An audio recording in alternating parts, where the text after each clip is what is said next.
Xiao Ruocheng traversed into a foreign realm, a land adorned with captivating beauties and ethereal fairies, possessing the legendary Reincarnation Sacred Body, embarking on a myriad of extraordinary paths of surpassing his masters. Chapter 1. Crossing into a foreign realm. In the Xuanwu continent, within the grand and imposing estate of Sanyue City, there lay a lavishly decorated room. A youth, his body shrouded in bandages and his complexion as pale as parchment, lay quietly upon a comfortable bed. Am I not dead? After an indeterminate duration, Xiao Ruocheng slowly opened his eyes, a look of bewilderment etched upon his face. He could only recall being at the Juanhao Club, indulging in a luxurious health service. At that critical moment, a hurried knocking sound echoed from outside, demanding inspection. In a panic, he hastily sought refuge behind the air conditioning unit on the balcony, but his foot slipped and he plummeted directly from the 36th floor. Is it possible? How could I fall from such a height and not perish? Xiao Ruocheng shook his head, attempting to ascertain whether this was merely a dream. At that moment, a heart-wrenching pain surged from the depths of his soul, akin to being pierced by 1,000 arrows. This excruciating agony felt as though it would rend his very essence into countless fragments. Immediately thereafter, a torrent of memories surged into his mind like a tidal wave, vivid and profound, as if he had lived through them himself. Holy cow, I've actually traversed! Upon fully integrating these memories, an expression of disbelief spread across Xiao Ruocheng's face, his eyes filled with astonishment. He found himself in a world known as the Xuanwu continent, a realm dominated by the pursuit of cultivation. In this world, power reigned supreme, and all matters were dictated by strength, wealth, authority, and beauty. These pursuits that drove humanity to madness all hinged upon formidable power. Legend has it that those who reached the pinnacle of cultivation could soar through the skies on swords, effortlessly severing heads from miles away and even transcend to a higher existence. Remarkably, the body he inhabited bore his name, Xiao Ruocheng. At merely 15 years of age, he was the young master of a Xiao family in Sanyue City, renowned as the greatest prodigy of his time. Just days prior, while training in the Sanyue Mountains, he had engaged in a breathtaking battle against a formidable beast of the Xian realm, fiercely protecting his fiancée. Though he succeeded in slaying the ferocious creature, his dantian suffered catastrophic damage, rendering him a mere shell of his former self in the eyes of others. Damn it, my luck is atrocious. Others traverse as princes or young masters of great factions, yet I end up as a useless waste? Xiao Ruocheng's face displayed a mix of helplessness and despair. In this ruthless world, being rendered dantianless meant he would lead a life of insignificance, a mere heir living off scraps.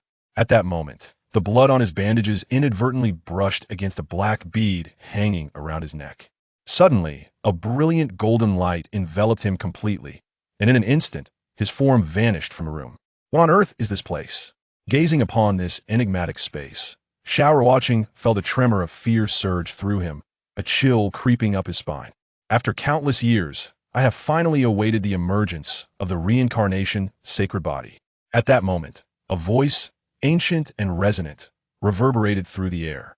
A middle-aged man of imposing stature and dignified countenance materialized before Xiao Ruocheng, as if conjured from thin air.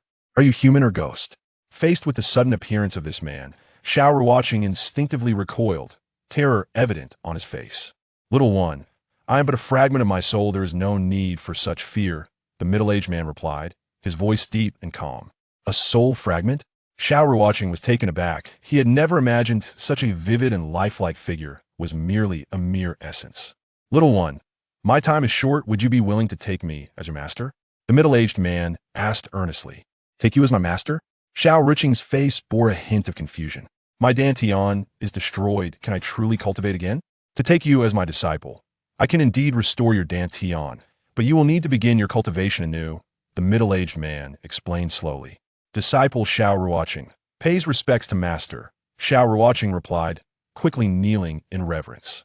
He could perceive that this man was no ordinary individual with such a mentor to guide him. Perhaps he could indeed rise to greatness in this foreign realm. Good rise. A smile of satisfaction graced the middle-aged man's face. To find a Reincarnation Sacred Body as my successor before I dissipate is indeed fortunate. Now, I shall impart my entire legacy to you through a transmission of my soul, how much you grasp depends on your own destiny. With that, the middle-aged man pointed, unleashing a radiant beam of golden light that swiftly entered Xiao Ruocheng's brow. Ah! As the golden light penetrated his mind, Xiao Ruocheng let out a despairing scream, overwhelmed by the deluge of memories that threatened to shatter his consciousness. Approximately 15 minutes later, when Xiao Ruocheng opened his eyes once more, he had completely absorbed the memories imparted by the middle-aged man. Through these memories, he learned that his master was named Lin Tianyang, a master of unparalleled skill in both alchemy and formations within the divine realm. Due to a treacherous ambush by his own disciples and a woman, he had tragically perished within the Reincarnation Pearl's domain. To prevent his lifetime of alchemical knowledge from fading away, Lin Tianyang had, in his final moments, condensed a fragment of his soul. Yet, as the Reincarnation Pearl was an ancient artifact, few could earn its acknowledgement, and thus Lin Tianyang had spent millennia without finding a successor. Had Xiao Ruocheng not appeared today, his lifelong legacy would have vanished into oblivion. Master, what has happened to you? Xiao Ruocheng asked anxiously, noting that Lin Tianyang's figure was gradually becoming ethereal, as if he would vanish at any moment. Enough! This fragment of my soul can no longer sustain itself. I will now restore your Dantian. What you achieve in the future depends on your own efforts. With that, Lin Tianyang transformed into a pure white energy, instantly merging into Xiao Ruocheng's Dantian. Immediately, a warm and gentle flow filled his Dantian, and his Dantian began to mend at an extraordinary pace. Half an hour later, when Xiao Ruocheng opened his eyes, excitement and exhilaration illuminated his expression. His Dantian had been fully restored. Master, if one day I reach the divine realm, I will surely cleanse your legacy, Xiao Ruocheng declared with unwavering determination. Though Lin Tianyang had completely dissipated, in Xiao Ruocheng's heart, he held the same reverence for him as he did for his own parents. Without Lin Tianyang, he would have been destined to remain a worthless figure in this world that revered martial prowess. The reincarnation technique, I hope it does not disappoint me. The reincarnation technique was the highest-ranked divine technique in his mind, perfectly aligned with his constitution. If he could successfully cultivate it, his absorption of spiritual energy would far surpass that of ordinary cultivation techniques, increasing exponentially. Subsequently, Xiao Ruocheng assumed a cross-legged position, immersing herself in profound concentration as she commenced her cultivation, adhering diligently to the principles of her practice techniques. Chapter 2. Su Qingyan. This marked his first cultivation since his transmigration, and thus he was particularly earnest. However, to Xiao Ruocheng's dismay, after 3 full hours of practice, he found himself making no progress whatsoever. Am I destined to be a failure? He exhaled a breath of frustration, his expression a portrait of disappointment. How can I not succeed? Gritting his teeth, he resolved to continue his training with even greater diligence. As time passed, another 2 hours slipped away. Suddenly, within Xiao Ruocheng's body, a vortex emerged, and the surrounding spiritual energy surged towards him like a tidal wave. First layer of the profound disciple realm. Third layer of the profound disciple realm. Fifth layer of the profound disciple realm. In less than 3 hours, Xiao Ruocheng's cultivation had ascended from the first to the 5th layer. Even the injuries he had sustained previously had completely healed. Brother, rest easy.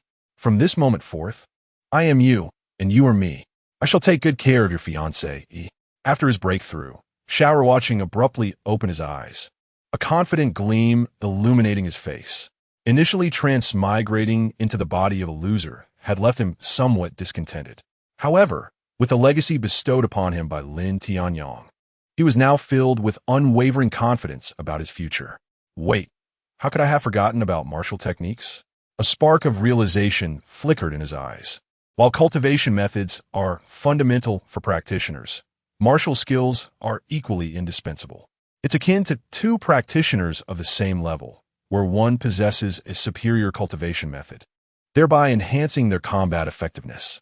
After a thorough mental selection, Xiao Ruocheng opted for a martial technique named Void-Breaking Fist and a movement technique called Starlight Steps. He then discarded the bandages on his body and began his training within the Reincarnation Pearl space. The night passed swiftly. By dawn the following day, he had already grasped both martial techniques to a preliminary level, though he had merely scratched the surface in the lowly realm of the Xuanwu continent. These techniques would undoubtedly suffice. Subsequently, Xiao Ruocheng emerged from the reincarnation pearl space and approached the dressing table, scrutinizing his new physique. One could not deny that the appearance of this body was striking.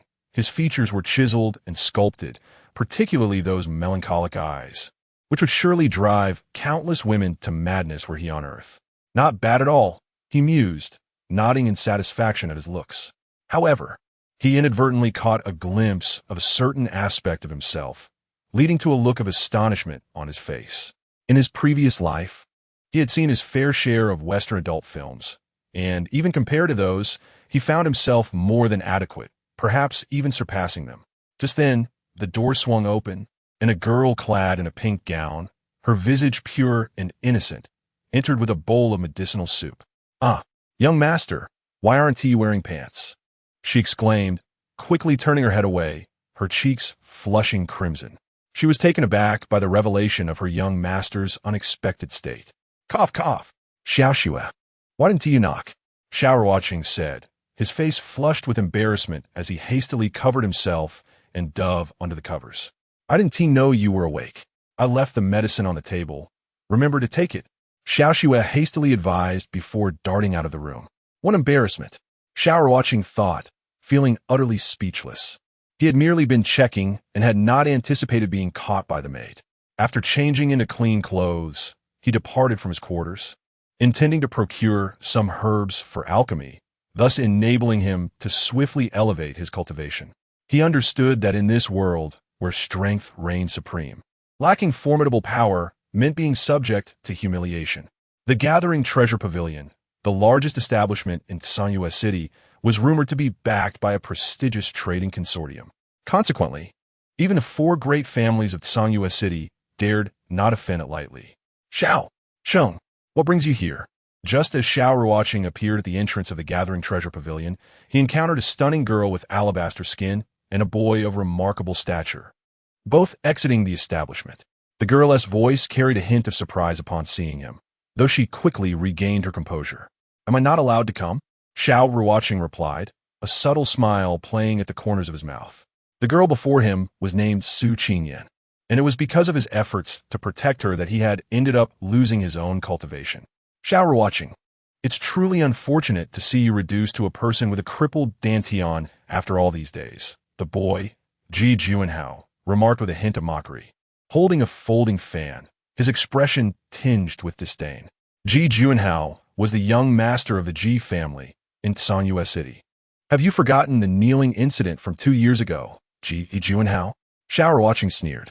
He and Ji Juanhao had always been at odds, and 2 years prior, they had clashed, resulting in Ji Juanhao kneeling in defeat.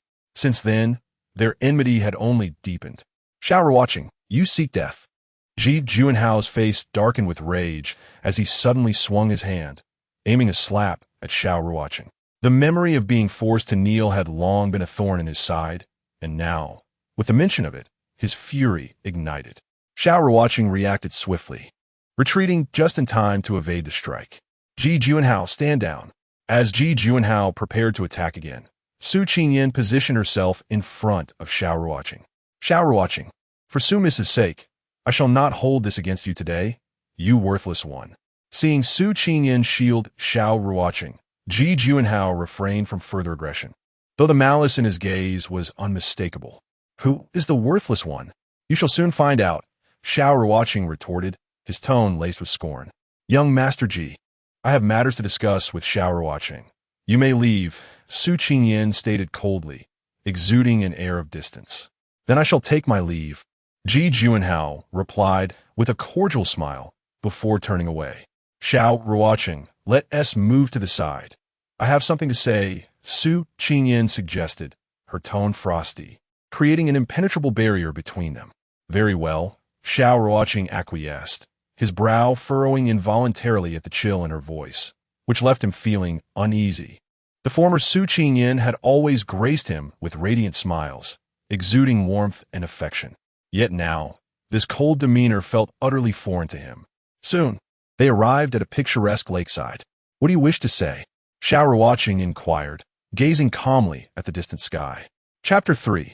3 Days of Play, Xiao Ruocheng. I thank you for your care over the years. I do not wish to revisit the past. With your Dantian crippled, our futures are no longer aligned. Please sign this annulment of engagement, Su Qingyan stated, her voice imbued with a frigid detachment. With that, she produced a red annulment document from her pocket and presented it to Xiao Ruocheng. Though Xiao Ruocheng had once stirred her heart, the reality of his crippled Dantian rendered him a mere shell of a man, destined to languish in mediocrity.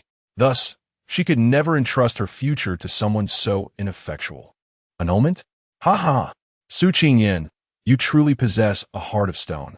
If it weren't for me saving you, you would have perished in the Tsangyue Mountains 3 days ago.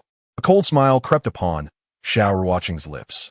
At that moment, he felt a pang of pity for the former Xiao Ruocheng, realizing that a woman so pragmatic was not worth such sacrifice.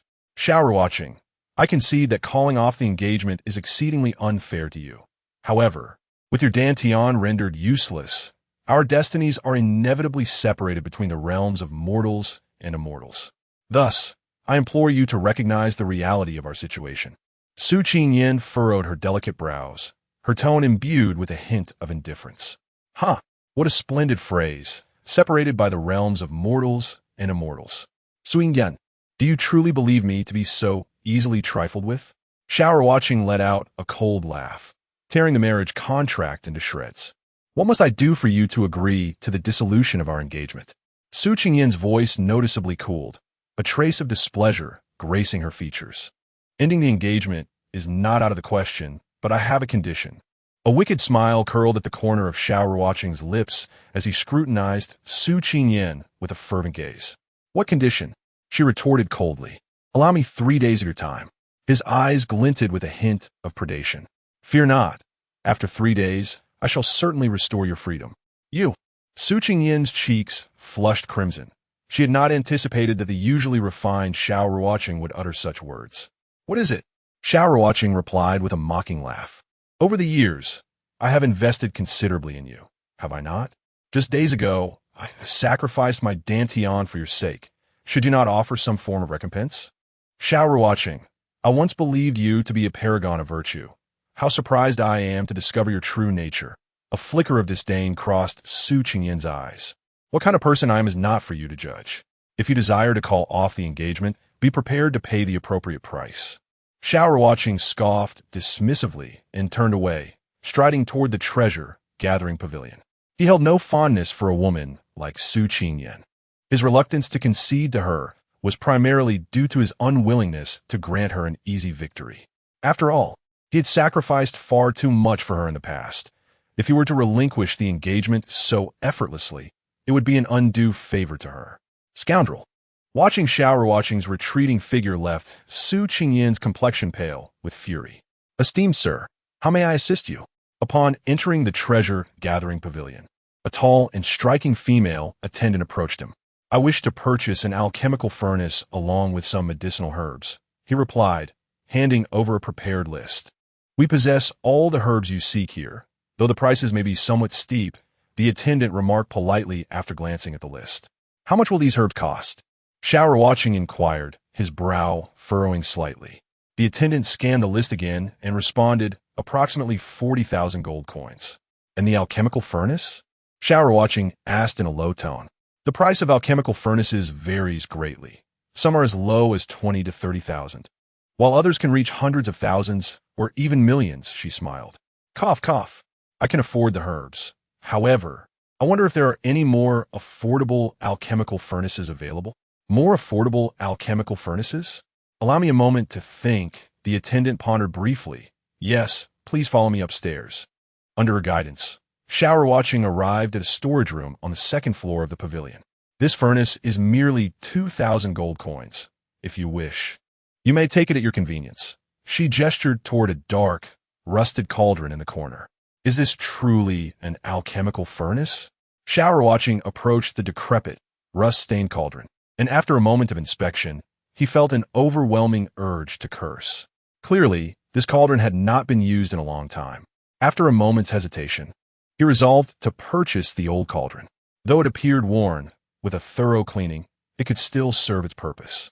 After payment, Xiao Ruocheng stored the cauldron and herbs in a prepared storage bag and exited the pavilion. He refrained from using the reincarnation pearl space, primarily to avoid attracting unwarranted attention. While storage bags are valuable, they pale in comparison to storage rings and other spatial treasures. If it isn't the prodigious Xiao Ruocheng from Tianyu's city. No sooner had he stepped out of the pavilion than a mocking voice reached his ears. A flamboyantly dressed young man approached, clad in white brocade. Truly insufferable. Xiao Ruocheng smirked, recognizing the young man as Zheng Fanjian, the third young master of one of the four prominent families in Tianyu's city. Not long ago, Zheng Fanjian had made advances toward his attendant, Xiao Xue, and had received a beating for it. How amusing. Xiao Ruocheng, I never imagined you would find yourself in such a predicament. Zheng Fanjian circled around him, his face a mask of derision. Good dogs do not obstruct the path. Xiao Ruocheng's expression darkened. He had not anticipated being provoked yet again while merely out shopping. Oh, reduced to a mere shell of your former self. And yet you dare to be so arrogant? Zheng Fanjian sneered, stepping in front of Xiao Ruocheng, disdainfully stating, You do not truly believe you are still the top genius of Tianyu's city, do you? How dare you? Just as Zheng Fanjian laughed mockingly, Xiao Ruocheng suddenly delivered a swift kick to his groin. In that moment, he could no longer contain himself. With a resounding thud, Zheng Fanjian let out a piercing scream, his body collapsing in agony as he curled up on the ground, hands clutching his groin, his face a portrait of confusion and despair. You little bastard! How dare you ambush me? Just wait. I will not rest until I have destroyed you. Zheng Fanjian's face twisted in pain, yet his eyes glimmered with malice. Enough of your bravado, Xiao Ruocheng retorted coldly, delivering a series of brutal kicks to Zheng Fanjian's head. The scene erupted in anguished cries, and within moments, Zheng Fanjian was reduced to a pitiful state. Mark my words, even with my dantian crippled, I'm not one to be provoked by the likes of you. Xiao Ruocheng sneered, turning on his heel to leave. In truth, the situation had been precarious. Had Zheng Fanjian not underestimated him, Xiao Ruocheng might not have prevailed. How despicable! In that moment, the onlookers were left in stunned silence. No one had anticipated that the usually honorable and gentlemanly Xiao Ruocheng would resort to such underhanded tactics. Upon returning to the Xiao residence, Xiao Ruocheng confined himself to his room, then quietly entered the reincarnation pearl space. It was time for alchemy. With the creation of the gathered essence pill, he could swiftly elevate his cultivation to the realm of Xian. After thoroughly cleaning the cauldron he had purchased, satisfaction spread across his face. Despite its worn appearance, it would suffice for alchemy. Following the knowledge imparted by his alchemical inheritance, he adeptly sorted the herbs he had just acquired and placed some firewood beneath the cauldron. Given his current low level of cultivation, he lacked true fire, thus relying on firewood for the alchemical process. Once he reached the Xian realm, he would be able to utilize true fire, which would greatly simplify the alchemical endeavor. After meticulously preparing the herbs, Xiao Ruocheng skillfully began to toss them into the old cauldron. At this moment, he was intensely focused, though a slight tension lingered in his heart. Despite possessing a multitude of alchemical memories, this was indeed his inaugural attempt at refining elixirs. After a brief period of adaptation, his techniques gradually became more adept, and he began to control the flames with increasing precision. Half an hour slipped away in the blink of an eye.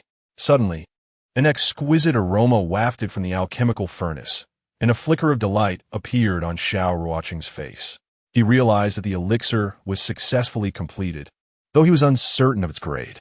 With excitement coursing through him, he approached the black cauldron and eagerly opened it. To his astonishment, it was a high-grade gathering essence pill. A surge of exhilaration swept over Xiao Ruocheng. He had not anticipated producing such a high-grade elixir on his first attempt. Elixirs are classified into 4 tiers: low-grade, mid-grade, high-grade, and supreme-grade, with supreme-grade elixirs yielding the best effects and no adverse side effects. With the experience from his first batch, Xiao Ruocheng's technique had markedly improved, and each movement became increasingly flawless. He proceeded to refine another batch of elixirs, resulting in supreme-grade gathering essence pills. As he opened the black cauldron, a satisfied smile graced his features. Once all the ingredients had been transformed into elixirs, Xiao Ruocheng found himself holding over 50 supreme gathering essence pills. At that moment, a knock echoed from outside, and the voice of the maid, Xiao Xue, reached him. "Young master, it's bad. The Zheng family has sent someone. The master requests your presence in the reception hall." Upon hearing this, Xiao Ruocheng swiftly exited the cycle of reincarnation and made his way to the reception hall of the Xiao family, suspecting it was regarding Zheng Fanjian's matter. In the reception hall, the senior members of the Xiao and Zheng families were at an impasse, the atmosphere thick with tension. Meanwhile, Zheng Fanjian lay on a stretcher, his face reflecting a profound sense of despair. "Xiao Tianya, if you do not hand over that brat Xiao Ruocheng today, do not blame me for turning hostile," declared an elderly man with a somber expression and graying hair. He was none other than Zheng Yuhui, the patriarch of the Zheng family and the grandfather of Zheng Fanjian. "Zheng Yuhui, are you certain that my grandson is responsible for Fanjian's incapacitation?" Xiao Tianya, the patriarch of the Xiao family, exhibited a look of skepticism. He could not believe Zheng Yuhui's words, as his grandson had only lost his cultivation 3 days prior and could hardly have been a match for Zheng Fanjian. "I have no time for your jesting, old man. Your despicable grandson resorted to a sneak attack, crippling my grandson's foundation. If you do not surrender him today, do not expect courtesy from the Zheng family." Zheng Yuhui's voice was chilling, his eyes glinting with cold fury. "Grandfather." At that moment, Xiao Ruocheng entered the reception hall. "Cheng, is it true what the patriarch of the Zheng family claims, that you have crippled Zheng Fanjian?" Upon seeing Xiao Ruocheng, Xiao Tianya's expression shifted to one of surprise. He had not anticipated his grandson's rapid recovery. Just days ago, he had found him bedridden and barely alive. "Indeed, it is true, but it was Zheng Fanjian who provoked me first, and I had no choice but to retaliate," Xiao Ruocheng explained. "You little brat, you were the one who ambushed me," Zheng Fanjian bellowed, his face contorted with rage. Xiao Ruocheng ignored Zheng Fanjian and respectfully addressed Xiao Tianya. "Grandfather, here is what transpired. This fool intentionally obstructed my path and relentlessly mocked me. I could endure no longer and kicked him." He then recounted the events leading to the confrontation. "You've admitted to ambushing my grandson. If you do not provide an explanation today, do not blame me for being uncivil." Zheng Yuhui's voice was frigid. "Zheng Yuhui, your foolish grandson deliberately provoked my grandson, and I have yet to demand an explanation from your family. I have shown you enough courtesy." Xiao Tianya's gaze flashed with cold light, a powerful aura emanating from him. "Xiao Tianya, are you truly willing to go to war over this waste?" Zheng Yuhui's eyes narrowed with malice. "Whether or not to wage war is up to you.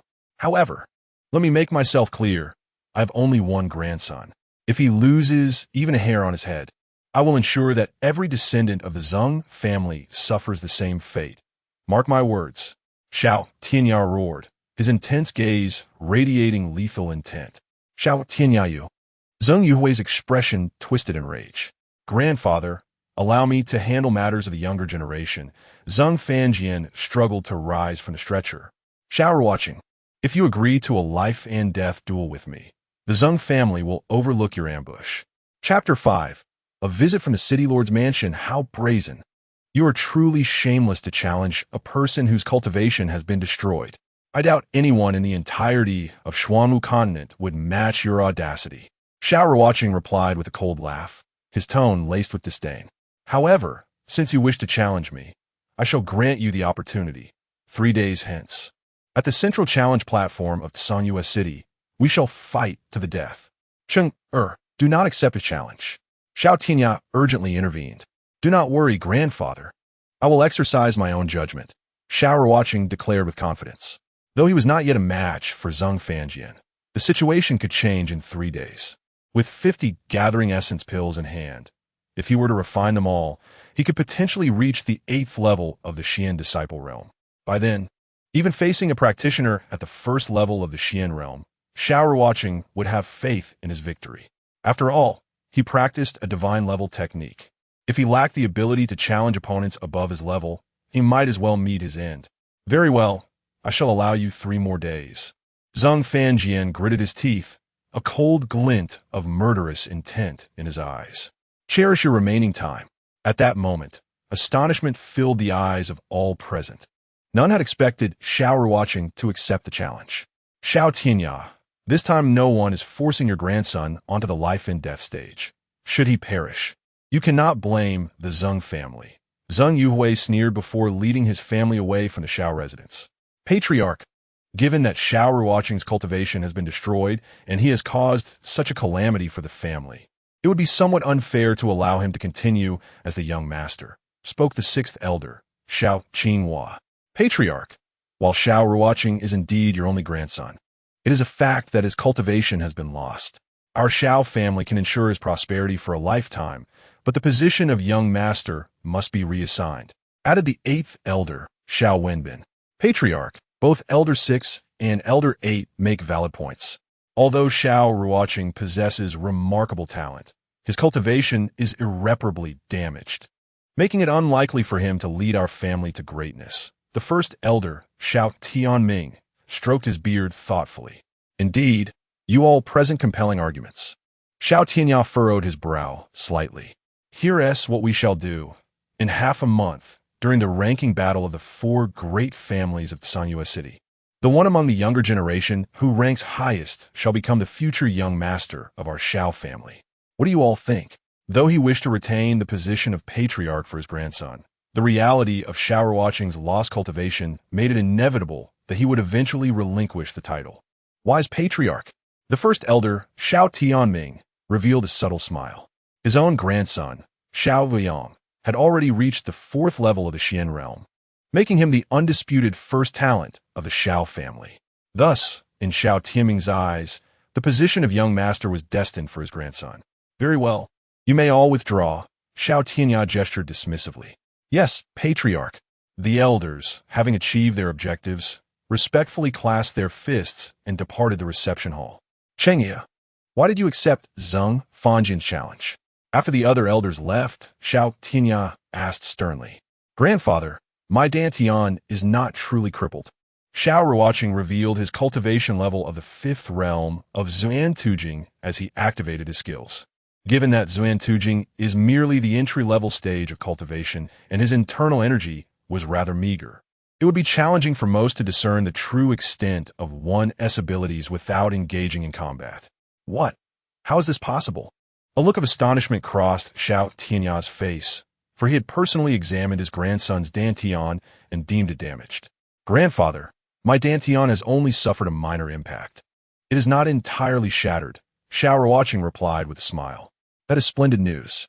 A look of relief washed over Xiao Tianya's face.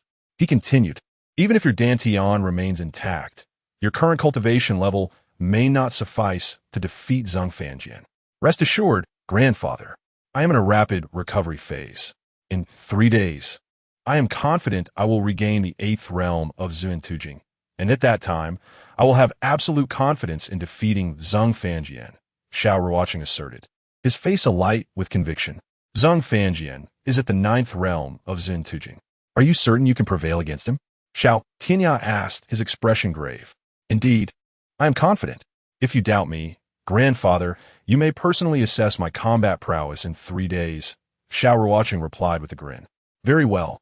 Xiao Tianya nodded, then spoke solemnly. In 3 days, if your combat ability does not impress me, you shall not participate in that life and death battle. Fear not, grandfather. I will not let you down, Xiao Ruocheng assured with confidence. Head of the family, Lord Su has arrived, and it seems he has brought quite a few items. At that moment, Steward Xiao Feng hurriedly entered the room. Su Hingbon? And he has brought many things. A flicker of puzzlement crossed Xiao Tianya's face, and he quickly said, Please invite him in. Old Master Xiao, I have come uninvited today. I hope you will forgive me. At that moment, a middle-aged man with a steady demeanor and an extraordinary presence entered, accompanied by a stunning young woman, Su Jinghong, the lord of Sanyue City, and his daughter, Su Qingyan. Lord Su, you are too courteous. May I inquire the purpose of your visit today? Xiao Tianya's expression darkened as he recognized that the items Su Jinghong brought were the betrothal gifts originally sent by the Xiao family. Old Master Xiao, I have come today to annul the engagement of my daughter. After a sip of tea, Su Jinghong stated. Bang! Xiao Tianya slammed his palm onto the table, his face dark and foreboding. Su Jinghong, your daughter Estantion was damaged while saving mine, and now, within a mere 3 days, you come to annul the engagement? Old Master Xiao, the initial intention of our family's union was to combine two prodigies, and thus we signed an agreement stating that if either child fails to reach the 9th realm of Zuentuz before turning 18, the marriage shall be rendered void. Su Jinghong explained, producing the original betrothal document. Of course, I understand that annulling the engagement may tarnish the Xiao family's reputation. If you have any conditions, please state them. As long as they are not excessive, I can accommodate. Chinger, what is your perspective on this matter? Xiao Tianya's expression grew extremely somber. The rationale behind the initial union was indeed to unite two gifted children, to safeguard their own offspring. Both families had appended a clause in the betrothal document allowing for annulment if one did not reach the 9th realm by the stipulated age. Su Qingyan, hand over the annulment document. A cold smile crept on Xiao Ruocheng's lips as he extended his hand towards Su Qingyan. Oomph! With a disdainful snort, Su Qingyan handed him the newly drafted annulment document. You wish to dissolve the engagement? I shall grant you that. Xiao Ruocheng coldly laughed, altering a few characters on the document before boldly inscribing a large character for annulment. Take this. From this day forth, we sever all ties and part as strangers. With that, he flung the document at Su Qingyan. Xiao Ruocheng, what right do you, a person with a crippled dantian, have to write an annulment? Su Qingyan's beautiful eyes flashed with anger, her flawless complexion turning pale. Su Qingyan, you will soon know my worth, and in no time, you will realize how foolish your actions today were. Xiao Ruocheng's tone dripped with cold severity. Xiao Ruocheng, do you really think a mere dantian cripple can make me regret my decision? Dream on. A hint of derision shone in Su Qingyan's eyes. Qingyan, do not be disrespectful. Su Jinghong frowned, then clasped his hands. Old Master Xiao, since the engagement is annulled, I shall take my leave. We may have the opportunity to reconnect in the future. In truth, he had held some hope for Xiao Ruocheng, but now that the latter's dantian was damaged, the engagement could no longer proceed. After all, his daughter was only 15, having already reached the 5th realm of Zuentuz, with a bright future ahead.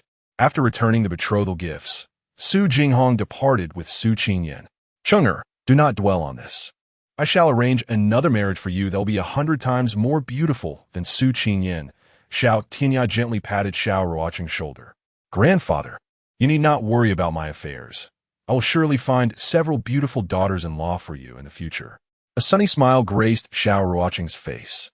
He did not take Su Qingyan's annulment to heart, for within his mind resided a top-tier legacy.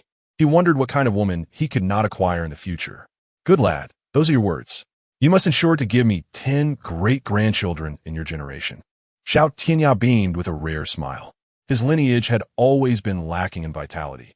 He had hoped his son, Xiao Junling, would provide him with more grandchildren, but unexpectedly, he had gone missing. Thankfully, before his disappearance, Xiao Junling had brought back Xiao Ruocheng. Otherwise, his line might have faced extinction. Not 10, I can manage even 20. Xiao Ruocheng chuckled. You rascal, you always amuse me. Quickly return to your training and strive to restore your cultivation soon. Xiao Tianya laughed heartily. Relieved that Xiao Ruocheng was unharmed, he felt a weight lifted from his heart. Grandfather, I shall take my leave now. With that, Xiao Ruocheng turned and exited the reception hall. Simultaneously, news of Xiao Ruocheng's duel with Zheng Fanjian and the dissolution of his engagement with Su Qingyan spread rapidly throughout Songyue City. Have you heard? Xiao Ruocheng and Zheng Fanjian will engage in a life-and-death battle in 3 days. Is that true? Wasn't Xiao Ruocheng's dantian crippled? How could he agree to such a fight? Your information seems outdated. I heard that this afternoon, Xiao Ruocheng ambushed Zheng Fanjian, causing him significant harm. Later, Zheng's family head came to demand an explanation, which led to Zheng Fanjian proposing a life-and-death duel. Wow, Xiao Ruocheng is quite despicable. But with his dantian damaged, it seems he faces a grim outcome. Who knows? We will find out when the time comes. At this moment, the entire Songyue City buzzed with discussions, with countless individuals speculating about the event. Even Su Qingyan was taken aback upon hearing this news. She never anticipated that the usually upright Xiao Ruocheng would resort to ambush tactics. What surprised her even more was that Xiao Ruocheng would dare to accept a duel with Zheng Fanjian despite his crippled dantian. In that instant, she felt a sense of unfamiliarity towards Xiao Ruocheng. Within the space of the reincarnation pearl, Xiao Ruocheng sat cross-legged, retrieving every last one of the recently crafted gathering yuan pills and consuming them one by one. As the pills entered his body, a pure and potent energy surged within him, prompting him to activate the reincarnation technique and begin fervently refining the energy. Under the refinement of Xiao Ruocheng, streams of pure energy transformed into profound qi, spreading throughout his meridians. Soon, his cultivation began to soar. The sixth layer of the profound disciple realm. In less than 3 hours, Xiao Ruocheng's cultivation level ascended to the sixth layer of the profound disciple realm, having consumed 5 pills. He then took out more pills and continued to devour them. Time flew by, and 2 days passed in the blink of an eye. At this moment, Xiao Ruocheng's cultivation had reached the pinnacle of the 7th layer of the profound disciple realm, just a step away from the 8th layer. Breakthrough! Xiao Ruocheng roared, channeling all the energy within him, charging fiercely toward the barrier of the 8th layer. In that instant, he finally elevated his cultivation to the 8th layer of the profound disciple realm. Feeling the immense power within him, a glimmer of confidence shone in Xiao Ruocheng's eyes. Subsequently, he discovered a divine sword technique named Heavenly Flames within his mind and diligently began his training. Time swiftly advanced to the 3rd day. Through his relentless study, the Heavenly Flames sword technique was successfully cultivated to the entry-level realm. It was time to step out. A confident gleam flickered in Xiao Ruocheng's eyes. Although he was only at the 8th layer of the profound disciple realm, he felt assured that he could triumph even against a practitioner at the 1st layer of the profound realm. After tidying up briefly, Xiao Ruocheng exited the reincarnation pearl space. "Young master, the master requests your presence," came the voice of the maid, Xiao Shui, from outside. "I'll go right away." Xiao Ruocheng nodded and made his way to Xiao Tianya's residence. "Chinner, do you have confidence for today's battle?" Upon Xiao Ruocheng's arrival, Xiao Tianya asked seriously. With just one grandson, he naturally did not wish for him to perish in the arena. "Grandfather, why not try and see?" A confident smile adorned Xiao Ruocheng's face. "Good lad. I shall suppress my cultivation to the 1st layer of the profound realm. If you can repel me, I will not hinder your fight today," Xiao Tianya declared, subsequently restraining his own cultivation. "Grandfather, I shall make my move now. Please be careful," Xiao Ruocheng warned, and with that, he unleashed a powerful punch, the ferocious energy surging forth towards Xiao Tianya. Observing this, Xiao Tianya countered with a punch of his own, directly meeting Xiao Ruocheng's attack. With a thunderous crash, Xiao Ruocheng remained steadfast, while Xiao Tianya was forced back 3 to 4 yards. "Haha, good lad. You have indeed not disappointed your grandfather," Xiao Tianya laughed heartily, astonished by the display. He never expected that his grandson, at the 8th layer of the profound disciple realm, could exhibit strength comparable to that of the profound realm. "Grandfather, the time for the battle of life and death is drawing near. We should hurry, or the Zheng family might think I am afraid of them," Xiao Ruocheng suggested. "Very well. I shall accompany you," Xiao Tianya replied with a smile. Together with a group from the Xiao family, Xiao Ruocheng proceeded towards the arena at the center of Tsangyue City. The city buzzed with excitement, particularly around the Central Square's arena, which was thronged with spectators. Even the Su family from the city lord's residence and many from the 4 great families, including the Wang family, had come to witness the event. At that moment, Zheng Fanjian stood ominously at the center of the arena, his expression dark. In the past 3 days, he had been on the brink of collapse. Even his fiancée, he chose to cancel their engagement upon learning of his plight, for no one wished to marry a man deemed incapable. Could it be that Xiao Ruocheng dares not show up? Who knows? With his dantian ruined, it would be quite normal for him to be afraid. A murmur spread among the crowd.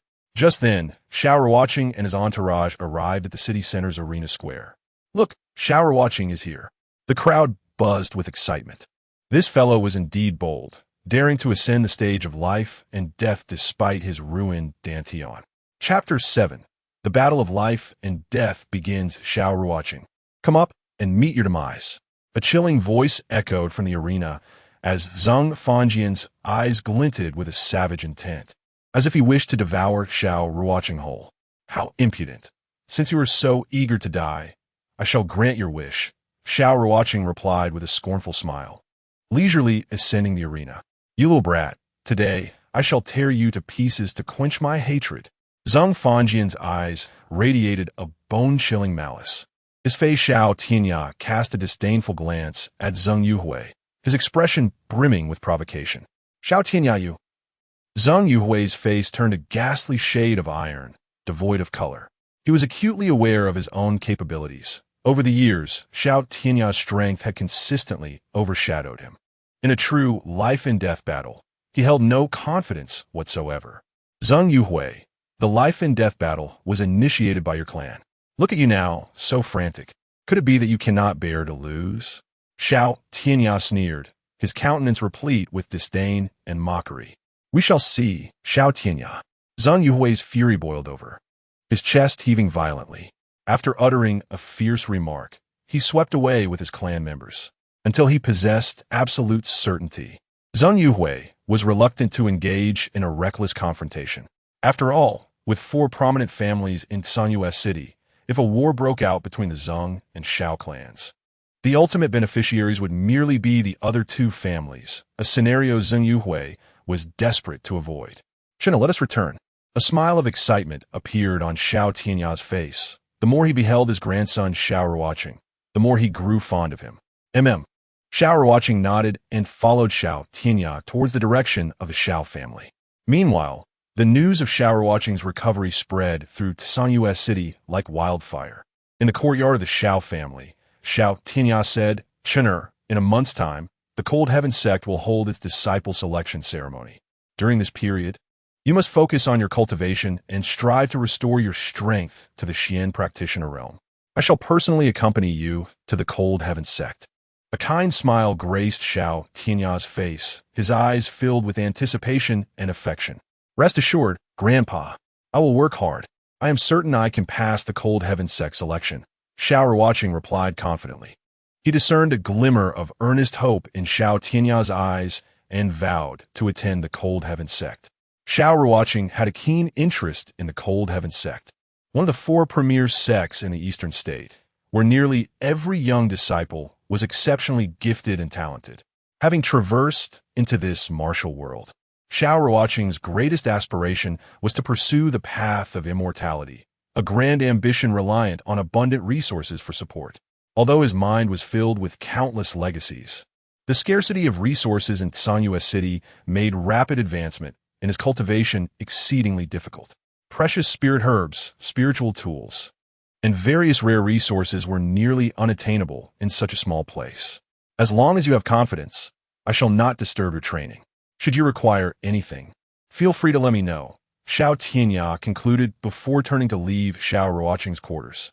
In the following days, Xiao Ruocheng devoted himself to arduous training within the Reincarnation Pearl space. Time and resources were his most pressing needs. Given enough of both, he was confident he could reach the pinnacle of this world. Concurrently, the fierce commercial rivalry between the Zheng and Xiao families was fully underway, with both clans launching aggressive assaults in their respective domains, leading to frequent clashes among the younger generation. Fortunately, all remained within manageable bounds. One day, after concluding his secluded training, Xiao Ruocheng resolved to enhance his combat capabilities by undertaking practical experience in the Sanyue Mountains. In a world rife with fierce competition, practical experience was of utmost importance. Subsequently, Xiao Ruocheng changed his attire and stealthily departed the Xiao family, heading toward the Sanyue Mountains outside the city. The Sanyue Mountains, the largest range near Sanyue City, were characterized by towering peaks and lush greenery, teeming with ferocious beasts and ancient trees that reached the heavens, in addition to an abundance of spirit herbs and various treasures. Thus, the mountains had become a sacred ground for countless mercenaries and adventurers. Despite the myriad opportunities, danger lurked at every turn, as one not only had to guard against savage beasts, but also watch for treacherous humans. In such an unpredictable environment, sometimes humans posed a greater threat than the beasts themselves. Upon entering the Tsunyuan Mountains, Xiao Ruocheng immediately entered a heightened state of vigilance. Since his arrival in this world, this was his first venture into practical training, and he felt a tinge of anxiety. Rustling sounds emerged from the depths of the forest, followed by the emergence of a colossal gray rat, its enormous eyes glinting with a predatory gleam, fixated on Xiao Ruocheng. Goodness, how can this rat be so enormous? Startled, Xiao Ruocheng gripped his silver moon sword tightly, eyes alert as he stared at the monstrous creature. Though the massive gray rat appeared intimidating, its strength was only at the 9th level of the Xian practitioner realm, making it a manageable foe for Xiao Ruocheng.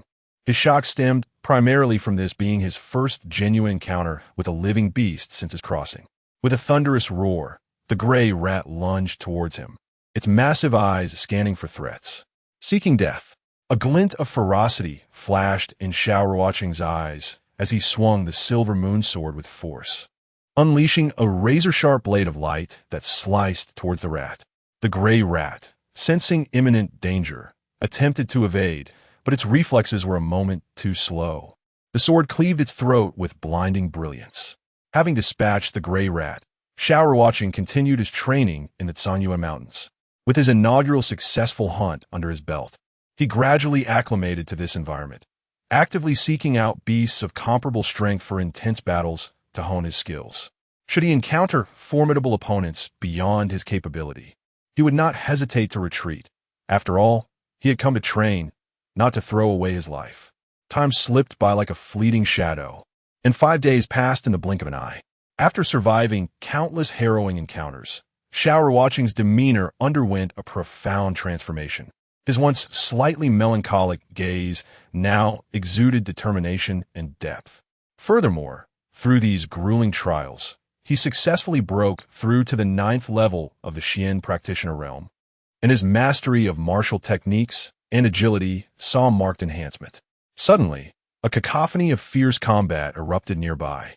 Driven by instinctual curiosity, Xiao Ruocheng cautiously slipped into the thicket and stealthily approached the source of the clash.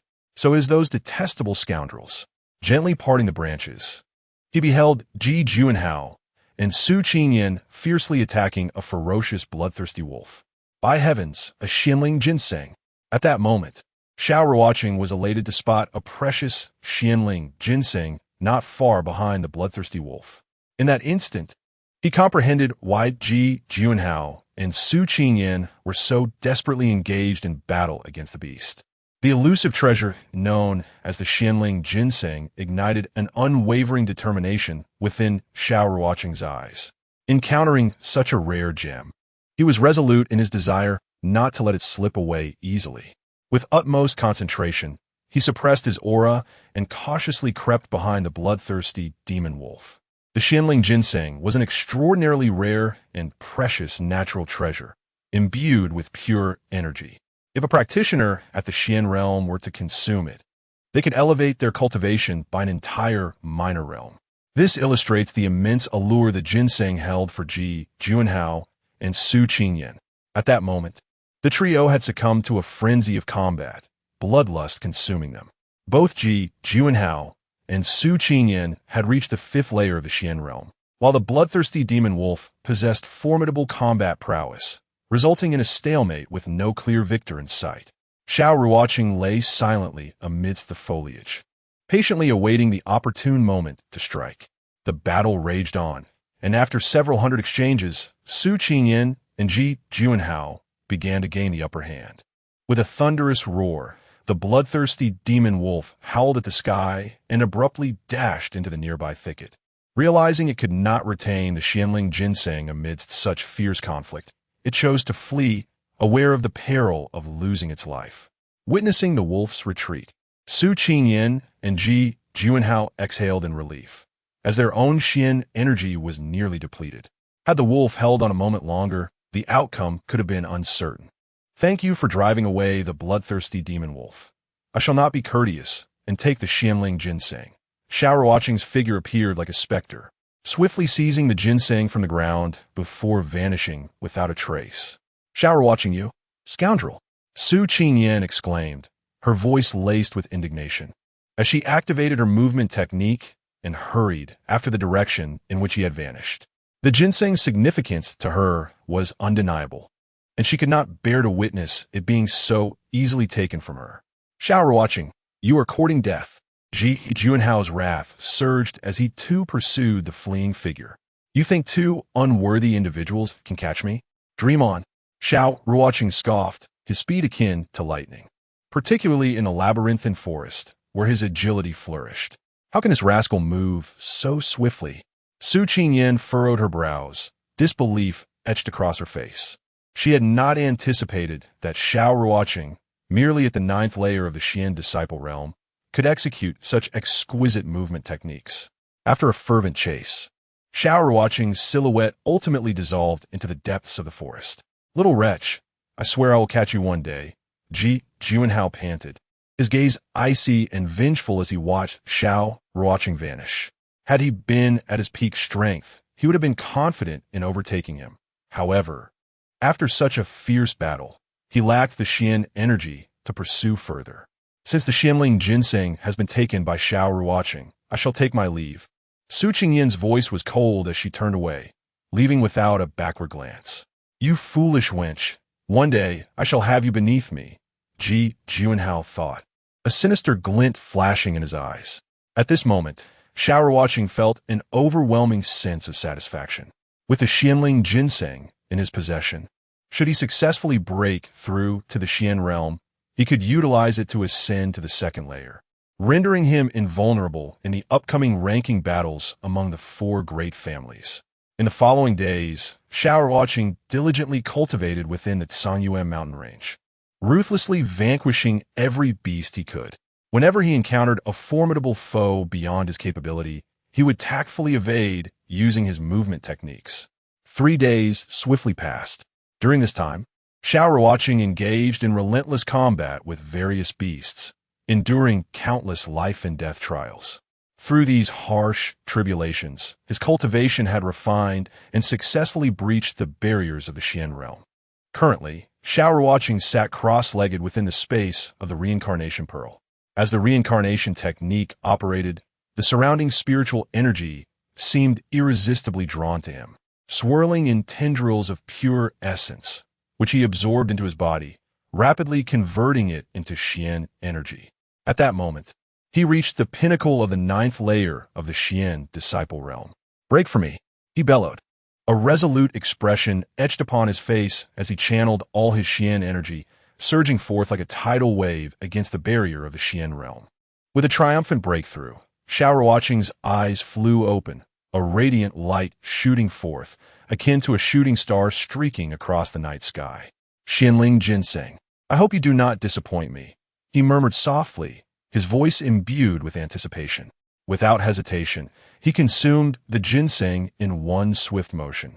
As it entered his body, an overwhelming surge of pure spiritual energy flooded him, almost overwhelming him. "Ah!" he cried out, veins bulging like coiling serpents beneath his skin, his body flushed and on the verge of bursting. In this critical moment, he hastily activated the reincarnation technique, striving to refine the tumultuous energy within. Through relentless refinement, his cultivation soared to new heights, mid-stage of the 1st layer of the Xian realm, then late stage, and finally, the peak of the 1st layer. Within less than 2 hours, he ascended from the initial stage of the 1st layer to its pinnacle. "Break for me," Xiao Ruocheng shouted, his voice brimming with determination and defiance, as he unleashed all his Xian energy against the barrier of the 2nd layer of the Xian realm. At that moment, he finally transcended into the 2nd layer of the Xian realm. The spiritual energy of the Xianling ginseng was completely refined within him. Feeling the immense Xian energy coursing through his veins, a jubilant smile illuminated Xiao Ruocheng's face, reminiscent of the sun's warmth on a spring day. He felt a deep sense of satisfaction with his training in the Tsangyuan mountain range. Upon his arrival at the mountain, he stood at the 8th layer of the Xian disciple realm, and now he had ascended to the 2nd layer of the Xian realm. Such a pace of cultivation, if known, would surely cause a stir. Moreover, during this time, his mastery of the burning sky, sword technique, stellar steps, and void punch had significantly improved. Despite being at the second layer of the Xian realm, he felt confident in confronting practitioners of the sixth layer, not solely due to his cultivation, but also because of the combat skills and experience he had honed through actual battles. It is time to return. Xiao Ruocheng's lips curved into a faint smile, imbued with a touch of confidence and composure. With only 2 days remaining until the ranking battle of the four great families in Sanyue City, it was imperative for him to return swiftly. Shortly thereafter, Xiao Ruocheng departed from the Reincarnation Pearl space, making his way towards Sanyue City. A day later, he finally returned to the Xiao residence. "Shinner, you have finally returned." Upon seeing Xiao Ruocheng, Xiao Tianya's anxious heart finally settled. His wrinkled face blossomed with a comforting smile, his eyes filled with concern and joy. "Grandfather, I spent some time honing my skills in the Sanyue Mountains," Xiao Ruocheng explained, recounting his experiences battling fierce beasts and breaking through his cultivation levels. In just 10 short days, you've advanced from the 8th level of the profound disciple realm to the 2nd level of the profound master realm. It appears my grandson possesses the potential of a profound emperor." Xiao Tianya laughed heartily, his voice resonant and bold, revealing a proud and satisfied grin. "Grandfather, think bigger.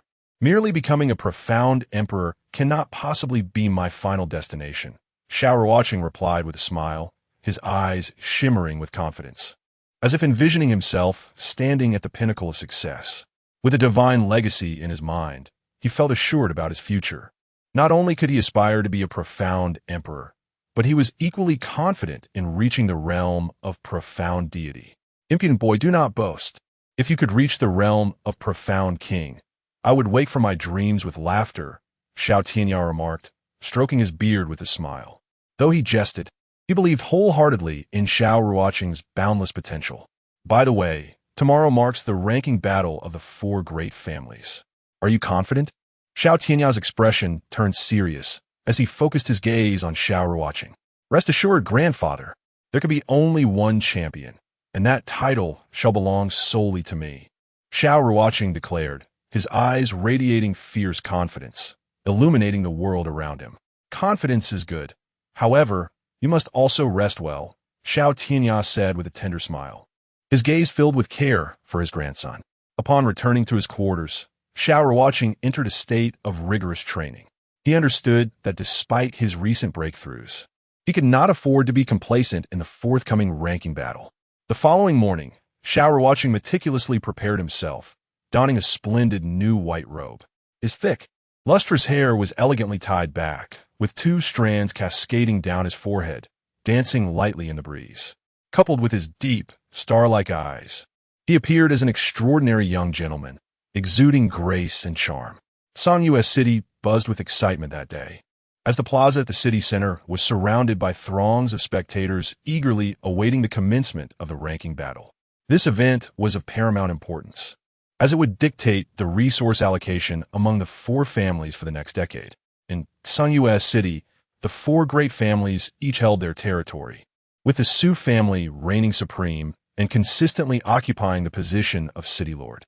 Traditionally, the family that ranked first in the battle would gain control over 4 streets, while the second and third families would manage 3 and 2 streets, respectively.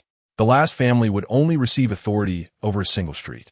Although these were merely a few streets, the profits they generated were immeasurable, particularly from the prosperous avenues in the city center. The rules of the ranking battle were straightforward. Each family would dispatch 5 talented youths, and the rankings would be determined through a lottery draw. The battle was open to the public, attracting numerous spectators each time. Led by Xiao Tianya, the Xiao family arrived at the plaza in a grand procession. "Chenya, while victory is not paramount today, do prioritize your safety," Xiao Tianya advised, concern etched in his features. "Do not worry, grandfather. I'm not foolish enough to engage recklessly if I cannot win. By the way, if I were to eliminate members of the Zhang or Ji families, could you shield me?" Xiao Ruocheng joked, a mischievous smile playing on his lips. In other places, his grandfather might hesitate, but in Sanyue City, no matter whom he dealt with, Xiao Tianya exuded a confidence rooted in the strength of their family. Then I shall rest easy, Xiao Ruocheng replied, a subtle smile gracing his lips. At that moment, he sensed two hostile gazes fixated on him and swiftly turned to look. He found Zheng Fanhun and Ji Juanhao glaring at him with evident malice. Fools, it would be best not to provoke me, Xiao Ruocheng thought to himself, a cold smile forming in his heart.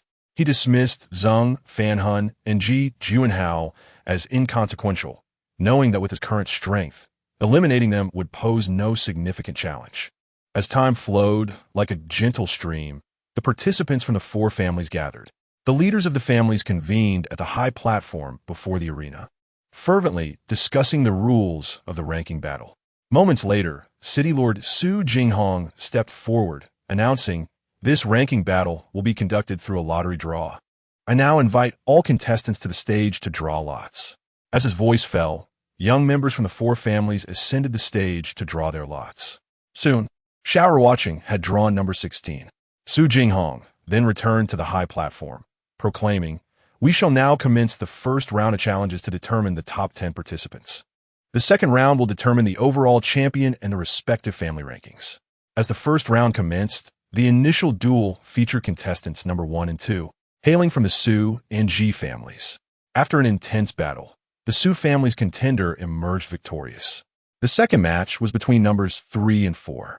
Upon hearing their names, Xiao Ruocheng from the Xiao family and Zheng Fanqi from the Zheng family rose swiftly, their eyes brimming with a palpable sense of rivalry. Both were at the second level of the profound master realm, and given the long-standing enmity between their families, they unleashed their full power on the stage, neither willing to concede an inch. After a grueling fight, Xiao Ruocheng narrowly triumphed over Zheng Fanqi. Soon, the third match began, featuring Xiao Ruocheng from the Xiao family and Ji Juanhao from the Ji family. "Xiao Ruocheng, I advise you to step down. Your strength is no match for me," Ji Juanhao declared arrogantly, disdain evident in his eyes. "One does not yield without a fight in the Xiao family. If you wish for me to leave the arena, you must prove your worth." Xiao Ruocheng retorted defiantly, launching a fierce punch towards him. What a stubborn fool, Xiao Ruocheng thought with exasperation, surprised by Xiao Ruocheng's reckless determination to engage despite knowing he was outmatched. "Since you are so unperceptive, do not blame me for my ruthlessness." A glint of coldness flashed in Ji Juanhao's eyes. In a swift motion, he reached out with his right hand, tightly gripping Xiao Ruocheng's wrist, and with a fierce twist, a crisp sound was heard. Xiao Ruocheng's arm was instantly broken. Just as he was about to cry out in surrender, Ji Juanhao delivered a heavy punch to his mouth, then seized his other hand. Another crisp sound echoed, and within moments, Xiao Ruocheng's limbs were all broken. He was then mercilessly kicked off the stage. "Cousin Rujuan, are you all right?" Seeing this, Xiao Ruocheng leaped up and caught Xiao Ruocheng just as he was about to hit the ground. I'm fine. I've disgraced you all." Xiao Ruocheng trembled in pain, but he gritted his teeth and did not utter a sound. "It's all right. Rest well. I will avenge you. Ji Juanhao will not have a place to be buried today." A chilling intent shone in Xiao Ruocheng's eyes as he carefully placed Xiao Ruocheng on a stretcher. The challenges continued. Soon, it was Xiao Ruocheng's turn. His opponent was Zheng Yuding from the Zheng family, both at the 4th level of the mystic realm. After a grueling battle, Xiao Ruocheng finally slapped Zheng Yuding off the stage. By this point in the ranking battles, the young members of the 4 major families were fiercely engaged, and the atmosphere was increasingly tense. Finally, it was Xiao Ruocheng's turn, and his opponent was Zheng Fanhun, the young patriarch of the Zheng family. The tension in the air reached a peak. "Xiao Ruocheng, if you have the guts, let's have a life-and-death battle." Zheng Fanhun's eyes glinted with murderous intent as he saw Xiao Ruocheng step onto the stage. "Patriarch Zheng, you should advise your foolish grandson. Otherwise, you might have to bury your own offspring." Xiao Ruocheng ignored Zheng Fanhun and turned to Zheng Yuhui on the high platform. "Xiao Ruocheng, if you have the ability to defeat Fanhun, I will not blame you." Zheng Yuhui snorted coldly, his eyes filled with a bone-chilling, killing intent. "Since you insist on burying your own, I will oblige you," Xiao Ruocheng sneered, drawing his sword and coldly staring at Zheng Fanhun. "Fanhun, if even your grandfather wants you dead, what are you waiting for? You little bastard, you are courting death." Zheng Fanhun, seething with rage, swung his spear. The spear's shadow, like a raging dragon, shot toward Xiao Ruocheng. Do you really think you can kill me? Xiao Ruocheng sneered. Activating his star step, he leapt up, and with a swift swing of his silver moon sword, a white sword light cut through the air, striking Zhang Fanhuan's wrist. Clang! Zhang Fanhuan's spear fell, and his eyes filled with terror as he stumbled backward. Is it too late to try to escape now? Xiao Ruocheng sneered. With the star step, he moved like lightning, delivering 4 more sword strikes. These strikes were so fast that Zhang Fanhuan had no time to react. Swoosh, swoosh, swoosh, swoosh. With the sounds of the sword strikes, Zhang Fanhuan's limbs were severed. Ah! Zhang Fanhuan screamed in agony, his eyes filled with despair and fear. He had not expected to be so utterly helpless against Xiao Ruocheng.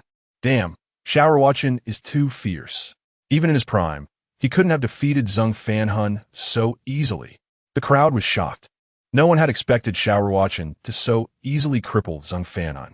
Even Ji Juanhao, not far away, showed a deep sense of dread. Sui Yan, from the city lord's mansion, turned pale, regretting her previous actions. She couldn't understand how Xiao Ruocheng, with his Dantian supposedly ruined, had recovered so quickly and become even more formidable. Don't kill me, Zhang Fanhuan pleaded. Though his limbs were crippled, he still wanted to live. So eager to live, huh? I will grant you that, Xiao Ruocheng sneered, and with a flick of his sword, a piece of flesh flew from Zhang Fanhuan's groin. Zhang Fanhuan knew he was finished. His limbs were gone, but at least he had his 5th limb. Now, even that was taken away. What was the point of living? In a moment of despair, he bit off his own tongue. Chapter 11. Challenging Ji Juanhao. You little beast, today I will grind you to dust. Zhang Yuhui roared, launching himself like a great bird towards Xiao Ruocheng on the stage. Zhang Yuhui was furious. Both his grandsons had been killed by Xiao Ruocheng. If he could still endure, he would be a legendary ninja. Grandfather, kill this old man. Xiao Ruocheng reacted swiftly, dashing towards the Xiao family's direction. Zhang Yuhui, you are courting death, Xiao Tianya roared, his body moving like a bolt of lightning, blocking Xiao Ruocheng. With a powerful punch, he unleashed a wave of force towards Zhang Yuhui. Xiao Tianya, let's see what you are capable of. Zhang Yuhui, not to be outdone, struck with a powerful palm, a surge of fierce and relentless energy emanating from him. Boom! The two forces collided with a deafening sound. Zhang Yuhui was sent flying, barely managing to steady himself. Xiao Tianya stood firm on the stage. Zhang Yuhui, I warn you, if you dare harm my grandson again, I will annihilate your entire family. Xiao Tianya glared, his eyes filled with intense killing intent. Xiao Tianya, we'll see. You don't have the strength to wipe out my Zhang family. Zhang Yuhui's eyes glinted with malice, but he did not continue. After the clash, he was severely injured, and standing there was already his limit. Zhang Yuhui, don't put on a show. You know your state better than anyone. Keep talking, and I'll slap you to death. Xiao Tianya's aura was ferocious. You, Zhang Yuhui, seething, spat blood. Elders, calm down. The ranking battle must continue. Su Jinghong stepped in. As the city lord and host, for the city lord's sake, I will not pursue this today. Zhang Yuhui relented. Xiao Tianya let out a cold snort, and having spoken, descended from the arena. At that moment, the expressions of everyone present were filled with utter astonishment. No one had anticipated that Xiao Tianya's strength was so formidable, reaching such an astonishing level. Grandfather, your demeanor just now was incredibly imposing. Xiao Ruocheng chuckled, delivering a loud compliment. You little rascal. How come I never noticed before that you could stir up trouble like this? Xiao Tianya retorted, somewhat annoyed. Grandfather, you can't blame me. Others are bullying me. Should I just curl up like a turtle? Xiao Ruocheng replied with a smile. I'm not blaming you, but you should prepare well. The ranking battle is about to begin. Aim for a good position, Xiao Tianya advised. Don't worry, grandfather. This time, there will be only one champion in the ranking battle, and that will be me. Xiao Ruocheng declared confidently. Confidence is good, Xiao Tianya said with a kind and gentle smile. By the way, grandfather, if I were to kill Ji Juanhao, would you be able to protect me? Xiao Ruocheng inquired. If you kill him, then so be it. How can we let someone who dares to harm the Xiao family get away with it? Xiao Tianya replied coldly. In his youth, he had been known for his fiery temper, Although he was now aged, he would not let anyone bully the Xiao family go unpunished. Thus, he became the most beloved and supported patriarch in the history of the Xiao family. With your word, I feel reassured, Xiao Ruocheng smiled. The first round of challenges quickly concluded, with the Xiao, Su, and Ji families each having 3 members successfully enter the top 10, while the Zheng family managed to place only 1. Consequently, the Zheng family was firmly secured in the last position of this ranking battle. At this point, the top 10 ranking competition officially commenced. According to the rules, each participant was required to fight 9 matches, with a highest win rate determining the ultimate champion. You 3 listen carefully. Each of you needs to fight 9 matches in this ranking battle. If you encounter an unbeatable opponent, do not force yourself. Protecting your body is the most important thing, Xiao Tianya earnestly instructed. Understood, Patriarch, Xiao Ruocheng and Xiao Ruocheng respectfully replied. As the ranking battle officially began, the atmosphere reached a fever pitch. Xiao Ruocheng sat quietly beneath the stage, patiently awaiting his turn. After a quarter of an hour, it was finally his turn.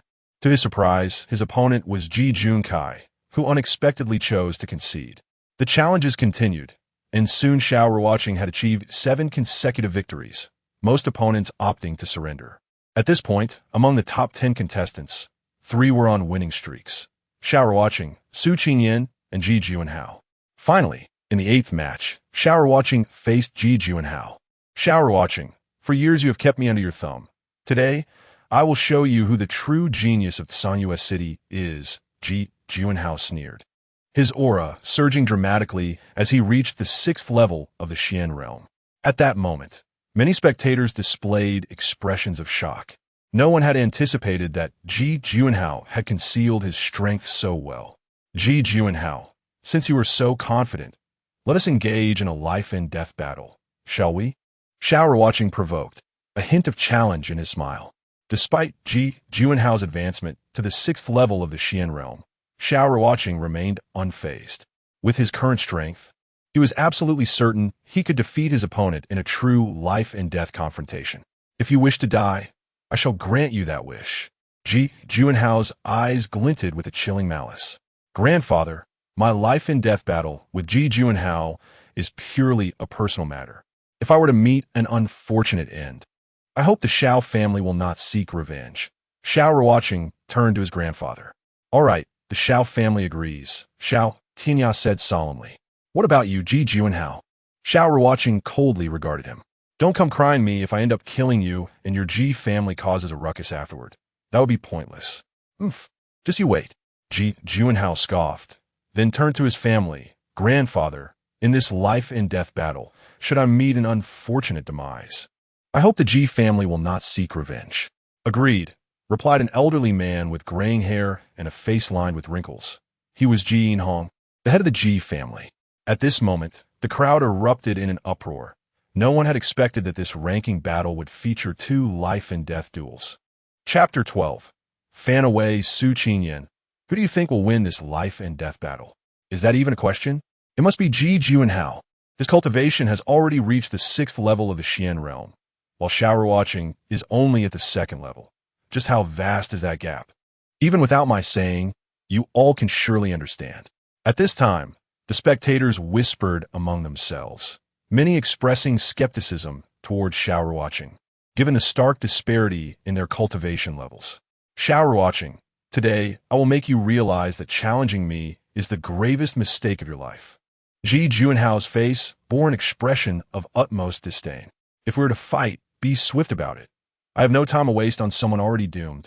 Xiao Ruocheng's silver moon sword was drawn in an instant, its chilling brilliance emanating a terrifying aura. Since you are so eager for death, I shall oblige. Ji Juanhao's eyes glinted coldly as he swung his battle knife, unleashing a ferocious wave of energy that rushed towards Xiao Ruocheng. Facing Ji Juanhao's ferocious onslaught, Xiao Ruocheng did not dare to be complacent. He executed the star step, transforming into a dazzling streak of light, narrowly evading the brutal strike. With a resounding thud, Ji Juanhao's blade struck nothing but air, but he wasted no time in launching another attack, his furious blade techniques flowing relentlessly like an unending tide, crashing towards Xiao Ruocheng. After deftly avoiding several strikes, Xiao Ruocheng leapt gracefully into the air, executing a spin while his silver moon sword sliced through the atmosphere, creating a brilliant arc of light. Faced with Xiao Ruocheng's exquisite swordplay, Ji Juanhao's expression turned grave as he forcefully raised his long knife to block. With a resounding clash of metal, both combatants were sent staggering back several paces. Xiao Ruocheng, today you shall surely die, Ji Juanhao roared, launching himself high into the air, his battle knife sweeping with fervent intent, filling the arena with an overwhelming battle spirit. Heavenly Fire Strike. Xiao Ruocheng's eyes glinted with determination as he leapt like lightning, his silver moon sword swirling intensely, unleashing a razor-sharp arc of energy that seemed poised to rip the very air apart, striking Ji Juanhao's wrist with pinpoint accuracy. Before Ji Juanhao could react, his right hand, along with the battle knife, clattered to the ground. In a moment of desperation, he retreated swiftly, fumbling to pull another sword from his storage pouch. A futile struggle, Xiao Ruocheng sneered, activating the star step to its utmost, dashing towards Ji Juanhao like a swift beam of white light. With a swift sound of slicing, Ji Juanhao's left hand fell to the ground as well. Ah! Ji Juanhao screamed in agonizing pain, his once confident eyes now filled with despair and fear. Xiao Ruocheng, I concede. Faced with this life-and-death crisis, Ji Juanhao dashed towards the edge of the arena without hesitation, believing that if he could just leap down, he would preserve his life. Suddenly, a cold smirk curved upon Xiao Ruocheng's lips as he swiftly hurled his silver moon sword, which shot forth like a bolt of lightning. In the fleeting moment before Ji Juanhao could escape the platform, Xiao Ruocheng's silver moon sword pierced through his back with deadly precision. How could I perish here? A flicker of intense reluctance flashed in Ji Juanhao's eyes as his body crashed heavily to the ground, extinguished of all vitality. Xiao Ruocheng, a frigid, bone-chilling malice surged in Ji Juanhao's gaze. He had never anticipated that the grandson he painstakingly nurtured would meet his end on this very stage. Is there something wrong? Head of the Ji family? Xiao Ruocheng inquired innocently. You are quite something. Ji Juanhao's tone was icy, his expression a mask of suppressed rage fixated upon Xiao Ruocheng. Head of the Ji family, why do you stare at me so intently? Could it be that you cannot bear your loss? Xiao Ruocheng feigned fear while silently bracing himself. Of course, I can bear it. Ji Juanhao ultimately suppressed the raging fury within him. After all, with so many witnesses present, should he retract his words now, he would not only become a laughingstock in Sanyue City, but might also incite a deadly feud between the Ji and Xiao families. Then I shall rest easy, Xiao Ruocheng declared, turning elegantly to descend the arena. In that instant, an oppressive silence enveloped the crowd, leaving everyone dumbfounded. No one had expected that Xiao Ruocheng, at the second tier of the Xian realm, could so effortlessly dispatch Ji Juanhao, who stood at the sixth tier, an utterly astonishing feat. The battles continued unabated. Moments later, it was once again Xiao Ruocheng's turn, this time facing Su Qingyan. Xiao Ruocheng, your dantian is clearly intact. Why did you not inform me? A flicker of grievance crossed Su Qingyan's eyes. Had she known sooner that Xiao Ruocheng's dantian was unharmed, she would not have chosen to withdraw from their engagement. For they had once shared a genuine bond. We are not well acquainted. Why should I divulge such matters? Xiao Ruocheng retorted with a cold laugh. Xiao Ruocheng, you. A barely perceptible anger flitted across Su Qingyan's delicate features. She had not anticipated such a swift transformation in him. Remembering the past, when he would go to great lengths to cheer her up during her low moments, she now found the current Xiao Ruocheng utterly unfamiliar. And this abrupt change stirred a sense of loss within her heart. Enough chatter. If you do not wish to fight, then leave at once, Xiao Ruocheng stated bluntly, his tone frigid. He harbored no fondness for Su Qingyan, as he was no longer the Xiao Ruocheng of the past. Do not think that just because you defeated Ji Juanhao, I would be intimidated. Su Qingyan pouted, then suddenly struck out at him with a palm. Even though she knew she was no match for him, she could not bring herself to concede outright. Since you are so unperceptive, do not blame me for my ruthlessness. Xiao Ruocheng scoffed, his figure moving like a specter as he delivered a swift slap. With a sharp crack, Su Qingyin let out a piercing scream, her body flying off the platform like a kite severed from its string. You, clutching her swollen cheek, resentment flickered in her beautiful eyes. She could hardly believe Xiao Ruocheng had struck her with such mercilessness. Out of respect for Master Su, I have shown restraint, Xiao Ruocheng remarked disdainfully before departing the arena. At that moment, shock washed over the faces of all present. No one had anticipated that the once-favored golden couple would devolve into such a spectacle. Chapter 13. An ambush. Meanwhile, Su Jinghong found himself entangled in conflicting emotions. Initially, he had believed that with Xiao Ruocheng rendered incapable, the championship of the ranking battle was destined for the Su family. Yet, he was taken aback. Just as his daughter withdrew her engagement, Xiao Ruocheng had risen anew, seizing the championship with undeniable superiority. A twinge of regret surged within Su Jinghong. Had he not heeded his daughter's wishes, Xiao Ruocheng would still have been the Su family's brilliant son-in-law. Upon descending the arena, Xiao Ruocheng was greeted warmly by the entire Xiao family. Even the elder, who had eagerly anticipated his grandson's ascension to the position of family head, wore an expression of elation. After several prominent families signed the resource distribution agreements, they departed from the city square. That evening, the Xiao family hosted a grand banquet to celebrate their victory in the ranking battle, signifying a decade of prosperity ahead for the clan. With ample resources, the younger generation's cultivation would flourish rapidly. In the Xiao family's main courtyard, Xiao Tinya spoke, "Chin'er, in half a month, it will be the day of the Hantian Sect's disciple selection ceremony. Tomorrow, I will accompany you there. Grandfather, I would prefer to go alone. The situation is delicate. If the family lacks your presence, it may lead to dire consequences," Xiao Ruocheng replied earnestly. "Absolutely not. It is far too dangerous for you to go alone," Xiao Tinya frowned slightly. "Grandfather, please rest assured.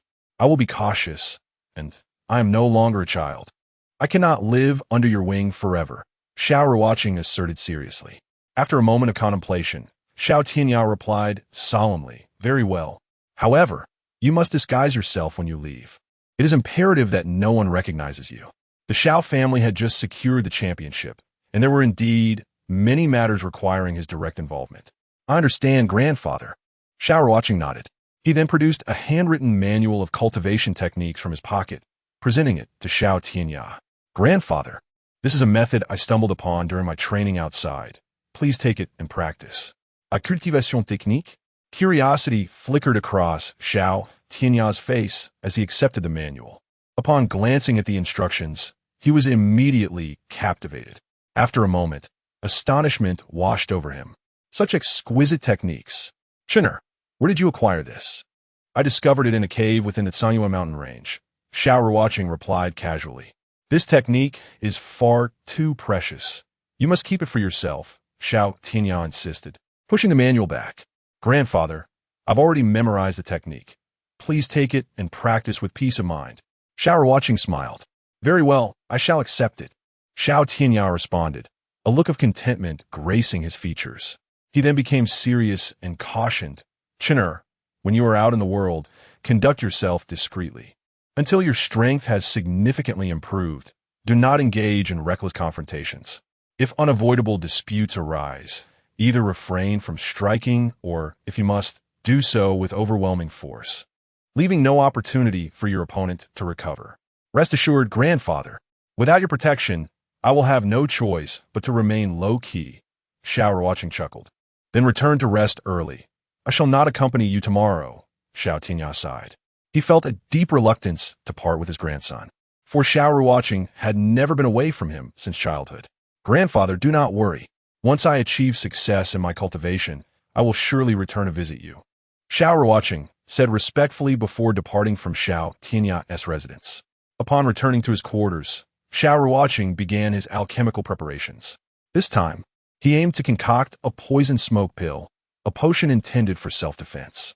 Once detonated, it would engulf the area within 10 zhang in toxic smoke, rendering visibility non-existent, a vital elixir for escaping life-threatening situations. Naturally, Xiao Ruocheng aspired to create more advanced pills. However, in the small town of Sanyue, Sourcing the required herbs was nearly impossible. On the following dawn, as the first light of day began to emerge, Xiao Ruocheng donned a black long robe and a conical hat, stealthily departing from the back entrance of the Xiao family home. He felt a twinge of reluctance towards his family. After traversing into this world, he had sensed the affection bestowed upon him by Xiao Tianya, and his soul had long since merged with that of the previous Xiao Ruocheng. Thus, the Xiao family had already become his own. In less than 15 minutes, he arrived outside Sanyue City. "Young master, this is the flame horse your father prepared for you." A middle-aged man approached, leading a magnificent flame horse. "Thank you, Uncle Su." Xiao Ruocheng expressed his gratitude with a respectful gesture, then mounted the horse and galloped away into the distance. The flame horse, a gentle yet powerful beast, was a favored mode of transportation on the Xuanwu continent. Riding the flame horse, a surge of pride filled Xiao Ruocheng's heart to ride a mythical creature, relishing the thrill of vengeance and adventure. This epitomized the world of immortal heroes in his mind. The distance from Sanyue City to Hantian Sect was substantial, on foot. It would take him at least a month given his current cultivation level. However, on the flame horse, he could make the journey in merely 10 days. So he felt no urgency. 3 days swiftly passed. One day, as he traversed a dense forest, an instinct urged him to halt. Something ominous lurked within the thicket. His perception of danger stemmed from the surrounding environment. Along his journey, he had been greeted by the cacophony of birds and insects, but this area was unsettlingly silent, indicating something was amiss. For his safety, Xiao Ruocheng decided to turn back and circumvent the forest. "You little brat, today I shall grind you to dust." Just as he pivoted his horse, Zheng Yukai appeared, flanked by over 10 practitioners at the Xian level, blocking his path. "Zheng Yukai." Xiao Ruocheng's expression shifted dramatically, his demeanor growing increasingly grave. Zheng Yukai had reached the 9th level of Xian cultivation, and a direct confrontation would spell disaster for him, especially with the additional practitioners by his side. "Today, I shall witness who can save you." Just then, an unexpected turn of events occurred. From the depths of the forest behind him, a dozen figures emerged, led by Ji Juanhao's father, Ji Weidong. "You think you could take my life? Think again." Xiao Ruocheng scoffed, unafraid in the face of peril. With resolute determination, he leaped from the back of the flame horse, darting toward the left thicket. Trapped between two forces, the left forest was his only escape route. Once inside, his agility would allow him to evade capture with relative ease. Chapter 14. Hantian Sect, the audacity to flee even at death's door. Just then, from the depths of the left thicket, over 10 practitioners of the 7th and 8th levels of Xian emerged, brandishing long blades and exuding a menacing aura, blocking Xiao Ruocheng's path. "The hell with this," he shouted, unleashing several poison smoke pills. Boom! With a thunderous explosion, smoke enveloped the area, toppling trees all around. Seizing the opportunity, Xiao Ruocheng dashed into the nearby forest, employing his agility to escape. Zheng Yukai and Ji Weidong, witnessing the unfolding chaos, rushed in pursuit of the direction where Xiao Ruocheng had vanished. "You little brat, you shall not escape today," Ji Weidong bellowed, hot on his heels. "Zheng Yukai, Ji Weidong, you fools wait. I will surely annihilate your families upon my return." A chilling light flickered in Xiao Ruocheng's eyes as he hurled another poison smoke pill behind him. Boom! Amidst the shrouded smoke, he pushed his agility to the limit, disappearing into the forest within a few breaths. "What now?" Zhang Youcai's expression darkened as he realized Xiao Ruocheng had vanished without a trace. "What else can we do? We must search. If we fail to find him, neither of our families will ever know peace." Ji Weidong's face mirrored his unease. He had not anticipated that Xiao Ruocheng could evade capture amidst such overwhelming odds. Consequently, Ji Weidong and Zheng Yukai, accompanied by their respective entourages, began a meticulous search through the thicket. Meanwhile, Xiao Ruocheng had already traveled hundreds of miles away. He retrieved a map confirming his location and continued his relentless journey towards Hantian Sect. With merely 12 days remaining until the disciple recruitment ceremony, and having lost the flame horse, he realized that if he wished to arrive on time, he would have to travel day and night. Missing the recruitment would mean waiting until the following year. To ensure his participation in the ceremony, Xiao Ruocheng pushed his agility to the utmost limits. Although he no longer had the flame horse, he bore no grievances, viewing this as a rare opportunity, an exceptional chance to hone his skills. Once he mastered the star step to a proficient level, his speed would experience a significant breakthrough, proving invaluable in both combat and dire situations. At that moment, Ji Weidong and Zheng Yukai floundered like headless flies, blindly searching for Xiao Ruocheng's whereabouts. Suddenly, an elderly figure appeared before them without warning. His sharp gaze was as fearsome as the Grim Reaper, instilling dread in their hearts. "Old Master Xiao, how did you come to be here?" Confronted by the unexpected appearance of Xiao Tianya, Ji Weidong and Zheng Yukai trembled uncontrollably, never having anticipated his presence. "Why I am here matters not. What matters is that you both shall die today." Xiao Tianya's voice was icy, an aura of terror radiating from him. "Xiao Tianya, if you dare kill us, the Ji and Zheng families will never let this go. Your Xiao family will face devastating repercussions." Zheng Yukai feigned composure. "To threaten me even at death's door." Xiao Tianya scoffed, moving like a wraith to Zheng Yotsai's side, gripping his throat. Crack! With a sharp sound, Zheng Yotsai's eyes widened in horror, then gradually dimmed as he succumbed to death. "Old Master Xiao, spare me." Ji Weidong fell to his knees in fear. "To harm my grandson means death is your only fate." With a swift motion, Xiao Tianya summoned Ji Weidong before him and twisted his body with brutal force. "Chunger, your future path is yours alone to tread." After dispatching Ji Weidong and Zheng Yukai, Xiao Tianya vanished into the forest, sparing the remaining members of their two families from his wrath. Time flitted by like a fleeting shadow, and in the blink of an eye, 12 days had passed. Under the relentless pursuit of Xiao Ruocheng, he finally arrived at the Grand Plaza of the Hantian Sect. The Hantian Sect is one of the 4 premier sects of the Eastern State, revered as the pinnacle of martial arts in the hearts of countless young aspirants. Nestled amidst a range of undulating mountains, the scenery here is as picturesque as a painting, imbued with rich spiritual energy, resembling a celestial paradise that captivates the soul. As one of the Eastern State's foremost sects, every time the Hantian Sect holds its disciple recruitment ceremony, it stirs a fervor across the region, drawing thousands of young talents to participate in the entrance examination. Naturally, the entrance examination is exceedingly stringent. Candidates must not exceed the age of 18 and must possess a cultivation level no lower than the Xian level. These criteria are merely the basic requirements. The most crucial factor is the testing of one's spiritual root.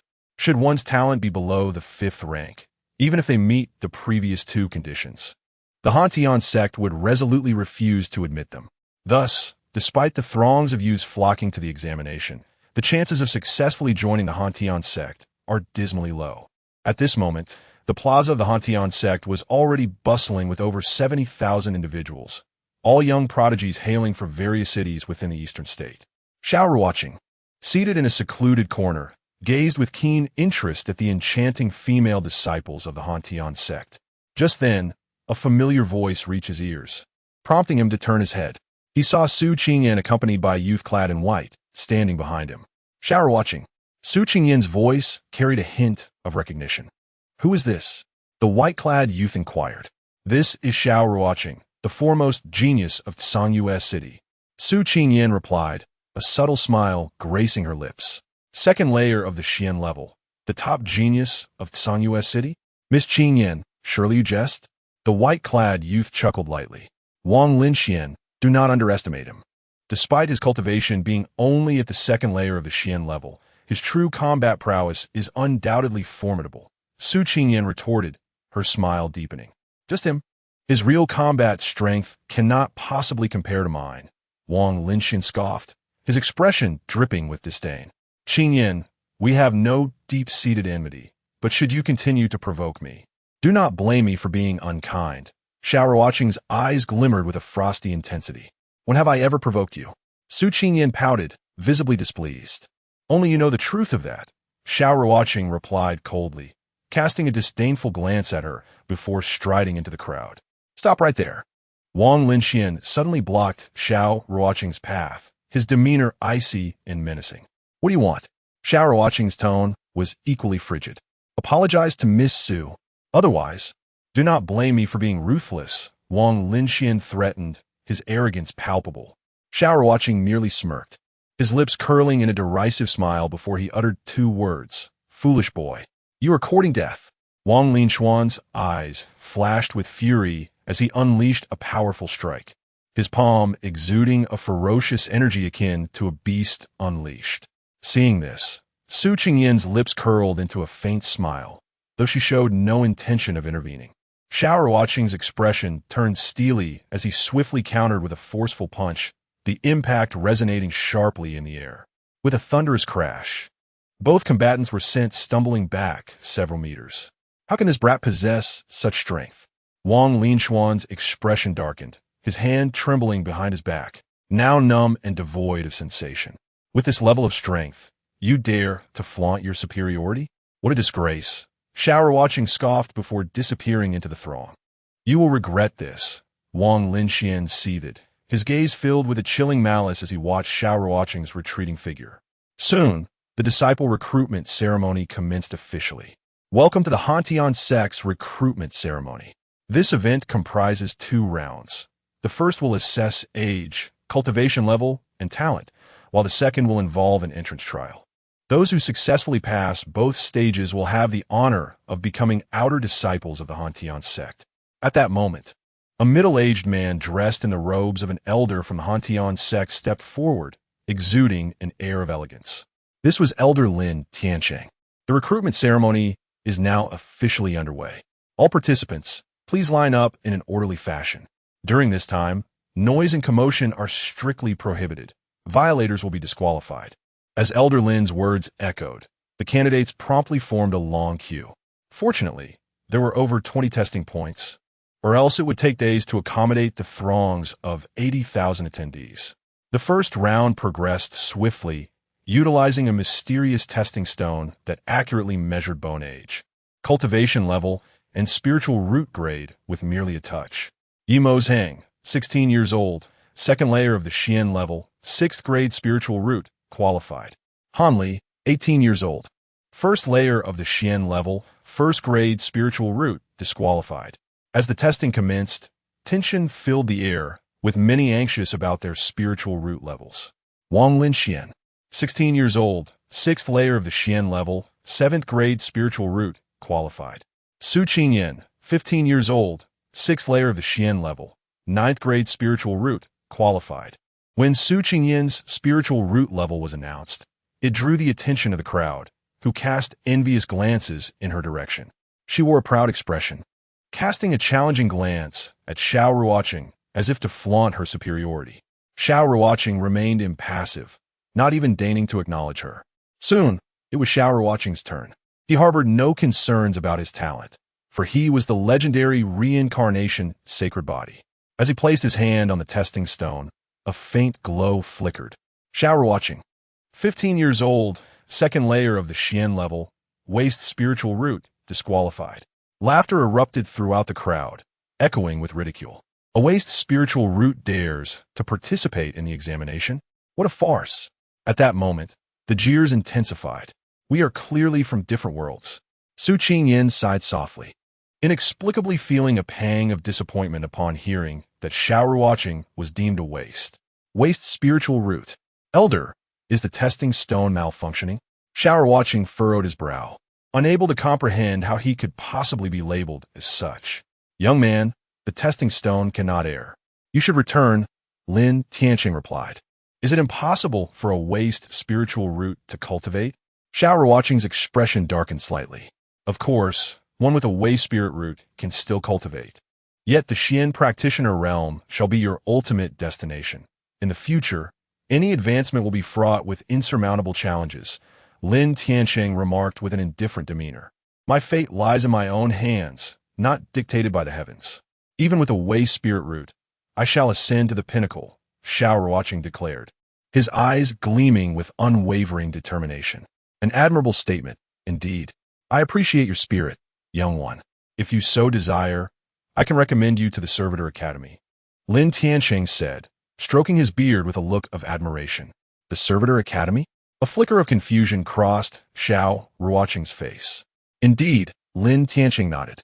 Although the tasks there are somewhat arduous, should you manage to break through to the Xian Master Realm before the age of 20, you may still qualify as an inner Sect disciple. Thank you, Senior. The Servitor Academy will suffice. Xiao Ruocheng replied with a polite bow. He did not take the results of the Spirit Root test to heart. After all, he was the legendary Reincarnation Sacred Body. If he truly possessed a waste Spirit Root, Lin Tianyang would never have taken him as a disciple. Very well, I shall have someone escort you to the Servitor Academy. I hope you do not disappoint me. Lin Tianqing instructed, summoning a steward to guide Xiao Ruocheng to the academy.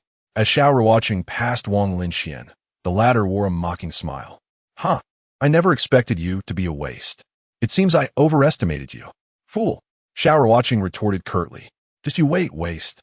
A glimmer of icy malice flickered in Wang Linxuan's eyes. However, Xiao Ruocheng chose to ignore him, following the steward toward the Servitor Academy. Becoming a Servitor disciple was not entirely unacceptable to him. As long as he could break through to the Xian Master Realm, he could still become an inner Sect disciple.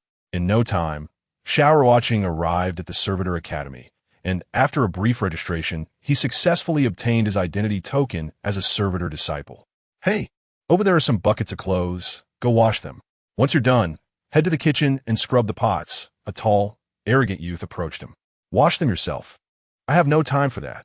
Xiao Ruocheng coldly smirked, turning away toward the area for raising spirit beasts. His assigned task in the Servitor Academy had already been arranged by the steward, which was to care for spirit beasts. Other duties were not within his purview. Stop! The stout youth barked, swiftly placing himself in Xiao Ruocheng's path. I don't care what your status is at home. In this academy, you must obey me. Understand? You are merely a Servitor disciple. Why should I listen to you? Xiao Ruocheng retorted with a sardonic smile. You truly fail to grasp the current situation. If I don't teach you a lesson today, you might actually think you're a genius, the hefty youth sneered, his eyes flashing with menace as he raised his hand to strike Xiao Ruocheng with a heavy slap.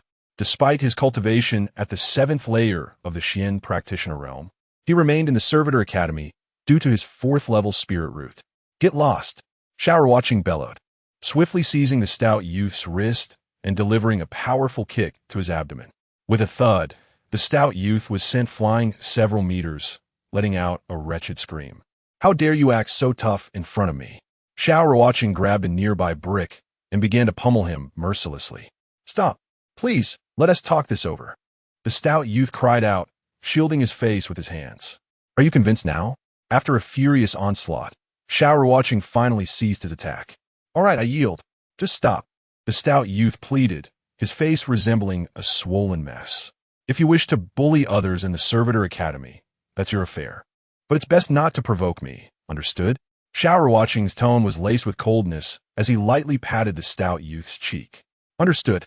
The stout youth quickly assured him, Boss, don't worry. No one will dare to bother you in the academy from now on. What is your name? Xiao Ruocheng inquired, glancing at the stout youth. My surname is Xiong. I'm the eldest at home, so everyone calls me Xiongda, he replied with utmost respect. Not bad.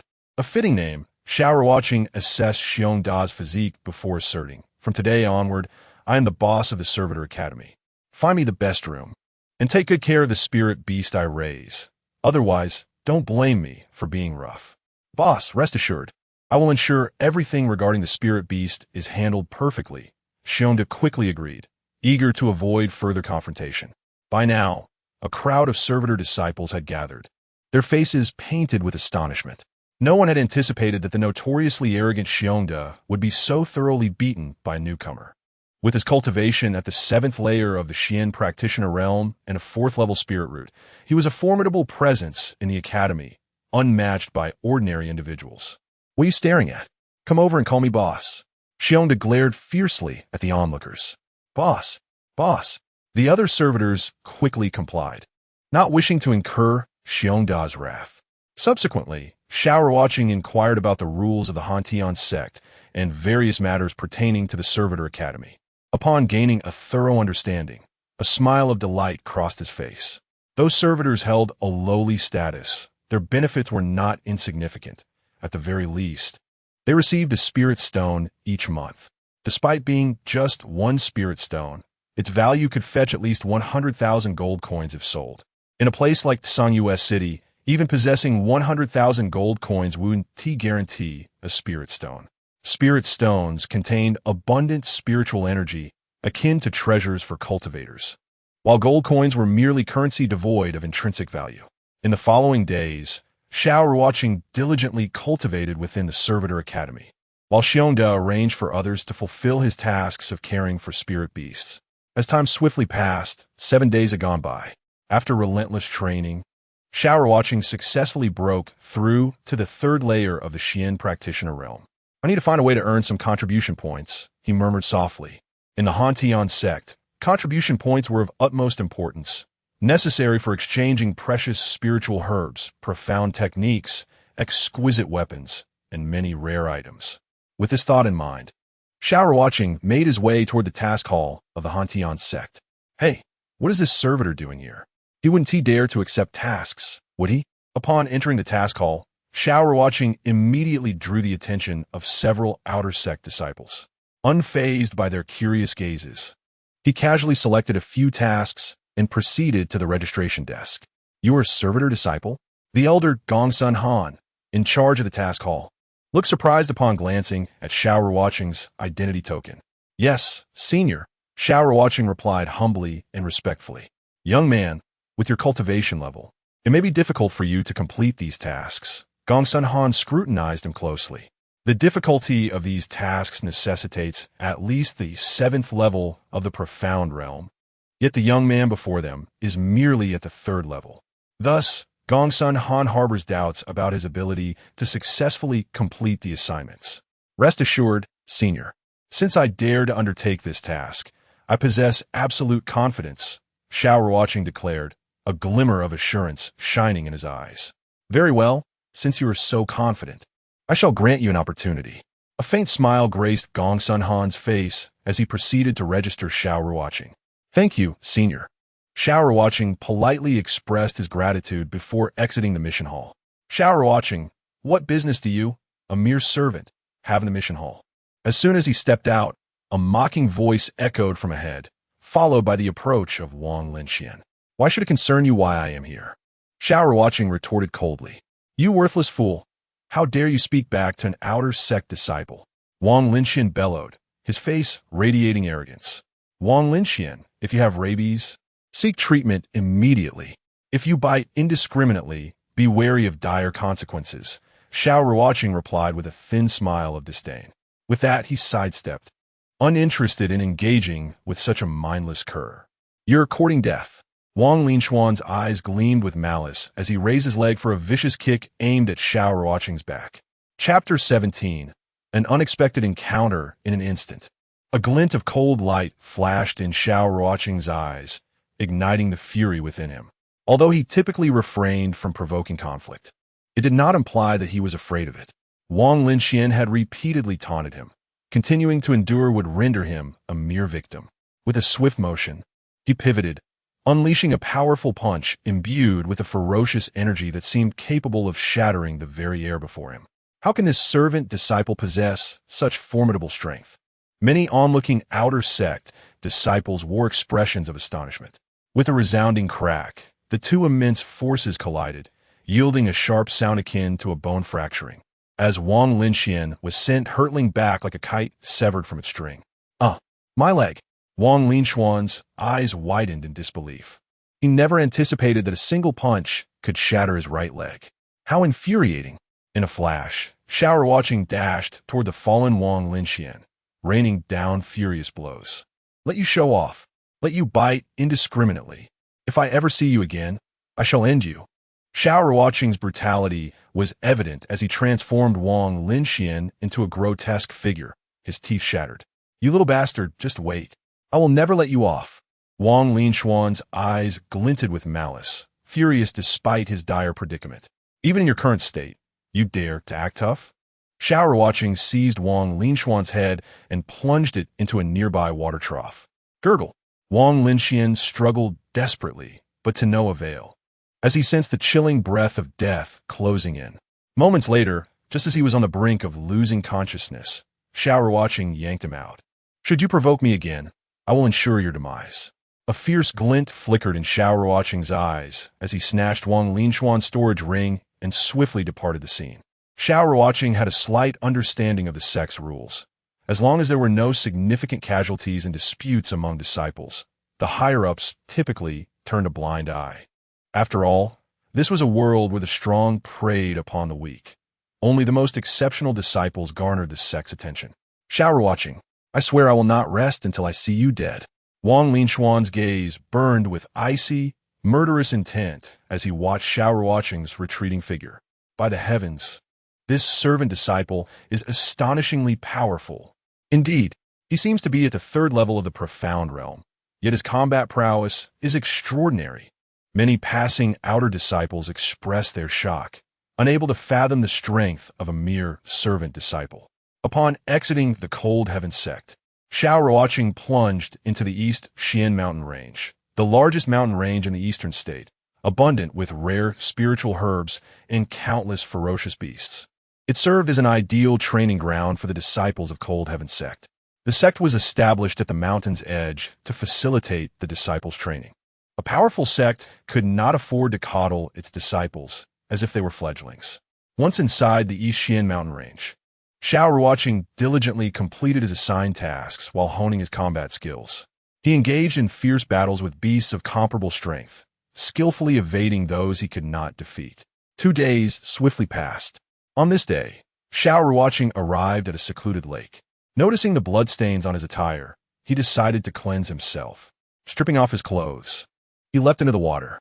Suddenly, a breathtakingly beautiful face emerged from the surface, startling him. This girl was stunning beyond belief, her long, lustrous black hair cascading gracefully as if she had just risen from the water, her flawless skin radiating purity. By the heavens, Xiao Ruocheng was momentarily bewildered, suspended mid-air, unable to retreat in time. With a splash, he landed directly atop the girl, his hands inadvertently resting upon her voluptuous form. "Pervert, I will kill you," she shrieked, her exquisite features transforming into a mask of icy fury, an overwhelming aura of murderous intent emanating from her. With a swift strike, she struck Xiao Ruocheng's chest. Bang!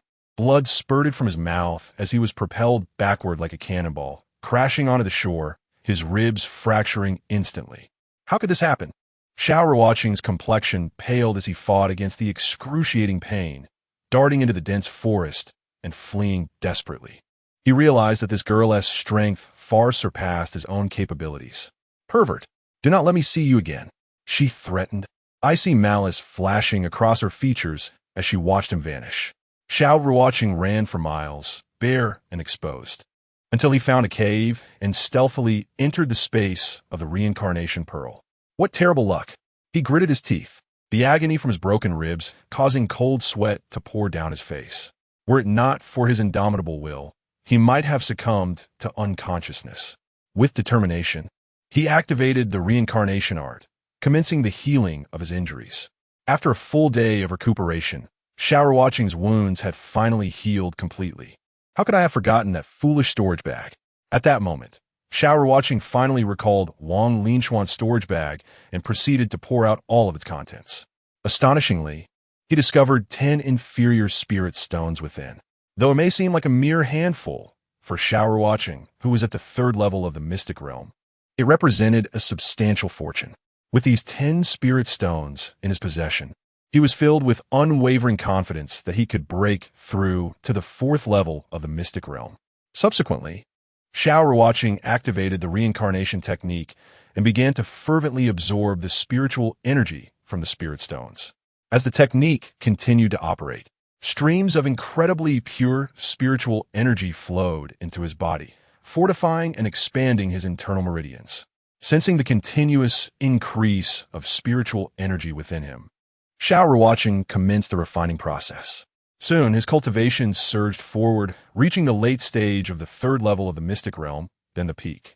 Upon refining 8 of the spirit stones, he successfully attained the pinnacle of the 3rd level. Chapter 18. The Trading Market at that moment. Xiao Ruocheng took out the remaining 2 spirit stones and, without hesitation, activated the reincarnation technique to refine them with fervor. As the last two spirit stones were successfully refined, Xiao Ruocheng finally approached the threshold of the fourth level of the mystic realm. "Break for me," he murmured with fierce determination, channeling all the spiritual energy within him to forcefully break through to the fourth level. At the instant the barrier shattered, an immense power surged throughout his body. Fourth level of the mystic realm. Ha! Truly worthy of the Reincarnation Sacred Body. After successfully breaking through, Xiao Ruocheng opened his eyes wide, his face radiating uncontainable excitement. Through Lin Tianyang's memories, he understood that an average practitioner at the mystic realm could only refine half a spirit stone a day, exceeding that could harm their meridians and damage their foundation. His ability to refine such a large number of spirit stones was closely tied to his extraordinary physique. As a legendary top-tier divine body, the Reincarnation Sacred Body surpassed that of ordinary individuals, especially in the aspect of refining spirit stones, where it faced no limitations. Afterward, Xiao Ruocheng left the Reincarnation Pearl space and hastened towards the Cold Sky Sect. A day later, he returned to the mission hall of the Cold Sky Sect. Upon submitting all his tasks, Gongsun Han displayed an expression of utter astonishment. "Little fellow, I never expected that in just a few days your cultivation would rise to the fourth level of the mystic realm." Gongsun Han was filled with disbelief. He had not anticipated that a mere disciple would ascend a small realm in such a short span of time. It is known that the talents of miscellaneous disciples are typically quite poor. Generally, a disciple with a fourth-grade spirit root would require at least 6 months to elevate from the third to the fourth level. For a disciple with a first-grade spirit root, it could take several years to break through a small realm. "Senior, you flatter me. I merely stumbled upon this breakthrough," Xiao Ruocheng humbly replied. "You little rascal, no need to feign humility before me," Gongsun Han said, stroking his beard. "By the way, what grade is your spirit root?" Cough, cough. Xiao Ruocheng cleared his throat, feeling somewhat embarrassed as he admitted, "Waste spirit root." "Waste spirit root?"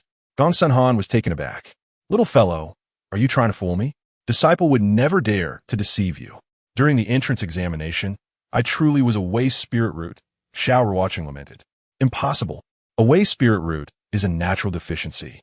Breaking through to the first level of the mystic realm is already a rarity." Gongsun Han expressed his skepticism. I am unsure of the reason."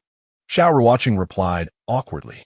"Little one, regardless of whether you possess a waste spirit root, as long as your resolve remains steadfast, there will always be opportunities to ascend to the pinnacle of martial arts," Gongsun Han remarked with a gentle smile. "Thank you for your guidance, Senior." Xiao Ruocheng respectfully bowed. After leaving the mission hall, he proceeded to the spiritual medicine pavilion, intent on converting all his contribution points into medicinal materials. For only then could he concoct the mystic spirit pill. With the mystic spirit pill in hand, he could swiftly elevate his cultivation. However, upon exiting the spiritual medicine pavilion, his expression turned despondent, as his contribution points were woefully insufficient, yielding only enough materials for a single furnace of pills. It seemed he needed to devise a plan to earn more contribution points. Xiao Ruocheng fell into deep contemplation. After a moment, he finally conceived a strategy: selling pills. This was the only way he could rapidly accumulate sufficient contribution points. Upon returning to the miscellaneous disciple quarters, Xiao Ruocheng entered the Reincarnation Pearl space once more. This time, he aimed to refine the mystic spirit pill. With only enough materials for one furnace, he could not afford any mistakes. Otherwise, his hard-earned contribution points would be squandered. He approached the alchemy process with utmost caution, ensuring precision in every movement. Once all the materials were sorted, he added them one by one into the black cauldron and ignited the true fire to commence the pill concoction. This was his first attempt at refining the mystic spirit pill, and he felt a hint of nervousness. After half an hour, a rich and pure aroma wafted from the black cauldron. Xiao Ruocheng's heart raced with excitement as he carefully opened the cauldron. Upon seeing the formed mystic spirit pill within, an ecstatic expression engulfed his face. A top-grade mystic spirit pill. He then delicately placed the batch of mystic spirit pills into a pre-prepared vial, silently hoping for a favorable price. With that thought, he exited the Reincarnation Pearl space and made his way to the Outer Sect trading market. The Outer Sect trading market served as a vital hub for disciples of the Cold Sky Sect to trade their goods, showcasing a myriad of rare treasures, techniques, martial skills, and medicinal materials. However, most items for sale here were generally low-grade weapons and techniques. Anything of higher quality was unlikely to be sold here. To avoid drawing attention, Xiao Ruocheng donned a wide-brimmed hat and set up a simple stall with a table. Top-grade Mystic Spirit Pill, 5,000 contribution points each, first come, first served. Xiao Ruocheng announced loudly, placing a sign with the price in front of his stall. "You brat, are you joking about top-grade Mystic Spirit Pills?" His call quickly attracted a crowd of curious onlookers. "Absolutely genuine. There are only 10 in total. Don't miss out," he declared, holding a Mystic Spirit Pill in his hand. "Wow, truly a top-grade Mystic Spirit Pill. I'll take 2, exclaimed a burly youth. "I want 2 as well," said another youth, fanning himself with a folding fan. In less than no time, all 10 Mystic Spirit Pills in Xiao Ruocheng's possession were successfully sold. "Damn it. It seems I'll have to raise the price tomorrow," Xiao Ruocheng muttered to himself, surprised at the overwhelming demand for the top-grade Mystic Spirit Pills. After leaving the trading market, he made his way back to the Spiritual Medicine Pavilion. From this batch of pills, he earned 50,000 contribution points, while the cost amounted to only 10,000 points, meaning he netted a profit of 40,000 contribution points. Do not underestimate this 40,000 contribution points. Typically, it would take an Outer Sect disciple at least 2 months of tasks to accumulate such an amount. In recent days, he has earned a substantial amount in merely a single day, which has greatly uplifted his spirits. Upon arriving at Lingbao Pavilion, Xiao Ruocheng exchanged his 50,000 contribution points entirely for spiritual herbs. Over the next few days, he consistently sold elixirs at the Outer Sect trading market, and his accrued contribution points continued to multiply. In the blink of an eye, 7 days passed. During this time, Xiao Ruocheng amassed over 1 million contribution points. Simultaneously, his cultivation level successfully ascended to the 5th layer of the mysterious realm. To ensure he possessed more means of self-preservation, he diligently practiced a blood escape technique during these 7 days. This secret escape method, when executed, would instantly deplete 70% of his internal vitality. However, the corresponding reward was a tenfold increase in his speed while fleeing. Thus, unless absolutely necessary, Xiao Ruocheng would refrain from employing the blood escape technique, as recovering from such a significant loss of vitality would take at least half a month, unless supplemented by a substantial amount of healing pills. On this day, Xiao Ruocheng visited the Treasure Pavilion and spent 200,000 contribution points to exchange for a high-grade Azure Spirit Sword and a similarly rated Demon Dragon Staff. Now that his cultivation had reached this level, lacking weapons would put him at a disadvantage in combat. His previous Silver Moon Sword was merely an ordinary weapon that did not exhibit much fighting power, prompting Xiao Ruocheng to acquire these 2 formidable instruments. In this world, weapons are classified into various tiers: yellow, mysterious, earth, heaven, spirit, sect, king, emperor, sovereign, saint, and divine. "Are you Xiao Ruocheng?" As soon as he stepped into the servant hall, a group of Outer Sect disciples surrounded him. The leader among them was a tall, imposing young man named Wang Linyu, a genius ranked among the top 10 in the Outer Sect of the Cold Sky Sect. Following closely behind him was his younger brother, Wang Linxian. Observing this, several passing servant disciples hurriedly sought refuge within the servant hall, eager to avoid becoming collateral damage. "I am. What of it?" Xiao Ruocheng sneered, unperturbed, locking his gaze on Wang Linyu. Although the latter had reached the 9th layer of the mysterious realm, Xiao Ruocheng did not regard him with any trepidation. After a period of rigorous training, his reincarnation technique had advanced from the entry level to a minor completion stage, enhancing his ability to challenge those of higher realms. Now, even when faced with a practitioner at the 9th layer of the mysterious realm, he felt confident in his capacity to contend. "Xiao Ruocheng, how dare you act arrogantly in front of my brother? No one could save you today," Wang Linxian said coldly. "Do not mistake my generosity for weakness. Kneel and slap your face 100 times, then apologize to my brother, and I may spare you this time," Wang Linyu declared with a chilling tone, his eyes glinting with menace. You fool. A cold smile crept across Xiao Ruocheng's lips, revealing his disdain. How audacious you are to provoke me, a mere servant. If I do not cripple your limbs today, you might genuinely believe. Before he could finish, Xiao Ruocheng moved like lightning, delivering a devastating punch that struck Wang Linyu squarely in the face. Bang! Ah! Wang Linyu screamed, his body soaring backward like a kite with its string cut, a tooth flying from his mouth. How dare you act so high and mighty?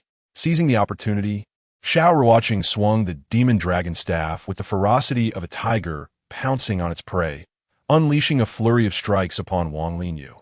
In mere moments, Wang Linyu was left battered and unrecognizable, his face resembling that of a pig's head. You insolent brat, you are courting death. At this point, Wang Linyu's followers finally reacted, brandishing their staffs as they charged towards Xiao Ruocheng. Get lost! Xiao Ruocheng's eyes flashed with cold light as he plunged into the fray, unleashing a barrage of fierce staff strikes. His technique was both cunning and brutally powerful, each strike felling an opponent. Bang! Bang! Bang! The air was filled with anguished screams as Xiao Ruocheng tore through the crowd like a tiger among sheep, toppling over a dozen outer sect disciples in mere moments. These disciples, all at approximately the 7th layer of the mysterious realm, were no match for him. You little bastard, you are finished for daring to ambush me. Wang Linyu glared at Xiao Ruocheng with venomous eyes. How audacious! Xiao Ruocheng's eyes glinted with fierce determination as he charged forward once more, raising the demon dragon staff. By now, Wang Linyu had regained his composure, drawing his sword to confront Xiao Ruocheng. In that instant, he was driven by madness. How could a top 10 genius of the outer sect be reduced to such a state by a mere servant? He felt compelled to eliminate Xiao Ruocheng to avoid becoming the laughingstock of the outer sect. However, weakened by his injuries, Wang Linyu's combat prowess had diminished significantly. The moment he swung his sword, Xiao Ruocheng evaded with ghostly agility, retaliating with a crushing blow to Wang Linyu's wrist. Crack! With a sharp sound of bone breaking, Wang Linyu's right hand was shattered, followed swiftly by another strike to his legs. Ah! The hall echoed with his piercing cries, causing Wang Linyu's companions to flee in terror. You asked for it. Having dealt with Wang Linyu, Xiao Ruocheng turned his attention to Wang Linxian, launching a relentless assault with his staff. Xiao Ruocheng, please, don't hit me. Ah! In that moment, Wang Linxian was thoroughly terrified, collapsing to the ground in supplication. Now you plead for mercy? Where was this when you were boasting? Xiao Ruocheng's face darkened with a chilling aura as he aimed his staff at Wang Linxian's limbs. Crack! Ah! Wang Linxuan's screams filled the air as he lost consciousness from the excruciating pain. Xiao Ruocheng, how could you? Unbeknownst to him, Su Qingyan had appeared at the entrance of the servant hall, her face etched with disbelief. She could hardly fathom how Xiao Ruocheng's strength had surged so dramatically in just 10 days. Su Qingyan, I warn you, our past is behind us. Should you dare provoke me again, I shall not show mercy. At that moment, Xiao Ruocheng resembled an enraged beast, his presence overwhelming as he lunged towards Su Qingyan, seizing her by the throat. Xiao Ruocheng, let me go. This has nothing to do with me. Su Qingyan struggled desperately against the suffocating grip. Get lost. Xiao Ruocheng flung her aside, sending her crashing to the ground, her beautiful face marred by anger and disbelief. She could hardly comprehend how Xiao Ruocheng had transformed into such a stranger. My goodness, this servant is astonishing. As the scene unfolded, a crowd gathered, their faces a mixture of shock and awe. No one expected a mere servant disciple to single-handedly defeat a group of outer sect disciples, including Wang Linyu, ranked among the top 10. In a nearby pavilion, Elder Lin Tiansheng of the outer sect wore an expression of astonishment. He had not anticipated that the servant disciple he had inadvertently taken in would experience such rapid advancement in strength. What astonished him even further was the sheer terror of Xiao Ruocheng's ability to challenge those above his level. Chapter 20. Street Medicine, have you heard? Wang Linyu was brutally incapacitated by a mere servant disciple. Is it even possible? How could a servant disciple possess such ferocity? Am I attempting to deceive you? This news has spread like wildfire throughout the outer sect. It is said that the servant disciple is a newcomer possessing only the 5th layer of the Xian apprentice realm. Yet their combat prowess is remarkably fearsome. Even so, such exaggeration seems implausible. At this moment, the news of Xiao Ruocheng rendering Wang Linyu incapacitated swept through the outer sect like a tempest, igniting countless discussions and speculations among the populace. Meanwhile, Xiao Ruocheng set up his stall in the outer sect's trading market, offering an array of peculiar medicinal pills. The Supreme Detoxification Pill was priced at 1,000 contribution points each. The life-saving artifact, the Poison Smoke Pill, cost 500 contribution points. The Premium Breast Enhancement Pill was also 1,000 contribution points, while the Strength Augmentation Pill was offered at 2,000 contribution points. In a sensational launch, he presented the Essential Pill for practitioners. I Love a Matchstick, available for just 998 contribution points. Additionally, he proclaimed himself as the reincarnation of an ancient medical sage, specializing in a myriad of perplexing ailments. With fervor, Xiao Ruocheng hung a brand new advertisement at his booth and began to vocally advertise his wares. The sale of these bizarre concoctions stemmed from necessity. Earlier, when he sought to exchange for spiritual herbs, an elder at the herb pavilion informed him that the materials for the Xianling pill were temporarily out of stock, and he would need to wait some time for a replenishment. Thus, to continue earning contribution points and spiritual stones, Xiao Ruocheng had no choice but to sell these eccentric pills and offer medical consultations. Under Xiao Ruocheng's vigorous promotion, a crowd soon gathered around his stall, eager to partake in the spectacle. "I would like a detoxification pill," declared a poised young man. "I'll take 2 breast enhancement pills," said a veiled young woman who approached him. "I love a matchstick. Give me 10, chimed in a rather mischievous-looking boy. "Hand me a strength augmentation pill," called out a burly man entirely swathed in layers. By heavens, appearances can be deceiving, Xiao Ruocheng mused, yet he proceeded to sell the pills to the man. At that moment, business was booming for Xiao Ruocheng. Within a short span, he had nearly sold out of his inventory. "Can you truly cure various ailments?"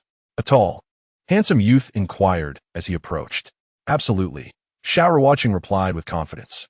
He observed that the young man appeared generally healthy, with only minor issues in intimate matters. Clearing his throat, the handsome youth glanced around, ensuring no one was watching, and lowered his voice. "I tend to finish quickly. Do you have a remedy to help me last longer?" "Indeed, I have a solution." A subtle smile graced Xiao Ruocheng's lips. "How quick are you currently?" "1 breath," the distinguished young man admitted, somewhat embarrassed. "1 breath," Xiao Ruocheng exclaimed in surprise, then stated, "It will cost you 2,000 contribution points or 5 spiritual stones. I guarantee results. Are you sure you're not trying to swindle me?" the young man asked, skepticism evident in his tone. "In business, honesty is paramount. If I were to deceive you, how could I treat others in the future?" Xiao Ruocheng replied earnestly. "Fine, here are 5 spiritual stones. How will you treat me?" The young man acquiesced readily, producing the stones for Xiao Ruocheng. "Remove your shirt. I will administer acupuncture on your back and provide you with a prescription that will ensure your cure." After retrieving a set of prepared silver needles, Xiao Ruocheng instructed the young man, who complied without hesitation. Although this was Xiao Ruocheng's first acupuncture, his technique was remarkably proficient, a testament to his training under Lin Tianyang. Moments later, the young man felt a surge of warmth coursing through him, indicating the efficacy of Xiao Ruocheng's treatment. "Thank you, divine healer," the young man expressed his gratitude. "Here is the prescription I wrote for you. Retrieve the herbs from the herb pavilion and follow the dosage accordingly," Xiao Ruocheng said as he handed the prescription to the young man. Soon after, a throng of individuals gathered at Xiao Ruocheng's stall, each seeking remedies for their ailments. He tirelessly attended to them, and the spiritual stones in his possession multiplied rapidly. Upon returning to the servants' quarters, Xiao Ruocheng entered a secluded state once more. Having amassed a considerable amount of resources, he was determined to elevate his cultivation level. Once within the reincarnation space, Xiao Ruocheng laid out all the spiritual stones he had accumulated and activated the reincarnation technique to begin refining them. During this period, he had earned over 300 spiritual stones, a substantial fortune for an average practitioner in the Xian realm. While a typical practitioner would require over a year to refine such a quantity, Xiao Ruocheng's unique reincarnation physique and divine-level techniques allowed him to refine at a pace hundreds of times faster. However, as a reincarnation saint, his requirements for spiritual stones were also significantly higher than those of ordinary practitioners. As he gradually refined the stones, the meridians within his dantian expanded, and he felt a powerful surge of Xian energy flooding through him. He quickly directed this energy towards breaking through to the sixth layer of the Xian realm. With repeated, forceful attempts, cracks began to form in the barrier of the sixth layer. Break! Xiao Ruocheng roared, launching his final, determined effort. At that moment, he successfully ascended to the sixth layer of the Xian realm, having completely exhausted his supply of spiritual stones. By the heavens, that was an astonishingly rapid consumption of spiritual stones, he lamented internally. As the legendary reincarnation saint, his energy demands grew increasingly vast with each advancement. With that, Xiao Ruocheng exited the reincarnation space and made his way toward the mission hall, intending to undertake more tasks and hone his practical skills. You there, you are Xiao Ruocheng. A young man clad in a cream-colored brocade robe approached him, exuding an air of arrogance, flanked by 5 or 6 subordinates, all of whom were at the 7th or 8th layer of the Xian realm. Is there something you need? Xiao Ruocheng's brow furrowed slightly, sensing the ill intentions of the group. Chapter 21. Severely injured, I hear you have premium pills for sale.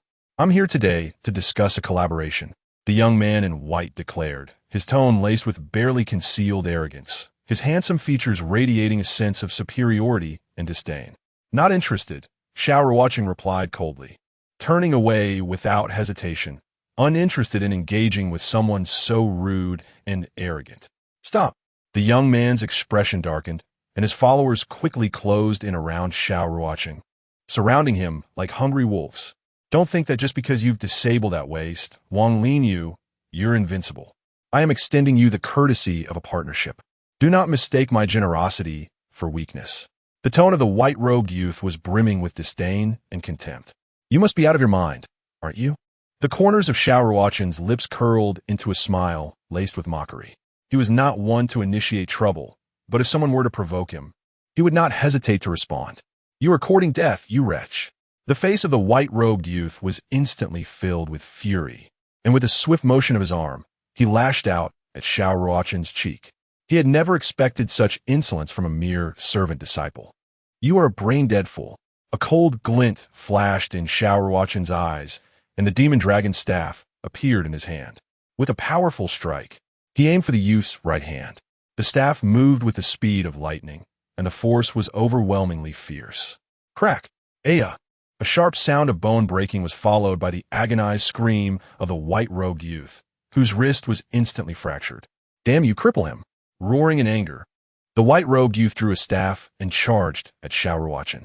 At the same time, his henchmen also drew their weapons and launched a fierce assault. Confronted by the group, Xiao Ruocheng snorted coldly, brandished his staff, and charged at the white-robed youth. His movements were swift and agile, and his staff techniques were exquisite, each strike carrying a fierce and brilliant force. Boom! Boom! In just a few moments, the henchmen of the white-robed youth were knocked to the ground by Xiao Ruocheng. I'll show you who's boss. After dealing with the others, Xiao Ruocheng launched a relentless and ferocious attack on the white-robed youth. The white-robed youth was clearly stronger than Wang Lin, but he was no match for Xiao Ruocheng. Faced with Xiao Ruocheng's overwhelming onslaught, the white-robed youth found himself unable to resist. Thud! Thud! In no time, the white-robed youth was beaten to a pulp. You little bastard! Do you know who I am? The white-robed youth's eyes were filled with venom. As the third-ranked genius of the outer sect, he could not bear the humiliation of being beaten by a servant disciple. Who you are is none of my concern. Keep talking, and I'll finish you off. Xiao Ruocheng yanked the storage ring from the white-robed youth's hand and kicked him away. He then turned and walked towards the mission hall. Damn, Xiao Ruocheng is too strong. Even Yang Kuan is no match for him. The onlookers were filled with astonishment. Yang Kuan was the third-ranked genius of the outer sect, yet he was utterly defenseless against Xiao Ruocheng. Back at the mission hall, Xiao Ruocheng casually picked up a few missions and left the Hantian sect. As he entered the eastern dark mountains, Xiao Ruocheng became instantly alert. His cultivation was still too low, and he had to be cautious to avoid danger. The eastern dark mountains were vast, with countless peaks and a proliferation of ferocious beasts, making it far more perilous than the smaller Sanyue Mountains. Over the next few days, Xiao Ruocheng began a relentless slaughter in the eastern dark mountains. He fought any beast that matched his strength, for cultivation is like rowing against the current. One must advance or be swept back. Only through the trials of life and death could he gain the ability to challenge those of higher levels. At that moment, a breathtakingly beautiful figure descended from the sky, landing before Xiao Ruocheng. This was a stunningly beautiful maiden, with a childlike face and ample bosom, her icy eyes captivating, like a lotus untouched by the world, noble and elegant. Remember, you did not see me. Glancing at Xiao Ruocheng, the maiden darted into the nearby bushes. Rustle, rustle. Suddenly, a sharp sound cut through the air, and a tall, handsome youth appeared above Xiao Ruocheng. The powerful aura emanating from him was chilling, and his piercing gaze was like a sharp sword, making it impossible to meet his eyes. Have you seen a woman in pink pass by here? The youth's cold, steely voice made one shudder. Yes, a woman in pink flew over my head just now. She seemed to be injured. Xiao Ruocheng feigned fear and anxiety. Which way did she go?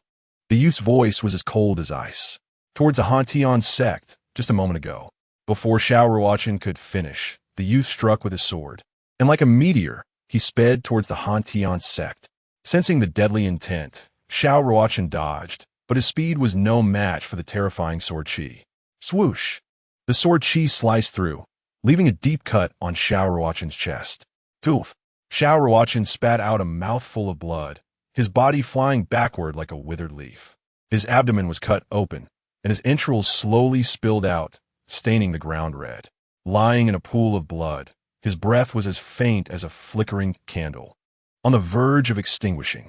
Damn, I don't want to die. Though filled with despair, Xiao Ruocheng did not give up. With his remaining strength, he gathered his entrails and activated the cycle technique, attempting to heal himself. However, due to the severe blood loss and injuries, he soon fell into a coma. Even in his unconscious state, the cycle technique continued to work autonomously. I'm sorry, it's all my fault. At that moment, the maiden with the childlike face and ample bosom staggered out of the bushes, her beautiful eyes filled with guilt. Chapter 22.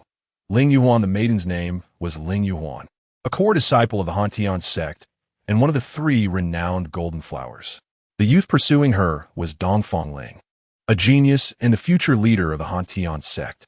On this mission, Dongfang Ling had secretly drugged her with a love potion, and she had barely managed to escape. Ling Yuhuan slowly knelt down, placing her delicate, white hand near Xiao Ruocheng's nose. He's still breathing. She was astonished that he was still alive, even after such a grievous injury. Her delicate brows furrowed as a wave of unbearable heat washed over her.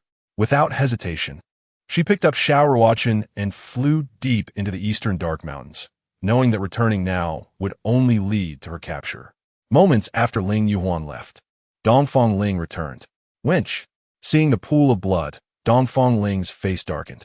He began a frantic search, his expression growing more and more grim as time passed. Ling Yuhuan embraced Xiao Ruocheng and swiftly arrived at an exceedingly secluded cave. To her astonishment, the gaping wound on Xiao Ruocheng's abdomen had miraculously begun to scab over, and his breathing gradually stabilized. However, due to the severity of his injuries, Xiao Ruocheng showed no signs of regaining consciousness. At that moment, Ling Yuhuan's face bore a hint of enchanting blush as she cultivated her internal energy to combat the spring poison coursing through her body. Yet, despair washed over her as she realized that no matter how hard she exerted herself to dispel the toxin, the Yinyang Hahuan powder within her remained unabated. Gazing at Xiao Ruocheng's strikingly handsome visage, she felt an irresistible urge to approach him. She extended her delicate, snow-white hand and gently caressed his cheek. No, this cannot be. A final flicker of clarity surged through her mind. Moments later, her gaze fell upon Xiao Ruocheng's right hand. 2 hours slipped away in the blink of an eye. Fortunately, he remained unconscious. Seeing that Xiao Ruocheng did not awaken, Ling Yuhuan finally exhaled in relief. At this point, the toxins within her had been entirely purged. She retrieved a pristine silk handkerchief and meticulously wiped his hand. Then, she took out a vial of healing ointment and gently applied it to his wounds. As she beheld Xiao Ruocheng's sculpted features, a fleeting blush of shyness crossed Ling Yuhan's exquisite face. The memory of her earlier actions filled her with an urge to bang her head against the wall. Throughout her life, she had never laid a hand on any man. Yet she had just stolen a kiss from a stranger and even used his hand. Once she confirmed the cave was devoid of danger, Ling Yuhan quietly left, unwilling to face Xiao Ruocheng upon his awakening. Before departing, she sealed the cave to prevent any beast from intruding. Time passed, and gradually, Xiao Ruocheng's consciousness began to stir. His abdominal wounds already healed.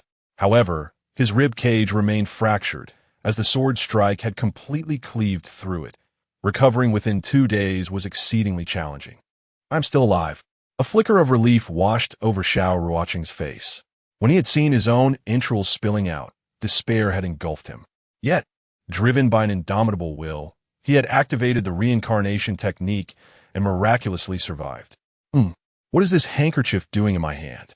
Xiao Ruocheng's brow furrowed in confusion as he brought it closer to sniff, detecting an unusual scent. Ensuring the cave was unoccupied, he stealthily entered the reincarnation space. He then consumed several healing pills, dedicating himself to the restoration of his body. 3 days swiftly passed. By now, Xiao Ruocheng's injuries had completely healed.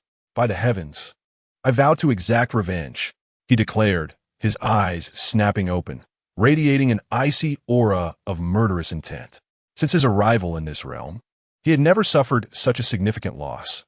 Thus, regardless of the cost, he was determined to repay the debt of vengeance. Subsequently, Xiao Ruocheng exited the cave and continued his training in the Dongxian mountain range. On this particular day, as Xiao Ruocheng busied himself with roasting meat, a sudden, ferocious roar erupted. A massive, bloodied golden flame, sacred lion, charged towards him with an intimidating ferocity.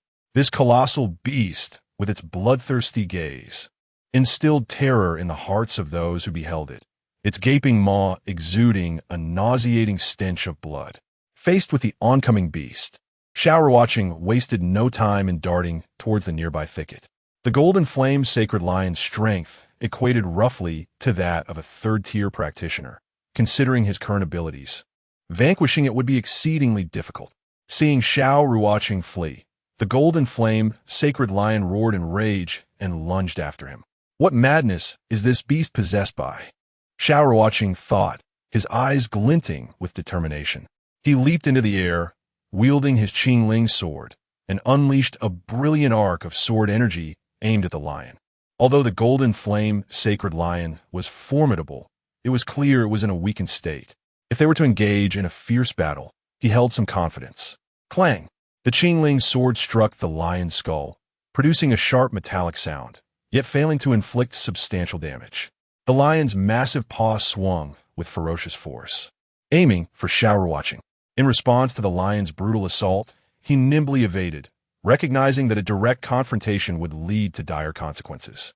Thus, he opted for a strategy of attrition, wearing down the beast's stamina. After several exchanges, Xiao Ruocheng observed that the lion's scales were remarkably tough. His sword strikes inflicted minimal harm, resulting in considerable fatigue for himself. At that moment, he noticed a long gash on the lion's abdomen, undoubtedly a remnant of a prior battle. Seizing this opportunity, he began to exploit this vulnerability, launching precise strikes at the wound. As the battle raged on, the golden flame sacred lion seemed to recognize Xiao Ruocheng's intent and began guarding its injured area. Yet, fueled by determination, Xiao Ruocheng pressed on. Having uncovered the lion's weaknesses, its joints and abdomen were devoid of armor, rendering them susceptible to his attacks. Roaring ferociously, the lion retreated deeper into the forest. Beasts of this caliber had developed a level of intelligence comparable to humans. After numerous exchanges, the lion understood it could not overcome the determined fighter before it. However, blinded by rage, Xiao Ruocheng was not inclined to let it escape. In a flash, he darted forward, targeting the lion's hind leg joint with precision. Slicing through flesh, A deep gash appeared, blood gushing from a wound. The lion bellowed in fury, its bloodthirsty eyes ablaze with rage, and it lunged at Xiao Ruocheng, jaws wide open, intent on devouring him. It had been provoked beyond measure, having sustained injuries from both a man and a woman prior to encountering Xiao Ruocheng. "The beast!" Xiao Ruocheng roared, unleashing the burning heaven sword technique, sending two dazzling beams of sword energy straight toward the lion's eyes. With a sharp piercing sound, the twin blades struck true, blinding the creature. In its frenzy, the now blind golden flame sacred lion became increasingly erratic, thrashing wildly as Xiao Ruocheng seized the opportunity to launch. To Xiao Ruocheng's astonishment, the woman turned out to be Su Qingyan. "I killed the golden flame sacred lion. Why should I give it to you?" Xiao Ruocheng's tone was haughty, and his handsome face darkened to an extreme. Although the young man's strength was unfathomable, he was reluctant to part with the beast core he had obtained. After all, not every beast possessed a beast core. Only those that had reached a certain level of cultivation would condense one. Moreover, beast cores were incredibly valuable, useful for alchemy and aiding in cultivation. Seeking death, a glint of cold light flashed in the man's eyes. With a mere flick of his right hand, a massive force surged forth like lightning, striking Xiao Ruocheng squarely in the chest. A crisp sound of bones cracking echoed as Xiao Ruocheng was sent flying, crashing heavily against an ancient tree behind him. Xiao Ruocheng, that golden flame sacred lion, was severely injured by Senior Su 3 days ago. Your victory was merely due to his assistance. I advise you to hand over the beast core obediently. For the sake of our acquaintance, I might plead for you." Su Qingyan said, her eyes gleaming with arrogance, her beautiful face betraying an unmistakable air of superiority and disdain. "Since this senior desires it, I shall grant it to you." Gritting his teeth, Xiao Ruocheng pulled out several poison smoke pills from his pocket and hurled them towards the young man. In that instant, his body transformed into a blood shadow, vanishing into the dense forest behind him. "Boom! Boom! Boom! You little fool, you cannot escape." Sui Yang's eyes glinted with a fierce chill. As the explosions of the poisoned smoke pills erupted, he swiftly pursued Xiao Ruocheng, accompanied by Su Qingyan. He had never anticipated that a mere practitioner at the 6th level of the profound realm would dare to flee after taking a blow from him. At that moment, Xiao Ruocheng raced through the depths of the Dongxian mountain range like a blood shadow. However, despair washed over him as he realized that no matter how fast he ran, the young man surnamed Su was relentlessly tailing him, effortlessly keeping pace with Su Qingyan. This revealed the terrifying level of his opponent's cultivation. Furthermore, Xiao Ruocheng's blood escape technique could not be maintained indefinitely. If he did not cease after a certain duration, he would drain all the blood from his body, causing severe harm to any cultivator.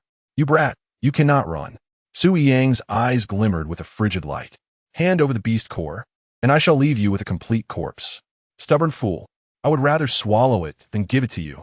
A hint of madness flickered in Xiao Ruocheng's eyes as he produced the golden flame sacred lion's beast core and swallowed it whole. Instantly, an incredibly pure essence filled his body, raging like a tempest. Xiao Ruocheng rapidly circulated the reincarnation technique, beginning to refine it frantically. Although beast cores could assist in cultivation, they were meant for gradual absorption. What Xiao Ruocheng was doing was unprecedentedly reckless. For an ordinary person, consuming a beast core would certainly lead to explosive death, as their bodies could not withstand the energy contained within. As the energy surged within him, Xiao Ruocheng's speed escalated dramatically. In less than a moment, he had shaken off Su Yang, disappearing entirely into the depths of the forest. "This is outrageous. You little brat, you better not let me encounter you again." Su Yang's eyes glimmered with cold fury. At that moment, he was truly enraged. As one of the top 10 geniuses in the inner sect, he had been humiliated by a mere 6th level practitioner of the profound realm escaping right under his nose. "Senior Su, it's just an inner core. If it's lost, then so be it." Su Qingyan, witnessing Xiao Ruocheng's escape, felt a wave of relief wash over her. Although she had deliberately maintained a haughty demeanor before Xiao Ruocheng, it was merely to affirm her own decisions. Deep down, however, she did not wish to see him come to harm. for they had grown up together and shared a bond. "Do not worry, junior sister Su. I will find another beast core for you," Su Yang replied calmly. Though beneath his composed exterior, he had already resolved to make Xiao Ruocheng pay a heavy price if they crossed paths again. Chapter 24. Yang Linge in Reality. Xiao Ruocheng had not fled far. He had merely sought out a secluded cave and swiftly entered the reincarnation space. At that moment, he sat cross-legged, fully focused on refining the golden flame sacred lion's inner core within him. As the inner core was gradually refined, his cultivation began to ascend at an astonishing pace. Soon, Xiao Ruocheng found himself on the brink of the insurmountable barrier of the 7th level of the profound realm. With all his strength, he channeled the profound energy within him, recklessly launching himself at the 7th level. Boom, boom, boom. At that moment, Xiao Ruocheng successfully broke through to the 7th level of the profound realm, and, simultaneously, his injuries were completely healed. Fortunately, he had refined the golden flame sacred lion's inner core in time. Otherwise, the injuries he had sustained and the vast amount of blood energy he had lost would have rendered him utterly incapacitated in a short time. After his breakthrough, Xiao Ruocheng hurriedly made his way towards the Cold Heaven Sect. After enduring arduous training over this period, he had mostly completed the tasks he had undertaken.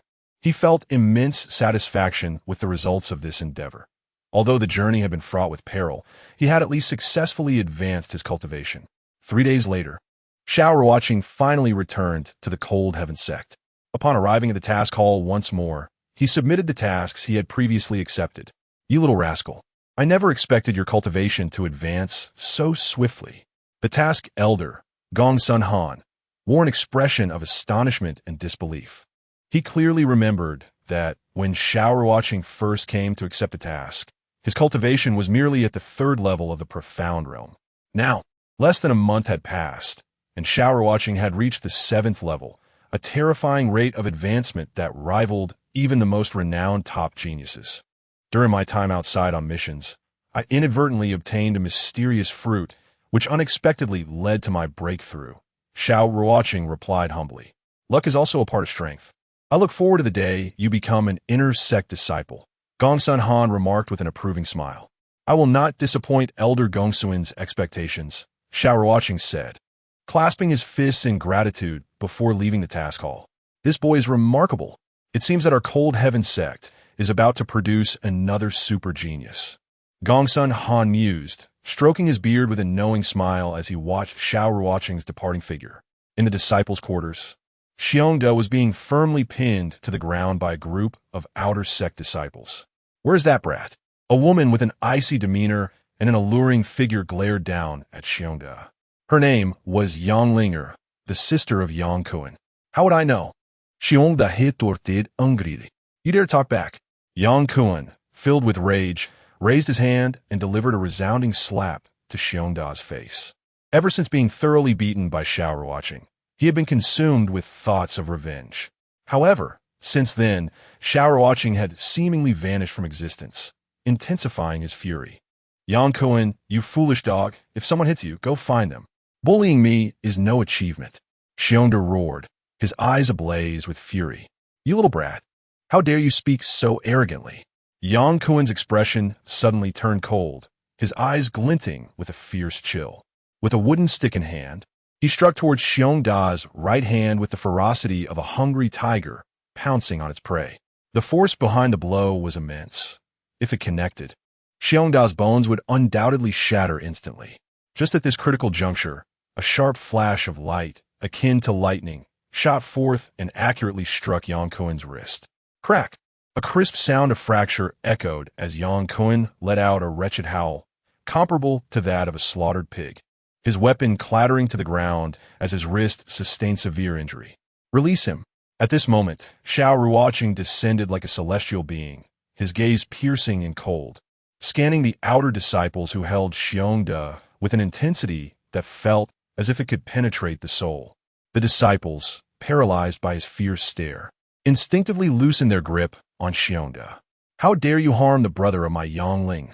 A frosty reprimand echoed from the crowd, followed by the graceful figure of a young woman stepping forward, her beauty striking. I struck him.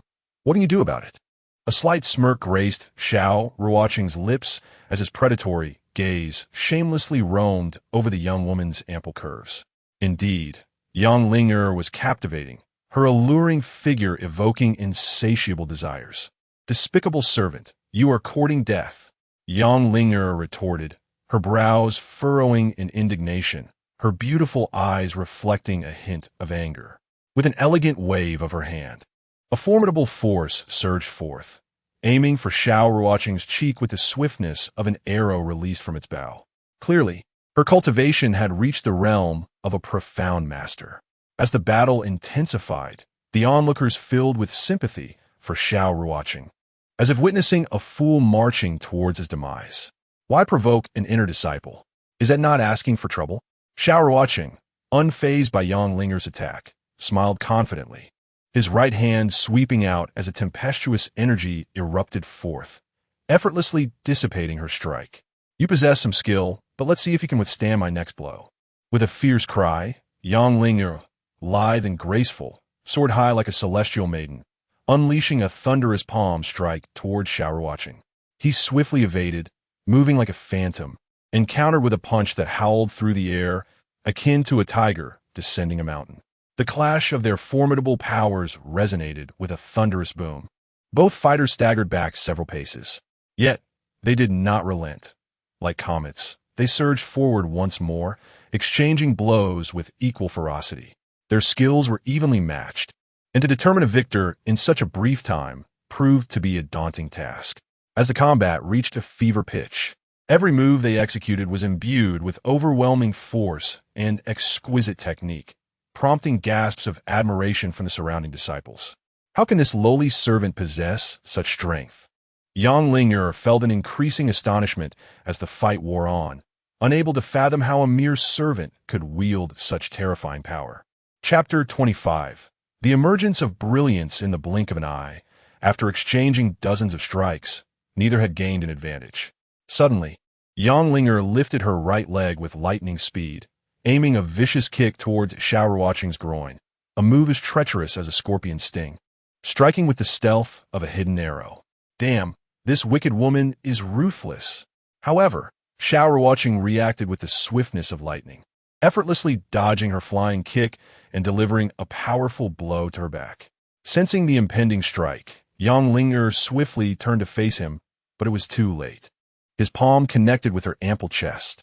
In that crucial moment, he reined in 90% of his strength. By heaven, soft and ample. This thought raced through Xiao Ruocheng's mind as he quickly withdrew, maintaining a safe distance. You shameless rogue, I will kill you. Yang Ling'er adorned assault. Her beauty striking, yet her demeanor as cold as ice, a fierce murderous intent radiating from her eyes. Xiao Ruocheng realized he had unwittingly stirred a hornet's nest. He brandished his magical dragon staff, engaging in a fierce battle with her. The scene was electrifying, with Yang Ling'er's every strike aimed to kill, while Xiao Ruocheng refrained from using lethal force, aware that as a lowly servant disciple, the consequences of accidentally killing an inner disciple would be dire. Stop! A solemn and authoritative voice thundered, interrupting the fray. A middle-aged man with a robust aura appeared, his presence commanding, as he forcibly separated the two combatants with a swift motion. It was Elder Lin Tiansheng. Elder Lin, your arrival is timely. This madwoman came to the servant quarters to stir trouble. Xiao Ruocheng spoke first, his words laced with indignation. You scoundrel, speak another word. Yang Ling'er retorted, her perfect features flushed with anger, radiating the vibrant beauty of a blooming peach blossom. Enough. Cease this bickering. Elder Lin's voice resonated, steady and resonant. Yang Ling'er, as an inner disciple, do you not find it beneath your dignity to bully others in the servant quarters? Elder, this shameless brat dared to bully my brother and is utterly arrogant. Am I not justified in teaching him a lesson? Yang Ling'er's tone was sweet, yet laced with fury. Yang Ling'er, stop pretending before me. If you truly have the courage, we can settle this on a life-and-death platform right now. Xiao Ruocheng's expression was as cold as ice, his eyes gleaming with a chilling resolve, provoked by her repeated taunts. You! Yang Ling'er's face blanched, devoid of color, as she hesitated to respond. Having gauged Xiao Ruocheng's strength in their earlier exchanges, she recognized her lack of confidence in an actual life-and-death battle. What's with the hesitation? Do you accept the challenge or not? If not, then get lost. Xiao Ruocheng's voice was as frigid as frost, his gaze radiating a lethal intensity. He is far from being a tender-hearted individual. Should anyone provoke him, he would show no mercy, even if the adversary were a beauty. Silence. This matter ends here. If anyone dares to continue making a fuss, do not blame me for being ruthless, Lin Tiancheng declared with a solemn expression and a commanding tone. You scoundrel, just wait. This matter is far from over. Yang Linger shot a fierce glare at Xiao Ruocheng before turning on her heel and leaving the servant quarters without a backward glance. Well, young man, I never expected you to break through to the 7th level of the Xian realm in just a month, Lin Tiancheng remarked, a hint of surprise gracing his features as he considered Xiao Ruocheng's astonishing progress. I must thank you for the opportunity, Senior, Xiao Ruocheng replied respectfully, his heart brimming with gratitude towards Lin Tiancheng. Were it not for Lin's exceptional decision to admit him into the servant quarters, his cultivation could not have advanced so swiftly. If you continue to grow, it will reflect well on me. I look forward to the day you become an inner Sect disciple. Lin Tiancheng laughed heartily. That day will come soon. Xiao Ruocheng responded confidently. Confidence is commendable, but you should remain humble. You have only just joined the Sect, and you've already offended several groups. Lin Tiancheng said, a glimmer of admiration in his eyes. I do not seek trouble, yet it seems that wherever a talent shines, it incites jealousy. Xiao Ruocheng said with a hint of vanity. Brash lad, you are rather full of yourself. Well then, I shall take my leave, Lin Tiancheng chuckled, shaking his head as he departed the servant quarters. He held great hopes for Xiao Ruocheng, particularly given the remarkable speed at which his cultivation had soared from the 2nd to the 7th level of the Xian realm in such a brief period, an achievement that even the most gifted individuals would find daunting to match. Xiongda, are you all right? Xiao Ruocheng hurriedly assisted Xiongda to his feet, a trace of concern evident on his face. Boss, I'm fine, Xiongda replied with a simple, admiring smile, seeing Xiao Ruocheng as a deity in his heart. Take these spirit stones, cultivate diligently, and strive to become an inner Sect disciple soon, Xiao Ruocheng said as he handed several spirit stones to Xiongda. Thank you, boss. I will work twice as hard. Xiongda exclaimed gratefully. Afterward, Xiao Ruocheng visited the apothecary pavilion, carefully selecting and exchanging some medicinal herbs for alchemy. He intended to concoct some elixirs for sale and offer healing services, thus quickly accumulating spirit stones and contribution points. With ample resources, Xiao Ruocheng was confident he could elevate his cultivation to the Xian master realm swiftly. Once he secured various herbs, he eagerly entered the cycle space to begin alchemy. Chapter 26. The Wang family's revenge in Donglin City. Within the Wang family, a middle-aged man with a countenance as dark as storm clouds and eyes sharp as a hawk sat imposing in the seat of the family head. This was Wang Guxian, the patriarch of the Wang family. Before him lay 2 stretchers, upon which rested his 2 sons, Wang Linyu and Wang Linxian. Father, I will tear that little bastard to shreds. Wang Linyu's eyes gleamed with venomous rage. Father, that little brat must not be spared, Wang Linxian quickly echoed. After enduring the humiliation of being ridiculed by others outside the Han Tian sect, they found it unbearable to swallow their grievances. Fools! I have warned you to cultivate earnestly and keep a low profile, yet you insist on competing with others. Now even your elder brother has suffered such a fate. Wang Guxian glared fiercely at Wang Linxian. Wang Guxian, your sons are already in such a state, and instead of defending them, you scold them. What is your intention? At that moment, a woman adorned in luxurious attire, sparkling with jewels, entered gracefully. The reason these 2 rascals are like this is because you spoiled them, Wang Guxian retorted angrily. Is there a fault in a mother doting on her sons? Will you help them or not? The woman shot back, her brows furrowed. Enough. This is the last time. If you dare to cause trouble again, do not return to see me, Wang Guxian said, his eyes icy as he turned to 2 guards beside him. Hi, master, one of the guards. A man as sturdy as an iron tower with an unfathomable aura responded respectfully. You two go to Han Tian's sect. Once that brat leaves, incapacitate him and bring him back without alerting the sect, Wang Guxian instructed coldly. He felt emboldened to act against Xiao Ruocheng primarily because the latter was merely a servant disciple. Had he been an outer sect disciple, even 100 of his bravado would not have sufficed. Yes, master, the middle-aged man bowed in affirmation. In the following days, Xiao Ruocheng continued to sell elixirs at the outer sect trading market of Han Tian's sect while treating ailments. After accumulating a sufficient amount of resources, he entered a state of seclusion. Time flew by, and a month passed in the blink of an eye. Under Xiao Ruocheng's nearly frenzied cultivation, he successfully broke through to the 9th level of the Xian realm. However, he had exhausted all the resources he had gathered during this time. During this month, Xiao Ruocheng also practiced a technique called the 10,000 illusions, a masterful art of disguise. Once mastered, it allowed one to change appearance at will, even altering the very structure of their bones. Xiao Ruocheng's motivation for mastering this secret technique was primarily for his own safety, as it might prove crucial in dire situations. One morning, Xiao Ruocheng exited the cycle space and made his way to the mission hall. After a month of arduous training, he had reached a bottleneck in his cultivation. Further seclusion would yield diminishing returns, prompting him to venture out for further experience.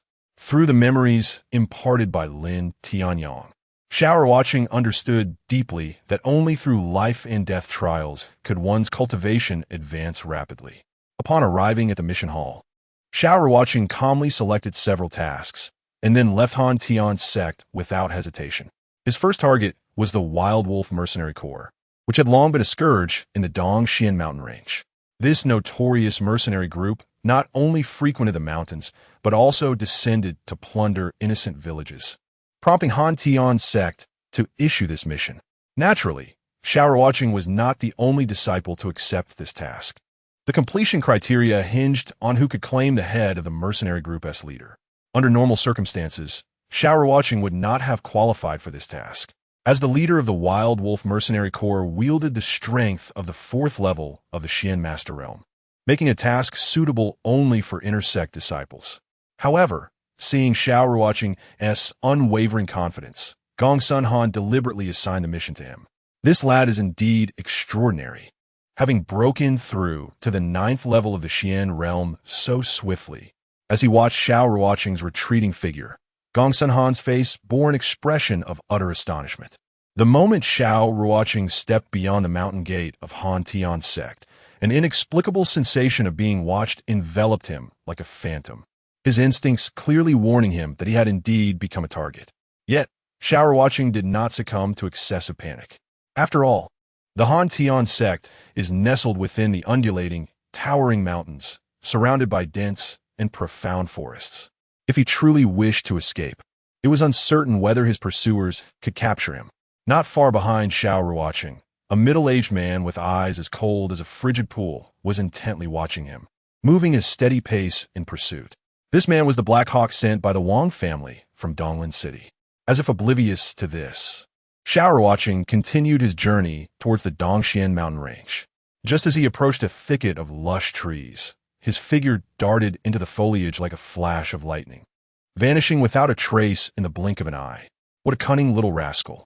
When a middle-aged man arrived at the spot where Xiao Ruocheng had disappeared, his expression darkened ominously, akin to the sky before a tempest. He believed he had been sufficiently cautious, yet he had still been detected. Beneath a nearby stone, the reincarnation pearl lay quietly ensconced. At this moment, Xiao Ruocheng was fully concentrated, observing the situation outside from within the realm of reincarnation. He had nearly concluded that this middle-aged man was most likely sent by the Wang brothers, Wang Linxian and his sibling.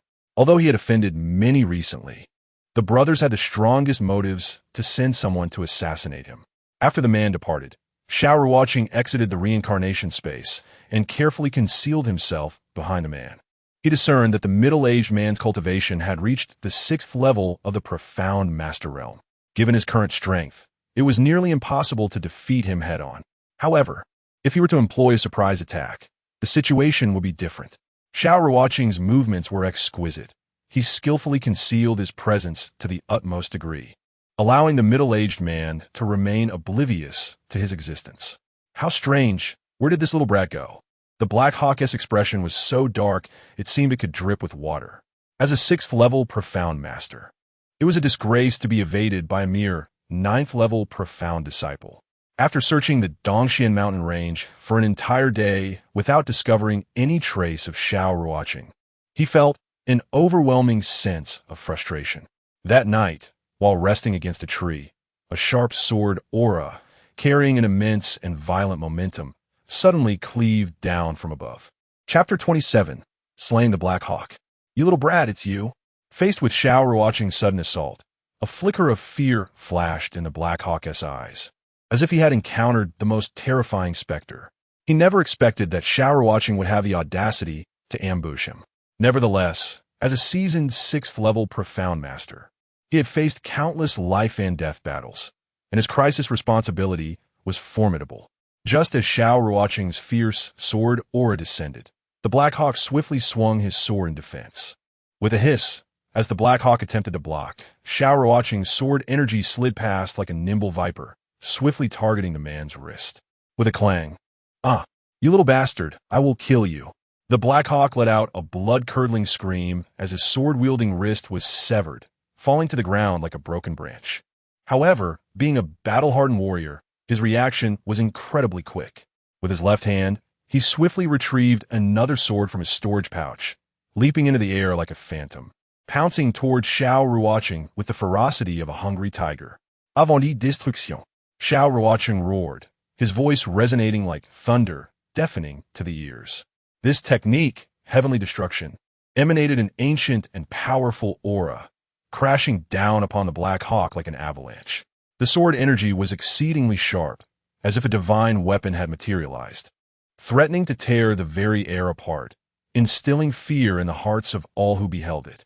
How could this boy possess such terrifying power? In the face of Xiao Ruocheng's unparalleled strike, a look of shock crossed the Black Hawk's face. He could not comprehend how a mere 9th-level disciple could unleash such formidable sword energy. Yet, at this moment, the Black Hawk had no way to retreat. Gritting his teeth, he wielded his sword and charged at Xiao Ruocheng like a cornered beast. Clang! The two weapons clashed violently, producing a deafening metallic sound. The residual force of Xiao Ruocheng's sword energy descended upon the Black Hawk's arm like a mountain pressing down, striking with unyielding might. Crack! Ah! The Black Hawk emitted a wretched howl as his entire arm was cleaved off, blood gushing forth like a fountain, painting a gruesome scene. Taking advantage of the moment, Xiao Ruocheng unleashed another heavenly destruction, mercilessly severing the Black Hawk's remaining arm. At this point, the Black Hawk had completely lost his combat capability. Speak! Who sent you? Xiao Ruocheng, gripping the Qingling sword, gazed at him with frosty eyes, exuding an aura that deterred anyone from meeting his gaze, as if he could easily see through all lies and facades. You little brat, you think you can extract information from me? Dream on. The Black Hawk sneered disdainfully. Not talking, eh? Then let me show you what it truly means to skin someone alive. A murderous intent radiated from Xiao Ruocheng as he began to flay the Black Hawk mercilessly. Ah, you devil! The Black Hawk screamed in agony, his eyes filled with sheer terror. What are you screaming for? This is just the beginning. A cold smile crept onto Xiao Ruocheng's lips. Don't kill me, I will talk. The Black Hawk, utterly broken, trembled as he spoke, his eyes wide with fear and despair. Who sent you? Xiao Ruocheng's voice was icy. It was the Wang family from Donglin City who sent me. Please spare me. The Black Hawk pleaded in pain. The Wang family of Donglin City. I will annihilate you all one day. A glint of icy light flickered in Xiao Ruocheng's eyes as he swiftly swung his sword, severing the Black Hawk's neck in an instant. After killing the Black Hawk, Xiao Ruocheng exhaled softly, feeling as though his internal profound energy was nearly depleted. The earlier heavenly destruction technique had been immensely powerful, representing the pinnacle of his current capabilities, yet consumed a tremendous amount of profound energy. At his current level, this was the utmost he could exert, hence the sensation of nearing depletion. After resolving the matter with the Black Hawk, Xiao Ruocheng retrieved the storage pouch from the man and quickly departed the scene. The heavy scent of blood lingered, making it easy for formidable beasts to be attracted. Given his drained, profound energy, remaining in such a place would be akin to placing himself in a perilous situation. Thus he needed to leave swiftly in search of a secure location to recuperate. Finding a safe haven, Xiao Ruocheng quietly entered the reincarnation space and consumed several recovery pills. Half an hour later, with the aid of the pills, he finally restored himself to peak condition. Subsequently, he opened the Black Hawk's storage pouch, discovering 300 spirit stones and some low-level martial techniques. What a miserable sum. Xiao Ruocheng couldn't help but curse inwardly. These 300 spirit stones were utterly insufficient for his current needs, as the amount required for each breakthrough had reached an astonishing figure with his rising cultivation. Thus, this mere sum was but a drop in the bucket for him. After leaving the reincarnation space, Xiao Ruocheng made his way towards the area frequently frequented by the Wild Wolf Mercenary Corps. Half a day later, he arrived at the edge of a gorge. At that moment, a robust middle-aged man with a fierce countenance suddenly burst forth from the thicket, followed closely by 7 or 8 men wielding long knives. The moment they appeared, they encircled Xiao Ruocheng completely. Feigning immense terror, Xiao Ruocheng discerned that these individuals were most likely members of the Wild Wolf Mercenary Corps, as their attire bore the emblem of a black wolf. However, he refrained from taking immediate action. The leading middle-aged man's cultivation level had only reached the 3rd layer of the profound master realm, while his subordinates were merely at the 1st layer. Given Xiao Ruocheng's strength, dispatching them would be a trivial task. Yet, if he eliminated them so easily, it would be challenging to ascertain the location of the Wild Wolf Mercenary Corps. Thus, he decided to feign weakness and accompany them back, intending to bide his time until he reached the mercenary group's stronghold. According to the mission dossier, the leader of the Wild Wolf Mercenary Corps, known as the Wild Wolf, was at the pinnacle of the 4th layer of the profound master realm, flanked by 2 vice-captains, both in the early stages of the 4th layer. Taken back, commanded the burly middle-aged man, and his subordinates swiftly restrained Xiao Ruocheng. "Boss, this guy is broke. His storage bag is empty," reported one of the underlings after inspecting Xiao Ruocheng's storage bag. "Not a problem. This kid looks like a pretty boy. If we bring him back to the second-in-command, the rewards will surely be substantial." The fierce man's eyes gleamed with greed. Inwardly, Xiao Ruocheng vowed to himself, "I will make sure to eliminate you beasts later." Under the guidance of several members of the Wild Wolf Mercenary Corps, Xiao Ruocheng soon arrived at an incredibly steep mountain peak. Though it did not soar into the clouds, its sheer cliffs instilled a sense of dread, making it an ideally defensible hideout for bandits. Upon entering the mountain, Xiao Ruocheng observed that sentinels were stationed all around, indicating he had indeed reached the stronghold of the Wild Wolf Mercenary Corps. After careful observation, he noted that most of the mercenaries were at the 9th layer of the profound realm, with only a few reaching the profound master realm. Individuals like the robust middle-aged man, who exceeded the 3rd layer, were exceedingly rare here. Suddenly, from within a palace atop the mountain, the sounds of a fierce battle erupted. A stunningly beautiful young woman, with a figure that could stop time, burst forth from the palace like a shooting star. Hot on her heels was a tall, sinister-looking middle-aged man, the leader of the Wild Wolf Mercenary Corps, Wild Wolf himself. Little lady, with your meager strength, you think you can eradicate my Wild Wolf Mercenary Corps? What a dreamer." Wild Wolf laughed menacingly. "I advise you to surrender quietly and entertain me. You might just keep your life." In that instant, the members of the Wild Wolf Mercenary Corps closed in on the young woman like ravenous wolves. Even those escorting Xiao Ruocheng paused to watch. "It's her." Xiao Ruocheng's face registered surprise. He had never anticipated that the young woman before him was Yang Ling. Under Wild Wolf's relentless assault, Yang Linger was forced to retreat, her situation growing increasingly dire, her face a mask of despair.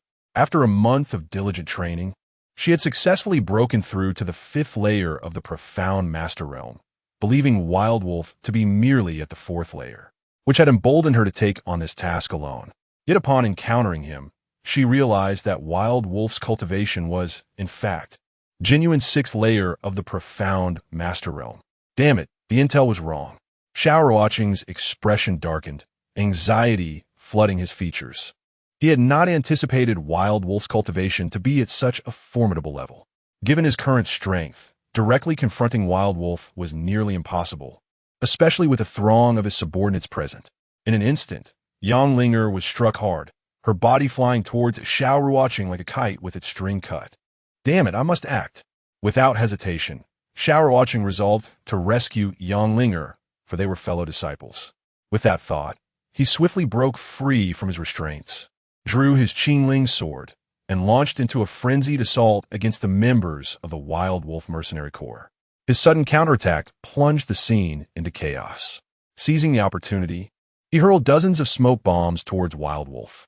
With a series of explosions, thick smoke billowed, obscuring vision entirely. Like a bolt of lightning, Xiao Ruocheng dashed to Yang Linger's side, scooping her up and sprinting down the mountain. "You're courting death," Wild Wolf roared, resembling a starving wolf as he swiftly chased after them. At that moment, Xiao Ruocheng executed his agility to its utmost, continuously tossing smoke bombs behind him. In mere breaths, he carried Yang Linger down the mountain and plunged into the dense underbrush. "You little brat, don't let me catch you." Wild Wolf's expression darkened to the extreme. By the time he reached the bottom, Xiao Ruocheng had vanished without a trace. "Xiao Ruocheng, is that you?" Yang Linger's flawless face flickered with astonishment. Having fallen into despair, she was utterly taken aback that her savior at this critical moment was none other than Xiao Ruocheng. Surprised? Astonished? As they fled, Xiao Ruocheng's lips curled into a faint smile. "You scoundrel, could you please change the position of your hands?" Yang Linger's face instantly turned frosty. "Apologies.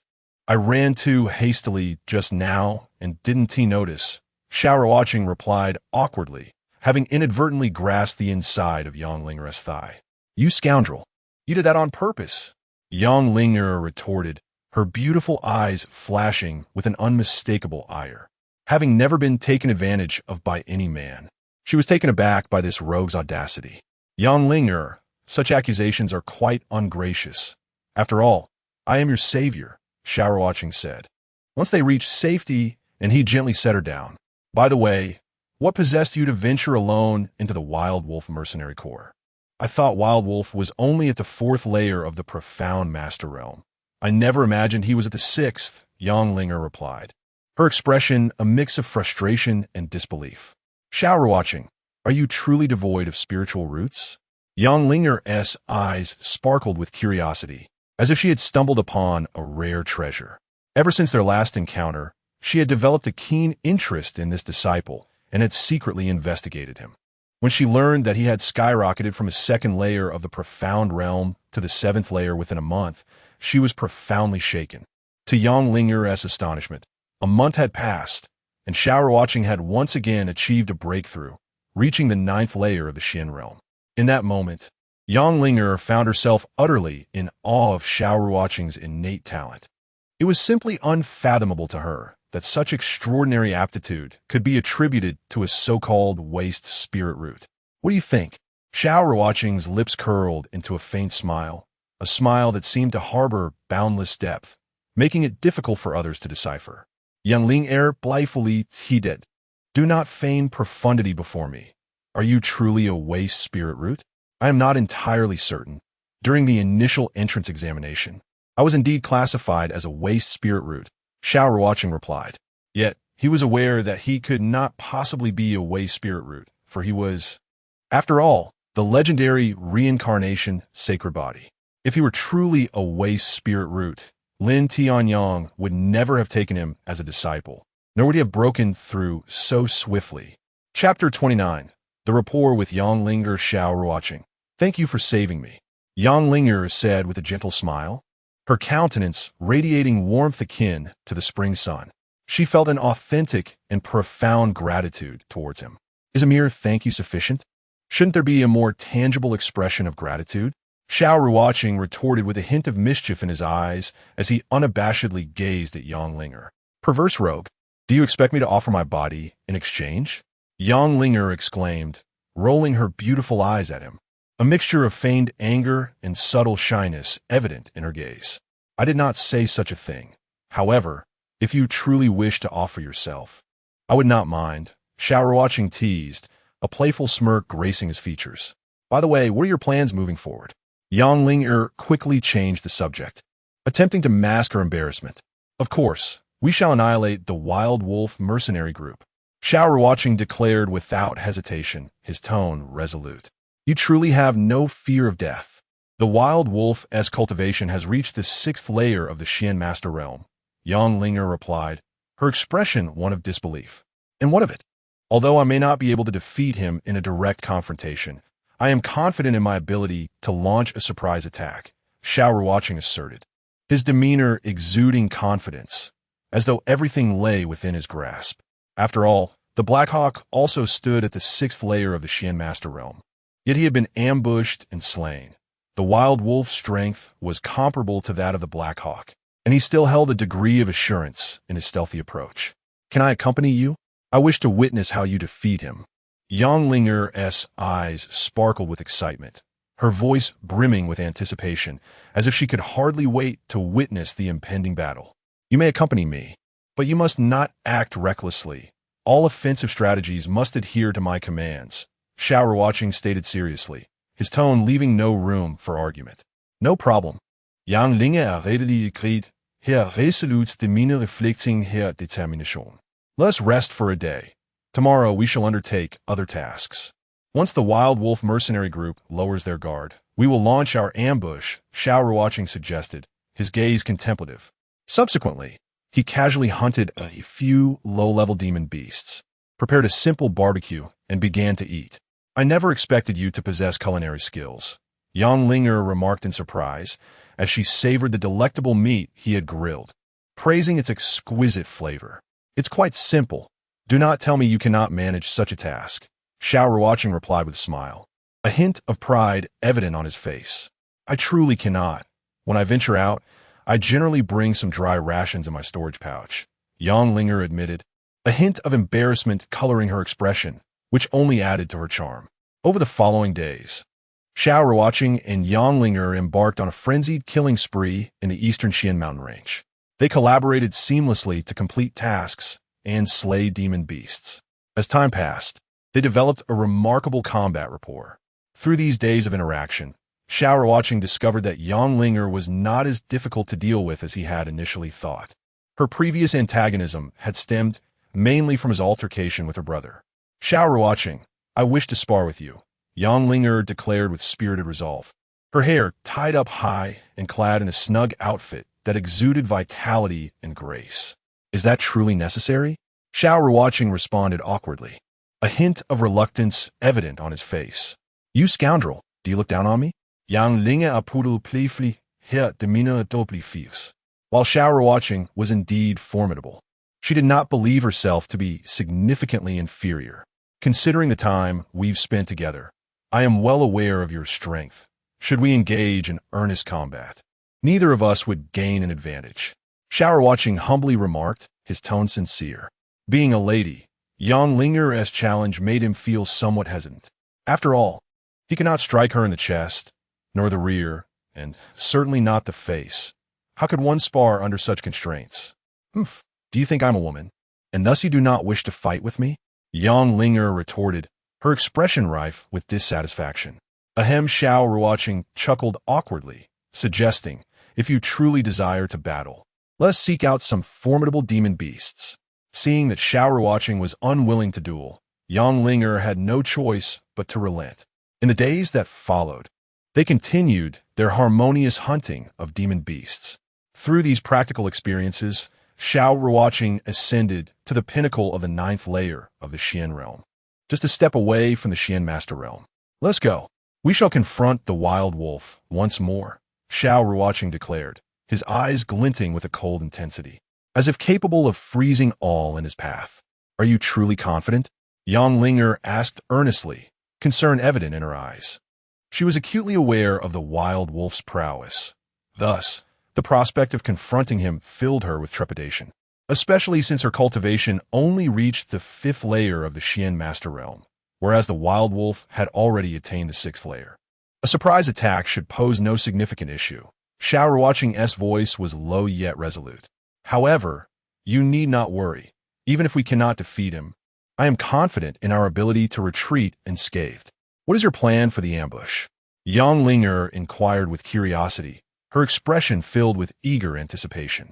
Given our respective cultivations, a 2-on-1 scenario offers a fair chance to dispatch the wild wolf, but he commands many subordinates, which complicates matters, Xiao Ruocheng explained solemnly. Thus, I intend to eliminate a few of his lackeys to instill panic among them, and then we will seek an opportunity to strike down the wild wolf. That is a splendid idea. Let us first eradicate these brutes. Yang Linger's eyes gleamed with murderous intent, her demeanor suggesting a desire to vanquish the entire wild wolf mercenary group. With their combined strength, as long as they did not encounter the wild wolf, the other members of the wild wolf mercenary group would stand no chance against them. To avoid attracting the wild wolf mercenary group's attention, Xiao Ruocheng and Yang Linger suppressed their auras to the utmost, stealthily advancing towards the mercenary group's location. Yang Linger, you will initiate the assault from the left, while I will strike from the right simultaneously.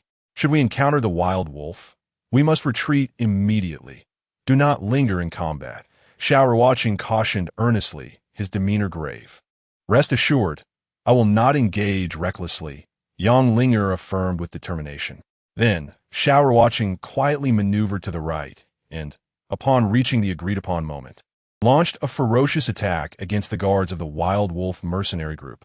With the combat prowess of Xiao Ruocheng and Yang Linger, apart from the wild wolf himself, none within the mercenary group could hope to withstand them.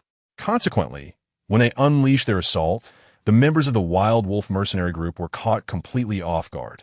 Swiftly overwhelmed and sent into disarray, their ranks collapsing in chaos. Two individuals charged relentlessly toward the summit, leaving a trail of blood and severed limbs in their wake, painting a scene both gruesome and terrifying. How audacious to dare intrude upon the headquarters of my wolf mercenary corps. At that moment, a roar echoed from above the peak, and a white figure, swift as lightning, hurtled toward the direction of Xiao Ruocheng. Retreat!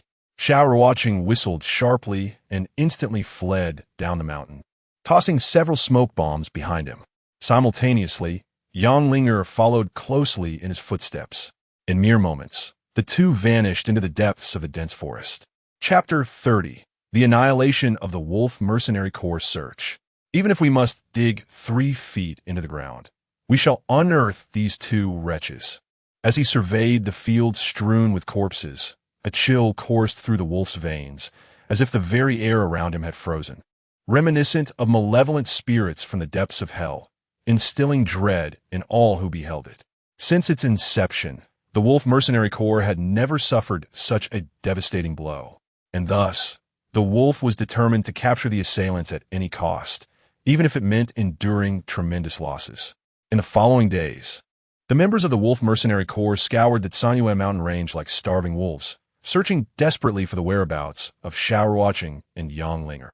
However, to their dismay, the two had seemingly evaporated, leaving no trace behind. In truth, Xiao Ruocheng and Yang Linger had not departed.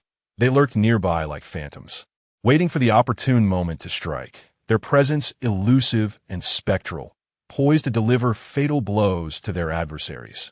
Under the relentless onslaught of the two, the members of the Wolf Mercenary Corps fell like lambs to the slaughter, their numbers dwindling rapidly. Within a week, thousands of members had perished at their hands, the carnage both bloody and harrowing.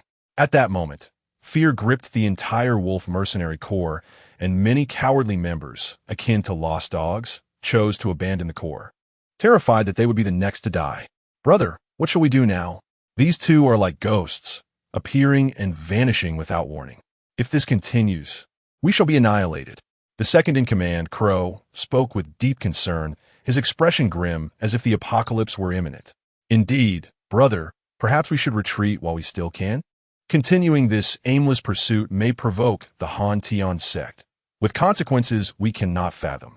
The third-in-command, Stray Dog, echoed his fears, his voice rife with trepidation.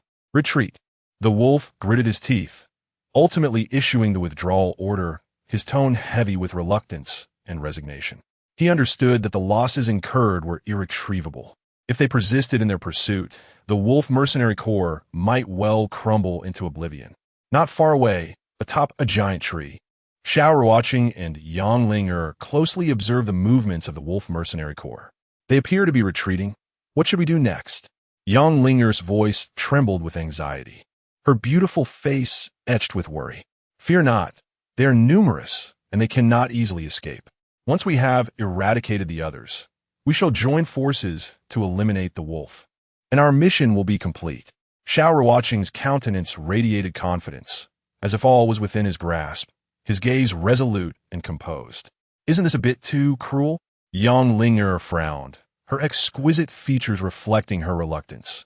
She had never taken so many lives before.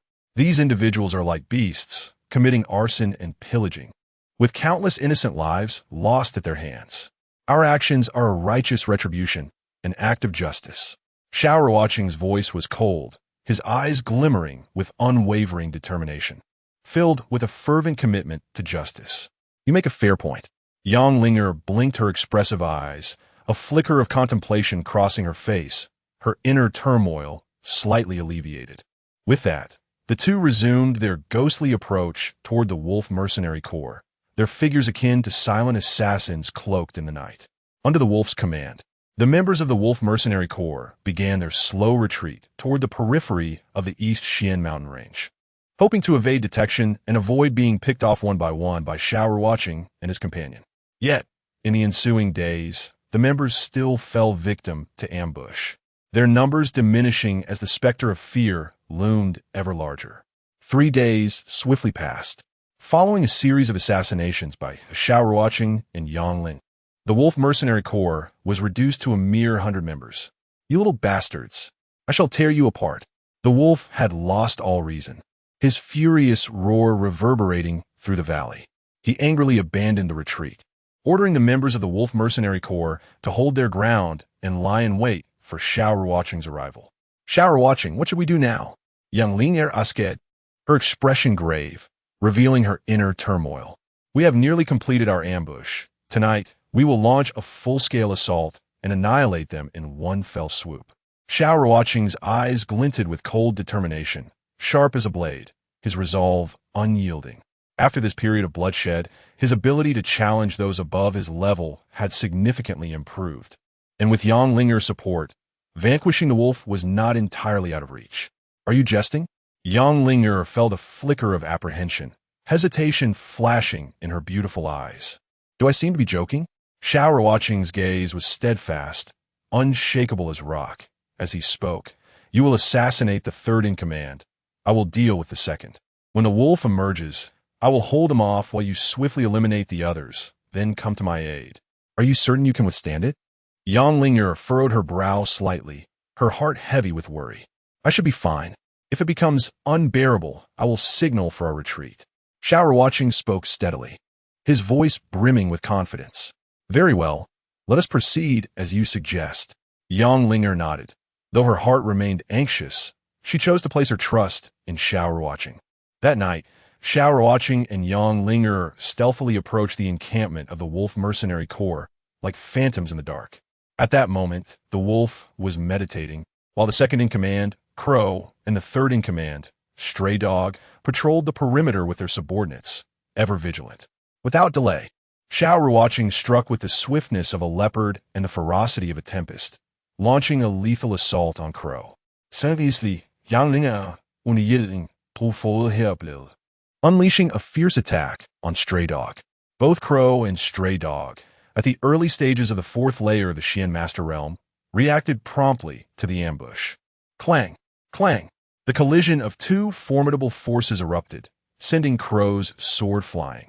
In that fleeting moment, Xiao Ruocheng seized the opportunity, swinging his sword with precision, a sharp blade of energy slicing through the air, severing Crow's throat in a flash.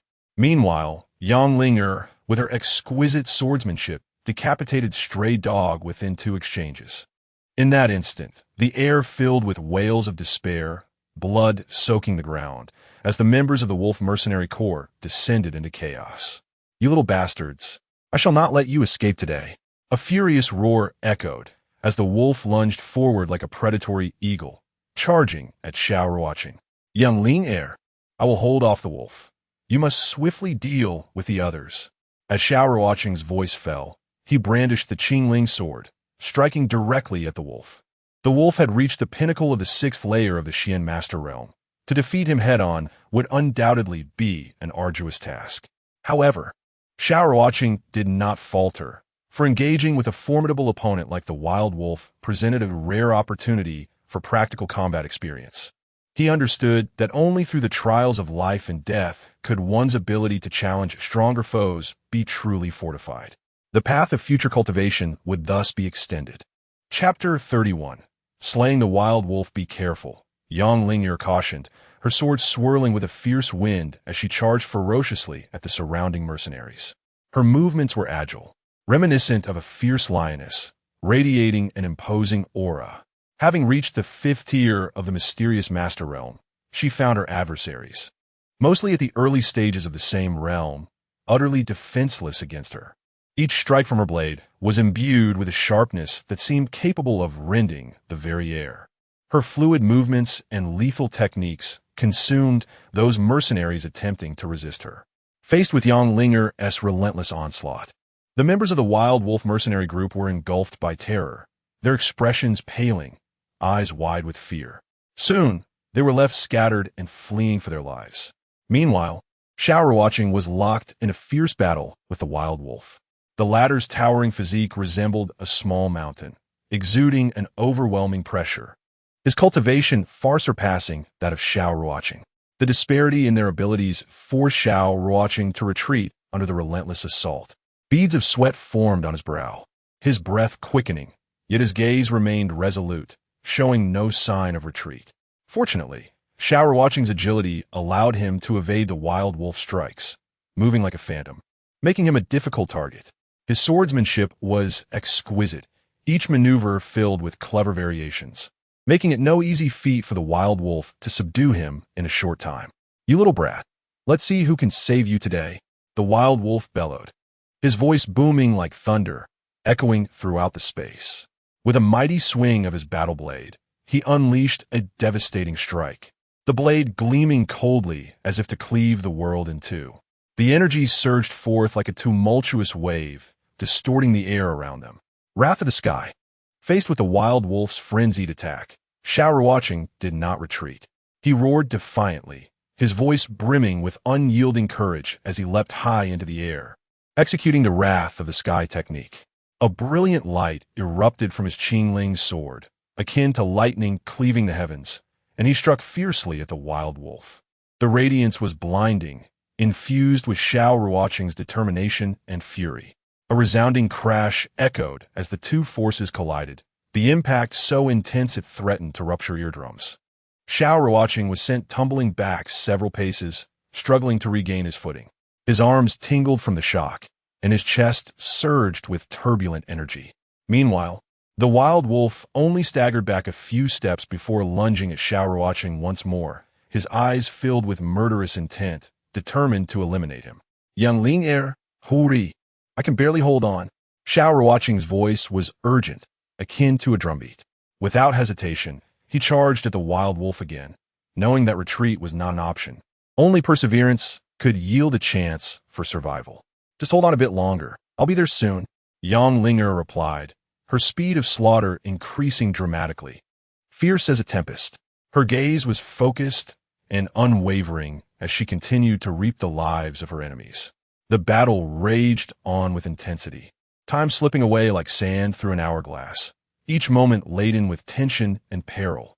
The Wild Wolf's expression grew increasingly grim, as if frost had settled upon his features. He could not comprehend how a mere ninth-tier, mysterious practitioner could possess such formidable combat prowess.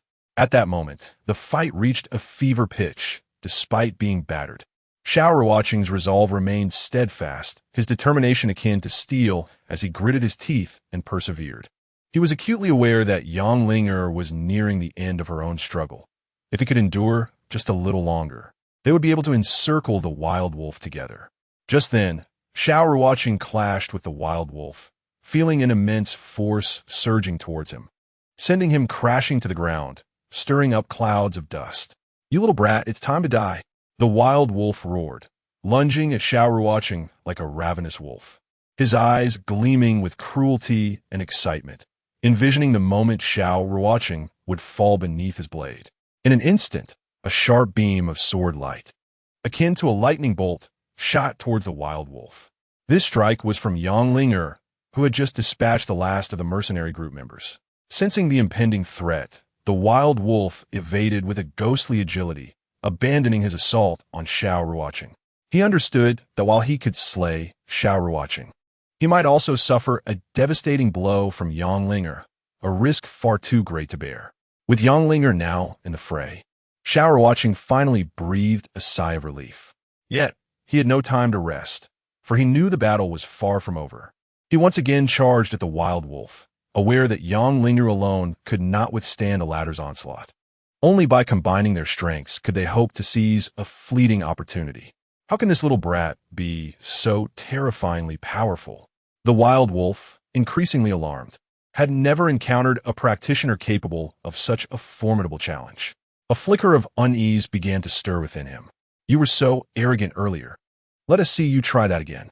With Yang Linger's support, Xiao Ruocheng's attacks flowed seamlessly, his sword striking with relentless force and determination. Over time, their synergy had become exceptional, leaving the wild wolf with little chance to counterattack.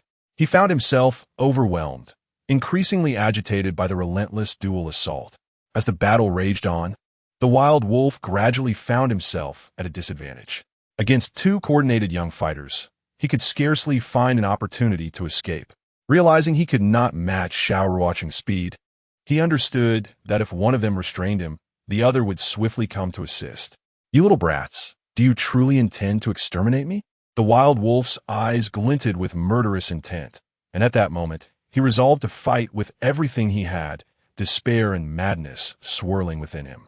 I will indeed push you to the brink. What will you do about it? Xiao Ruocheng unleashed the wrath of the sky, attacking the wild wolf mercilessly, while Yang Linger effectively provided support. You want to kill me?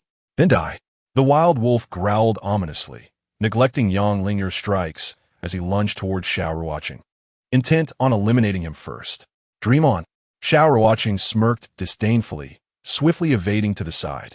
Though he could not match the wild wolf in direct combat, he was faster, and the wild wolf could not keep pace. In that fleeting moment, Yang Linger surged forward, her sword slicing through the air with unmatched precision, striking the wild wolf's back. Blood erupted forth, painting a gruesome picture. You vile creature, perish! The wild wolf roared, pivoting with ferocity, his blade flashing as he retaliated against Yang Linger with violent intent. Wrath of the sky! Xiao Ruocheng let out a cold shout, and the Qingling's sword, imbued with a brilliant sword aura, struck first, cleaving through the wild wolf's right arm in an instant. With a sharp sound, the wild wolf's arm fell to the ground like a kite severed from its string, issuing a heart-wrenching scream. His face twisted in agony, a reflection of his torment. In a moment of madness, the wild wolf, despite the excruciating pain, unleashed a ferocious palm strike towards Yang Linger, its power overwhelming. This violent force surged forth like a tidal wave, engulfing Yang Linger completely. A thunderous crash echoed as her body was flung against a nearby ancient tree, rendering her incapacitated. Simultaneously, Xiao Ruocheng swept the Qingling sword across, and like a shooting star, it swiftly severed the wolf's throat. Having dealt with the wild wolf, Xiao Ruocheng hurried towards Yang Linger, his heart heavy with concern, fearing for her safety. Young Linger, are you all right? He asked gently, cradling her in his arms, his voice laced with anxiety as he gazed intently at her pale face. You'll be fine. Just rest for a few days, she weakly replied, only to cough up a mouthful of blood, staining her clothes and causing Xiao Ruocheng's heart to clench painfully. Take this healing pill. We need to find a place to recuperate. He quickly produced a healing elixir, carefully administering it to her, the fragrant pill seeming like a last glimmer of hope. He then lifted her gently, mindful not to cause her further pain. Are you not going to collect the spoils? Yang Linger chided, despite her grievous injuries, still preoccupied with the outcome of their battle. Even in such a state, you're thinking of the spoils, Xiao Ruocheng chuckled, his eyes filled with helplessness. Yet he complied and swiftly gathered all the valuable items from the battlefield, even severing the wolf's head. His movements were brisk and efficient, leaving nothing of worth behind. Shortly after, Xiao Ruocheng carried Yang Linger away from the scene. Half an hour later, they arrived at a secluded cave, its entrance obscured by vines and weeds, hard to find without careful searching.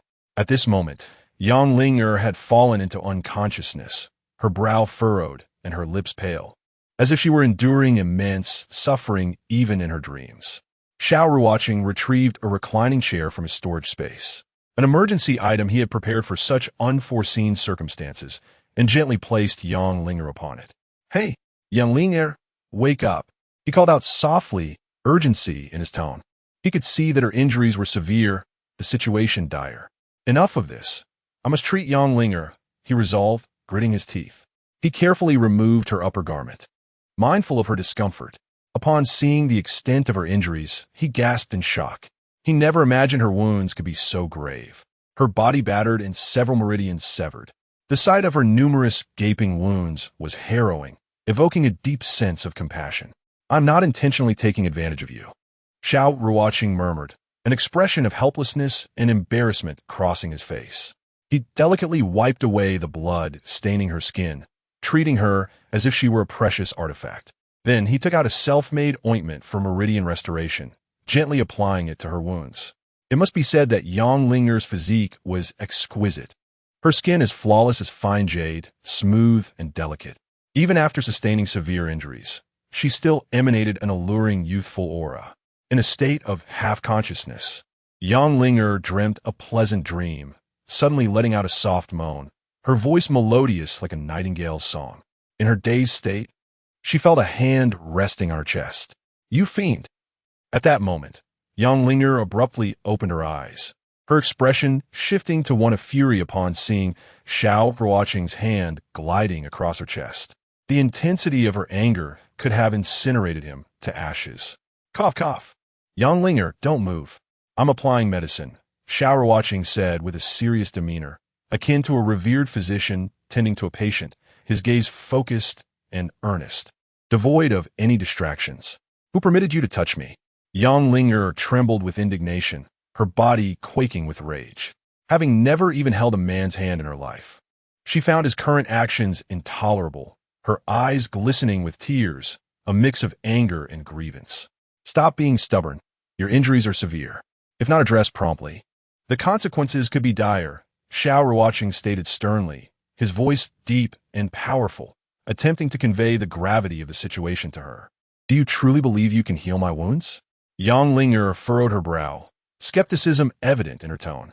She was acutely aware of the severity of her injuries, and despair lingered within her as she questioned Xiao Ruocheng's abilities. "Rest assured, I'll administer a few acupuncture needles shortly. After 2 days of rest, you shall recover completely," he assured her, his expression resolute, as if this were an undeniable truth. "Why do you keep touching my chest?" Yang Linger's face flushed crimson, the hue reminiscent of a sunset, beautiful yet tinged with embarrassment and anger. "This is a technique for promoting circulation.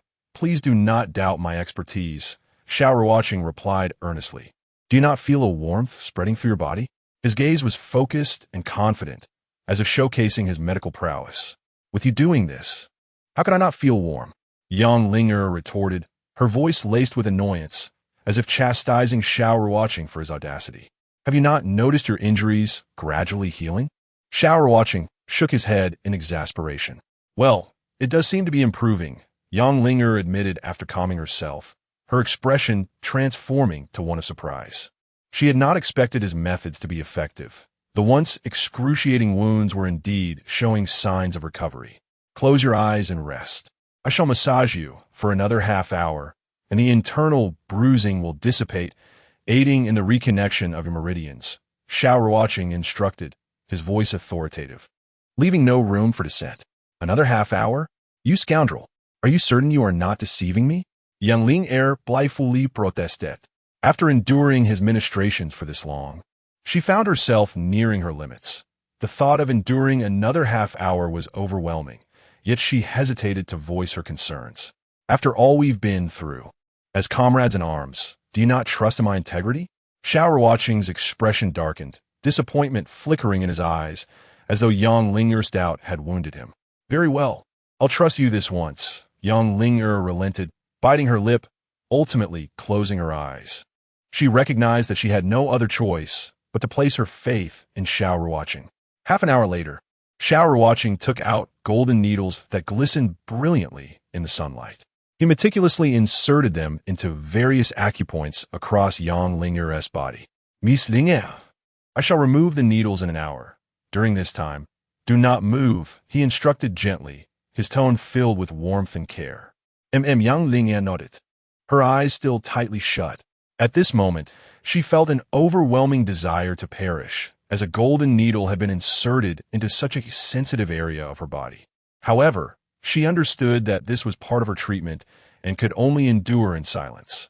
Subsequently, Xiao Ruocheng sat cross-legged, concentrating on healing his own injuries. As he too had suffered greatly in the recent battle, his breathing was steady and profound, while the surrounding spiritual energy gradually converged around him, nurturing his body. An hour swiftly passed, and when Xiao Ruocheng opened his eyes again, nearly 50% of his injuries had healed. He felt a resurgence of strength within him. He then approached Yang Ling'er and gently removed all the golden needles. Your meridians have been reconnected. With a couple of days' rest, you should be fine, he said before turning to leave the cave. He knew that Yang Ling'er needed some time alone. Strangely, she thought, why do I feel a bit more ample? Gazing at her own fullness, a look of surprise crossed Yang Ling'er's face. She was aware of her size, but never imagined it would be this pronounced. Her heart brimmed with confusion, yet more so with admiration for Xiao Ruocheng's medical skills. During the following time, Yang Ling'er remained in the cave to recuperate, while Xiao Ruocheng vigilantly stood guard outside, his eyes scanning the surroundings for any sign of disturbance. 2 days passed in the blink of an eye. At last, Yang Ling'er emerged from the cave, her injuries completely healed, her complexion restored to its usual rosy glow, akin to a blooming peach blossom, captivating and beautiful. Miss Ling'er, this is the head of the wild wolf. You may take it back to complete your task, Xiao Ruocheng said, handing her the wolf's severed head. And what about you? Yang Ling'er asked in astonishment, never expecting Xiao Ruocheng would give her the wolf's head. Her eyes reflected confusion and gratitude. I am not in need of that contribution value, he replied, producing a storage pouch. By the way, while cleaning the battlefield, I collected a total of 10,000 spirit stones. Let us split them, 5,000 each. His voice carried a tone of generosity, as if these items held little significance for him. 4,000 will suffice for me, Yang Ling'er decided, not wanting to take undue advantage of Xiao Ruocheng, despite knowing he was indifferent to such matters. What are your plans next? Will you return to the Sect, or continue your training? Xiao Ruocheng asked with a smile, his eyes filled with anticipation, as if awaiting Yang Ling'er's response. I plan to return to submit my task. How about we go back together? Yang Ling'er suggested gently, her tone laced with hope as she fixed her gaze on him, wishing for his agreement. I feel on the verge of a breakthrough and may need a few days, Xiao Ruocheng replied. After the recent skirmishes, his cultivation had reached the peak of the Xian practitioner realm, and he was tantalizingly close to the Xian master realm. He sensed the power within him stirring, eager to break free. That's no problem. I will assist you in protecting your progress, Yang Ling'er chimed cheerfully, her face beaming with joy at the prospect of safeguarding Xiao Ruocheng. Chapter 33. The second layer of the Xian master realm. Soon after, Xiao Ruocheng and Yang Ling'er found a secluded cave where they began their focused cultivation. After numerous intense battles and rigorous trials, Xiao Ruocheng's cultivation had become remarkably refined. This time, he resolved to make a decisive push to break through to the Xian master realm. With a successful breakthrough, he could utilize the 6,000 spirit stones at his disposal to elevate his cultivation to the second layer of the Xian master realm. Inside the cave, Xiao Ruocheng and Yang Ling'er occupied opposite corners, each absorbed in their own world of cultivation. At this moment, Xiao Ruocheng sat cross-legged, resembling an ancient Buddha in serene meditation. He fervently operated the reincarnation technique, as the purest Xian power surged within him like a violent whirlwind, relentlessly assaulting the solid barrier of the Xian Master Realm. As the technique continued to run, the Xian power within him surged like an unending tide, crashing against the barrier time and again. After several persistent attempts, a minuscule crack, almost imperceptible, appeared in the barrier of the Xian Master Realm. "Break for me." At this crucial moment, Xiao Ruocheng shouted, channeling all his Xian power into a final, desperate assault against the barrier. With a resounding crash, he broke into the first layer of the Xian Master Realm. In that instant, an immense surge of energy flooded the cave. After the breakthrough, Xiao Ruocheng neatly arranged all the spirit stones around him and resumed the reincarnation technique, fervently refining them. "This guy is simply extraordinary.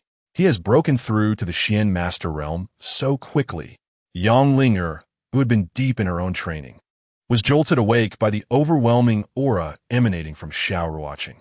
She had never anticipated that he would refine spirit energy at such an astonishing speed. At that moment, Xiao Ruocheng was fully immersed in the process of refining the spirit stones. As he absorbed them one by one, the spirit energy within him amassed, and his meridians became increasingly expansive and unobstructed. Soon, his cultivation began to surge once more. Midway through the first layer of the Xian Master Realm, late stage of the first layer, peak of the first layer, in less than 3 hours, Xiao Ruocheng's cultivation soared to the peak of the first layer of the Xian Master Realm.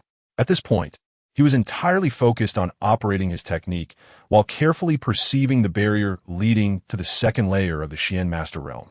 After an indeterminate amount of time, a sudden clarity washed over him, prompting him to mobilize all his Xian power and charge towards the second layer of the Xian Master Realm. With a crack, he ascended to the second layer of the Xian Master Realm.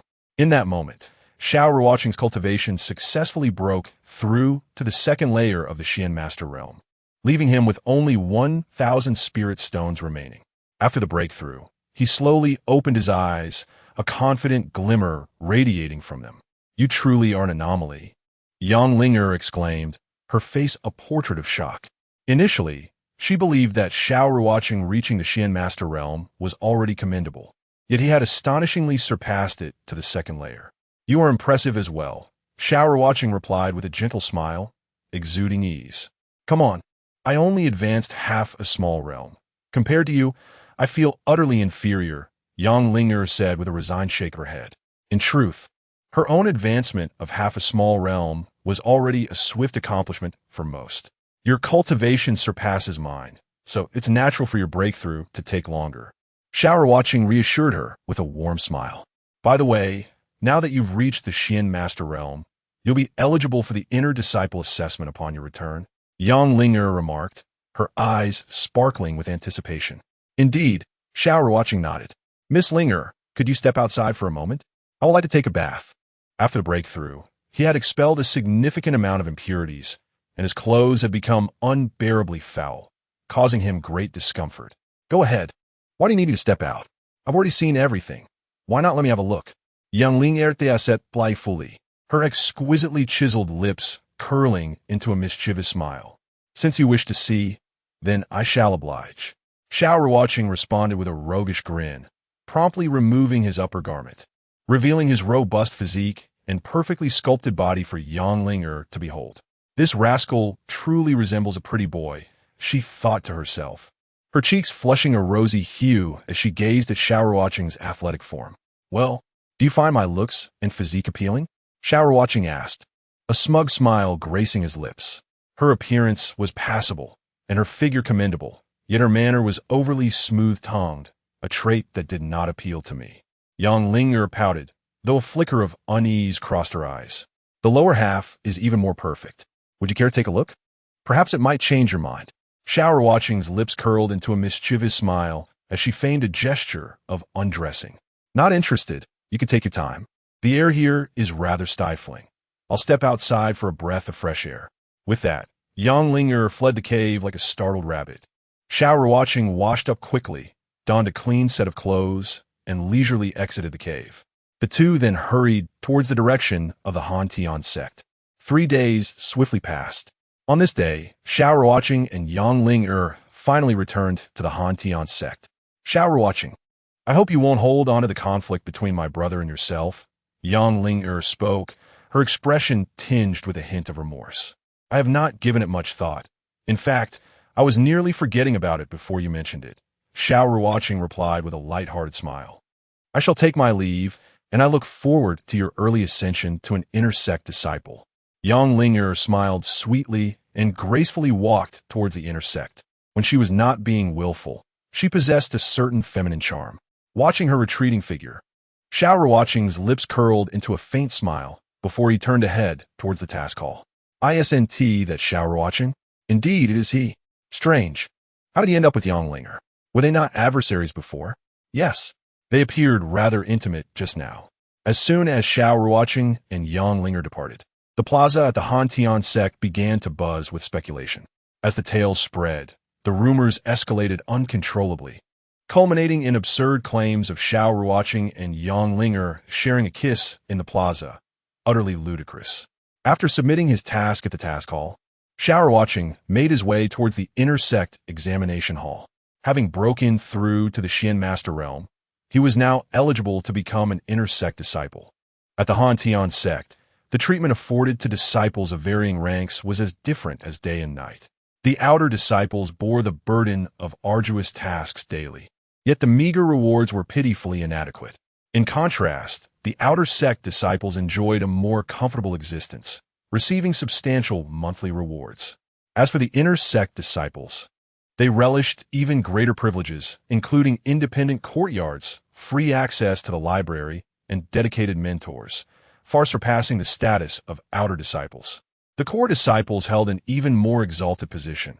It was noteworthy that while there were over 20,000 outer disciples and 8,000 inner disciples, the core disciples numbered a mere 1,000. Chapter 34.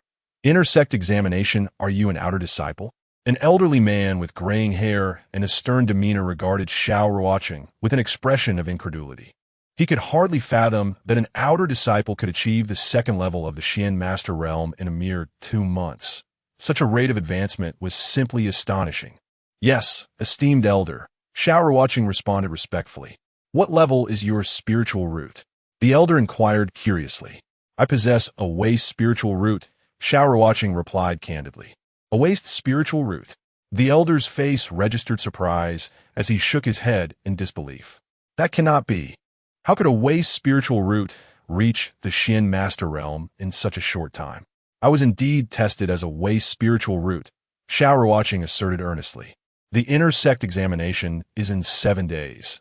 During this time, ensure you stabilize your cultivation and remember to come for the assessment, the elder instructed, foregoing further discussion as he registered Xiao Ruocheng. Thank you, esteemed elder, Xiao Ruocheng said politely, bowing before departing the examination hall. This young man is quite remarkable. The elder mused, stroking his beard with a knowing smile as he watched Xiao Ruocheng's retreating figure. Upon returning to the outer disciple quarters, Xiao Ruocheng entered the reincarnation space, continuing his closed-door training.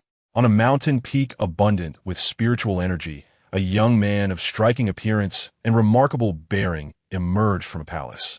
This individual was Chun Yinxiao, a core disciple of the Hantian Sect. We welcome you back from seclusion, Senior Brother Chun. A young man clad in core disciple robes greeted respectfully.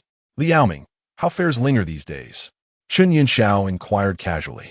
Senior Brother Chun, there have been some developments regarding Miss Linger, Liaoming hastily replied. What transpired? Pray, elaborate, Chun Yinxiao said, furrowing his brow in curiosity. Well, Liaoming hesitated, struggling to find the words. Speak freely, Chun Yinxiao urged solemnly. It appears that recent rumors have circulated concerning Miss Linger and an outer disciple, Liaoming whispered. What rumors? Chun Yinxiao asked calmly. It is said that upon returning from a task, Miss Linger was seen in a close embrace with an outer disciple at the Mountain Gate Plaza. Liaoming rakunta cautiosely. Surely this is mere fabrication. With Linger's disposition, how could she take an interest in an outer disciple? Chun Yinxiao asserted.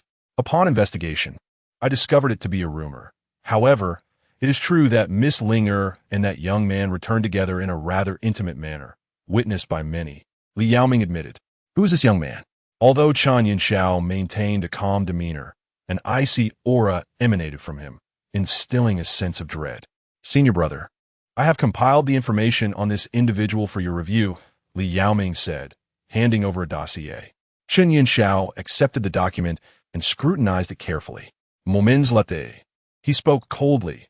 This individual is no ordinary character. In just 2 months, he has advanced from a second level of the Xian practitioner realm to the second level of the Xian master realm. It is no wonder that Linger regards him with newfound respect. Senior brother, should I take action against him? Li Yaoming inquired respectfully. A warning, perhaps. Break his legs? And make it clear, Chen Yunxiao replied frostily. Understood, senior brother, Li Yaoming responded, bowing with respect. At this moment, Xiao Ruocheng was diligently training within the reincarnation space. To enhance his ability to challenge opponents beyond his level, he had located a soul technique known as the soul extinguishing blade in his mind. Previously, he had refrained from practicing it due to insufficient cultivation and soul strength. Now that he had reached the second level of the Xian master realm, his soul strength barely met the standards for training in soul techniques. Sitting cross-legged, he meticulously studied the incantations of the soul extinguishing blade. This technique was not merely a combat skill. It was also a method for cultivating the soul. Continuous practice would not only bolster his soul strength, but also augment the lethality of the soul extinguishing blade. 7 days swiftly elapsed. After countless hours of rigorous study, Xiao Ruocheng finally mastered the basics of the soul extinguishing blade. Although he had merely grasped the fundamentals, if deployed unexpectedly in battle, it could catch opponents off guard, revealing fatal vulnerabilities. Exiting the reincarnation space, Xiao Ruocheng proceeded once more towards the inner assessment hall. Today marked the day of the monthly inter-sect disciple examination at the Han Tian Sect, where disciples who had achieved the Xian Master Realm could participate. The inter-sect examination was straightforward. The challenge was to navigate the Copper Man Alley within a specified time. Today, 20 disciples had arrived to partake in the inter-sect examination. As soon as Xiao Ruocheng stepped into the examination hall, he captured the attention of all present, primarily due to his outer disciple attire. Xiao Ruocheng. Suddenly, a familiar voice echoed in his ears. As Su Qingyan gracefully approached him, a hint of arrogance graced her features. Is there something you need? Xiao Ruocheng coldly cast a glance at Su Qingyan, yet internally he harbored immense surprise. He had not anticipated her swift ascension to the realm of the Xian Master. However, he held no fondness for a pragmatic woman like Su Qingyan. Xiao Ruocheng, I never expected you to have advanced the Xian Master realm so rapidly, Su Qingyan exclaimed in astonishment. We are not of the same ilk. It will be best if you refrain from greeting me unnecessarily, Xiao Ruocheng replied with a chilling tone. Xiao Ruocheng, we grew up together. Now that we are both in the same sect, can you not adopt a more amiable attitude? Su Qingyan retorted, her voice frosty. If you wish for a friendlier demeanor from me, it would require. A smirk played on Xiao Ruocheng's lips. Require what? Su Qingyan inquired, raising an elegant eyebrow. In the past, I treated you decently. Simply grant me 3 days of your time for amusement, and I shall overlook our previous grievances. Xiao Ruocheng chuckled with a devilish grin. Scoundrel, how have you transformed into this? A flicker of coldness crossed Su Qingyan's face as she glared fiercely at him. She found it incomprehensible how the previously cultured and graceful Xiao Ruocheng had metamorphosed into someone so brazen. What do you say? Perhaps you should consider my proposal? Xiao Ruocheng suggested, a faint, enigmatic smile playing on his lips. Get lost. Su Qingyan seethed in fury. Surprisingly, she was equally astonished by Xiao Ruocheng's rapid progress. During this period, she had encountered numerous opportunities that had propelled her to the Xian Master Realm. Yet, she had never imagined that Xiao Ruocheng had also advanced, and to the second layer of the Xian Master Realm at that. At that moment, Elder Su Wenshan exited the assessment hall with measured steps, his piercing gaze sweeping across the assembly before he proclaimed, Today marks a significant day for the intersect assessments. Let us proceed towards the Copper Man Alley. With that, he swiftly departed the hall, leading the way. Xiao Ruocheng, not daring to hesitate, promptly followed suit. Soon, the group arrived at the foot of a towering mountain. The Copper Man Alley lay within a deep cavern at the mountain's base, featuring 2 exits. Presently, they found themselves at the left exit, while the other was located at the opposite side of the mountain. At the foot of the mountain, a considerable crowd of disciples had gathered to witness the event, including several inner sect elders who had come to watch with eager anticipation. Su Wenshan addressed the assembly, his voice resonating like a bell. We shall now commence the trial in the Copperman Alley. All participants, proceed through this entrance. You have a mere 2 hours. Should you fail to navigate the Copperman Alley within this time frame, you will forfeit your chance to become inner sect disciples. As his words echoed, 20 spirited young individuals hastened towards the entrance of the Copperman Alley. Upon entering, they were met with a labyrinth of intricate passages, each participant randomly assigned to a specific route. Only those who could successfully exit within the allotted 2 hours would pass the assessment. As Xiao Ruocheng stepped into the Copperman Alley, he was immediately confronted by a Copperman of the first layer of the Xian Master realm. However, he regarded it with contempt, for with his current prowess, these Coppermen posed no challenge. In a matter of moments, he effortlessly dispatched 7 or 8 of them. Half an hour later, he arrived at an expansive hall, where a colossal Copperman loomed in the center, exuding a terrifying pressure that sent shivers down his spine. Had his will not been as steadfast as iron, he might have found himself kneeling under its weight. This immense Copperman remained still, akin to an unyielding mountain. At that instant, a graceful young woman entered the hall. It was Su Qingyan. The moment she stepped inside, her knees buckled slightly, nearly causing her to collapse. But she quickly steadied herself, struggling to remain upright. Xiao Ruocheng, witnessing her plight, was taken aback. He was well aware of the oppressive force exerted by the Copperman, which most first-layer Xian masters would find difficult to withstand. The fact that Su Qingyan could endure it indicated her extraordinary talent. He began to advance towards the passage behind the Copperman, knowing that overcoming this immense figure was crucial for passing the assessment. Su Qingyan, recognizing his intent, hastened to follow him. Shortly thereafter, 18 other young men and women emerged from the various passages, all of whom were quickly overwhelmed by the terrifying pressure. Collapsing to the ground. Let us crawl out quickly, otherwise we'll miss our chance at the inner sect, shouted one young man from the ground. Upon hearing this, the others struggled to crawl towards the passage behind the Copperman. Xiao Ruocheng moved at the swiftest pace, with Su Qingyan closely trailing him, while the rest could only inch forward. Xiao Ruocheng, I never imagined you were concealing such depth, Su Qingyan remarked sarcastically, laboring to keep up with him. Since their betrothal was annulled, she had noticed a remarkable transformation in Xiao Ruocheng, one that surpassed his previous talents and resolve. Su Yingyan, you follow your path while I tread mine. I advise you not to provoke me, Xiao Ruocheng shot back.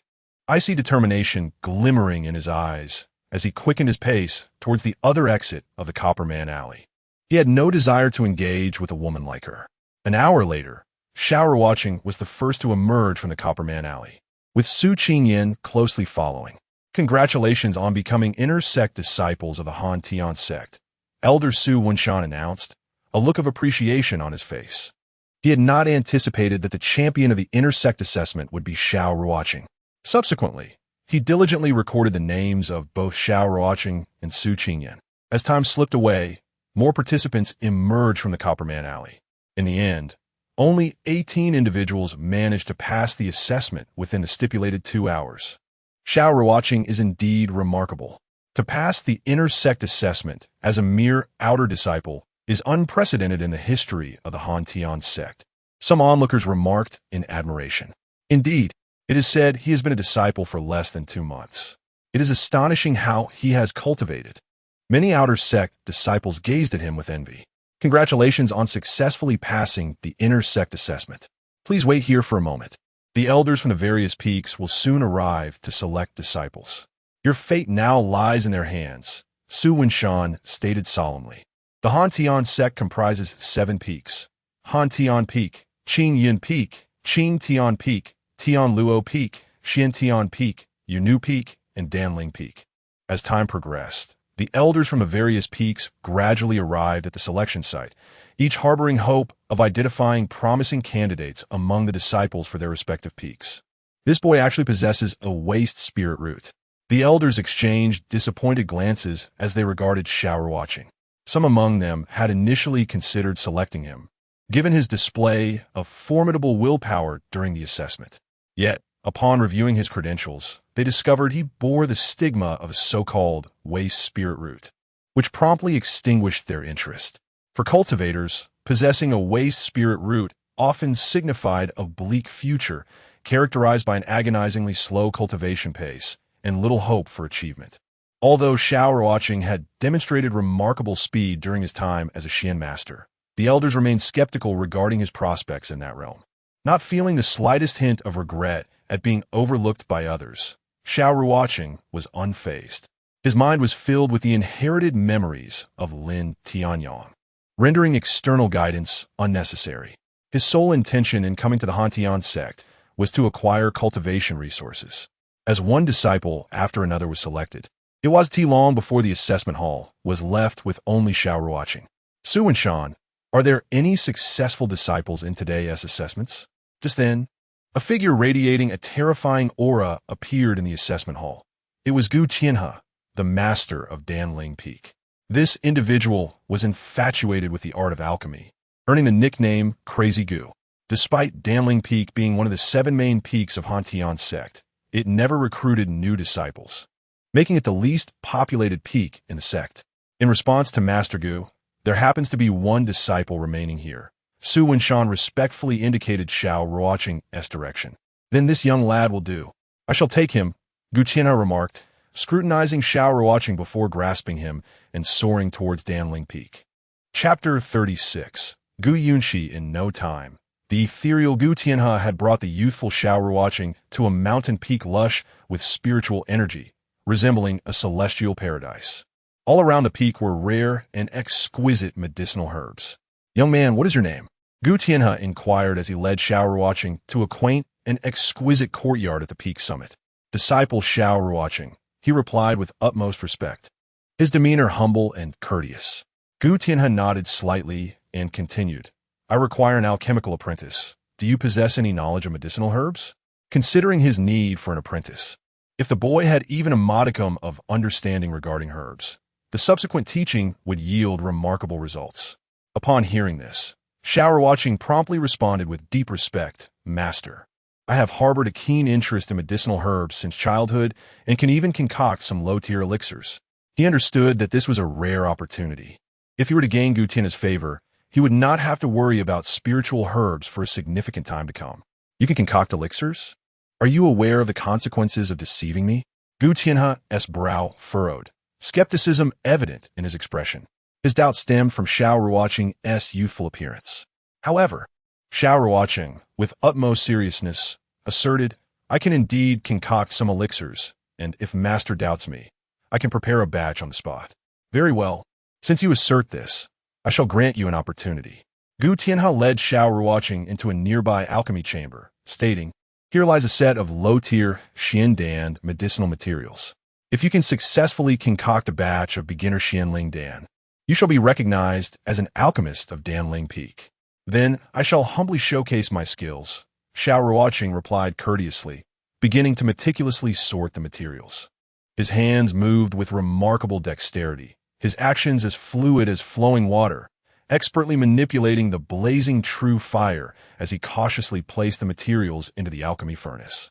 It seems I have indeed stumbled upon a treasure, Gu Tianhe thought, his eyes gleaming with astonishment as he observed Xiao Ruocheng's proficient technique, akin to discovering an exceedingly rare gem. In a short while, a batch of exquisite Xianling Dan, emanating an enticing aroma, was freshly produced. Xiao Ruocheng gently lifted the lid of the furnace, saying, Master, please take a look. Exquisite Xianling Dan. Gu Tianhe's eyes widened in sheer disbelief. The difference between exquisite elixirs and ordinary ones is fundamentally profound. Whether they are beginner, intermediate, or advanced, while they share similar effects, they inevitably possess subtle flaws. Prolonged consumption may not only fail to achieve the desired results, but could also inflict immeasurable harm to a cultivator's foundational capabilities. However, exquisite elixirs are entirely different. Regardless of the quantity consumed, they gently nourish the body without causing any harm to the cultivator as foundation. Thus, Exquisite elixirs are undoubtedly the pinnacle of treasures for practitioners pursuing the utmost in martial arts. Good lad, from this day forth, you shall be a disciple of Danling Peak. Gu Tianhe exclaimed, brimming with excitement. The more he looked at Xiao Ruocheng, the more he appreciated him.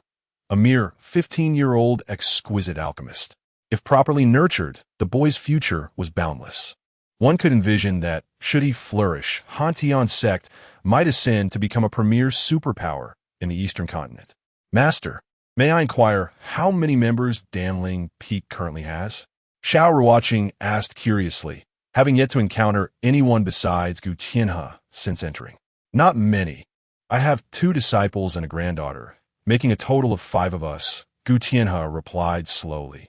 Master, what tasks will I need to undertake at Danling Peak? Xiao Ruocheng inquired. At Danling Peak, we also have alchemical missions.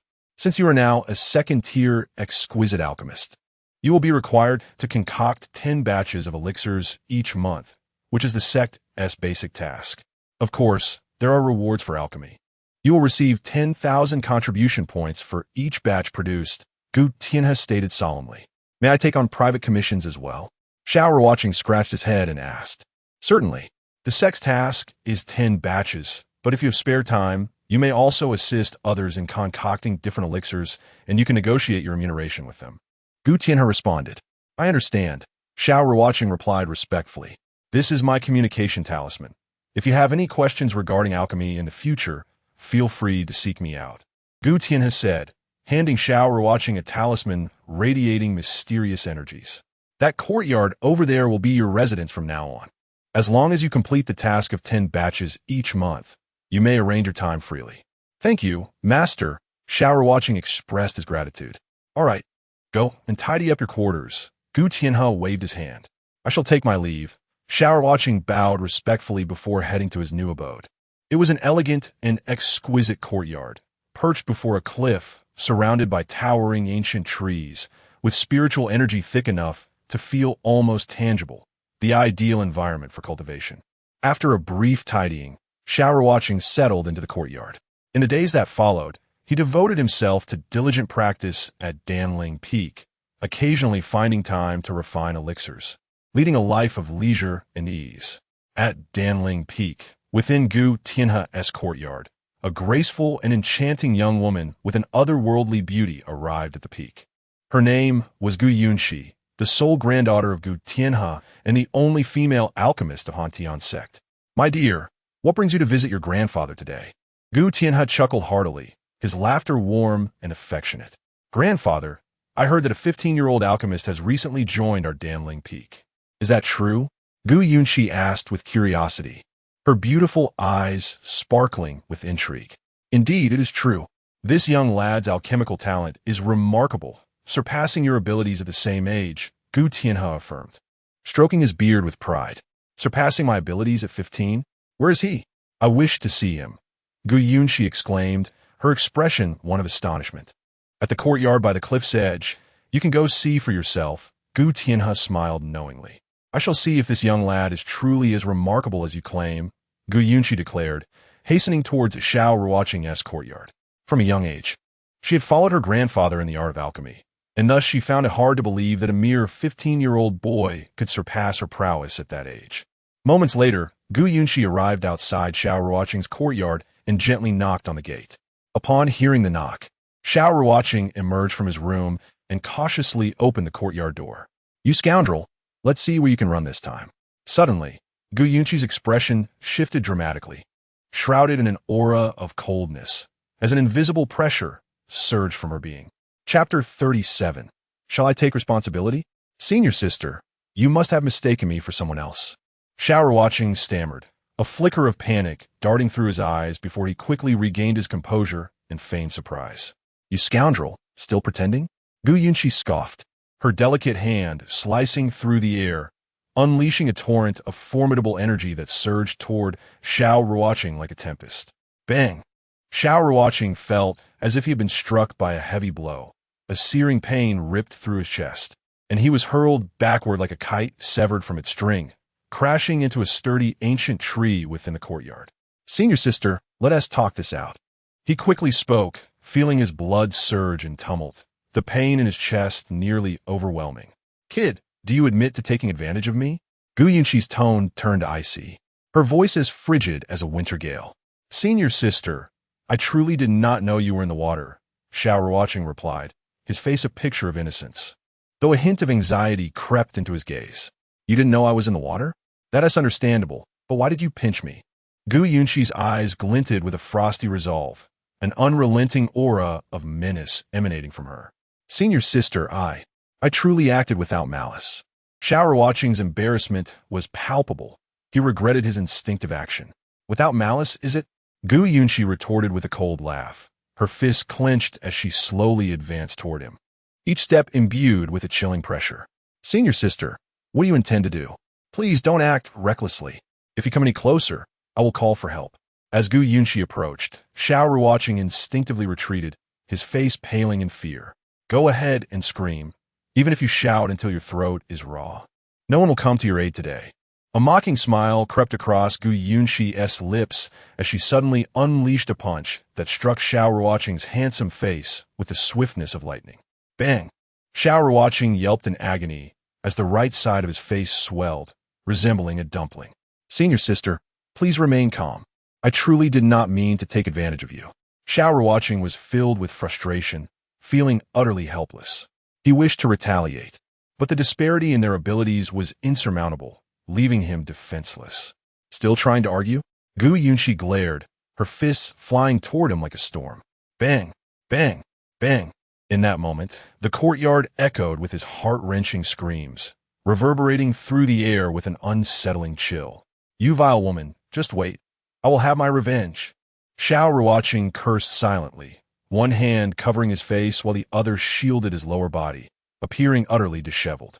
Half an hour later, aside from his lower region, he was thoroughly battered, his body marked with bruises of various shades, a pitiful sight indeed. What is going on with those two? Not far away. Gu Qianhe looked on in confusion, but upon seeing that his granddaughter had not truly harmed him, he chose to remain uninvolved. "Little brat, move your hand away. Let me kick him once, and we'll call this even." Gu Yunqi, seething with rage, was further incensed by Xiao Ruocheng's continued defense of his lower body, her brows furrowing in frustration. "You wretched woman, do not go too far." Xiao Ruocheng's fury ignited, his eyes ablaze. If not for his lack of strength, he would have gladly pinned Gu Yunqi down, for he had never felt so humiliated before. "Fine, if you want to let me kick you. Then tell me how you plan to compensate for taking such liberties with me." Gu Yunqi's gaze bore down on him, exuding pressure. "Shall I take responsibility?" Xiao Ruocheng retorted petulantly. "Dream on," Gu Yunqi replied coldly. "If you agree to one thing I ask, we can consider this matter settled." "What is it? Speak." Xiao Ruocheng's frustration was evident as he furrowed his brow. "I will tell you when I think of it." Gu Yunqi's eyes gleamed with mischief, a slight smirk gracing her lips. "Agreed, but it must be within my capabilities." Xiao Ruocheng replied solemnly, his expression serious. "Of course." Gu Yunqi readily assented. She was astonished by Xiao Ruocheng's rapid advancement. When they first met, he was merely a trifling figure at the 3rd level of the Xian realm, yet in just 2 months, he had ascended to the 2nd level of the Xian Master Realm, a pace that was nothing short of astonishing. After Gu Yunqi departed, Xiao Ruocheng consumed several healing pills and quietly entered the reincarnation space. Time flew by, and half a month had passed. At this moment, Xiao Ruocheng had reached the pinnacle of the 2nd level of the Xian Master Realm, a mere step away from the 3rd level. He sat cross-legged, channeling the surging energy within him like a tidal wave, relentlessly pressing toward the 3rd level of the Xian Master Realm. With each powerful impact, the barrier of the 3rd level began to yield slightly, and his dantian and meridians expanded, becoming more open and fluid. Boom, boom, boom. Finally, the barrier of the 3rd level of the Xian Master Realm shattered. In that moment of triumph, Xiao Ruocheng's cultivation had successfully advanced, filling him with joy and exhilaration. His rapid breakthrough was largely attributed to the assistance of the Xian Master Pills. Through alchemical tasks, he had accumulated a significant amount of contribution points, which allowed him to exchange for an abundance of medicinal materials. After his breakthrough, Xiao Ruocheng bid farewell, Tegu Tianhe, and made his way toward the outskirts of the Hantian Sect mountains. Now that he had become an inner disciple, it was only natural to return home, especially since he had been away for nearly 3 months. However, before heading home, Xiao Ruocheng intended to make a trip to Donglin City to see if there was a way to eliminate the Wang family. He was a person who believed in settling scores, and after the Wang family had sent assassins to kill him, he would not let them off easily. "Brat, you are Xiao Ruocheng." Just as Xiao Ruocheng stepped out of Danling Peak, a chilling voice penetrated the air. A youth clad in the robes of a core disciple, with eyes sharp as a hawk, stood menacingly before him. This individual was none other than the core disciple, Li Yaoming. "May I ask what business you have, senior brother?" Xiao Ruocheng's brow furrowed slightly, his senses heightening in alertness. His instincts screamed that this person was exceedingly dangerous, tightening his chest. "Kid, Yang Linger is the woman favored by senior brother Chun. Today, I shall cripple your limbs. If you dare to appear before her again, you will bear the consequences." Li Yaoming's eyes glinted with a chilling malice that sent shivers down Xiao Ruocheng's spine. "I thought you were someone important. Turns out you're just a dog for others." Xiao Ruocheng smirked contemptuously, silently preparing his defenses as his internal energy began to stir. "Unaware of your own demise." Li Yaoming's eyes flashed with a cold light as he raised his hand, unleashing a terrifying force of energy toward Xiao Ruocheng, the momentum akin to a raging tempest. Blade of soul extinction. At the moment when Li Yaoming struck, Xiao Ruocheng instantly unleashed a soul martial skill. With a swing of his right hand wielding the demon dragon staff, he forcefully collided with his opponent's palm. Chapter 38. The Fury of Li Yaoming. Boom. Caught off guard, Li Yaoming felt as though his soul had been struck hard, his movements temporarily paralyzed, but he quickly regained his composure. Crack! In that fleeting moment, Xiao Ruocheng's demon dragon staff descended heavily upon his arm, shattering the bones within. "Ah, you little brat, I will kill you," Li Yaoming roared, lunging at Xiao Ruocheng like a tiger descending from a mountain. This time, he dared not underestimate his foe, unleashing his full strength. Confronted by the raging Li Yaoming, Xiao Ruocheng moved with the swiftness of a specter, darting towards Danling Peak like a gale. Li Yaoming had already reached the second level of the Xianling realm, and given Xiao Ruocheng's current prowess, he stood no chance. Thus, after landing a successful blow, he decisively chose to flee. Could this be real? Li Yaoming's right hand had indeed been broken by Xiao Ruocheng. This was simply outrageous. Many onlookers were left in shock, unable to believe that Xiao Ruocheng had so effortlessly shattered Li Yaoming's right hand. It should be noted that Li Yaoming was no ordinary individual. He had been an inner disciple of the Hantian Sect for 3 years, his talent far beyond that of the average person. That such a genius could be bested by Xiao Ruocheng was hard to fathom.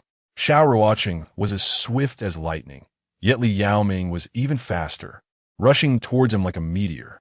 In no time at all, he stood before Xiao Ruocheng. "You little rascal, keep running." Li Yaoming's eyes glinted with a chilling light, as if to freeze his opponent in place. At that moment, his fury erupted like a volcano, having had his right hand broken by a mere third-level Xian master. If news of this spread, his reputation would be utterly ruined. "Brother, please do not act rashly. Let's speak calmly. Here are some exquisite healing pills. I hope you will accept them," Xiao Ruocheng said humbly, producing several smoke pills from his hand and respectfully tossing them towards Li Yaoming. "You little brat, you think these healing pills will spare you? Have you not yet awakened from your slumber?" Boom! Before Li Yaoming could finish his words, the smoke pills exploded, engulfing the area in thick, billowing clouds, obscuring the sky. Li Yaoming's hair stood on end, resembling a porcupine, and his once fair complexion was now charred black, leaving him in a most disheveled state. Of course, Li Yaoming suffered no real injury. It was merely his appearance that had become chaotic. "You little brat, do not let me encounter you again." As Li Yaoming emerged from the smoke, he found that Xiao Ruocheng had vanished without a trace. "Damn it, wait for me. I will surely tear you to shreds." At this moment, Xiao Ruocheng had already left the Hantian Sect, racing towards Donglin City without pause. Meanwhile, the news of Xiao Ruocheng breaking the right hand of core disciple Li Yaoming spread like wildfire throughout the Hantian Sect. In the core area, at Chen Yunxiao's residence. Yao Ming, after following me for so many years, you couldn't even handle a third-level Xian master. I truly wonder what your purpose in this world is. Chen Yunxiao expressed his profound disappointment. Brother Chen, I was merely careless and fell into that brat's trap. Rest assured, if I encounter him again, I will surely cripple him. Li Yaoming replied in a low voice. I will give you one last chance. If you cannot deal with him this time, do not follow me any longer. Chen Yunxiao said coldly, casting a disdainful glance at Li Yaoming. Brother Chen, do not worry. I will not give him any opportunity this time. Li Yaoming replied respectfully. At Yang Lingyur's residence. Sis, that Xiao Ruocheng is too abnormal. It hasn't been long, and he has already broken through to the third level of the Xian Master Realm. Yang Kuan exclaimed in astonishment. His talent is beyond your imagination. Do not provoke him again, Yang Linger admonished. Sis, you don't actually have feelings for that Xiao Ruocheng, do you? Yang Kuan asked in surprise. Mind your own business. Yang Linger shot back, giving him a cold glance. You have just entered the inner sect.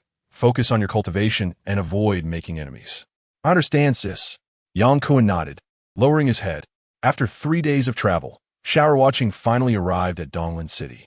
To avoid detection by the Wang family, he employed the Thousand Faces Mirage technique to disguise himself as a middle-aged man. Once inside the city, he sought out the most luxurious inn and checked in. Next came the task of gathering intelligence. To exact revenge on the Wang family, one must know both oneself and the enemy. Otherwise, rash actions could lead to grave danger. After a day of inquiries, Xiao Ruocheng had gained a basic understanding of the Wang family situation. The strongest among them was the head of the family, Wang Guxian, who had reached the peak of the first level of the Xianling realm. Following him was the family's grand elder, Wang Jinlong, who had attained the 9th level of the Xian Master Realm. Other elders of the Wang family were generally at the 8th level of the Xian Master Realm. Given Xiao Ruocheng's current strength, annihilating the Wang family was not entirely out of reach. Having broken through to the 3rd level of the Xian Master Realm, his combat prowess was now comparable to that of a 9th level Xian Master. If he employed the Soul Annihilation Blade, he stood a reasonable chance of eliminating a 1st level Xianling cultivator. Damn it, this time I'll wipe you out for sure. A chilling killing intent flickered in Xiao Ruocheng's eyes. The Wang family's assassination attempt on him had crossed his bottom line, and he could not allow them to escape unscathed. That night, Xiao Ruocheng stealthily infiltrated the Wang family, launching a frenzied slaughter against the family's high-ranking members and young prodigies. As the massacre continued, a thick stench of blood quickly permeated the Wang family, awakening countless members from their slumber. The following morning, in the Wang family's assembly hall, head of the family, Wang Guxian, sat despondently in his seat, resembling a stray dog. Gazing at the numerous corpses displayed within the hall, despair filled his eyes. With the entire upper echelon of the family slain, this signified the complete decline of the Wang family in Donglin City. Wang Guxian racked his brain, unable to comprehend who possessed the strength to annihilate the Wang family's leadership in a single night. Father, could it be Xiao Ruocheng? Wang Linyu whispered. Impossible. That brat could not possibly possess such power. Wang Guxian shook his head. Though he had harbored doubts about Xiao Ruocheng, the thought was swiftly dismissed upon recalling the latter's cultivation level. Father, that brat's combat strength cannot be measured by conventional standards. It is said he has the ability to battle several levels above his own, and Black Hawk has been gone for so long without a word. Do you not find that strange? Wang Linyu spoke, anxiety and concern evident in his tone. If it is not that brat, then it is for the best. If it truly is him, then you too will be the eternal disgrace of the Wang family. Wang Guxian glared coldly at his two sons, his eyes filled with anger and disappointment. Hearing his son's words, a foreboding feeling suddenly welled up within him, suggesting that this incident was indeed likely orchestrated by Xiao Ruocheng. Wang Guxian, how is this matter related to the children? A richly dressed, middle-aged woman interjected, her face etched with fury and dissatisfaction. If it were not for your indulgence of these two rascals, how could the Wang family have fallen to such depths? Wang Guxian spoke coldly, his voice reminiscent of the chilling depths of the abyss. Master Wang, do you now regret your decisions, albeit too late? At that moment, A mocking yet stern voice echoed from outside the hall, slicing through the heavy silence like a biting wind, sending shivers down one's spine. With measured steps, Xiao Ruocheng entered the Wang family hall, exuding an invisible pressure. Xiao Ruocheng, it is you. Upon seeing the newcomer, the eyes of the Wang brothers, Wang Linyu and his sibling, ignited with venomous hatred, their gazes fiery with resentment. I warned you not to provoke me. Are you comfortable now? A cold smile crept across Xiao Ruocheng's lips, filled with scorn and derision. You insolent wretch! How dare you slay a member of the Wang clan? Today, I shall make you understand the meaning of suffering worse than death. Wang Guxian's voice was icy, his sharp eyes glinting with a sinister, murderous intent, as if he wished to carve Xiao Ruocheng into pieces. Huh, Master Wang, you truly are a frog at the bottom of a well. It is no wonder your clan has declined under your leadership. Xiao Ruocheng's eyes brimmed with contempt, regarding Wang Guxian as a mere insignificant fool. Although Wang Guxian had reached the first layer of the Xianling realm, the outcome of a battle to the death remained uncertain. Wretched brat, you shall die. Wang Guxian's eyes gleamed with a chilling light as he darted towards Xiao Ruocheng like a tempest, his speed blindingly fast, fueled by a lethal determination. Despite the heavy losses faced by his family, Wang Guxian believed that capturing Xiao Ruocheng and seizing the opportunities he possessed would render all sacrifices trivial. You fool! A hint of disdain flickered across Xiao Ruocheng's face as he propelled himself forward, transforming into a flash of white light, hurtling towards the Wang brothers with a speed that was almost impossible to follow. He had come for vengeance, and before dealing with Wang Guxian, he needed to incapacitate these two brothers first. Stay away from my son. A middle-aged woman brandished a longsword, rushing towards Xiao Ruocheng, her face twisted with ferocity and resolve. Her eyes were filled with a cold, murderous intent. Believing that a mere practitioner of the third layer of the Xian Master Realm could not possibly withstand her strike. Die, you witch! Xiao Ruocheng swung his Qingling sword fiercely, unleashing the fury of the burning sky, a tempestuous wave of energy aimed directly at the woman's neck. The force reminiscent of tidal wave. How can this boy be so strong? Faced with Xiao Ruocheng's ferocious sword energy, the middle-aged woman's eyes flashed with fear. She attempted to evade but found it too late. With no other option, she raised her sword to block the lethal blow. Fool! The woman was ultimately a beat too slow, as Xiao Ruocheng's sword energy, swift as a shooting star, sliced through her throat in an instant. Too quick for her to react.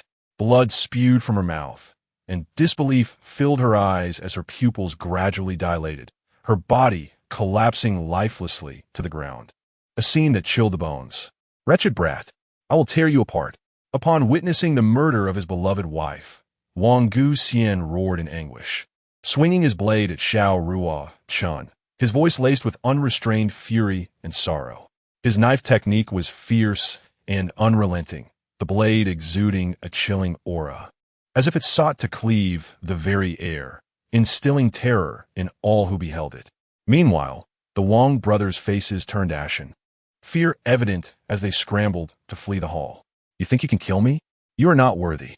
A glimmer of murderous intent flickered in Xiao Ruocheng's eyes as he nimbly evaded the incoming strike, his movements light and agile. Simultaneously, he thrust his Qingling sword forward with a flash of white light, aiming swiftly at Wang Guxian's heart, the speed akin to a gale. Clang! Wang Guxian fiercely swung his battle blade, colliding violently with Xiao Ruocheng's Qingling sword, producing a thunderous clash. Sparks erupted upon impact, reminiscent of dazzling fireworks. After the exchange, Xiao Ruocheng's figure transformed into a swift afterimage, racing towards the hall's exit. The Wang brothers were his designated targets, and he could not allow their escape. Seeing Xiao Ruocheng in hot pursuit, Wang Guxian roared in rage, Wretched brat, you seek death. He gripped his battle blade tightly, fury propelling him after Xiao Ruocheng. However, despair washed over Wang Guxian as he realized Xiao Ruocheng's speed was akin to a speeding arrow, vanishing from his sight in an instant. Within moments, Xiao Ruocheng positioned himself in front of Wang Lin Yu's brother, a smirk adorning his face. "Where do you think you're going? Shall I escort you?" "Xiao Ruocheng, please, spare me." Wang Lin Yu fell to his knees, trembling in fear. "Rest assured, considering your courteous demeanor, I shall spare your life." Xiao Ruocheng scoffed, and with a swift motion, unleashed a flurry of sword energy from his Qingling sword, severing the brothers' limbs cleanly. An execution executed with ruthless precision. Their dantians were mercilessly pierced, leaving them utterly incapacitated. His intent was clear: to instill a perpetual state of terror within these two brothers. "Ah!" The brothers shrieked in horrifying agony, their cries echoing through the air, chilling to the bone. "Wretched brat, I will kill you." A furious roar resounded as Wang Guxian, akin to an enraged lion, charged at Xiao Ruocheng, his presence radiating an overwhelming ferocity, as if he wished to consume him whole. With his wife murdered, his son incapacitated, and the clan's hierarchy decimated, Wang Guxian had succumbed to madness, resembling a beast stripped of reason. The other members of the Wang clan dared not intervene. Such a battle was beyond their capability. "I have warned you. You are not worthy to kill me." Xiao Ruocheng sneered disdainfully, his movements fluid as he executed the fury of the burning sky to perfection. Waves of razor-sharp sword energy crashing relentlessly upon Wang Guxian, a tempest of overwhelming force. As the battle raged on, both combatants became utterly consumed by their fury. Yet Xiao Ruocheng remained composed, skillfully seeking the opportune moment to strike a fatal blow, his demeanor suggesting that everything lay within his control. Although he found himself slightly at a disadvantage at this juncture, he refrained from utilizing his ultimate weapon, the soul destruction blade, believing that engaging with an opponent like Wang Guxian would enhance his combat prowess. In the blink of an eye, the two clashed hundreds of times. While Xiao Ruocheng still bore the brunt of the struggle, Wang Guxian realized that slaying him would not be an easy task.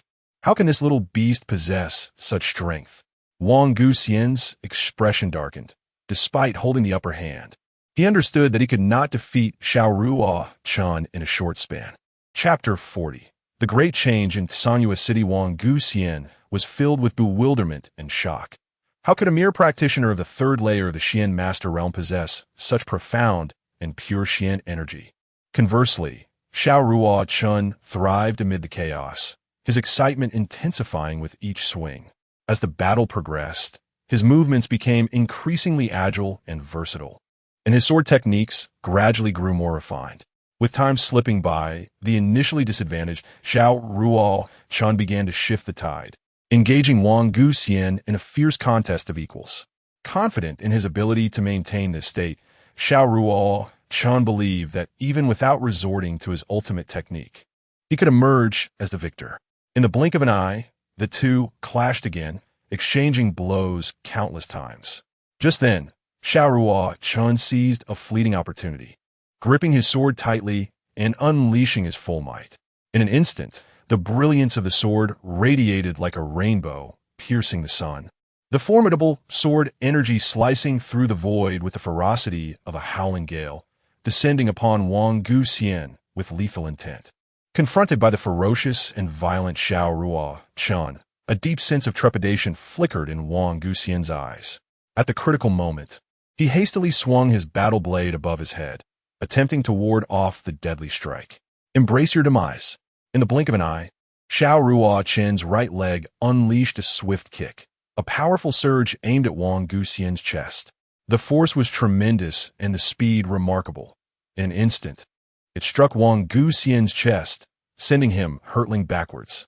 Heaven's fury, seizing the momentum, a chilling glint flashed in Xiao Ruocheng's eyes as he executed a devastating strike, the fierce sword energy shooting forth like a dazzling meteor, severing Wang Guxian's right hand that clutched the blade. A painful wail escaped Wang Guxian's lips as he turned to flee. In that moment, he had completely lost hope, fully aware that if he did not escape, he would be devoid of any chance of survival. To think one would attempt to flee at death's door. Xiao Ruocheng scoffed, swiftly casting forth the Qingling sword. A brilliant sword light piercing through Wang Guxian's body like a rainbow. PFH. Wang Guxian spat blood, slowly turning to glare at Xiao Ruocheng with an expression of unwillingness, and moments later, he collapsed to the ground, lifeless. Father, the Wang brothers, witnessing the scene, were engulfed in despair and regret, especially Wang Linxian, who felt immense remorse for having provoked Xiao Ruocheng in the first place. Overwhelmed by his thoughts, he banged his head against the floor, losing consciousness. Ha! Xiao Ruocheng, may you suffer a worse fate than ours. Wang Linyu's voice echoed with sorrowful laughter as he struck his head against the stone pillar. In this world, the weak perish while the strong survive. If I were to fall at the hands of another, I would have no complaints. Xiao Ruocheng spoke with a calm, yet resolute tone. Subsequently, he began to loot the Wang family. As for the elderly, women, and children of the Wang family, he chose not to kill them, for he was no merciless demon. After pillaging the Wang household, he set his course towards Songyue City. Songyue City, Su family mansion. Mayor Su, how have you contemplated this matter? Zhang Yuhui spoke in a low tone. Mayor Su, you must think carefully. We have enlisted Sun Jindong for this endeavor. If you truly wish to abstain, we shall not compel you. Jinhong's voice was cold. Su Jinghong fell into contemplation, and after a moment, declared, our Su family shall participate, but we must claim 40% of the spoils. At this, Ji Yinhong and Zhang Yuhui's expressions darkened, and they began to negotiate. Moments later, Ji Yinhong agreed. It's a deal. 10 days slipped by in an instant. On this day, Xiao Ruocheng finally arrived at Songyue City. Gazing upon the familiar city, a warm feeling surged within him. After all, this was the place where he had grown up. Upon entering the city, Xiao Ruocheng was met with chaos. People were fleeing in all directions, and the once bustling streets were now in disarray. Observing the turmoil, he furrowed his brow and quickly stopped a middle-aged man, inquiring, Good sir, what has transpired? You are Xiao Ruocheng? The man's face expressed astonishment. Indeed, you know me? Xiao Ruocheng replied, perplexed. You must flee immediately. The other 3 major families are hunting down your Xiao family. The man hastily retreated, fearing he might be caught in the crossfire. Fury ignited within Xiao Ruocheng as he drew his Qingling sword, darting towards the Xiao family estate like a bolt of lightning. At that moment, the Xiao family faced an existential crisis. Under siege by the 3 major families, the higher-ups were forced into retreat, suffering heavy casualties. Xiao Tianya stood alone against 4 opponents, sustaining severe injuries yet refusing to yield. The situation for the rest of the Xiao clan was equally grim, but their unity had allowed them to hold on thus far. Su Jinghong, Sun Jindong, our Xiao family bears you no grudge from the past, nor any grievance recently. Why do you conspire to annihilate us? Xiao Tianya's eyes glinted with fury.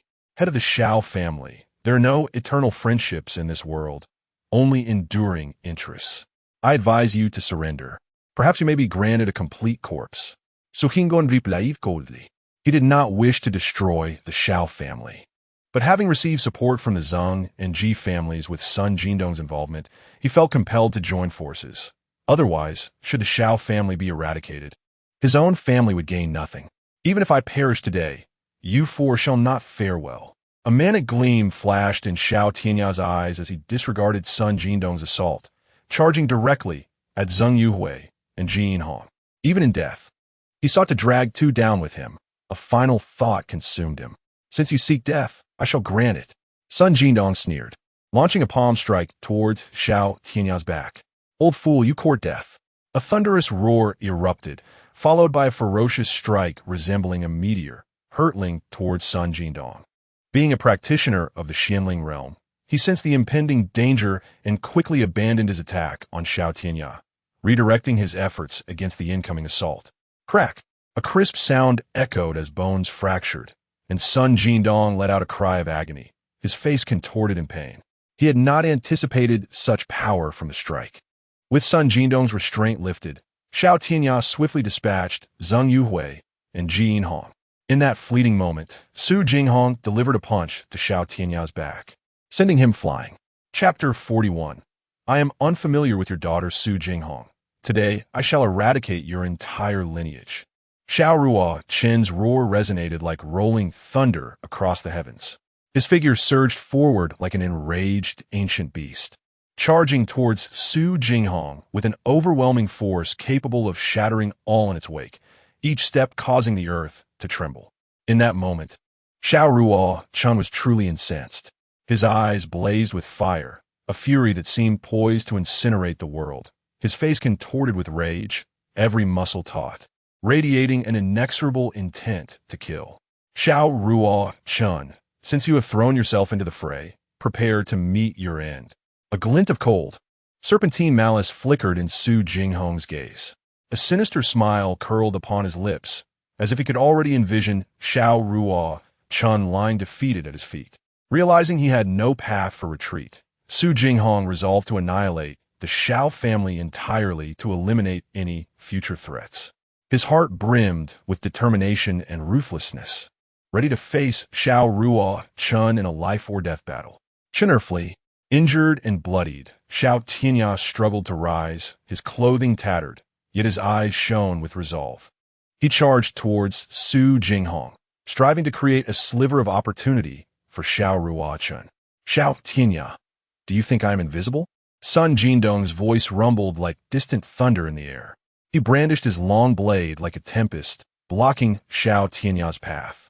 The long blade shimmered with a cold, icy light, each swing accompanied by a sharp, piercing wind. At this moment, Xiao Tianya's eyes were filled with despair. He gazed in the direction of Xiao Ruocheng, his heart heavy with helplessness and pain. He knew that he might no longer be able to do more for Xiao Ruocheng and could only pray for his safety.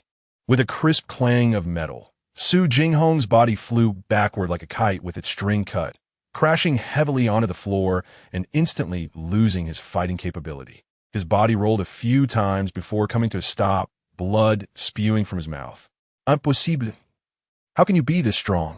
Su Jinghong's face was a mask of disbelief, his eyes wide with terror and confusion, unable to believe he had been defeated in a single move. Su Jinghong, just wait and see what I have in store for you. Xiao Ruochen's eyes blazed with a fierce, fiery intensity, his voice as cold and chilling as ice. Before he had even finished speaking, he shot forward like an arrow, heading straight for Sun Jindong. The young master has returned. Follow me, and let us vanquish these beasts. With Xiao Ruochen's return, the tide of battle instantly turned.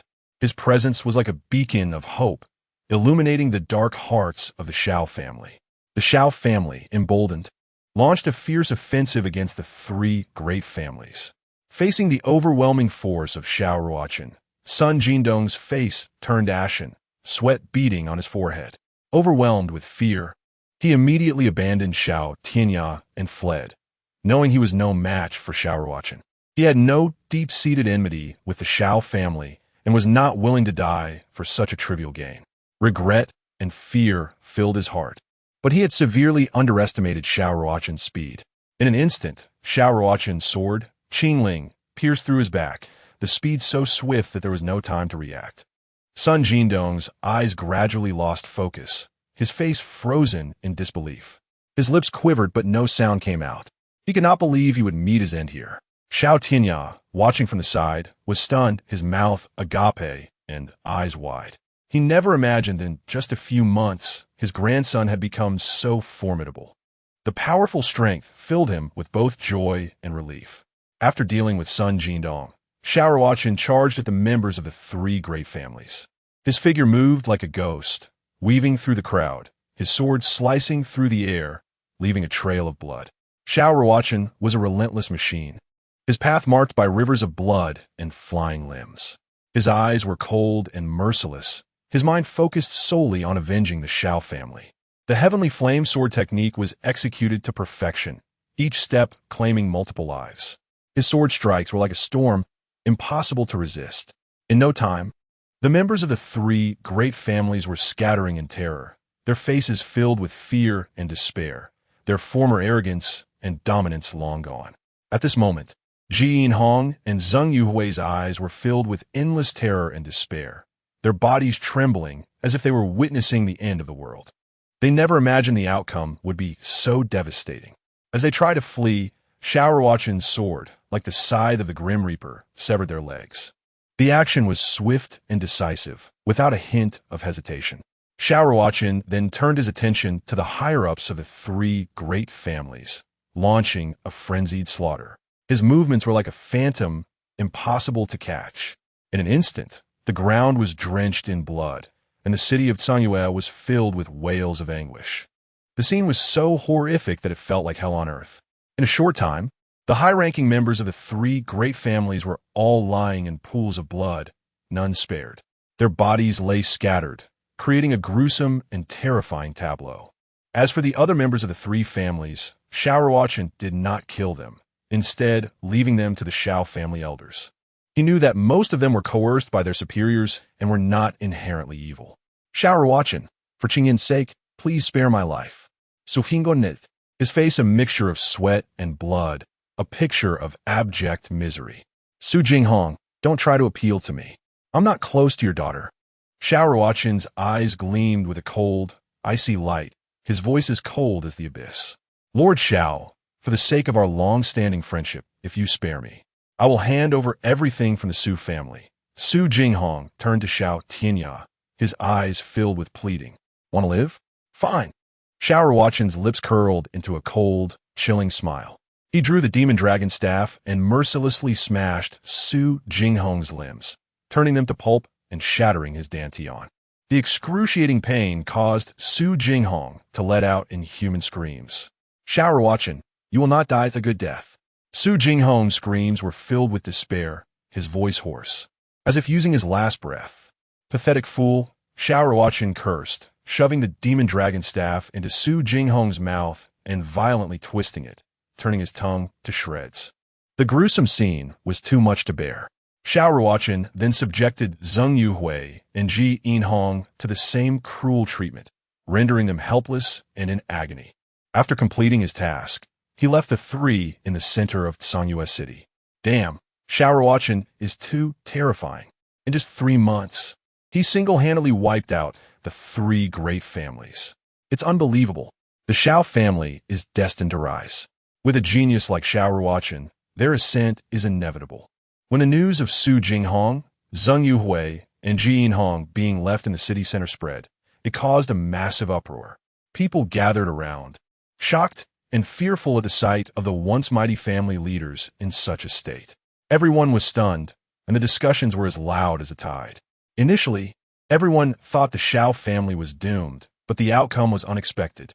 Now, everyone was reassessing the Xiao family's strength, filled with awe and curiosity for Xiao Ruocheng. In the following days, the Xiao family took over the assets of the three great families in Tsangye City, demonstrating their strong organizational and executive capabilities. After everything was settled, Xiao Tianya announced a 3-day feast to honor the fallen. The feast was lively and filled with laughter and joy. At this moment, the Xiao family was at the peak of its power, their status unprecedentedly elevated, becoming the center of attention in Tsangye City. In the city of Tsangye, numerous small clans, along with many families from surrounding towns, flocked to curry favor with the Xiao family, much like fish crossing a river. Their eagerness was primarily due to the presence of Xiao Ruocheng. Now, Xiao Ruocheng was not only an inner disciple of the Hantian sect, but also possessed formidable strength comparable to the Xianling realm. Such an extraordinary talent naturally became the object of admiration among various families. In fact, many clan leaders even brought their most outstanding daughters, hoping to forge a marriage alliance with the Xiao family. For these families, even if Xiao Ruocheng were to accept a lesser position as a concubine, it would be considered a great honor. The Xiao family graciously accepted the goodwill of these clans, recognizing the immense benefits it would bring to their development. However, when it came to the matter of marriage, Xiao Ruocheng resolutely declined. His heart was solely focused on cultivation and revenge, showing no interest in romantic entanglements. In the following days, Xiao Ruocheng remained quietly within the Xiao family, taking the time to diligently instruct the younger generation in their cultivation, to expedite the family's growth. He generously shared all the cultivation techniques he had acquired during his recent exploits with Xiao Tianya. As for the divine techniques residing in his mind, he had no intention of sharing them with the family.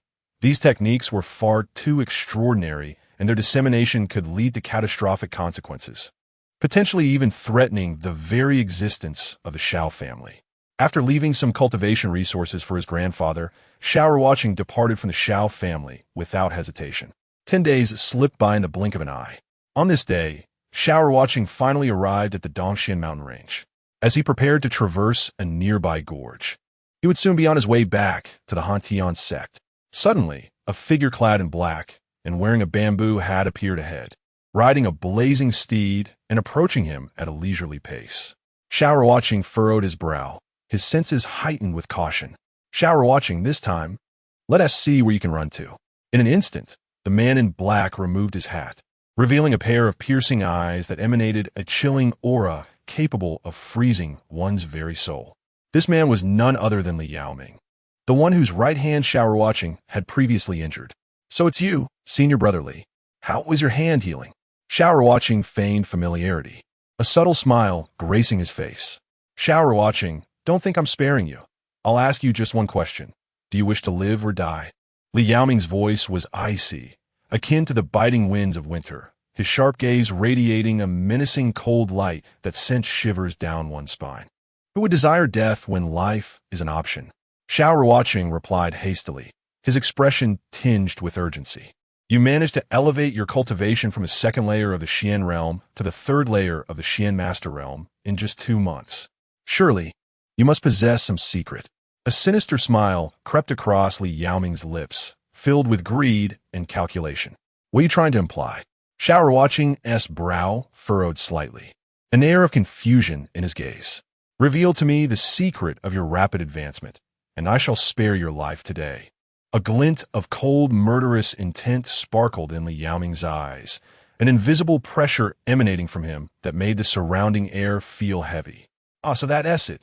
You should have said so earlier.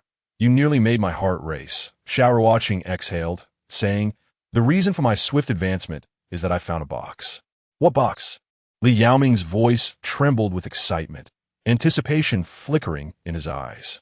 This one, Xiao Ruocheng presented a box filled with poisonous smoke pills. I discovered this box in a cave within the Dongxian mountain range.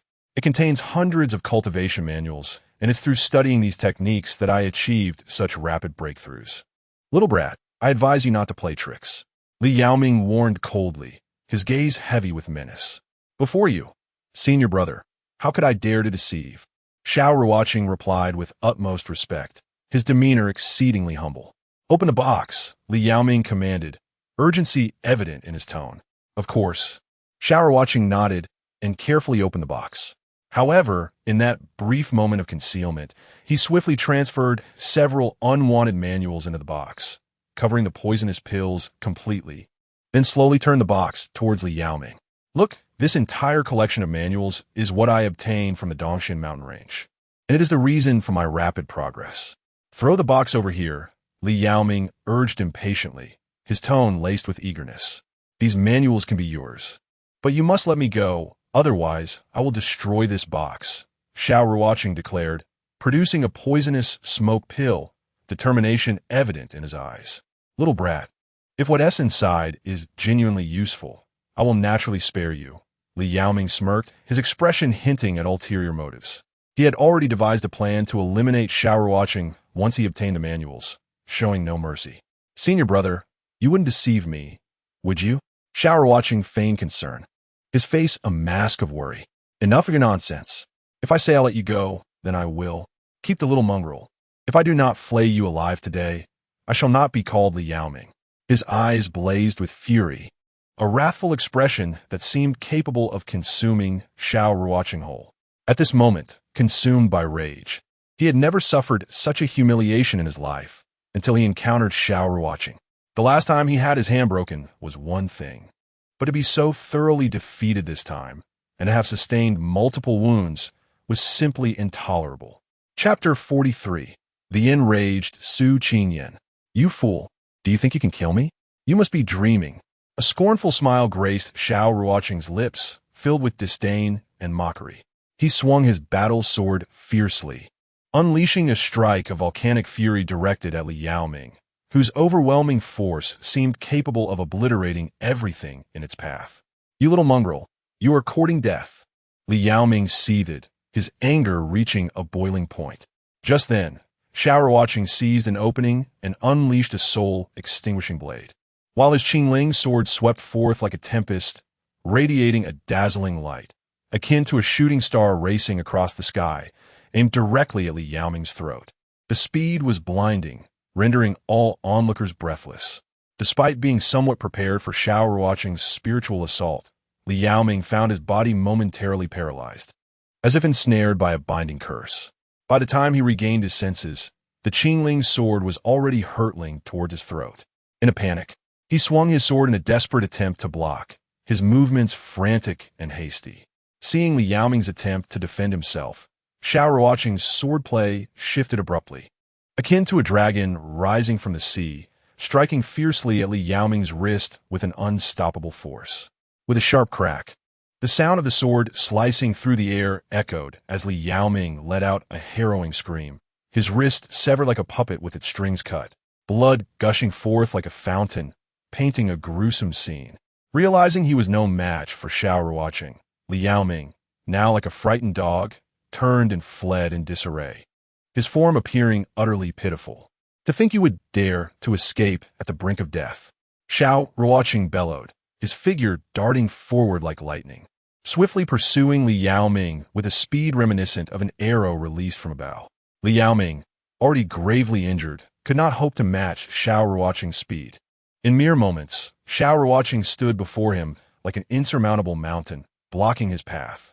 Xiao Ruocheng, I am a disciple of Chenyin Xiao. If you dare to harm me, no one will come to your aid. Li Yaoming's face was a mask of terror as he involuntarily recoiled, his steps trembling. He could hardly fathom that a practitioner of the Xianling realm could be bested by one of merely the Xian master realm. It was a profound disgrace. Damn you! Even at death's door, you dare to threaten me. A glint of coldness flickered in Xiao Ruocheng's eyes as he swung his Qingling sword, unleashing several swift and lethal sword strikes that cleanly severed Li Yaoming's limbs, each motion precise and devoid of hesitation. Ah, you little mongrel, may you suffer a fate worse than death. Brother Chun will never let you off. Li Yaoming's anguished screams echoed, his eyes filled with malevolence, as if he wished to curse Xiao Ruocheng to his demise. Even at death's door, you remained defiant. A cruel smile crept upon Xiao Ruocheng's lips as he produced a vial of luxurious fragrance from the cycle of reincarnation, pouring it over Li Yaoming without hesitation. He then found a comfortable spot to sit, awaiting the spectacle to unfold, as if savoring a grand performance. The luxurious fragrance was a peculiar elixir, irresistibly enticing to serpents and insects. Applied to a corpse, it would soon attract a horde of venomous snakes and vermin. As anticipated, within a quarter of an hour, Li Yaoming's body became a writhing mass of snakes and vermin, a horrifying sight that was too grotesque to behold. Ah, you little mongrel, even as a ghost, I shall not spare you. Li Yaoming's wails were deafening, filled with despair and agony. Enjoy your demise. Xiao Ruocheng's disdain deepened as he turned his back, striding toward the Hantian Sect, unperturbed by the curses of a dying man, his silhouette resolute and unwavering. Half an hour later, Xiao Ruocheng returned to the Hantian Sect. Xiao Ruocheng, I shall kill you. Suddenly, an enraged voice pierced through the air, and a graceful figure wielding a long sword charged towards him, exuding a murderous intent. It was Su Qingyan. 10 days prior, she had learned of the annihilation of the Su family at the hands of Xiao Ruocheng, with her father, Su Jinghong, falling victim as well, having been rendered a cripple. The news struck Su Qingyan like a thunderbolt, leaving her in disbelief and spiraling into madness. Suingyan. A flicker of coldness crossed Xiao Ruocheng's eyes. He had not anticipated her swift advancement to the 4th layer of the Xian Master Realm, causing his heart to race with caution. In that moment, a murderous intent began to brew within him, for her talent posed a significant threat. Having attained numerous legacies and opportunities during this time, his cultivation had risen to the 3rd layer of the Xian Master Realm. Yet, Su Qingyan's rapid advancement to the 4th layer was alarming. Should she continue to grow, she could bring catastrophic ruin to the Xiao family. With this thought, Xiao Ruocheng moved like lightning, delivering a swift slap with his left hand. The sound of the slap echoed, and Su Qingyan was sent hurtling backward. Blood spilling from her lips, her once beautiful visage now marred and swollen, evoking pity from onlookers. Su Qingyan, your father sought to destroy my Xiao family. I merely returned the favor. If you truly wish to avenge yourself, feel free to challenge me to a life-and-death battle at any time. A glacial glare shone in Xiao Ruocheng's eyes, his expression chilling. Given that this was the Hantian sect, openly slaughtering a fellow disciple was a grave sin. Thus he aimed to provoke Su Qingyan, hoping she would formally challenge him, allowing him to eliminate her with impunity. Xiao Ruocheng, you are heartless. Su Qingyan's gaze seethed with resentment, her eyes promising vengeance. Compared to your heartlessness, I am merely a novice, Xiao Ruocheng replied with derision. Had I not saved you back at Sanyue Mountain, you and the individual in question is the esteemed elder of the Cold Heaven Sect, Chunmu Ju. Xiao Ruocheng, I solemnly warn you, Elder Chun declared with an authoritative tone that brooked no dissent. Within the sect, it is strictly forbidden to take lives or cripple one's cultivation. Failure to adhere to this rule will result in severe punishment from a sect. In truth, he had been present nearby, and would not have intervened had Xiao Ruocheng not acted with such lethal intent. Enough, disperse, Chunmu Ju said calmly, waving his hand gently. Xiao Ruocheng's face was a mask of fury as he declared, I will make you pay dearly for the enmity of your clan. Su Qingyan, pale as a ghost, gasped for breath, her eyes filled with a deep-seated hatred, as though she wished to consume Xiao Ruocheng whole. You should consider yourself fortunate that you are within the Cold Heaven Sect. Otherwise, you would already be a cold corpse, he replied, his gaze icy to the core. With those words, he turned on his heel and strode purposefully towards his residence on Danling Peak. In the days that followed, Xiao Ruocheng devoted himself to rigorous training on the peak, occasionally taking time to concoct elixirs. He understood that in this world rife with competition and peril, only through continuous enhancement of his own strength could he hope to survive and pursue his aspirations. In the core disciple area, a mountain rich in spiritual energy stood tall. Chun Yinxiao was wholly absorbed in his sword practice, each movement infused with formidable power, the wind from his strikes rustling the leaves around him. Suddenly, an inner disciple rushed towards him, urgency etched upon his face. Brother Chun, trouble has arisen. Li Yaoming is in distress. What has occurred? Chun Yinxiao halted his practice, turning to fix a piercing gaze on the disciple. Not far from the mountain gate, in the ravine, a skeleton was discovered, based on the clothing and items found. It is presumed to be Brother Li Yaoming, the disciple stammered, unable to meet Chun Yinxiao's intense stare. It appears this matter is more complex than anticipated. A frigid glint flickered in Chun Yinxiao's eyes as he clenched the hilt of his sword. He was acutely aware that Li Yaoming's demise was closely tied to Xiao Ruocheng. 4 Li Yaoming had been dispatched to deal with him. Brother Chun, the lad is now a pill master on Danling Peak. If we recklessly act against him within the sect, the repercussions may be dire, the disciple cautioned, trepidation evident in his demeanor. Even if he is a pill master, what of it? If I incapacitate him, I shall face nothing more than some reprimand. Chun Yinxiao replied, his expression betraying a ruthless resolve. Keep a close watch on him. Inform me at once should he leave Danling Peak. Yes, Brother Chun. The disciple acquiesced and hurriedly withdrew. Half a month slipped by in an instant, and Xiao Ruocheng successfully ascended to the 4th layer of the profound master realm. In pursuit of further enhancing his combat prowess, he resolved to participate in the earth-ranking battle arena. This arena, dedicated to the inner disciples of the Cold Heaven Sect, offered them the opportunity to earn spiritual stones and contribution points through the earth-ranking battle. In this competition, each victory garnered substantial rewards. To enter the fray, disciples were required to pay either 100 spiritual stones or 2,000 contribution points per match. Victors could claim the loser's stones or points, with the sect taking a 10% cut. Nonetheless, countless inner disciples engaged in fierce battles for the sake of ranking. As a high rank conferred special honor and increased attention from the sect's leadership, along with greater resources and opportunities. Xiao Ruocheng's desire to compete stemmed primarily from his wish to hone his practical combat skills. He understood that only through relentless engagement in battle could he effectively enhance his ability to challenge opponents of higher levels.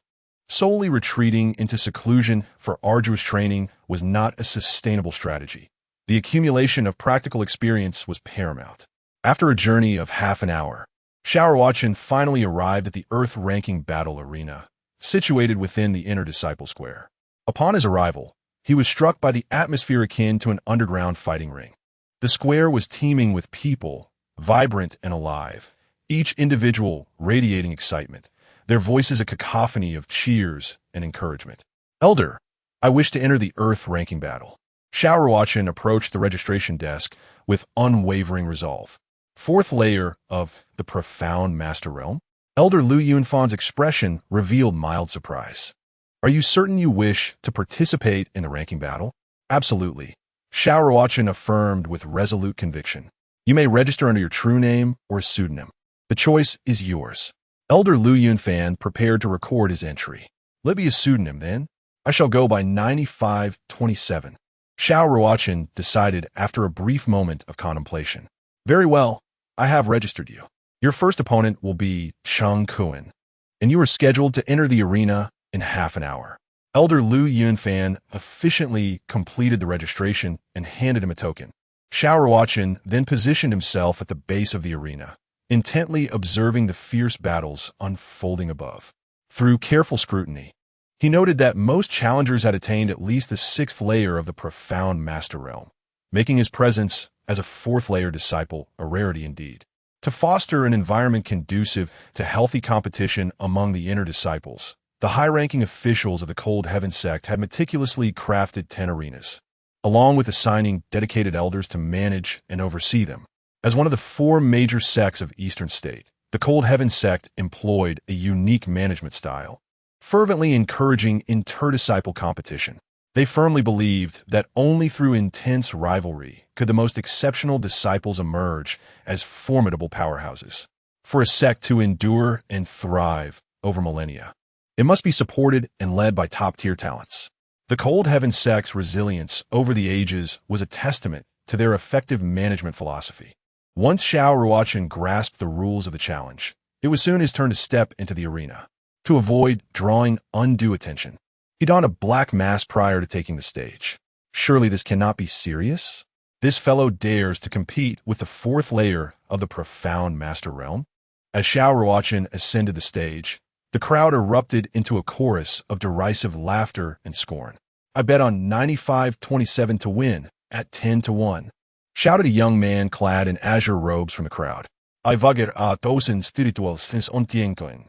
I'll place 1,500 spiritual stones on Cheng Kuan. I bet 10,000 contribution points on Cheng Kuan. I refuse to believe he will lose this time." With the azure-clad youth's proclamation, the crowd erupted into a frenzy of bets, with 99% opting to wager on Cheng Kuan. As everyone almost suppressed Cheng Kuan, the countenance of the youth clad in azure garments darkened instantaneously. In truth, he himself held little faith in 9527. For Cheng Kuan had already attained the 6th level of the profound master realm, and had just triumphed over Xie Sun, who was at the pinnacle of the same tier. In his view, 9527 could not possibly defeat Cheng Kuan. However, as the bookmaker, he had no choice but to proceed with the betting. "I wager 500 spirit stones on myself." Xiao Ruocheng boldly placed his entire modest reserve on his own victory. "Kid, I must commend your audacity. With merely the 4th level of the profound master realm, you dare to challenge the leaderboard." At that moment, a youth with a lecherous visage and a bald head strode onto the stage, his eyes betraying a hint of disdain. This individual was none other than Cheng Kuan. "If you're going to strike, do it quickly. I have no time to waste on idle chatter," Xiao Ruocheng remarked with a faint, icy smile. His gaze radiated a fearless confidence, as if his adversary were utterly inconsequential. Such arrogance! "If you seek death, I shall oblige." Cheng Kuan snorted coldly, his figure darting forward like lightning, delivering a fierce palm strike toward Xiao Ruocheng. The attack was executed with remarkable ferocity and decisiveness, imbued with Cheng Kuan's formidable strength and fury, as though he intended to obliterate Xiao Ruocheng in one fell swoop. The force of the strike was overwhelming, reminiscent of a mountain collapsing, and any ordinary cultivator at the fourth level of the profound master realm would likely be incapacitated for at least half a month if struck. The powerful gust from the palm whistled through the air, creating a sharp, piercing sound as it compressed the surrounding atmosphere. Upon perceiving this, Xiao Ruocheng's right hand darted forward like a gale, swiftly seizing Cheng Kuen's wrist with pinpoint precision. Then, with a kick as explosive as a cannonball, he unleashed a torrent of leg strength upon Cheng Kuen's chest, sending him hurtling through the air. The force behind the kick seemed to contain boundless power, erupting instantaneously. Bang! Ah! Cheng Kuen cried out in agony, his body plummeting like a kite with its strings severed, crashing heavily onto the ground beneath the stage and rendering him unconscious. His form rolled a few times before lying still, completely devoid of awareness. Good heavens! This is utterly outrageous. The crowd erupted in disbelief, their expressions a mixture of shock and incredulity. Their eyes widened, mouths agape, as if they had witnessed the most astonishing spectacle imaginable. It is known that those who achieve the profound master realm and possess the capability to challenge beyond their tier are exceedingly rare. Yet today, 9527 had triumphed over Cheng Kuen with such overwhelming force, defying all expectations.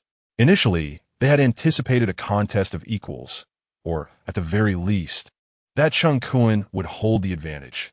However, the outcome far exceeded their wildest imaginations.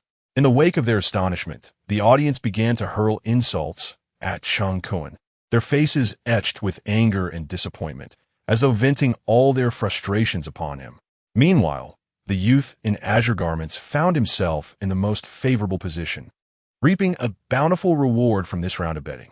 His face radiated with excitement, his eyes gleaming with avarice, as if he had stumbled upon a treasure trove. Xiao Ruocheng, too, felt a profound sense of elation. Having wagered a mere 500 spirit stones, he emerged victorious with 5,000. This unexpected windfall was a delightful surprise for him. My friend, what is your true strength? Do share. The youth in azure approached Xiao Ruocheng, his eyes brimming with curiosity and anticipation, eager to hear an astonishing revelation. I am uncertain myself, Xiao Ruocheng replied enigmatically, concealing his capabilities to continue amassing spirit stones. A mysterious smile graced his lips, leaving the youth puzzled. Moments later, Xiao Ruocheng ascended the stage once more. His next opponent was a cultivator at the 7th level of the profound spirit realm, a towering figure exuding an imposing aura that instilled a sense of dread. Place your bets swiftly. Bet on 9527, a tenfold return. Bet on Yin Che, 1 for 10. The youth in azure garments was at it again, his voice ringing out with urgency, as if spurring the crowd to bet hastily. The atmosphere ignited with fervor. The spectators, invigorated, began to wager with abandon, their faces alight with excitement and anticipation, as if this gamble could alter their destinies. I bet 5,000 spirit stones on Yin Che. I bet 20,000 spirit stones on Yin Che. Damn it, only 10 spirit stones left. This time I bet on Yin Che. I refuse to believe I will lose again. Just like the previous round, no one bet on Xiao Ruocheng's victory, as the disparity in cultivation levels was too significant, leading them to doubt his ability to compete across 3 tiers. To them, such a feat seemed nearly impossible, and the prospect of a loss loomed ominously. The youth in azure felt helpless, anxiety gnawing at him, for the stakes this time were alarmingly high. I bet 5,000 on my own victory, Xiao Ruocheng declared once more, viewing this as a surefire investment. His gaze was resolute and confident, as if he had already glimpsed the dawn of victory. My friend, you are truly a good man. The youth in azure beamed with joy upon hearing Xiao Ruocheng's wager, silently praying for another miraculous outcome. Kid, I must admit your unpredictability, but your luck ends here. If you wisely withdraw now, you may spare yourself some pain. Yin Che smirked, his face betraying unabashed contempt. His eyes sparkled with disdain and mockery, as if Xiao Ruocheng were nothing more than a trivial insect in his sight. Xiao Ruocheng, disinterested in banter, lunged forward like a bolt of lightning, wielding the dragon demon staff with the ferocity of a tempest. His movements were swift and decisive, embodying an unstoppable momentum. Such arrogance! Yun Che scoffed, his battle sword striking with the swiftness of a dragon emerging from the sea, unleashing a fierce sword aura aimed directly at Xiao Ruocheng's wrist.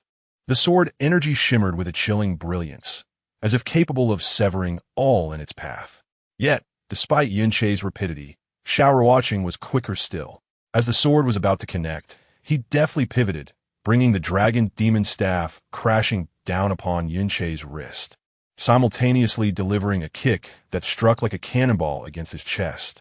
The force seemed capable of obliterating anything in its wake, erupting forth in a cataclysmic explosion. Crack! Ah! The sound of a bone fracturing echoed as Yun Che's wrist snapped under the impact. His body flew backward like a kite with its strings severed.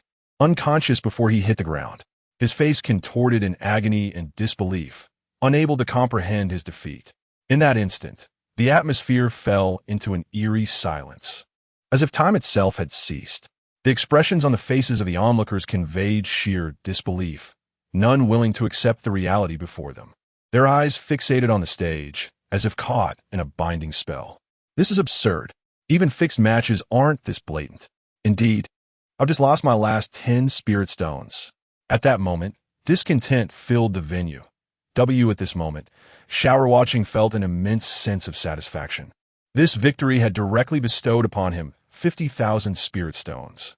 With these stones, as long as he refined his cultivation, he would possess ample confidence to break through to the 5th layer of the profound master realm.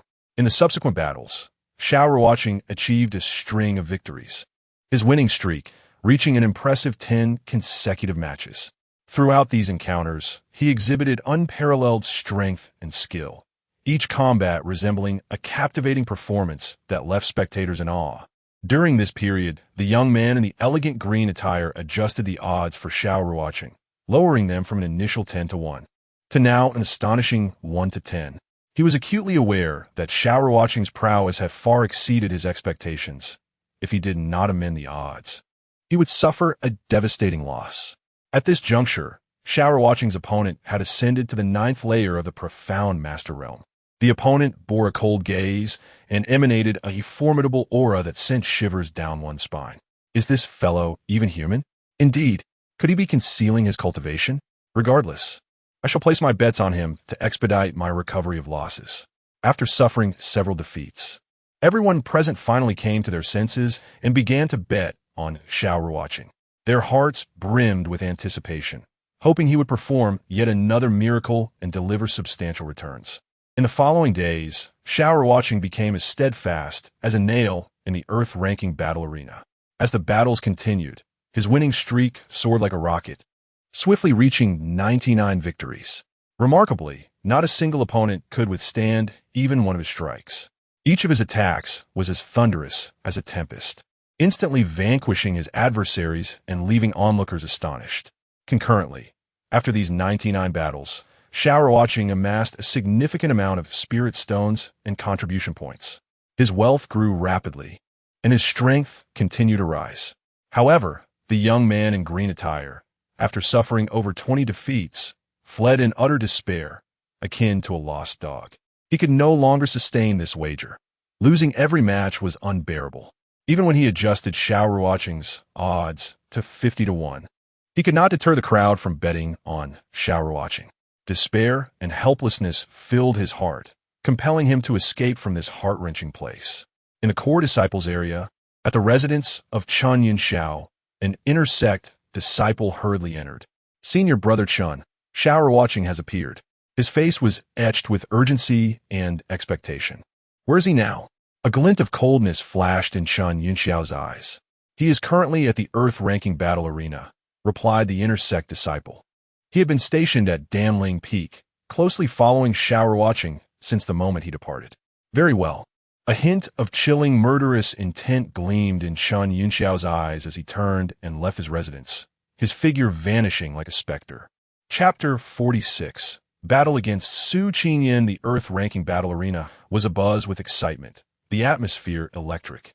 It seems I must head to the heaven-ranking battle arena. Xiao Ruocheng mused inwardly as he surveyed the scene before him. He had arrived here with great anticipation, eager to find an opponent of comparable strength for a fierce confrontation. However, reality left him somewhat disheartened, for none of these inner sect disciples could genuinely match his prowess. Nevertheless, he had accumulated a considerable amount of spirit stones through his victories, rendering this endeavor not entirely fruitless. As his thoughts wandered, a woman descended upon the stage as if she were a celestial being, with beauty that rivaled the heavens, a graceful figure, and an elegant demeanor reminiscent of the celestial goddess.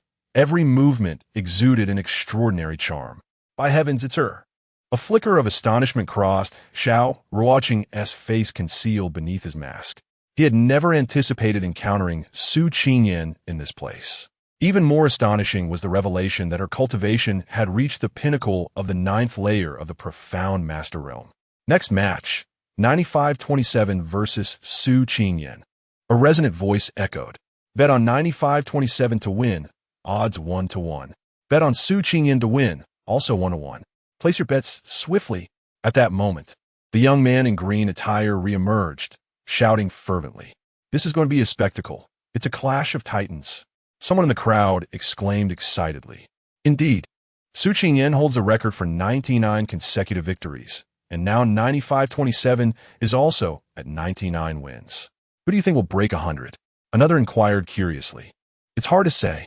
Both have dispatched their opponents with a single strike in their winning streaks. Only a match will reveal who can surpass 100 victories. A cautious observer analyzed. I believe Su Qingyan has a higher chance of winning. She is currently the #1 prodigy of the inner sect. It is said that many core disciples cannot rival her. Given 9,527 strength, it will be difficult for him to defeat her. An apparently experienced individual expressed his opinion. You make a valid point. Perhaps we should bet on Su Qingyan. I'm close to breaking even, so I'll try to earn a little more this time. Others echoed his sentiments, their voices laden with anticipation for Su Qingyan. In no time, the atmosphere reached a fever pitch, with countless individuals fervently placing their bets. 9,527. Quite an intriguing name. I hope you do not disappoint me. Su Qingyan's voice rang out coolly, her face radiating with unwavering confidence, her beautiful eyes sparkling with determination. Will you be disappointed? You shall find out, Xiao Ruocheng replied, instantly on high alert. He knew that Su Qingyan's strength was formidable, and any moment of carelessness could plunge him into a precarious situation. After all, in this vast and competitive world, he was not the only genius. With a command from a steward managing the arena, Su Qingyan shot forth like lightning, charging directly at Xiao Ruocheng. Her speed was so swift that her movements were nearly imperceptible, leaving only a fleeting shadow in her wake. Observing this, Xiao Ruocheng adeptly evaded her fierce attack, swiftly sidestepping to safety. Simultaneously, he clenched his right fist, channeling all his energy into a powerful strike that surged toward Su Qingyan's chest like a cannonball. Fool! You seek your own demise. Su Qingyan exclaimed sharply, her reaction exceptionally swift. Her body arched backward like a drawn bow, evading his punch with remarkable agility. In the blink of an eye, her left leg shot forth like the wind, targeting Xiao Ruocheng's lower region with unrelenting ferocity. By heavens, this fierce woman is truly ruthless. Xiao Ruocheng could not help but exclaim, retreating like the wind. His right leg swung out like a hammer, colliding fiercely with Su Qingyan's left leg. With a thunderous crash, both combatants were sent staggering back several paces. However, being powerful individuals, they quickly regained their footing and charged at each other once more. In an instant, they exchanged over a dozen blows, fists and feet colliding with lethal intent. Yet neither gained the upper hand. Xiao Ruocheng and Su Qingyan fought in perfect harmony, both refraining from employing weapons, opting instead for a ferocious close-quarters battle. How has this woman cultivated? How has her strength surged so rapidly?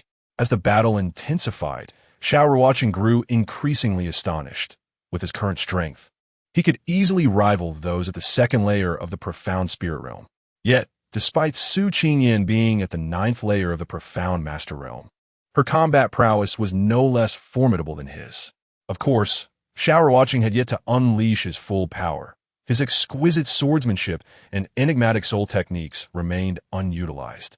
Nevertheless, this did not imply that Su Qingyan lacked her hidden trump cards. After all, both were engaged in close combat, and neither had resorted to weapons or their ultimate techniques. Who is this person, and how can his combat prowess be so formidable? Su Qingyan felt an overwhelming shock in her heart. Ever since her encounter with her master, her cultivation had been on a steady rise, and among her peers, she had never lost to anyone except Xiao Ruocheng. However, today, this 9,527 had brought her such immense pressure. At this moment, the two continued to engage in close combat, with every clash of fists and palms creating a fierce wind, as if intending to obliterate each other in an instant. The arena was engulfed in swirling dust, the scene spectacular and awe-inspiring. Suddenly, Suinyan unleashed a formidable palm strike, radiating a dazzling light, darting toward Xiao Ruocheng's chest like a shooting star. In response, Xiao Ruocheng leapt forward with lightning speed, astonishingly fast. Seeing this, Su Qingyan retaliated with a powerful kick, channeling all her profound energy, the air seeming to tear apart. Faced with her overwhelming kick, Xiao Ruocheng instantaneously transformed his right hand into a claw, tightly grasping her slender leg. Although her leg appeared delicate, it harbored an astonishing strength that could send any ordinary practitioner of the second layer of the profound spirit realm flying. "Let go of me," Su Qingyan exclaimed with a feigned pout, launching her left leg toward Xiao Ruocheng's head. He swiftly raised his left hand to block, but her tremendous leg strength shattered his mask with a forceful gust. "Xiao Ruocheng, it's you."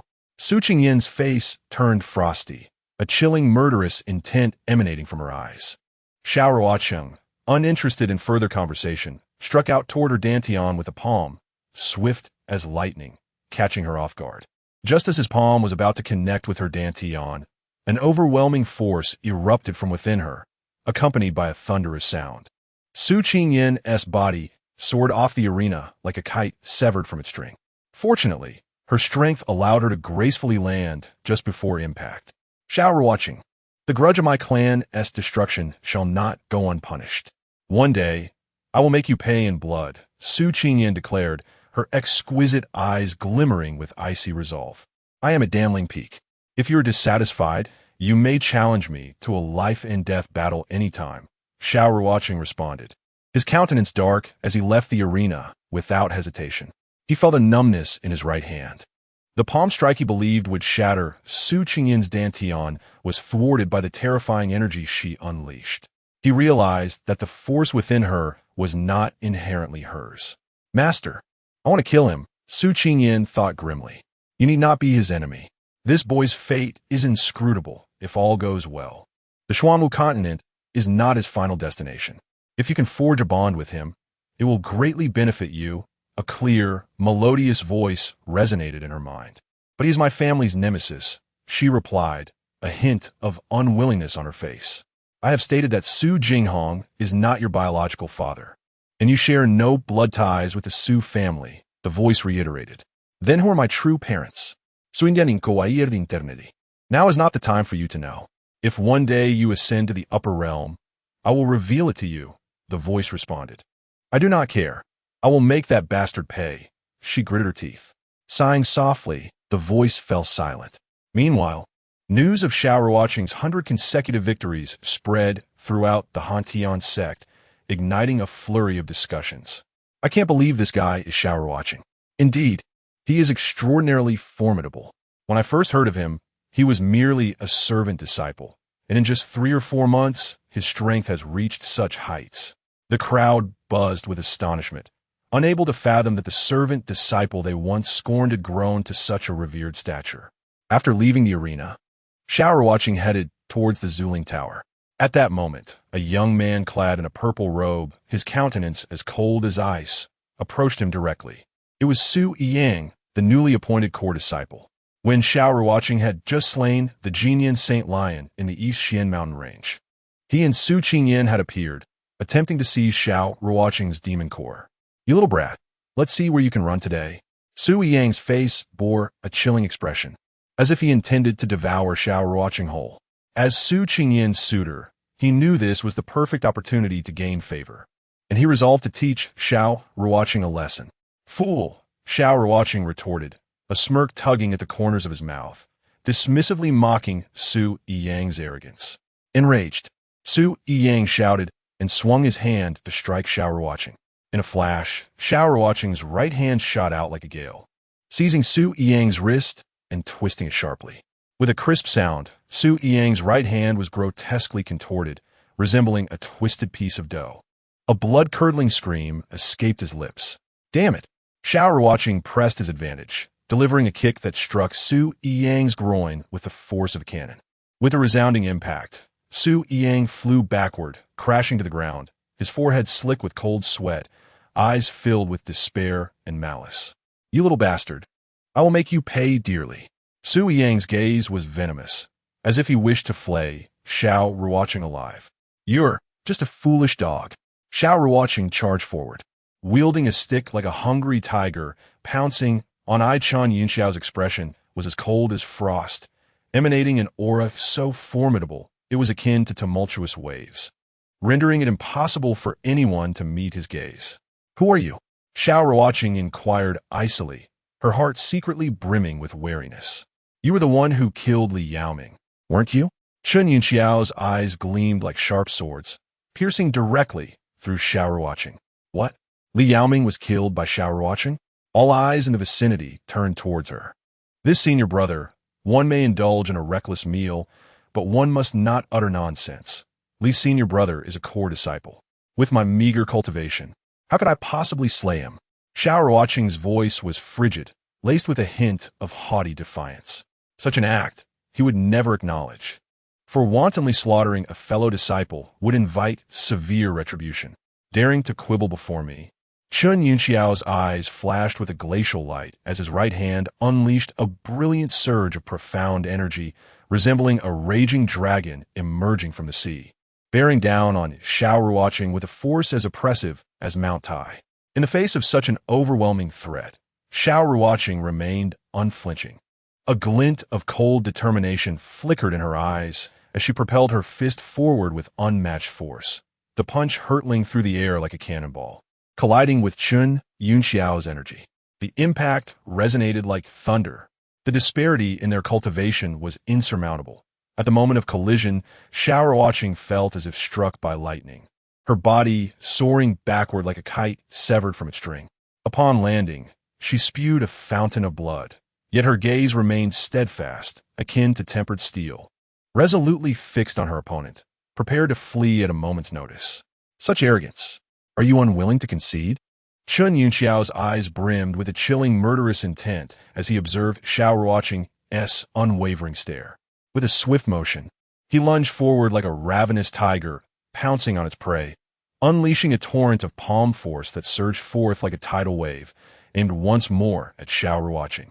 Suddenly, a fragrant breeze swept through, and an exquisite figure appeared before Xiao Ruocheng in a flash, akin to a bolt of lightning. The newcomer waved her delicate hand, unleashing an unparalleled force that surged like a tidal wave towards Chun Yunxiao.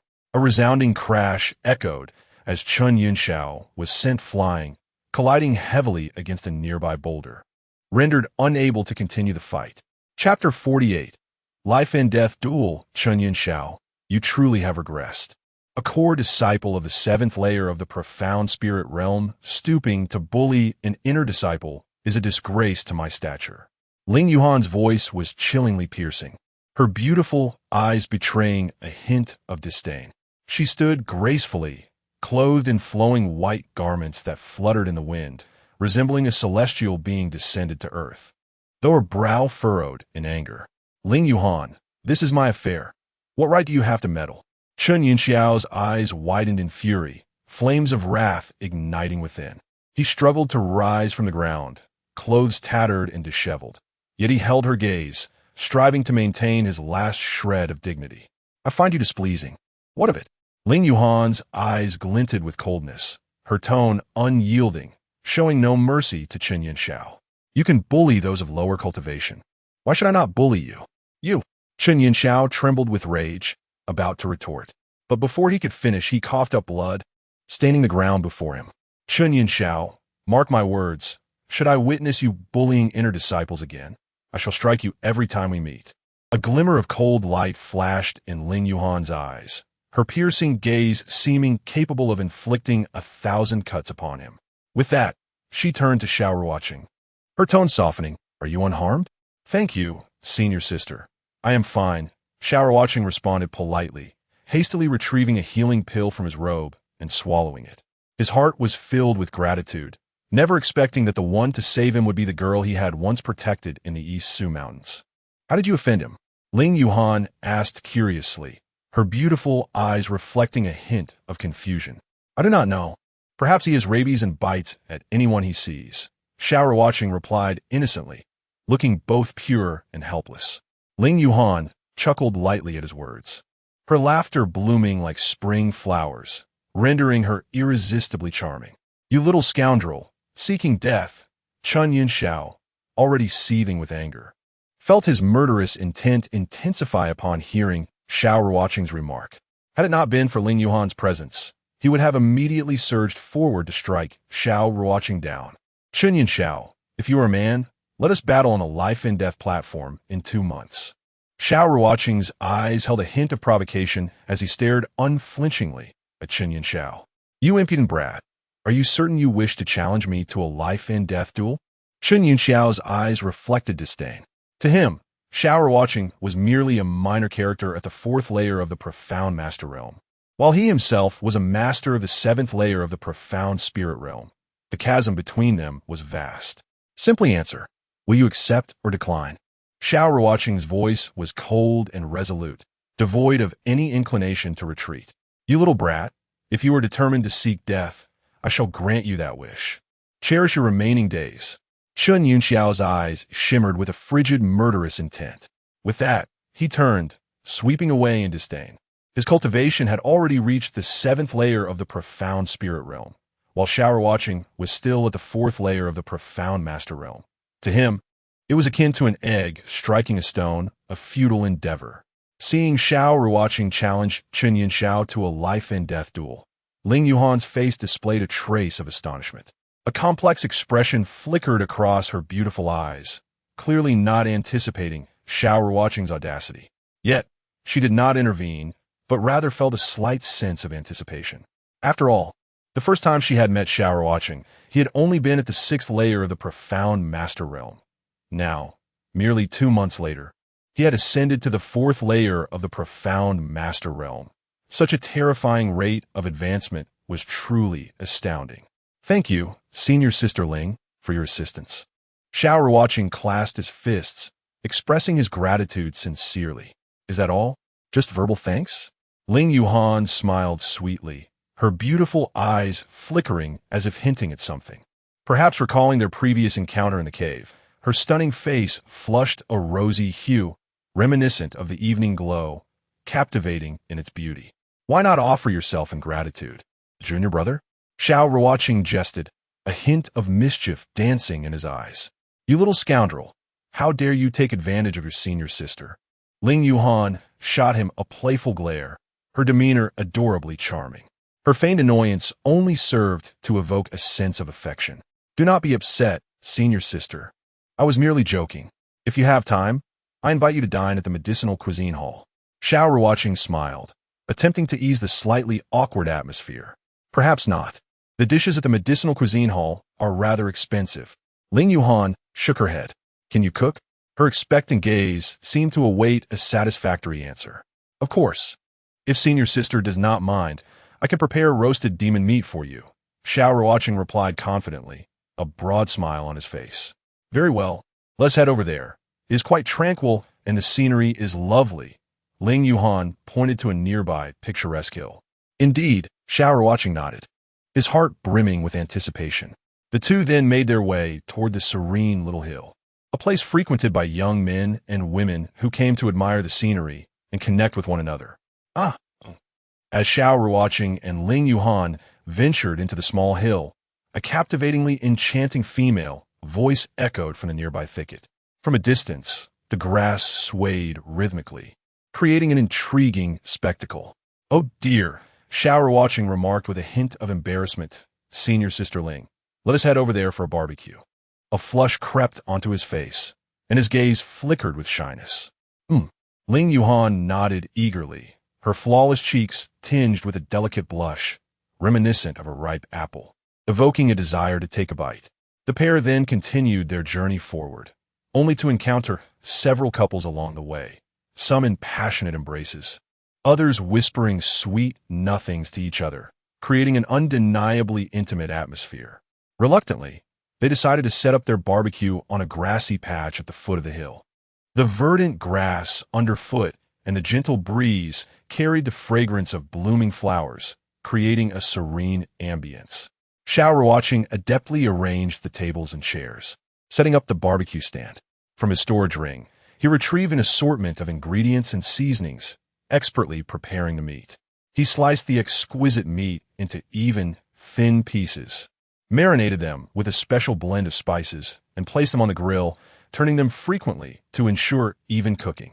As the flames danced, the meat gradually turned golden, releasing an irresistible aroma. Senior Sister Ling, who was that person pursuing you the other day in the Dongshan mountain range? Xiao Ruocheng inquired solemnly, flipping the meat as he spoke. What, do you wish to seek revenge? Ling Yuhan observed Xiao Ruocheng with keen interest, a glimmer of mischief in her eyes. She thought to herself, this young man certainly has spirit. Regardless of his strength, I will avenge that sword-related grudge. Xiao Ruocheng's gaze turned icy, akin to a frigid pool, emanating a faint aura of menace. His grip on the skewer tightened, knuckles whitening from exertion. The gap in cultivation between you two is simply too vast. I advise you to abandon this thought. Ling Yuhan sighed, expressing her concern for Xiao Ruocheng's safety. Who exactly is he? What is his current cultivation level? Xiao Ruocheng pressed on, his brows knitted in seriousness, determination etched in his expression as if he would not relent until he received an answer. Since you wish to know, I shall tell you. His name is Dongfeng Ling, the holy son of the Hantian Sect, currently at the first level of the Xin Sect realm. Ling Yuhan's voice was soft, yet carried the weight of a hammer striking Xiao Ruocheng's heart. Upon hearing this, Xiao Ruocheng felt a heavy weight settle in his chest. His brows furrowed tighter, and his countenance grew as serious as frost. He never anticipated that his adversary would be the holy son of the Hantian Sect, an exalted figure with formidable power and a deep-seated background. What? Are you afraid? Ling Yuhan observed Xiao Ruocheng with a half-smile, attempting to discern any sign of retreat in his expression. What do I have to fear? He is merely the holy son of the Hantian Sect. Though I may not be able to defeat him now, in less than half a year, I am confident I will surpass him, Xiao Ruocheng remarked, a hint of disdain curling at the corners of his lips. The last encounter had nearly cost him his life. He was determined to exact revenge. By the way, Senior Sister Ling, why was that fellow pursuing you last time? Xiao Ruocheng asked, curiosity piqued as he sought to shift the topic and alleviate the tension. He is my senior brother. We were originally training together, but unexpectedly, he drugged me. As she spoke, a cold glint flashed in Ling Yuhan's beautiful eyes, filled with anger and disappointment. Goodness, how despicable! Xiao Ruocheng exclaimed, unable to fathom how a senior brother could commit such a shameless act against his own junior sister. Enough of that. Your grilling skills are quite impressive. Who did you learn from? Ling Yuhan took a gentle bite of the grilled meat, astonishment adorning her face. The tender, juicy texture and unique flavor left her singing praises. New Oriental, Xiao Ruocheng replied casually. If you enjoy it, you can always come to Danling Peak to find me. All right, it's a promise, Ling Yuhan smiled, her smile radiant under the sun, akin to a blossoming flower. The two enjoyed their meal while engaging in light-hearted conversation, the atmosphere warm and harmonious. Did you say you're at Danling Peak? Ling Yuhan asked, surprise flickering across her face, her beautiful eyes filled with curiosity. Could it be that you're also an alchemist? Indeed, I am an alchemist at Danling Peak. Does that not seem fitting? Xiao Ruocheng replied, a confident smile illuminating his face, as bright as sunshine. Really? You aren't just boasting, are you? Ling Yuhan looked skeptical, her brow furrowed as she scrutinized Xiao Ruocheng, seemingly searching for clues in his expression.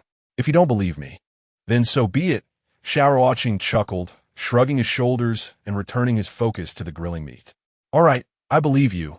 Ling Yuhan smiled brightly, her expression blooming like a flower in spring. By the way, Chun Yinxiao is a core disciple at the 7th level of the Xianling realm. In 2 months, you are to engage in a life-and-death duel with him. Are you truly confident? Her eyes reflected concern, a mix of surprise and worry regarding Xiao Ruocheng's decision. How can one know without trying? Xiao Ruocheng replied nonchalantly, as if this were not a life-threatening duel, but merely a casual spar. He felt a certain confidence about facing Chun Yinxiao in their fight to the death.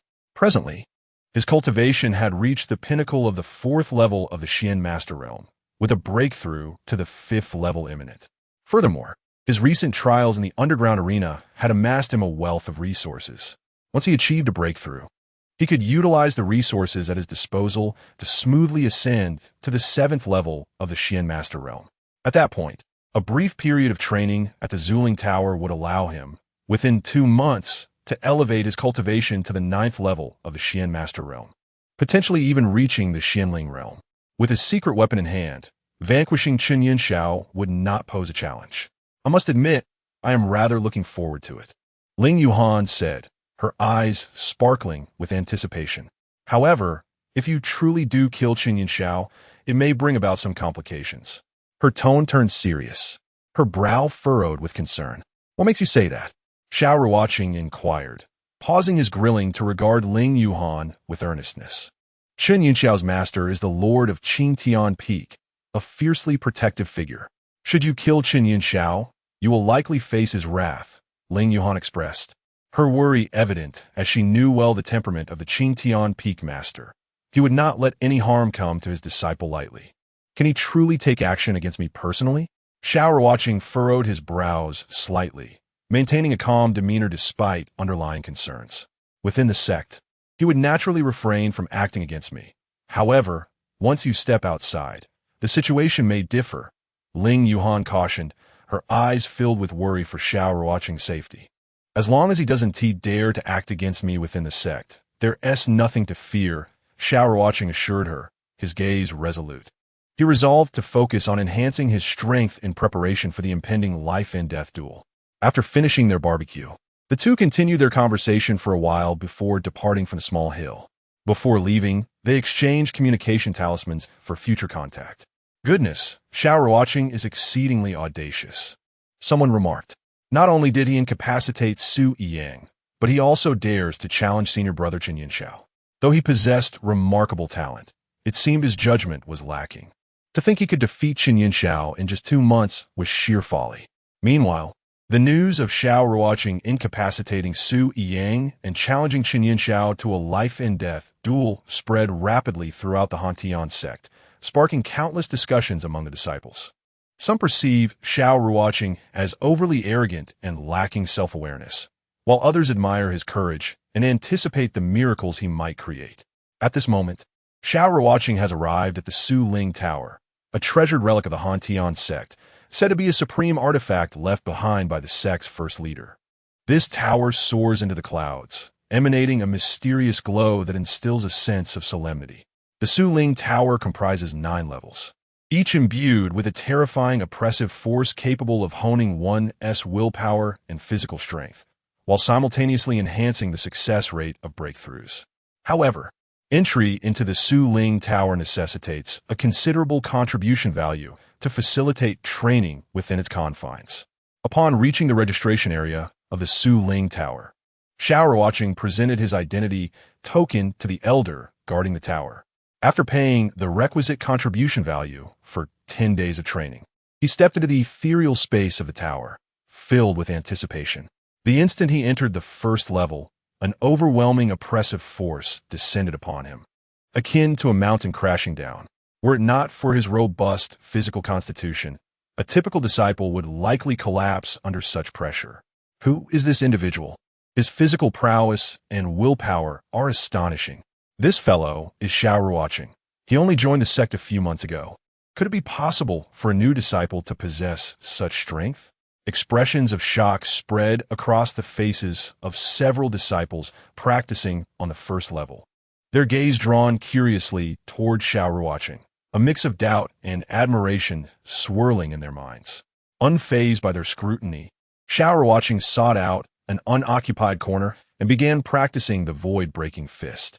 Training under such oppressive conditions serves to refine both the physical body and the spirit.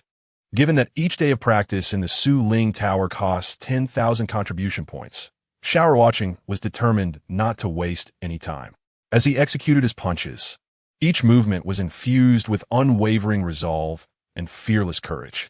After half an hour, he fully adapted to the oppressive weight of the first level, prompting him to cease his practice and ascend to the second level. His adaptability is remarkable, exclaimed an inner Sect disciple, his eyes fixated on Xiao Ruocheng's figure. I predict he will regret this decision. He won tea last a quarter of an hour before retreating. Another inner disciple scoffed, perceiving Xiao Ruocheng's ambitions as mere bravado. Most of the disciples present had reached the 9th level of the profound master realm, yet even they could only train on the first level. The thought of Xiao Ruocheng at the 4th level of the profound master realm, attempting to access the second level seemed nearly impossible to them. As he continued to ascend, the oppressive force within the tower intensified. Xiao Ruocheng employed the reincarnation technique, striving to withstand the mounting pressure. Each step was arduous, yet he refused to relent. A powerful cultivator must possess not only formidable energy, but also robust physical strength. After approximately 15 minutes of struggle, Xiao Ruocheng finally reached the second level. However, the moment he stepped onto this level, an oppressive force several times greater than that of the first level surged toward him like a tidal wave, quickening his breath. His time for a breakthrough. A glint of determination flickered in Xiao Ruocheng's eyes as he quickly assumed a meditative posture, seamlessly channeling the reincarnation technique to counter the tower's oppressive pressure. Simultaneously, he summoned his internal energy, launching a fervent assault toward the 5th level of the profound master realm. After a period of diligent cultivation, his energy had become as smooth and polished as jade, making the breakthrough a matter of course. With several powerful thrusts, Xiao Ruocheng successfully ascended to the 5th level of the profound master realm, radiating a formidable aura as the surrounding spiritual energy began to gravitate toward him. Is he not astonishing? He has broken through so swiftly. Disciples training on the second level were taken aback, their expressions a mixture of awe and envy. Upon his breakthrough, the pressure on Xiao Ruocheng diminished as if a deflated balloon, allowing him to resume his practice of footwork and fist techniques.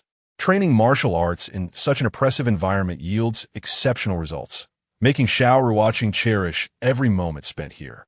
As time slipped away, his martial skills grew increasingly refined, particularly his starry steps, which became more elusive.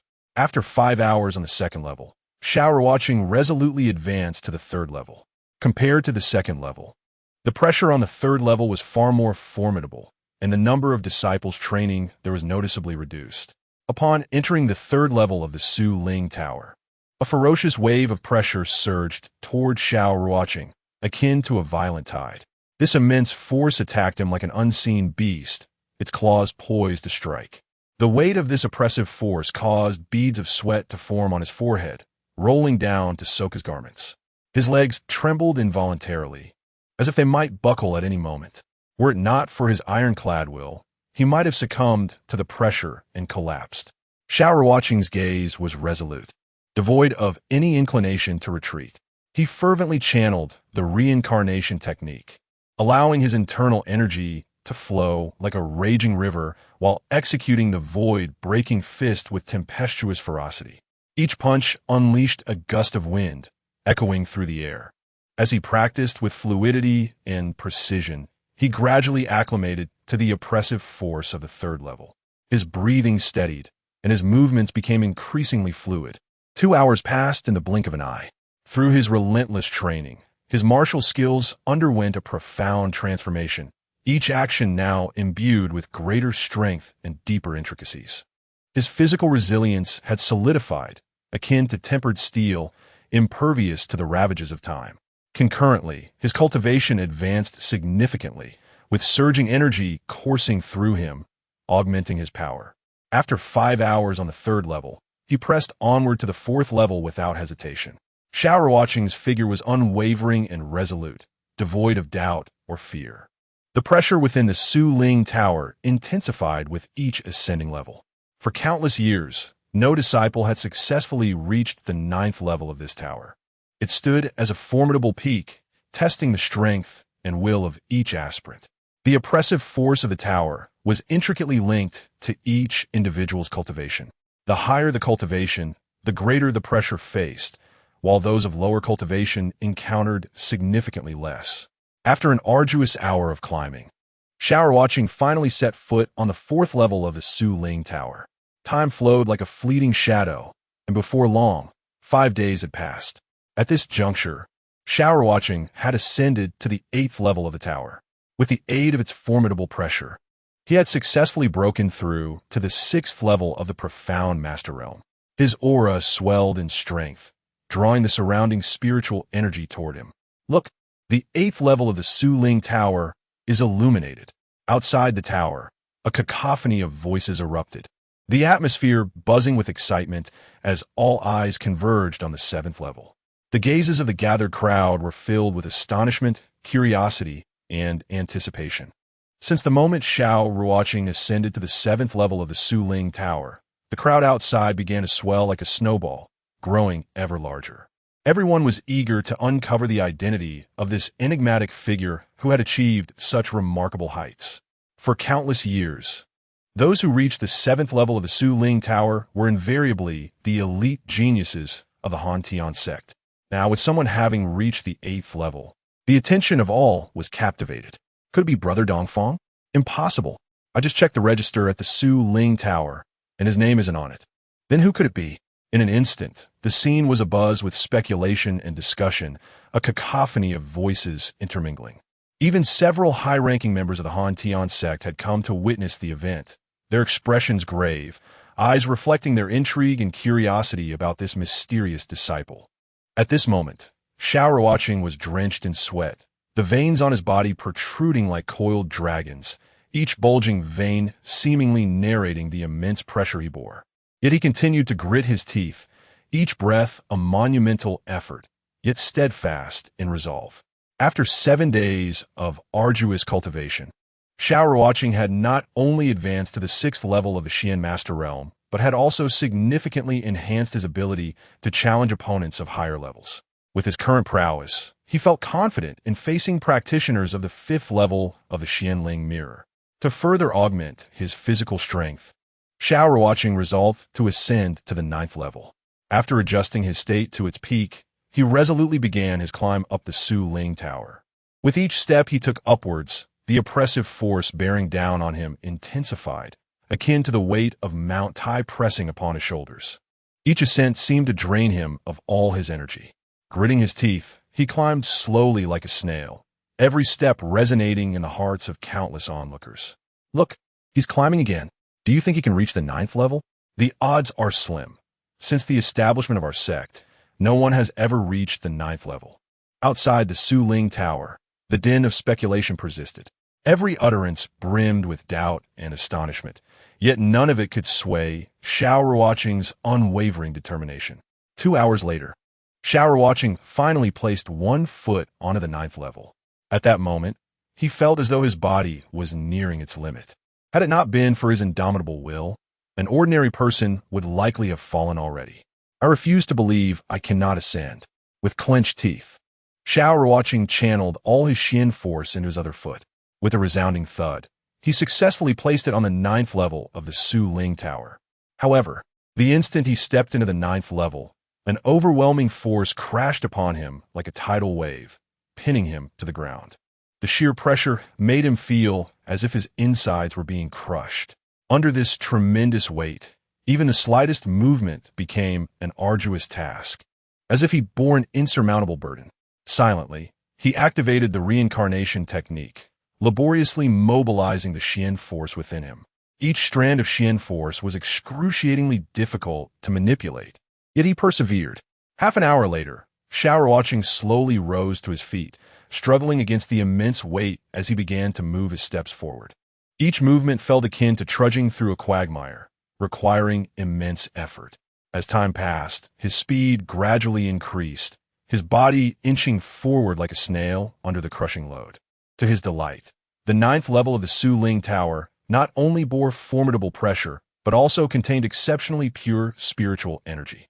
As he continued to circulate his cultivation technique, his body began to voraciously absorb the spiritual energy of the 9th level, nourishing his meridians and dantian. Simultaneously, his cultivation soared like a rocket, the late stage of the 6th level of the Xian Master Realm, the pinnacle of the 6th level of the Xian Master Realm. In less than 3 hours, Xiao Ruocheng's cultivation broke through to the peak of the 6th level of the Xian Master Realm, merely a step away from the 7th level. At this juncture, he steadied his emotions and unleashed all his Xian force, charging fiercely towards the barrier of the 7th level. Boom, boom, boom. The 7th level of the Xian Master Realm. In that moment, Xiao Ruocheng's cultivation finally broke through. At the moment of this breakthrough, a powerful aura erupted from him, dispersing the surrounding pressure.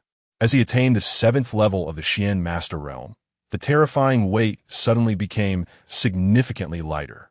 Subsequently, Xiao Ruocheng resumed his training in various martial techniques. Wang Heng, do you know who is inside? A tall, exceptionally handsome young man arrived at the Su Ling Tower's entrance, his gaze sharp as an eagle, exuding an imposing aura. This individual was none other than Dongfang Ling, the holy son of the Han Tian Sect. Previously, his highest record had only reached the 8th level. He was astonished to learn that someone had ascended to the 9th level today. His heart brimmed with curiosity and a hint of dissatisfaction.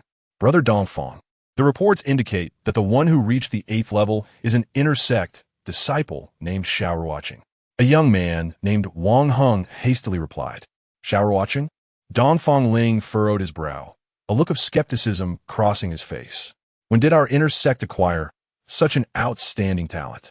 His eyes reflected confusion and disbelief. The young man had only been in the sect for a little over 4 months, and it was said that he possessed exceptional talent.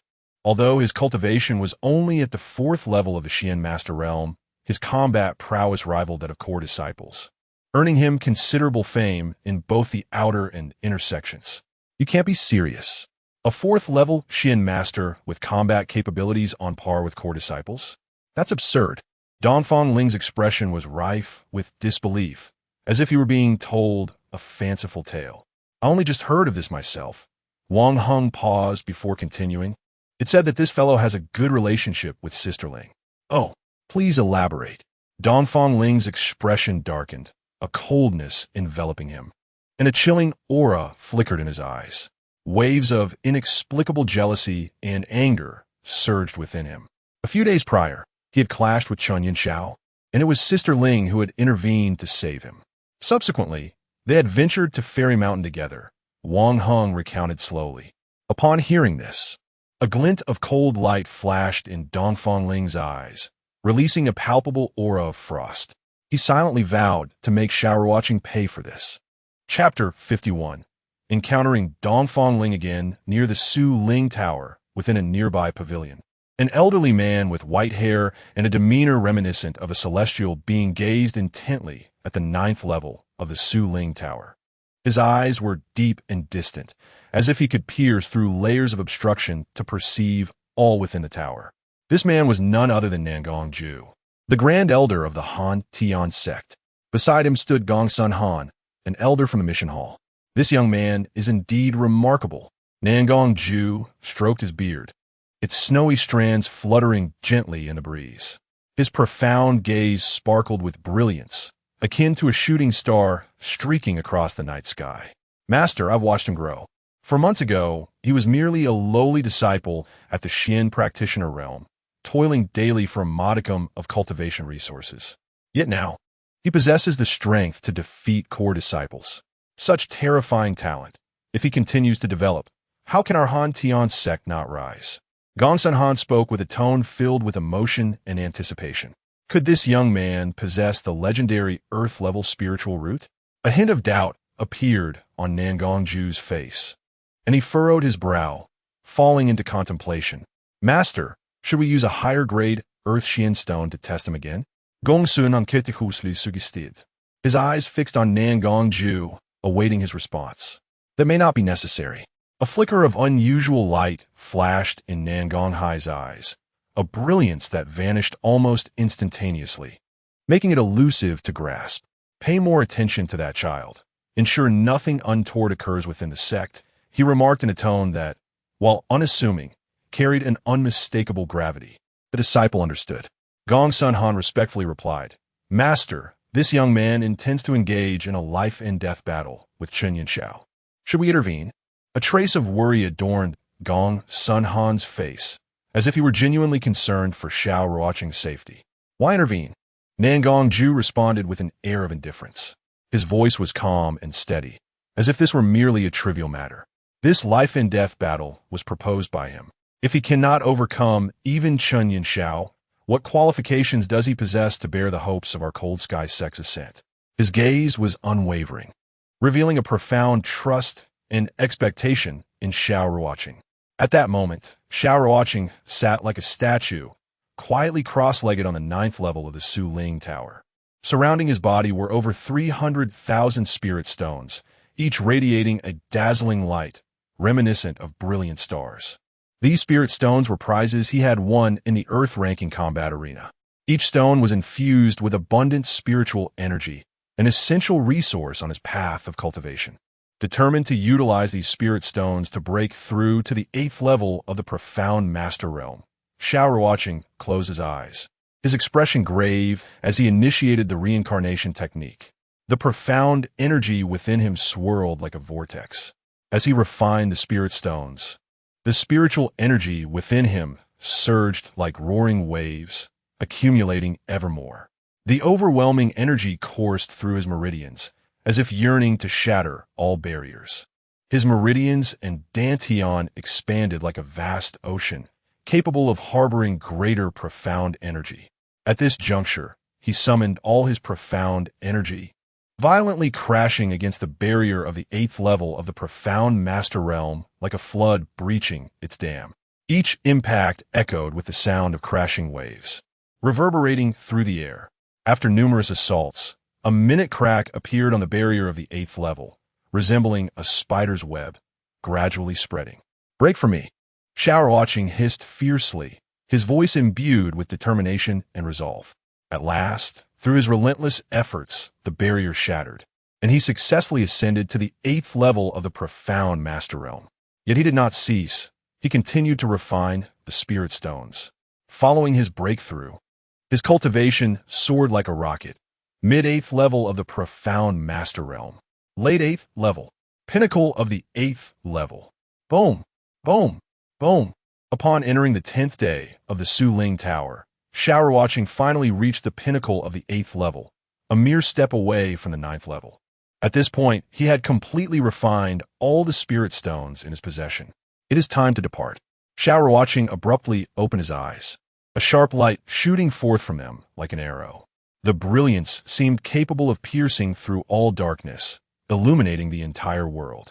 After this period of arduous cultivation, his physical strength had nearly reached saturation, and further enhancement within a short span would prove challenging. To conceal his true cultivation level, he utilized the reincarnation pearl to mask his aura, presenting only the 5th level of the profound master realm to the outside world. The pearl emitted a mysterious glow, perfectly concealing his presence. With resolute and powerful strides, Xiao Ruocheng descended the Su Ling Tower, each step radiating confidence and composure. He felt quite satisfied with the results of his arduous cultivation, though his current level was merely the 8th level of the profound master realm. He was confident in his ability to prevail against practitioners of the 7th level of the profound spirit realm. After all, during this time, his martial skills had experienced substantial enhancement, naturally augmenting his capability to challenge opponents of higher ranks. Of course, encountering exceptionally talented top-tier prodigies would be a different matter entirely. After all, the combat prowess of practitioners of the same level could vary significantly. Some cultivators with greater innate talent or those practicing higher-level techniques would undoubtedly possess superior fighting capabilities. Look, he is coming out. ISNT, that Xiao Ruocheng. Wow, I can't believe the one who ascended to the 9th level of the Su Ling Tower is truly him. As Xiao Ruocheng stepped out of the Su Ling Tower, he instantly captured the attention of all present, sparking a flurry of discussions and expressions of astonishment in the crowd, as if witnessing a miracle. Xiao Ruocheng, two melodious voices, akin to heavenly music, resonated through the air. Their tones flowed like a mountain spring, crisp and enchanting, captivating all who heard. Ancient Yunxi and Ling Yuhan approached gracefully, resembling celestial beings descending to earth. Their skirts fluttered in the breeze, resembling blooming flowers, breathtakingly beautiful. Senior Sister Ling, Senior Sister Gu, what brings you here? A hint of surprise crossed Xiao Ruocheng's face, as if he could scarcely believe his eyes. He scanned the two with curiosity, his mind swirling with questions. He had never anticipated encountering such a gathering outside the Su Ling Tower, let alone the presence of Gu Yunxi and Ling Yuhan. We heard someone had ascended to the 9th level of the Su Ling Tower, so we came to see for ourselves. Who would have thought it would be you? Ling Yuhan spoke, her delicate voice laced with a trace of astonishment. Her exquisite features resembled a finely crafted work of art, stunning to behold. Xiao Ruocheng, you certainly surprise us, Gu Yunxi remarked softly, admiration gleaming in her captivating eyes.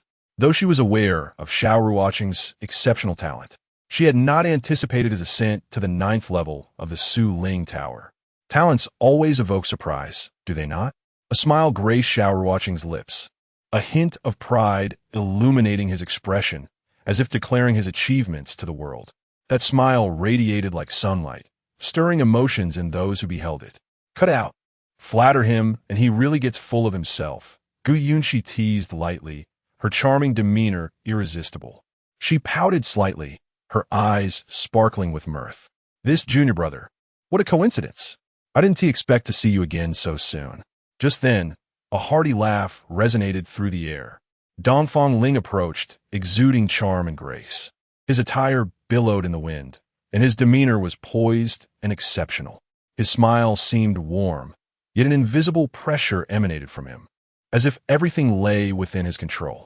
However, Xiao Ruocheng keenly sensed a subtle yet ominous intent lurking within Dongfang Ling's gaze, concealed deeply, almost imperceptible to others. Dongfang Ling, what brings you here? Ling Yuhan's voice turned icy as she unhesitatingly shielded Xiao Ruocheng behind her. Her posture was resolute, embodying the fierce protectiveness of a mother hen. A warmth blossomed in Xiao Ruocheng's heart. He had not expected Ling Yuhan to defend him so staunchly. Junior Sister Ling, this junior brother's talent is exceptional. I merely came to offer my greetings. There's no need for such alarm, Dongfang Ling replied, a smile still gracing his features, though an inscrutable glimmer flickered in his eyes. This senior brother, I have not forgotten that sword strike from that day. One day, I shall return that strike to you. Xiao Ruocheng spoke with a calm demeanor, betraying no emotion. He had long since resolved to exact vengeance on Dongfang Ling for that near-fatal blow. He would not let the opportunity slip away. With that, he gently pushed aside Ling Yuhan. As a man, Xiao Ruocheng naturally could not allow a woman to stand in his way. You are indeed quite arrogant. However, those who are hubristic often do not live long. A hint of coldness glimmered in Dongfang Ling's eyes, instilling an icy dread in those who beheld it. Chapter 52. The Grand Elder. Brother, I cannot predict how long I shall live, Xiao Ruocheng began, his tone laced with an unmistakable mockery. But one thing I can assure you, my life will undoubtedly outlast yours. His words, though lightly spoken, carried an invisible provocation. Seeking death, Dongfang Ling retorted, his eyes flashing with rage. In an instant, he thrust his right hand forward, unleashing a fierce gust of wind that surged forth like a dragon emerging from the sea, its might overwhelming as it rushed toward Xiao Ruocheng's chest. The air seemed to tear apart in its wake, emitting a sharp howl. Seeing this, Xiao Ruocheng's gaze sharpened, and he retaliated with a fist that struck like a tempest. His punch, imbued with an ancient ferocity, surged toward Dongfang Ling. The force of his blow was formidable, as if it contained boundless power, determined to match the oncoming tempest. Stop! Just as the two were about to collide, two clear and melodious voices rang out. Ling Yuhan and Gu Yunxi, moving like lightning, rushed in front of Xiao Ruocheng, striking out at Dongfang Ling. Their actions were swift and resolute, clearly intent on shielding Xiao Ruocheng from harm. In light of this, Xiao Ruocheng had no choice but to retract his fist, lest he inadvertently injure Ling Yuhan and Gu Yunxi. With a thunderous roar, the two women were sent flying like kites with severed strings, their frail forms yielding helplessly to the overwhelming force. "Are you all right?" Xiao Ruocheng exclaimed, quickly enveloping the two in his embrace, concern etched on his face. His gaze was anxious, his grip tight, fearful of further injury to them.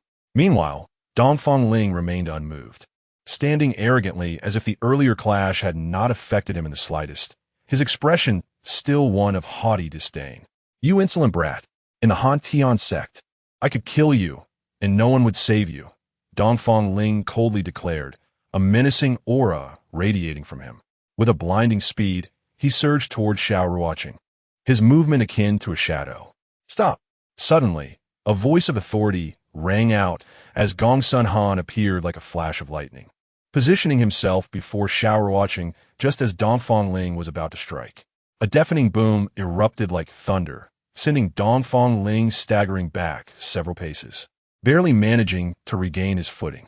"Gongsun Elder, Xiao Ruocheng dares to mock me, the Holy Sun. Do you truly intend to obstruct me?"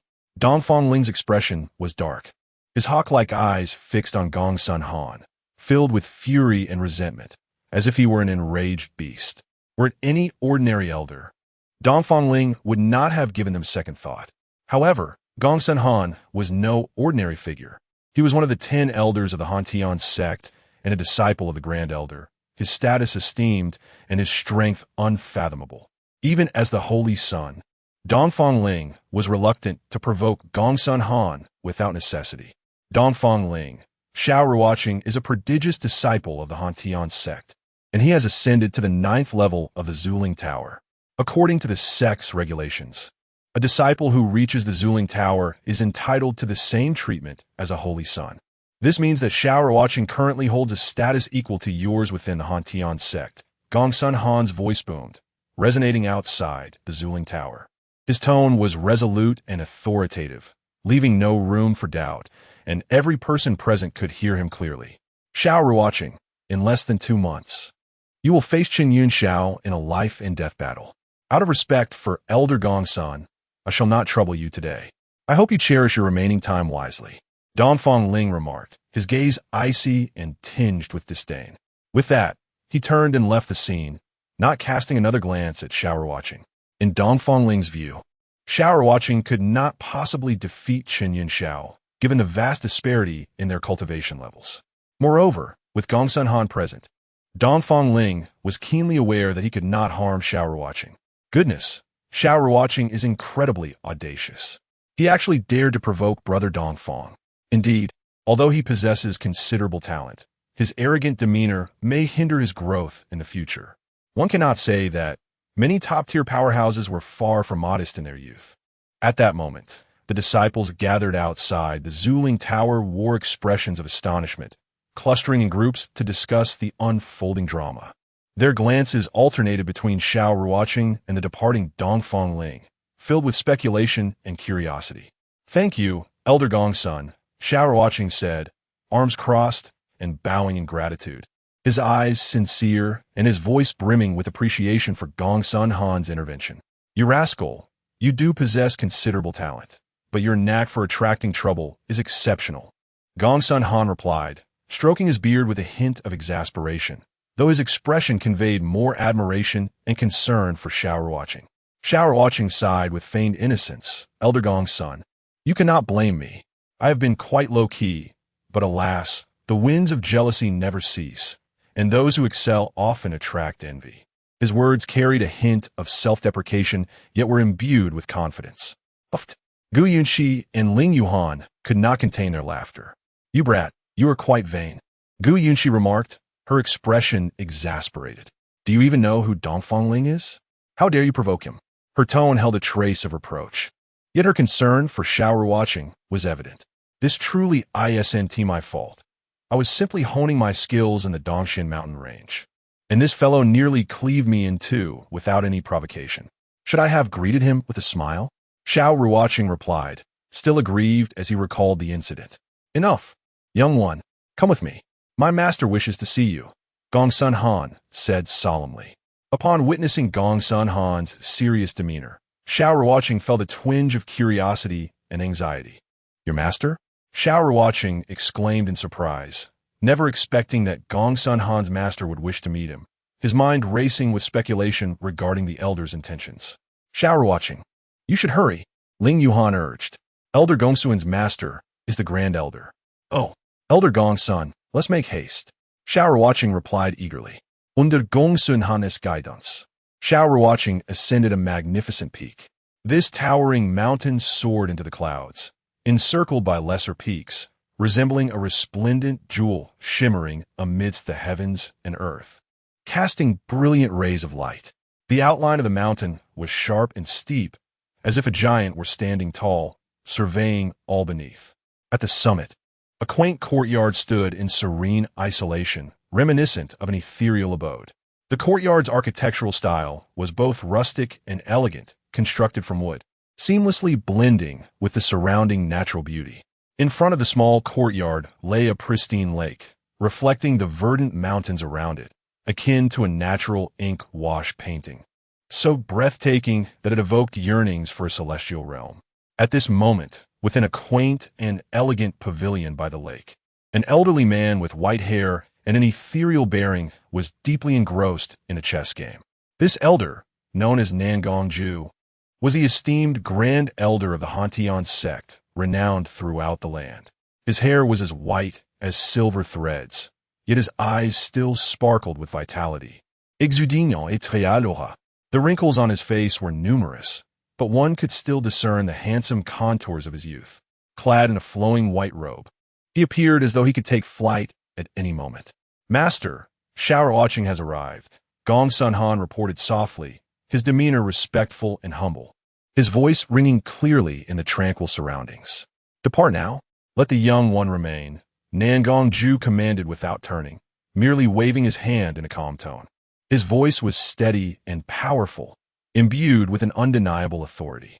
Yes, Master, Gongsun Han replied respectfully before gradually retreating. Young one, do you not play chess? Nangong Ju turned his gaze towards Xiao Ruocheng, a glimmer of anticipation in his eyes. His look was gentle, as if he could perceive the innermost thoughts of Xiao Ruocheng. I possess a modest understanding, Xiao Ruocheng replied, slightly bowing with respect. Although a hint of anxiety coursed through him, he maintained an air of composure. Please sit. Accompany this old man in a game, Nangong Ju said, a faint smile gracing his face.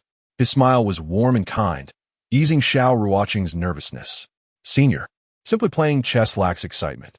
Shall we introduce some stakes? Xiao Ruocheng smiled subtly and took a seat directly opposite Nangong Ju, his eyes sparkling with mischief, as though brimming with confidence in the upcoming match. In his previous life, aside from women, Xiao Ruocheng's greatest passions were Go and fishing, particularly excelling in the former, where he garnered significant acclaim throughout Huaxia. Thus, he did not believe Nangong Ju could best him. Good lad, you are the first in many years to dare propose stakes in a game with me. Nangong Ju stroked his beard, a glimmer of interest flashing in his eyes. Speak, what do you wish to wager? Senior, should I win, you must protect me within the Hantian Sect from this day forth, Xiao Ruocheng stated solemnly, his expression earnest.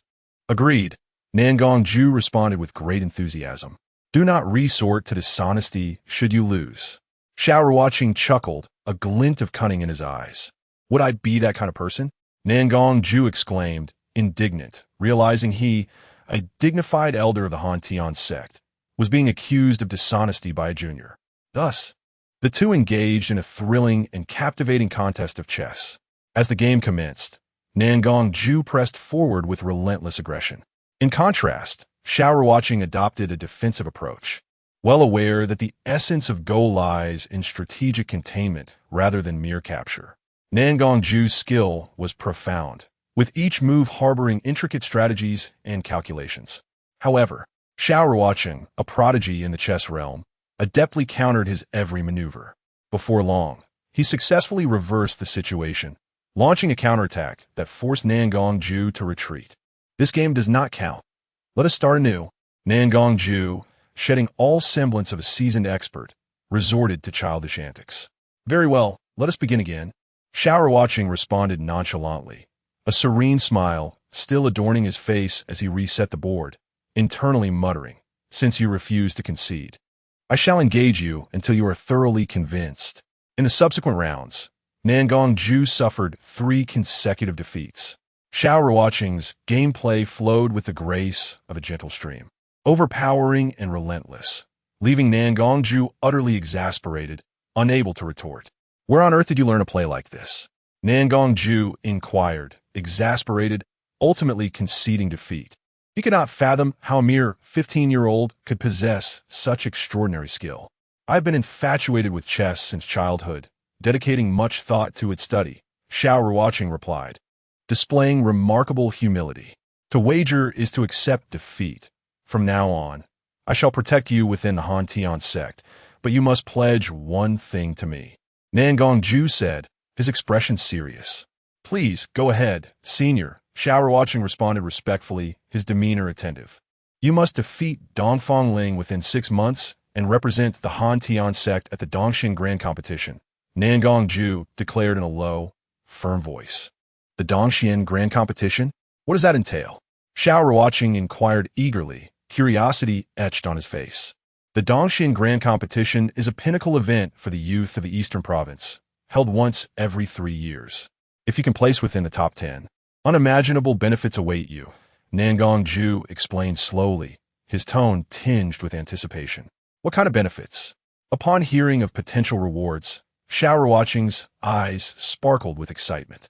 The Dongxin Grand Competition is a premier showdown organized by the Dongxian Empire, with participants not exceeding 22 years of age. The top 10 geniuses gain access to the Dongxian pool for training, while the champion receives an additional prize, a spirit-gathering ginseng, Nangongju elaborated. "Senior, what is the Dongxian pool?" Xiao Ruocheng's curiosity deepened, prompting further inquiry. The Dongxian pool is a sacred training ground for the young elite of the Dongxian Empire, accessible only once every 3 years. If you can train within, you will undoubtedly break through at least one minor realm, Nangongju explained patiently. "Senior, I am inclined to participate in the competition, but is it not a tall order to expect me to defeat Dongfang Ling within 6 months?" Xiao Ruocheng's expression turned serious, his brow furrowed in concern. "Since your entry into the sect, your every move has been under my watchful eye. Given your rate of growth, not only will you defeat Dongfang Ling within 6 months, but entering the top 10 of the Dongxian Grand Competition should pose little difficulty," Nangongju remarked, sipping his tea with an air of calm. "Senior, if you grant me a year, I am confident I can triumph over Dongfang Ling and secure a good standing for the Han Sect in the Dongxian Grand Competition. However, 6 months is indeed rather pressing," Xiao Ruocheng asserted, his expression grave and resolute.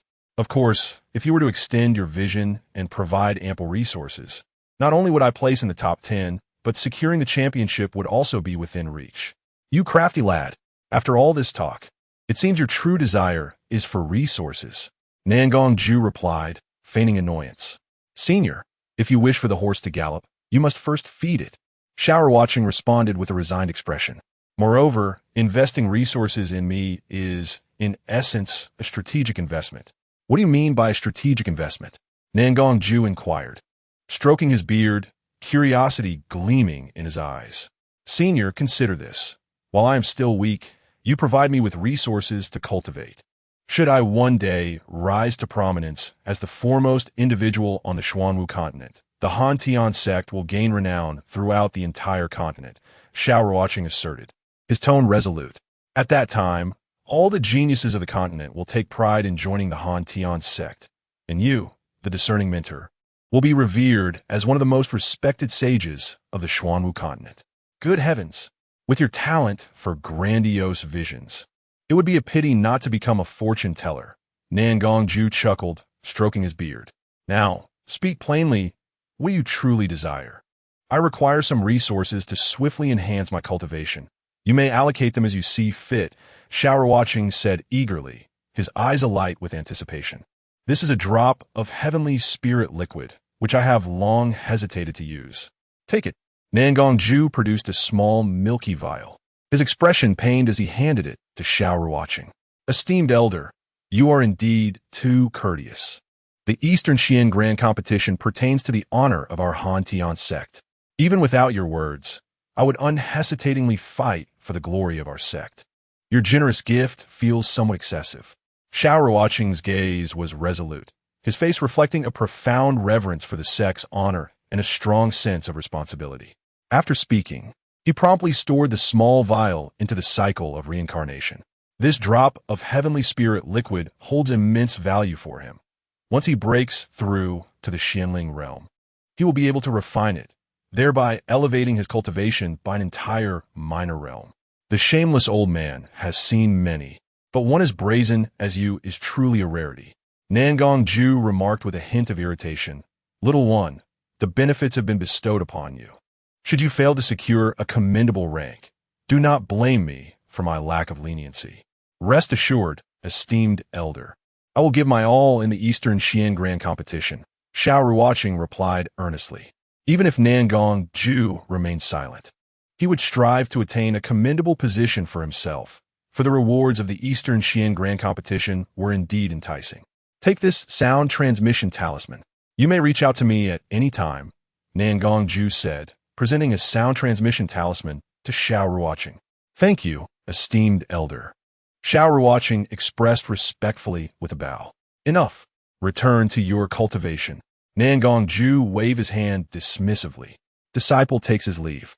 With that, Xiao Ruocheng departed from the peak where Nangong Ju resided and briskly made his way toward Damling Peak. Chapter 54. Assassination Simultaneously. The astonishing news of Xiao Ruocheng ascending to the 9th level of the Void Spirit Tower spread like wildfire, reaching every corner of the Han Tian sect in an instant. At the Qing Tian Peak, nestled within a serene and tranquil courtyard, Chen Yunxiao sat leisurely, savoring the tea in his hand. Suddenly, an inner sect disciple rushed in, neglecting to greet him, and urgently exclaimed, Brother Chen, I just received word that Xiao Ruocheng has ascended to the 9th level of the Void Spirit Tower. What? That lad has actually reached the 9th level of the Void Spirit Tower? How is that possible? Chen Yunxiao exclaimed, slamming his palm onto the table, causing a crack to form instantly. His once handsome face twisted in shock, filled with disbelief. This is undoubtedly true, the inner sect disciple quickly assured, fearful of being doubted. Moreover, that brat was exceedingly arrogant and even clashed with the Holy Sun. He clashed with Dongfang Ling? Chen Yunxiao inquired, astonished, his brows furrowing as he pressed for more information. What happened afterward? The Holy Sun attempted to kill him, but was timely rescued by Ling Yuhan and Gu Yushi. The inner sect disciple detailed. Such audacity, he dares provoke even Dongfang Ling. He truly does not know the meaning of danger. A hint of disdain flickered in Chen Yunxiao's eyes as he coldly scoffed. Has his cultivation progressed in these days? Yes. That brat has advanced a minor realm and is now at the 5th layer of the Xian Master Realm, the inner sect disciple reported hastily. Let him enjoy his freedom for a while longer. I shall ensure he begs for life yet cannot attain it. Chen Yunxiao's eyes glinted with a chilling murderous intent, as if he could slice Xiao Ruocheng into pieces with a mere gaze. Pausing, he then asked, by the way, what of Yang Ling? Her whereabouts remain unknown for now. It is said she has gone to an ancient relic. The inner sect disciple replied cautiously. Keep a close watch on her. Inform me immediately upon her return. Chen Yunxiao ordered, his eyes glinting with a sinister light. At this moment, he had completely lost his patience. He secretly plotted that once Yang Ling returned, he would go to any lengths and employ any means necessary to claim this woman for himself. His thoughts darkened, as if he were ensnared in a maddening obsession. Within the grand hall of the Han Tian sect, a middle-aged man, whose aura resembled a deep abyss and whose gaze was as sharp as a hawk's, sat solemnly at the main seat. This man was none other than the sect leader, Dongfang Hao.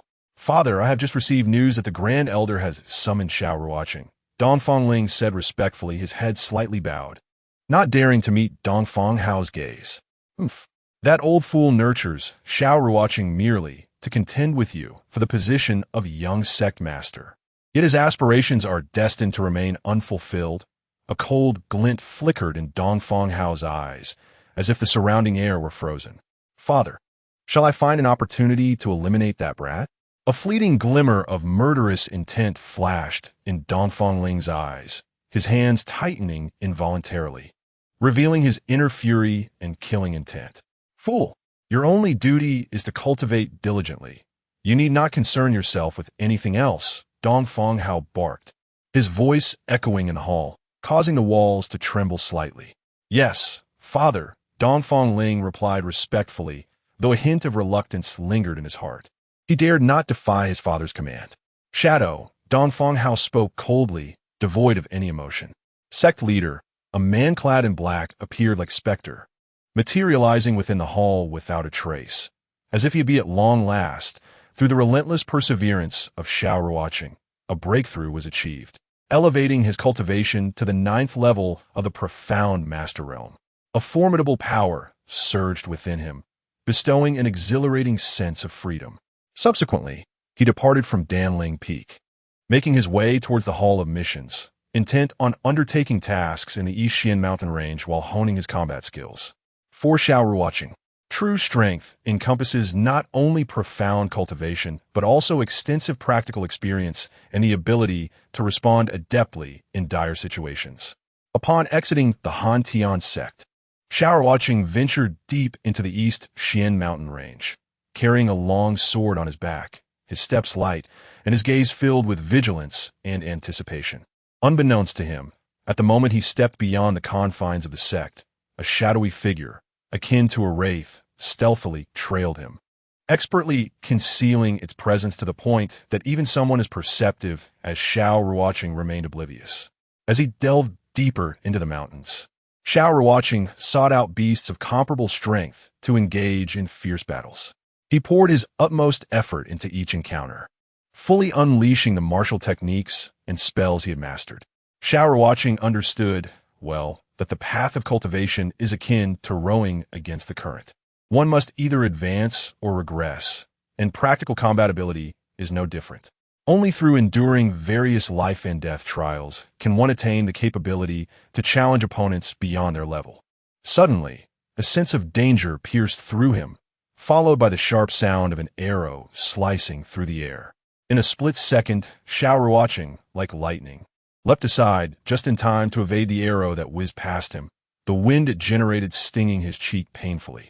This little brat indeed possesses some skill. A cold voice rang out, revealing a figure clad in black, a mask obscuring his face, perched upon a giant tree. This man, known as Shadow, gripped a longbow. His gaze locked onto Xiao Ruocheng below with the predatory intensity of a hawk. Who are you? Xiao Ruocheng's expression turned grave as his mind raced to formulate an escape route. Instinctively, he sensed the extreme danger posed by this masked individual. The only reason he had evaded the arrow was that the assailant had intended merely to toy with him, not to end his life. Yet, Xiao Ruocheng remained composed. Although the black-clad man far surpassed him in strength, the treacherous terrain of the mountains offered him a chance to elude capture if he focused solely on fleeing. If you wish to know my identity, ask the King of Hell, Shadow replied, a cruel smile curling at the corners of his mouth. In an instant, he drew back his bowstring, the sound echoing ominously. The arrow shot forth with lethal intent, exuding an aura of death that seemed inescapable. Instinctively, Xiao Ruocheng darted to the side. A sharp sound rang out as an arrow pierced his shoulder, the force of the impact sending him crashing to the ground. Damn it! He cursed under his breath, acutely aware of the perilous situation. Without hesitation, he activated his blood escape technique, transforming into a flash of crimson light, propelling himself deeper into the mountains. He recognized that he could not hope to match his adversary in strength. Fleeing was his best option.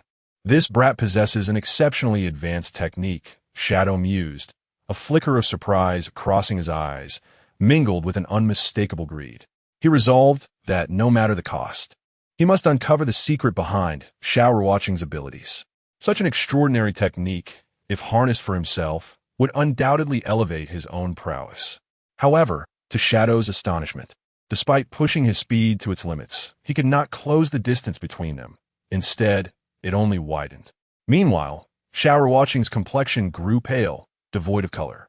He had removed the arrow from his shoulder, yet the wound oozed black blood, reeking of a noxious stench, indicating that the arrow was laced with a deadly poison. While fleeing, he hastily consumed several detoxification pills, yet the blood escape technique made it challenging to fully eliminate the toxin. "Brat, you cannot escape." Shadow's voice dripped with icy mockery, echoing through the forest like a death knell from the underworld. He had no doubt that Xiao Ruocheng would not evade his grasp, for the black spirit poison was notoriously difficult to neutralize. In his past experiences, none who fell victim to it had ever survived. Xiao Ruocheng did not look back, continuing to dash frantically into the depths of the dense forest. His garments rustled violently in the wind, beads of sweat cascading from his brow. He needed to escape the pursuer's detection before his vital energy dwindled to 50%. Otherwise, the consequences would be dire. Yet, he remained somewhat untroubled, for he felt he was nearly outpacing his pursuer.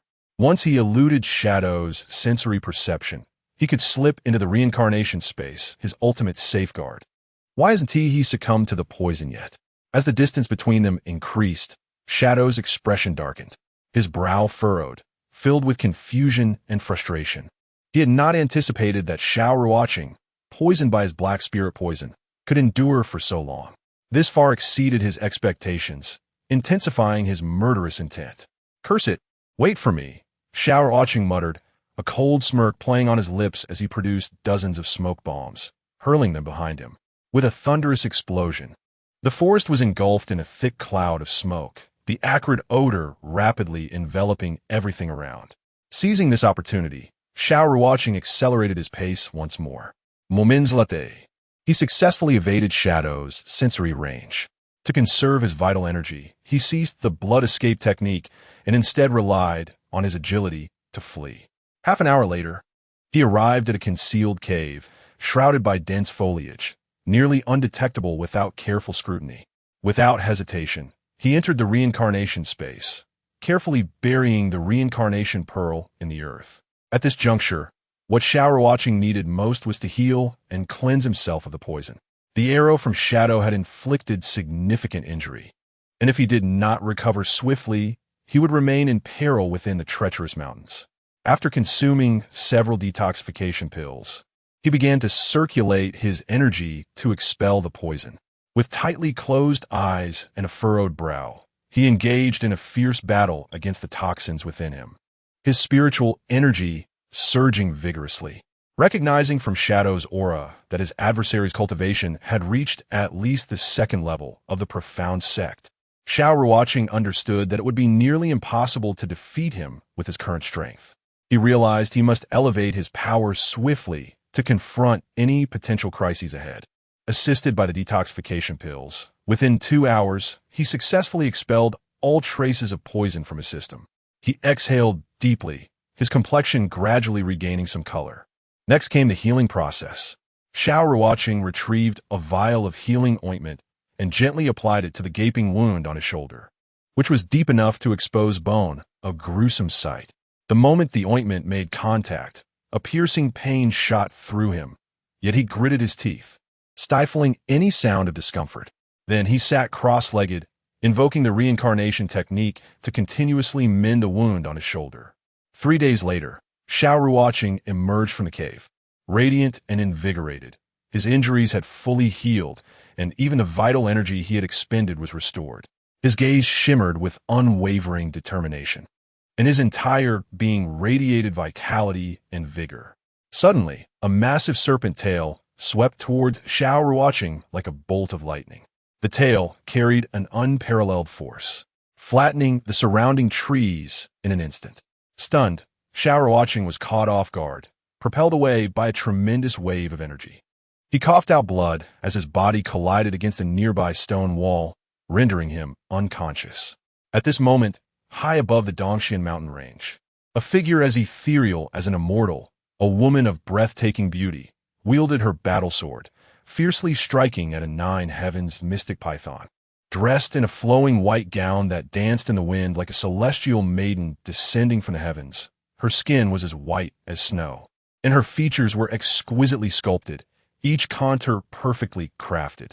Her beautiful eyes sparkled with resolve and courage, captivating all who beheld her. Her swordsmanship was exceptionally fierce, unleashing sword energy that wreaked havoc across the mountains, shattering boulders and obliterating flora in its path. Each strike was imbued with immense power, capable of severing mountains and rivers. The nine heavens mystic python, undeterred, retaliated with its massive tail, leveling every tree in its wake. Its colossal body resembled a mountain, its scales gleaming with a cold light. Each attack carrying an earth-shattering momentum. Fortunately, the clash between the warrior and the serpent soon moved away from this location. Otherwise, Xiao Ruocheng would have met a tragic end. Hand over the Xianbing lotus, or do not blame me for my ruthlessness, the nine heavens mystic python threatened, its voice chilling to the bone. Its eyes blazed like flames. Fixated on Murong Yun, the Xiantong lotus is in my possession. If you wish to claim it, come and take it, Murong Yun replied, her voice as cold as ice, exuding an aura of sanctity that deterred any approach. Her posture was regal, akin to an insurmountable peak. Since you seek your own demise, I shall oblige. The nine heavens mystic python roared, its colossal maw opening wide as it lunged toward Murong Yun once more. A dark mist, rife with poison and corrosive power, surged forth from its mouth. Unwilling to yield, Murong Yun deftly evaded the serpent's onslaught with her unparalleled agility.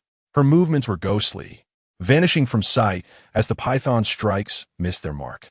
Simultaneously, her swordplay reached its zenith. Each swing radiated brilliance and lethal intent, compelling the nine heavens mystic python to respond with caution.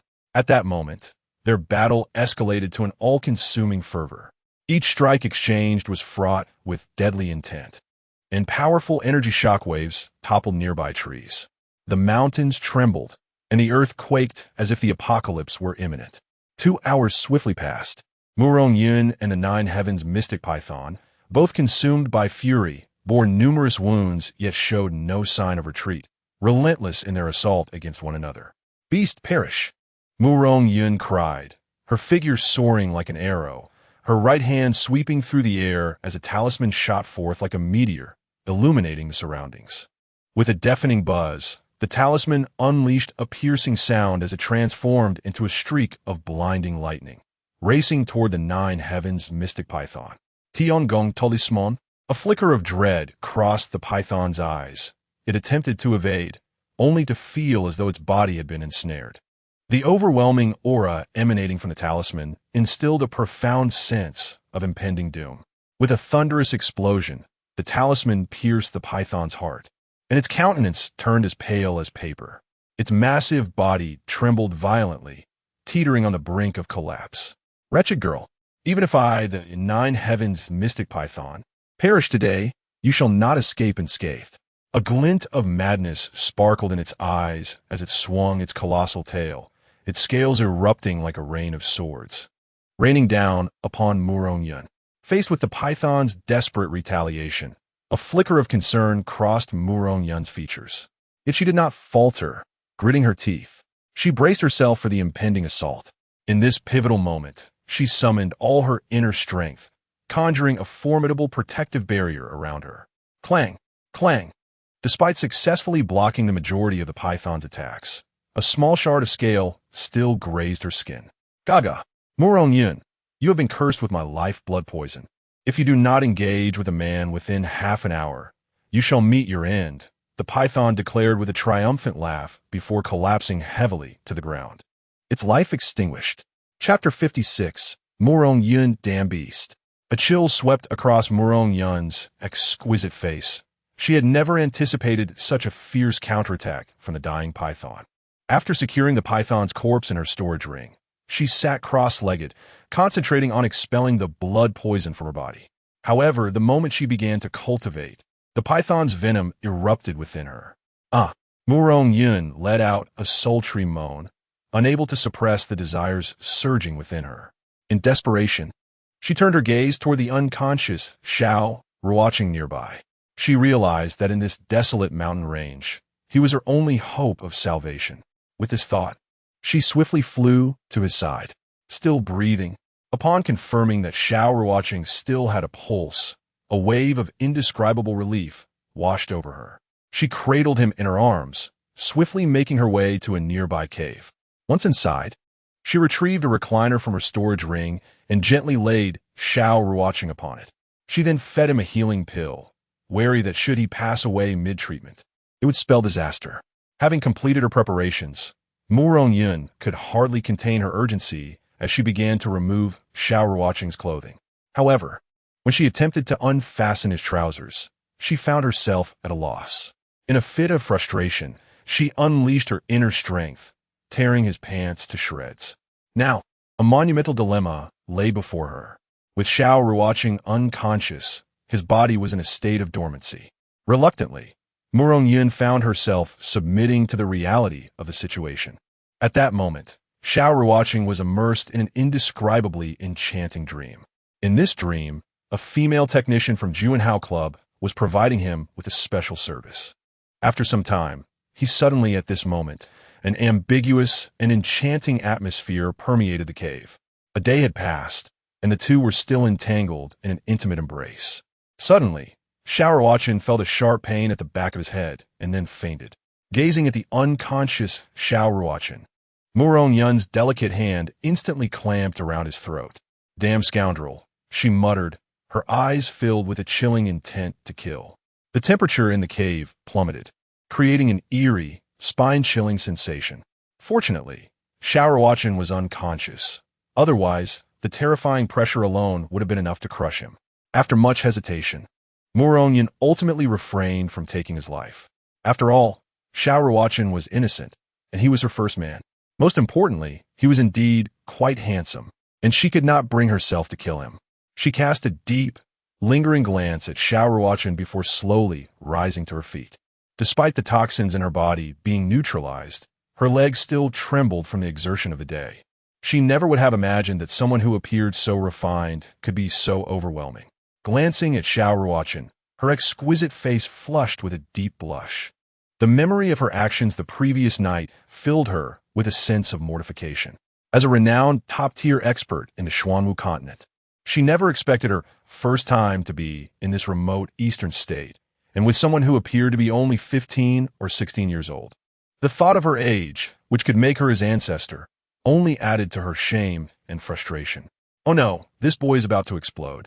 Yun suddenly noticed that Xiao Ruocheng's body was becoming increasingly hot, with veins bulging on his face, clearly a result of her maiden yin energy. Seeing this, she quickly chanted a spell, withdrawing 99% of the yin energy she had left in his body, leaving only a trace. This boy is actually a legendary reincarnation holy body. If he can truly grow, I, the city lord, will help you reach the peak of the continent, she murmured. After dressing herself, she cast a final, deep glance at Xiao Ruocheng and then gracefully departed from the cave. An indeterminate amount of time passed before Xiao Ruocheng awoke, finding the cave empty. Seeing the bloodstain beneath him, a faint smile played on his lips. Suddenly, an extremely pure yin energy surged within him, giving him a near-explosive sensation. He quickly sat cross-legged and began to refine the energy. Through the memories transmitted by Lin Tianyang, he knew that this yin energy was the rare maiden yin. Yin energy was extremely rare and not all virgins possessed it. Only those who had reached a certain level of cultivation could condense yin energy. Even a common virgin would not have it. Of course, Xiao Ruocheng's ability to absorb this energy was also due to his unique constitution. After all, the Reincarnation Holy Body was a legendary holy body. As he continued to refine the yin energy, his cultivation soared. From the mid-9th level of the Xian Master Realm, he advanced to the late 9th level and then to the peak of the 9th level. In less than 2 hours, his cultivation had skyrocketed to the peak of the 9th level of the Xian Master Realm. At this point, he had only refined 10% of the yin energy, indicating that he had a chance to reach the Xian Spirit Realm. Xiao Ruocheng continued to refine the yin energy, activating the reincarnation technique to mobilize all his energy, like a fierce storm, to break through the barrier to the Xian spirit realm. With each successive assault, a tiny crack finally appeared in the barrier. Boom! Boom! Boom! First level of the Xian spirit realm. After the breakthrough, Xiao Ruocheng's eyes snapped open, sharp and confident. At this point, he had only refined 30% of the yin energy. To avoid wasting the energy, he continued to refine it. His cultivation soared again, advancing to the mid-first level, then the late first level, and finally, the peak of the first level of the Xian spirit realm. When he reached the peak, his eyes snapped open and a sharp, intense light shone from them. Breakthrough, he roared. Second level of the Xian spirit realm. Third level of the Xian spirit realm. His cultivation advanced like a storm, reaching the third level of the Xian spirit realm. At this point, he had completely refined the yin energy. Chapter 57. Slaying the Shadow. What the hell? How did my underwear end up like this? Xiao Ruocheng gazed at the tattered pieces of cloth on the ground, a look of extreme frustration on his face. He never expected Murong Yun to be so urgent that she had shattered his underwear. However, the thought of her breathtaking beauty brought a wicked smile to his lips. It was unimaginable that such a stunning woman had shared that experience with him. He calmly retrieved a new pair of pants from his reincarnation space and put them on. In the following days, Xiao Ruocheng continued his missions in the eastern Xian mountains, honing his combat skills. 10 days passed like a fleeting moment. Through the intense training, his cultivation became as solid as a rock, and his martial techniques and movement skills also improved steadily. I'll see who you really are. Xiao Ruocheng's eyes flashed with a cold, deadly intent, and he shot towards the outskirts of the eastern Xian mountains like an arrow. He was determined to kill the shadow. Even though he knew the shadow's cultivation had reached the second level of the Xian ancestor realm. Though his own cultivation was only at the third level of the Xian spirit realm, his true combat power was equivalent to the second level of the Xian ancestor realm. He was confident that he could slay the shadow. Meanwhile, the shadow was patiently waiting at the outskirts of the eastern Xian mountains. Even though Xiao Ruocheng had escaped before, he knew the boy would return, and he only needed to wait. You have some nerve, boy. Let's see where you run now. The shadow's eyes gleamed with excitement. After waiting so long, he had thought Xiao Ruocheng might have died from the poison, but the boy was still alive. Did I say I was running? Xiao Ruocheng's lips curled into a disdainful smile. His sharp eyes were like a piercing sword, making it impossible to look at him directly. You are so arrogant, kid. Today, I'll show you what it means to be skinned and flayed. The shadow's eyes flashed with a bone-chilling coldness, and he lunged at Xiao Ruocheng like a flying arrow, his hand striking out with lightning speed. He was determined to capture Xiao Ruocheng to obtain his inheritance. Just you? Xiao Ruocheng's lips twisted into a contemptuous smile, facing the shadow's overwhelming attack. In his hand, the azure spirit sword sliced through the air like a tempest, unleashing a dazzling sword chi that streaked across the sky with the swiftness of lightning, its might overwhelming as it struck fiercely towards the shadow. How could this brat have advanced so rapidly? The shadow's face was etched with disbelief, unable to comprehend how Xiao Ruocheng's cultivation could have surged in such a brief span. Yet, being a practitioner of the second layer of the Xian sect, his reflexes were swift. He wielded his cleaver with the ferocity of thunder, the sharp blade radiating a ferocious aura, meeting Xiao Ruocheng's sword chi with a powerful slash. Clang! The weapons clashed violently, sending forth brilliant sparks as both combatants unleashed their unique techniques, launching relentless assaults at one another. Xiao Ruocheng's swordsmanship was exquisite, each move of the burning heaven sword technique flowing like an unending tide, relentlessly battering against the shadow. You little brat, even if you have broken through to the third layer of the Xianling realm, you shall undoubtedly perish today. A glint of cold malice flashed in the shadow's eyes as he attacked with the ferocity of an eagle, striking at Xiao Ruocheng with unyielding force. Old fool, do you really think you can kill me? You must be dreaming. Xiao Ruocheng retorted with a sneer, cleverly leveraging his agility to counter the shadow's relentless barrage. Although he initially found himself at a disadvantage, as the battle progressed, he gradually stabilized the situation, leading to a deadlock between the two. As time passed, the intensity of their clash escalated, both fighters consumed by the thrill of combat, akin to two ferocious beasts engaged in a brutal struggle. However, their strengths were evenly matched, making it no simple task to vanquish the opponent swiftly. The shadow grew increasingly alarmed, while Xiao Ruocheng fought with the vigor of a battle god. His movements ethereal, and his swordplay as fierce as the tempest, each strike executed with unparalleled proficiency. In the blink of an eye, they had exchanged thousands of blows, with Xiao Ruocheng gradually gaining the upper hand. This boy is truly extraordinary. I must report back to the sect leader at once. The shadow's countenance darkened, and he suddenly darted away like a shooting star. Now you wish to flee? It is far too late. A cold smile curled at the corners of Xiao Ruocheng's mouth as he moved with the swiftness of lightning, driving a lethal thrust towards the shadow's back. The force of this strike was monumental, radiating a blinding brilliance, imbued with the power of thunder itself, carrying an aura of annihilation. Faced with this fatal blow, the shadow had no choice but to retaliate with a devastating slash of his own. "Die, you little pest!" he roared, leaping into the air, unleashing a bloodthirsty blade aura that surged towards Xiao Ruocheng. In an instant, Xiao Ruocheng unleashed a formidable soul attack, an invisible force crashing into the shadow's consciousness. The shadow emitted a wretched cry, his gaze growing vacant. In that fleeting moment, Xiao Ruocheng seized the opportunity, darting forward like a dragon emerging from the sea, grasping the shadow's right wrist with unwavering resolve. Impossible. The shadow regained his senses, terror flooding his expression. He could hardly fathom how his most potent attack had been so effortlessly neutralized and how his wrist was firmly held by his adversary. In this world, nothing is impossible. Xiao Ruocheng sneered, delivering a fierce punch that struck the shadow's chest with the force of crashing waves. Crack!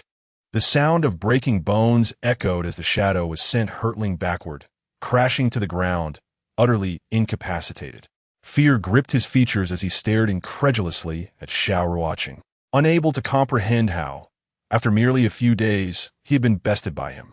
Xiao Ruocheng had indeed ascended to the third layer of the Xianling realm.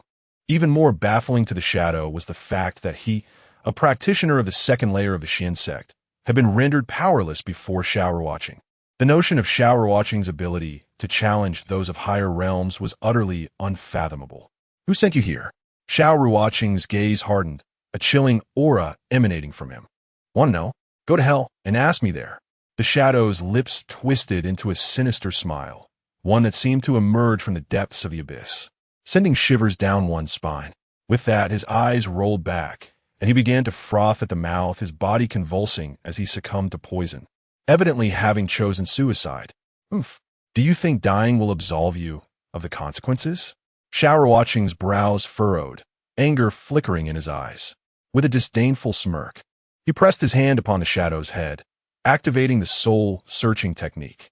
This rare and arcane skill was beyond the grasp of most, but with Lin Tianyang's legacy, Xiao Ruocheng had mastered it.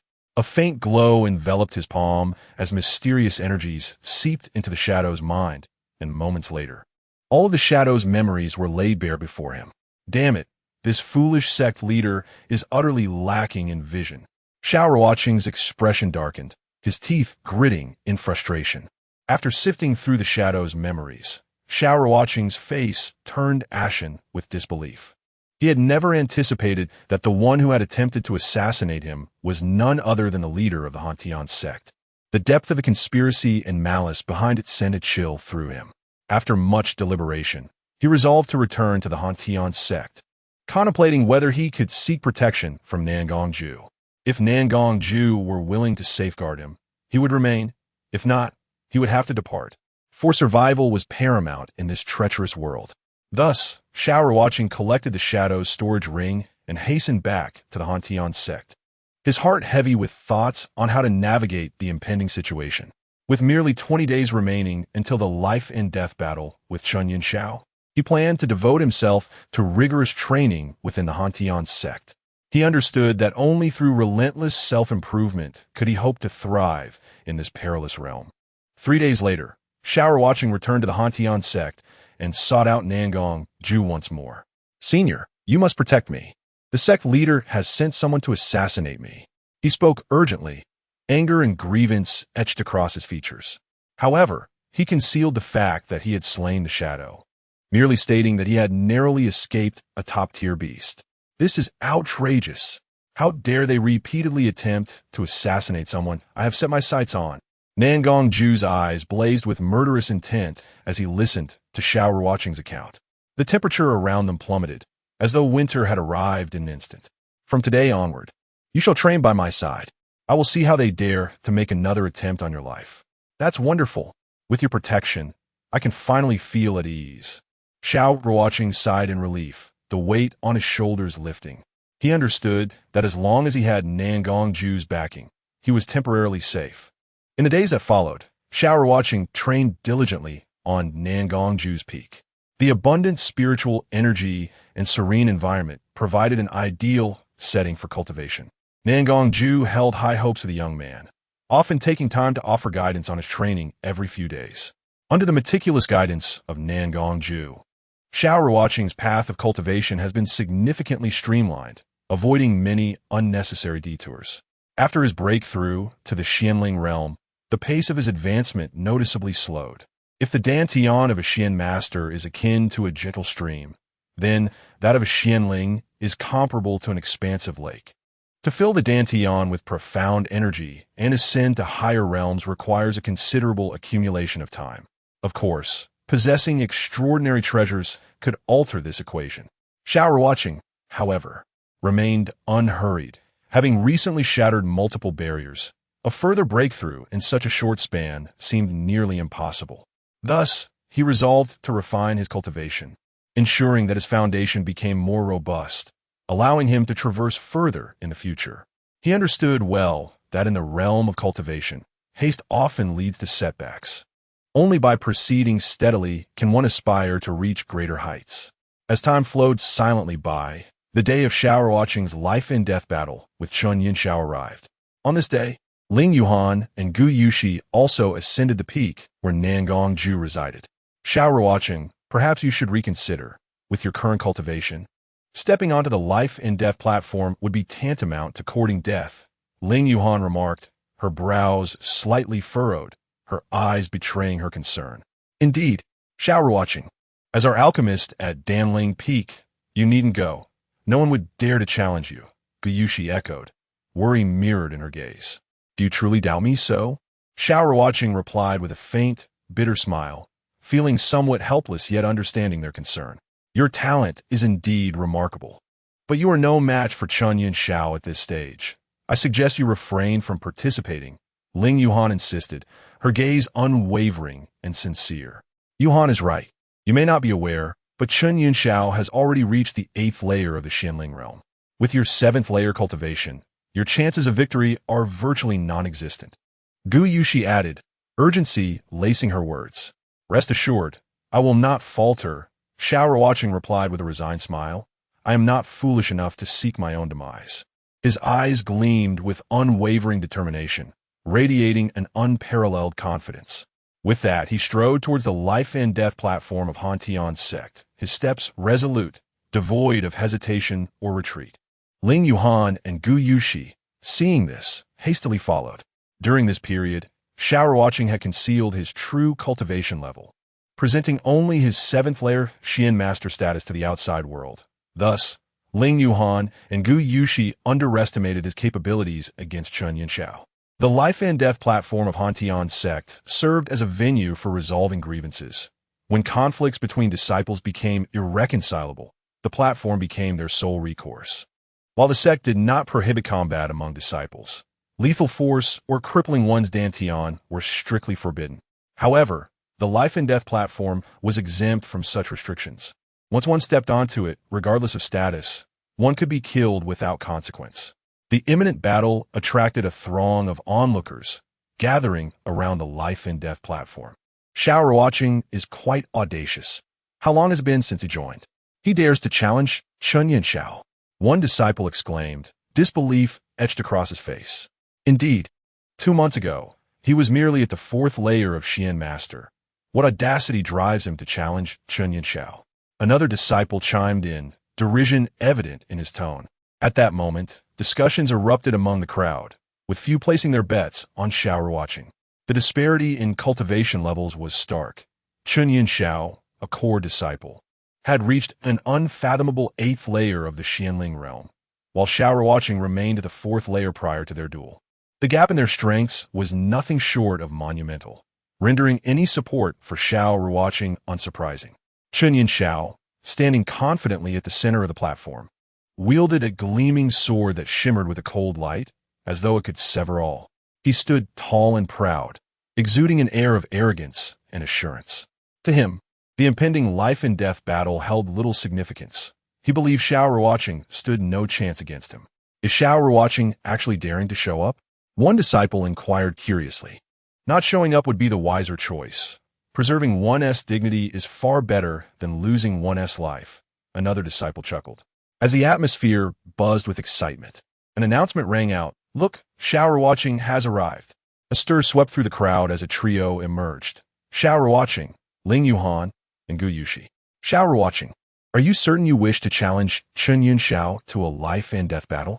A serious-looking middle-aged man in a blue robe approached, scrutinizing Xiao Ruocheng with skepticism. Absolutely. Xiao Ruocheng replied, clasping his hands in a gesture of respect, his tone resolute. His gaze was unwavering, devoid of any retreat or hesitation. Very well. If all parties are willing, please sign this life-and-death contract, the elder, Chun Kuan, stated as he produced a pre-prepared document. Without hesitation, both Xiao Ruocheng and Chunyin Xiao inscribed their names on the contract, their strokes reflecting their unwavering resolve. With the contract signed, the battle commenced. Those wishing to place bets, do so quickly. Betting on Chunyin Xiao yields a 20-1 payout. Betting on Xiao Ruocheng offers 30-1. A young man clad in the attire of a core disciple shouted, his voice resonating through the crowd, inciting fervor. I wager 10,000 spirit stones on Chunyin Xiao. I wager 50,000 spirit stones on Chunyin Xiao. I wager 1,000 spirit stones on Chunyin Xiao. The atmosphere exploded with excitement as bets flew in. The majority favored Chunyin Xiao, convinced of his superiority over Xiao Ruocheng, viewing the contest as a foregone conclusion. I wager 10,000 spirit stones on Xiao Ruocheng. I also wager 10,000 spirit stones on Xiao Ruocheng. Two clear, melodious voices rang out, Gu Yushi and Ling Yuhan, their tones brimming with conviction and trust, unhesitatingly placing their stakes on Xiao Ruocheng. I wager 20,000 spirit stones on myself, Xiao Ruocheng declared, stepping forward, though he wished to wager more. The recent demands of his training had depleted his resources. Those 20,000 spirit stones constituted his entire fortune. Xiao Ruocheng, daring to challenge me is the gravest mistake you shall ever make. Your ignorance will ultimately cost you your life, Chunyin Xiao sneered, a frigid aura of menace radiating from him. His gaze resembled that of one observing a dying man, brimming with disdain and arrogance. To his astonishment, Chunyin Xiao had unexpectedly advanced to the 8th level of the Xianling realm.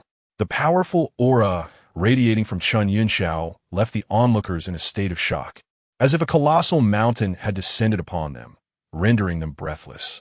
If you're going to strike, do it quickly. I have no time for your pretentiousness, Xiao Ruocheng remarked, his tone laced with contempt, his eyes provocative, undeterred by Chunyin Xiao's imposing presence. Since you're so eager to meet your demise, allow me to facilitate that. Chunyin Xiao snorted coldly and swung his sword in a sweeping motion, aiming directly at Xiao Ruocheng. His movements were as swift as thunder, the sword's momentum fierce, as if intending to cleave Xiao Ruocheng in two. Seeing this, Xiao Ruocheng summoned the demon dragon staff, his figure darting forward like a flash of lightning, crashing towards Chunyin Xiao. In that instant, his aura erupted, revealing his mastery at the 3rd level of the Xianling realm for all to witness. Clang! The force of the clash sent Chunyin Xiao reeling back several paces, his arm trembling as shock painted his face, as if he had encountered something utterly unbelievable. He had never anticipated Xiao Ruocheng's strength to be so formidable. The earlier strike had felt like a mountain crashing down, numbing his wrist to near insensibility. My heavens! Xiao Ruocheng has actually broken through to the 3rd level of the Xianling realm. His cultivation speed is simply monstrous. At that moment, the crowd was left speechless, their mouths agape, eyes wide with disbelief, unable to fathom how Xiao Ruocheng could ascend to the third level of the Xianling realm in such a short span. You little brat, you have some skill, but today you shall undoubtedly meet your end. A glint of cold light flashed in Chen Yunxiao's eyes as he leapt forward like an arrow, his sword slashing through the air, radiating a brilliant light. Infused with a chilling murderous intent, lunging towards Xiao Ruocheng. Although he had not gained the upper hand in their previous exchange, he refused to concede defeat to someone as obscure as Xiao Ruocheng. His pride would not allow him to acknowledge his own weakness or to be bested in front of the crowd. I was merely toying with you earlier. Did you truly believe yourself a genius? Xiao Ruocheng scoffed, wielding the demon dragon staff and unleashing a fierce wave of energy, akin to a tempest or a surging tide, sweeping towards Chen Yunxiao with the ferocity of a hungry tiger. His eyes gleamed with confidence and disdain, seemingly mocking Chen Yunxiao's overestimation of himself. Impossible. How can this little brat be so powerful? Faced with Xiao Ruocheng's violent onslaught, a flicker of fear crossed Chen Yunxiao's face, rapidly spreading and distorting his expression. Clang! The clash of their weapons produced a deafening sound.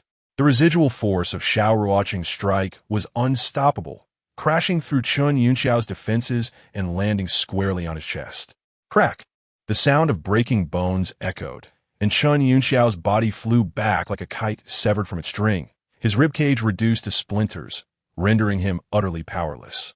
He crashed heavily to the ground, stirring up a cloud of dust. Please don't kill me. My master is the Lord of Qingtian Peak. If you dare to harm me, he will never let you go.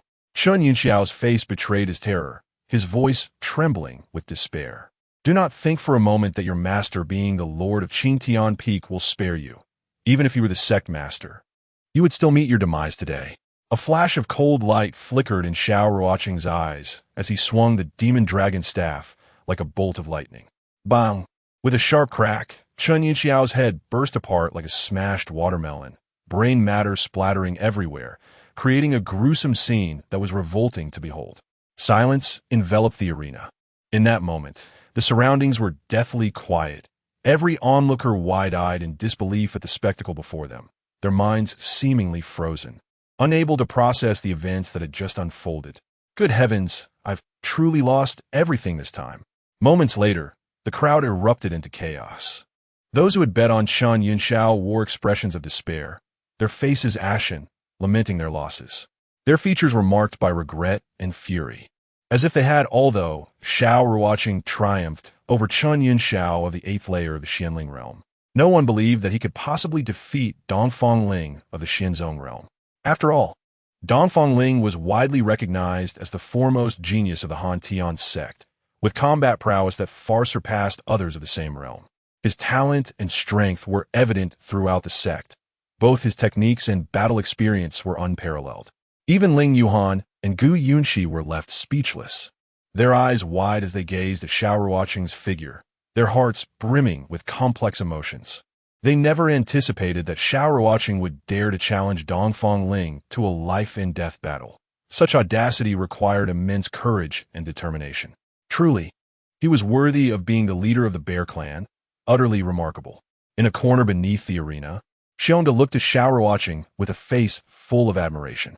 His eyes sparkled with fervor and pride, as if he believed that Xiao Ruocheng's decision was the most courageous act in the world. In stark contrast, Su Yang's face was clouded with despair. Ever since Xiao Ruocheng had rendered him powerless, he had been consumed by fantasies of revenge. Witnessing Xiao Ruocheng's terrifying combat ability today plunged Su Yang into utter hopelessness. He realized that avenging himself in this lifetime was an impossibility. The hatred and anger he once harbored transformed into an abyss of despair and helplessness. Simultaneously, he found himself harboring a deep-seated resentment towards Su Qingyan. Had it not been for this woman, he would not have been reduced to his current state.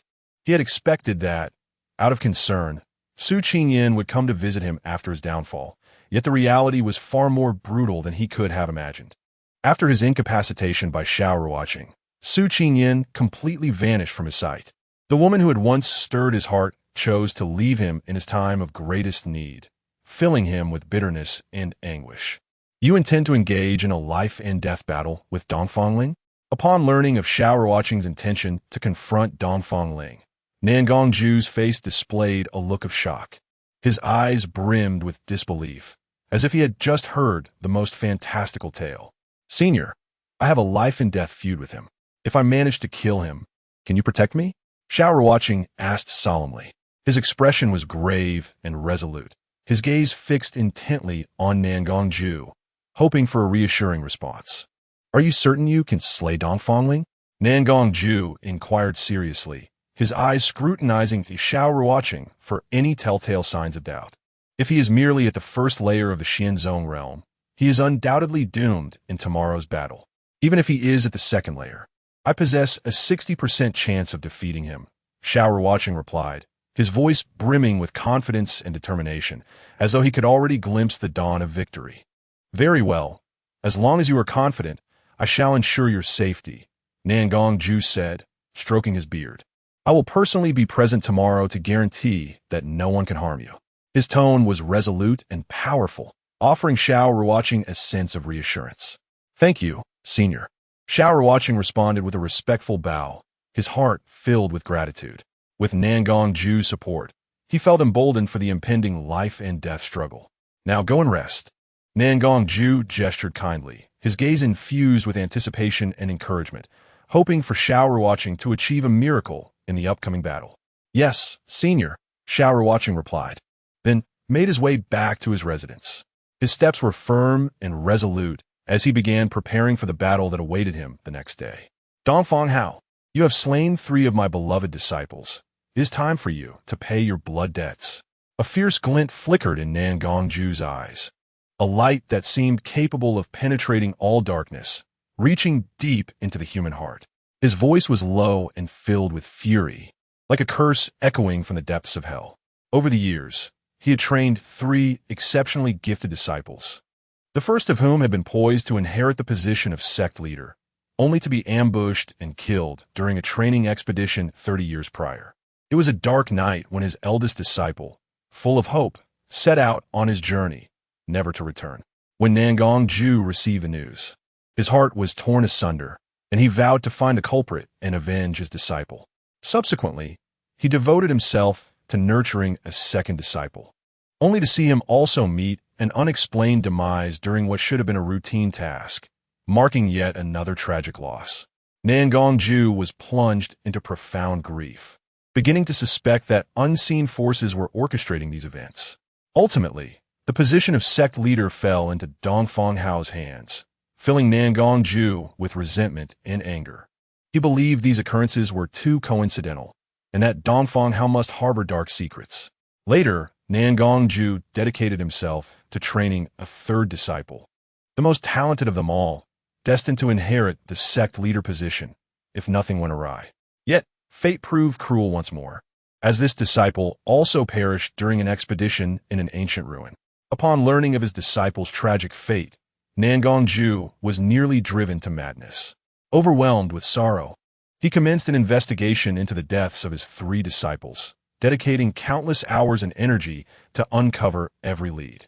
After years of relentless inquiry, he discovered that the deaths of his 3 disciples were intricately linked to Dongfang Hao, a revelation that struck him like a thunderbolt, igniting his fury.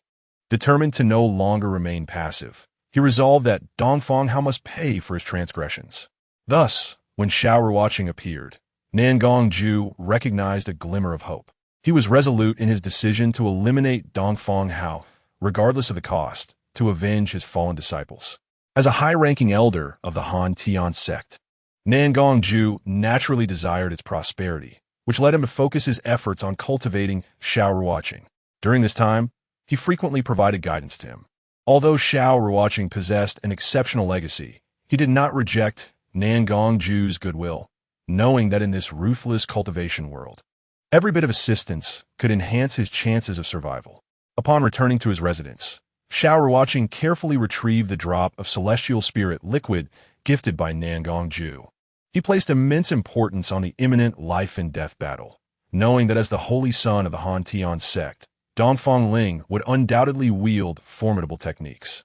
Moreover, as the sect's top genius, Dongfang Ling's true strength would certainly exceed that of ordinary cultivators of the same realm.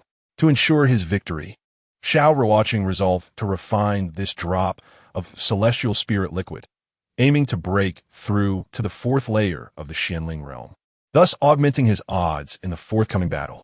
Gently unscrewing the bottle cap, an exquisite aura of pure spiritual energy wafted forth, enveloping him in an unparalleled sense of comfort and ease. With determination, Xiao Ruocheng swallowed the liquid whole. The moment it entered his body, he emitted a heart-wrenching scream. It felt as though his body were on the verge of being torn apart. His veins bulged like coiling dragons, as torrents of pure spiritual energy surged violently beneath his skin. Clearly, this energy was overwhelmingly vast. If not refined swiftly, he risked a catastrophic explosion of his body. Xiao Ruocheng was acutely aware of the consequences of directly consuming the celestial spirit liquid, yet he dared to take this risk, believing himself to be the legendary Reincarnation Sacred Body. Only through such audacity could he maximize the efficacy of the liquid. Gritting his teeth against the excruciating pain that felt like 1,000 ants gnawing at him, his face turned pale, beads of sweat cascading down his forehead. Yet, his gaze remained unwavering, devoid of retreat or hesitation. He activated the reincarnation art, fervently refining the energy like a tempestuous storm. As the energy within Xiao Ruocheng was gradually refined, the meridians in his body seemed to expand into a surging river, with each conduit bearing immense pressure and impact. Upon the transformation of energy into profound strength, his cultivation soared like a rocket. Mid-stage of the third layer of the profound spirit realm, Xiao Ruocheng could feel his power continuously augmenting, the sensation of breaking through filling him with exhilaration. Late stage of the third layer of the profound spirit realm, his aura grew increasingly potent, as if the air around him was being compressed by his might. Peak of the third layer of the profound spirit realm, Xiao Ruocheng radiated a powerful brilliance, a symbol of his breakthrough in strength. In less than 2 hours, his cultivation ascended to the peak of the third layer of the profound spirit realm like the rising sun. At this moment, he summoned all his profound energy, surging forward like a flood breaching its dam, charging towards the fourth layer of the profound spirit realm. Fourth layer of the profound spirit realm. Xiao Ruocheng sensed the tremendous transformation brought by the breakthrough, as if his body underwent a complete rebirth. Mid-stage of the fourth layer of the profound spirit realm, his aura became increasingly profound, akin to ancient mountains, harboring boundless power. Late stage of the fourth layer of the profound spirit realm, Xiao Ruocheng's eyes brimmed with confidence and joy, aware that he was one step closer to success. By the time Xiao Ruocheng achieved the peak of the fourth layer of the profound spirit realm, dawn had arrived on the second day. At this moment, the energy within him was as tranquil as a still lake, fully refined. Feeling the immense power within him, akin to a vast ocean, a confident spark shone in Xiao Ruocheng's eyes. He rose to his feet, stretched his body, preparing to face the impending life and death battle. Chapter 61. The great battle with Dongfang Ling. At this moment, the cold sky sect appeared calm on the surface, yet beneath it surged hidden currents, like a tranquil lake concealing turbulent whirlpools. The higher-ups of the sect were well aware of the subtle power struggle between the Grand Elder and the sect leader, a silent game of authority and interest unfolding. Some eagerly chose sides, attempting to gain advantages in this conflict, while others opted to observe, waiting for the situation to clarify before making the most beneficial choice for themselves. The life and death arena buzzed with excitement, a cacophony of voices resembling boiling water. Disciples surrounded the arena, packed tightly, not a fly could pass through. Do you think Xiao Ruocheng can create a miracle and defeat senior brother Dongfang? A disciple inquired curiously, his eyes sparkling with anticipation. Have you lost your mind? Do you even know who senior brother Dongfang is? He is the greatest talent of our Cold Sky sect in nearly a century. With Xiao Ruocheng's meager cultivation, I doubt he can withstand even one of Dongfang's moves. Another disciple scoffed, disdain etched across his face. Let us not be so hasty. Xiao Ruocheng has never been defeated and possesses incredible capabilities to challenge those above his level. His previous match against Chunyin Xiao is proof of that, retorted a supporter of Xiao Ruocheng, his voice tinged with excitement. With your judgment, it would be better if you stayed quiet and not embarrass yourself. If you had any insight, your Zhurong wouldn't have eloped with Song Xiaozhi next door.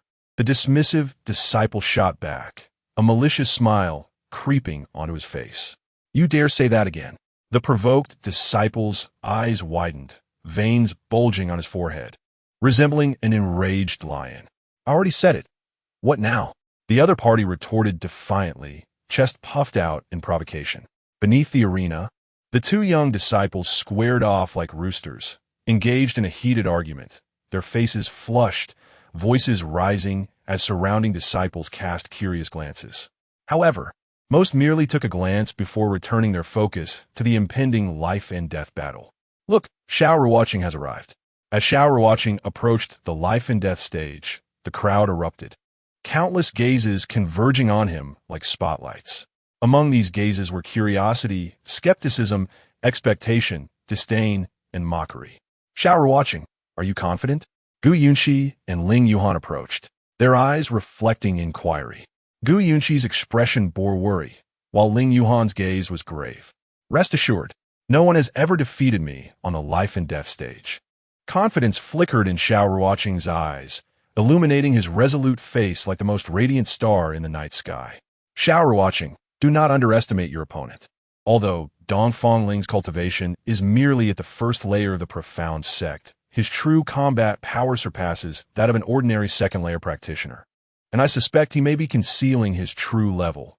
Ling Yuhan cautioned, her brows furrowed with concern. Even if he is a second-layer practitioner, he is destined to die today, Xiao Ruocheng asserted, his confidence not born of arrogance, but rather derived from the experiences and strength he had accumulated through countless life-and-death battles.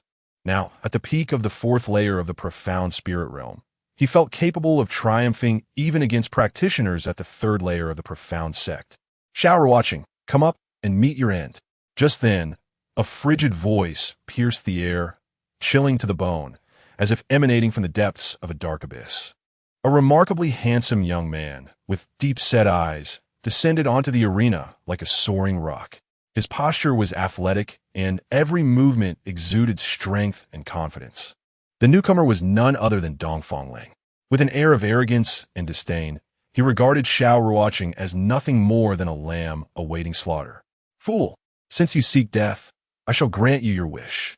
A glint of cold, murderous intent flickered in Xiao Ruocheng's eyes as he moved like lightning, instantly leaping onto the arena. His movements were graceful and agile, standing face to face with Dongfang Ling, where their gazes clashed like sparks in the air. Xiao Ruocheng, given your decent talent, I shall offer you one last chance. Kneel, bow your head in repentance, and pledge eternal loyalty to me, and I shall spare your life today. Dongfang Ling's eyes were filled with murderous intent, an invisible pressure emanating from him, attempting to force Xiao Ruocheng into submission. What a fool. Even now, you continue to put on airs. I truly wonder how you became the Holy Son with such intellect. Xiao Ruocheng replied with a scornful smile, his eyes dripping with derision, as if he were watching a clown's performance. To be so arrogant before death, when I dismantle your bones one by one, let us see if you can still laugh. Dongfang Ling's eyes blazed with cold fury, taken aback by Xiao Ruocheng's audacity. Throughout his life, no one among the younger generation of the Cold Sky sect had dared to provoke him so openly. In that moment, he silently vowed to torment Xiao Ruocheng to death, making him wish for life but find none. If boasting could lead to victory, you would have already been invincible. Xiao Ruocheng chuckled mockingly, his expression one of disdain.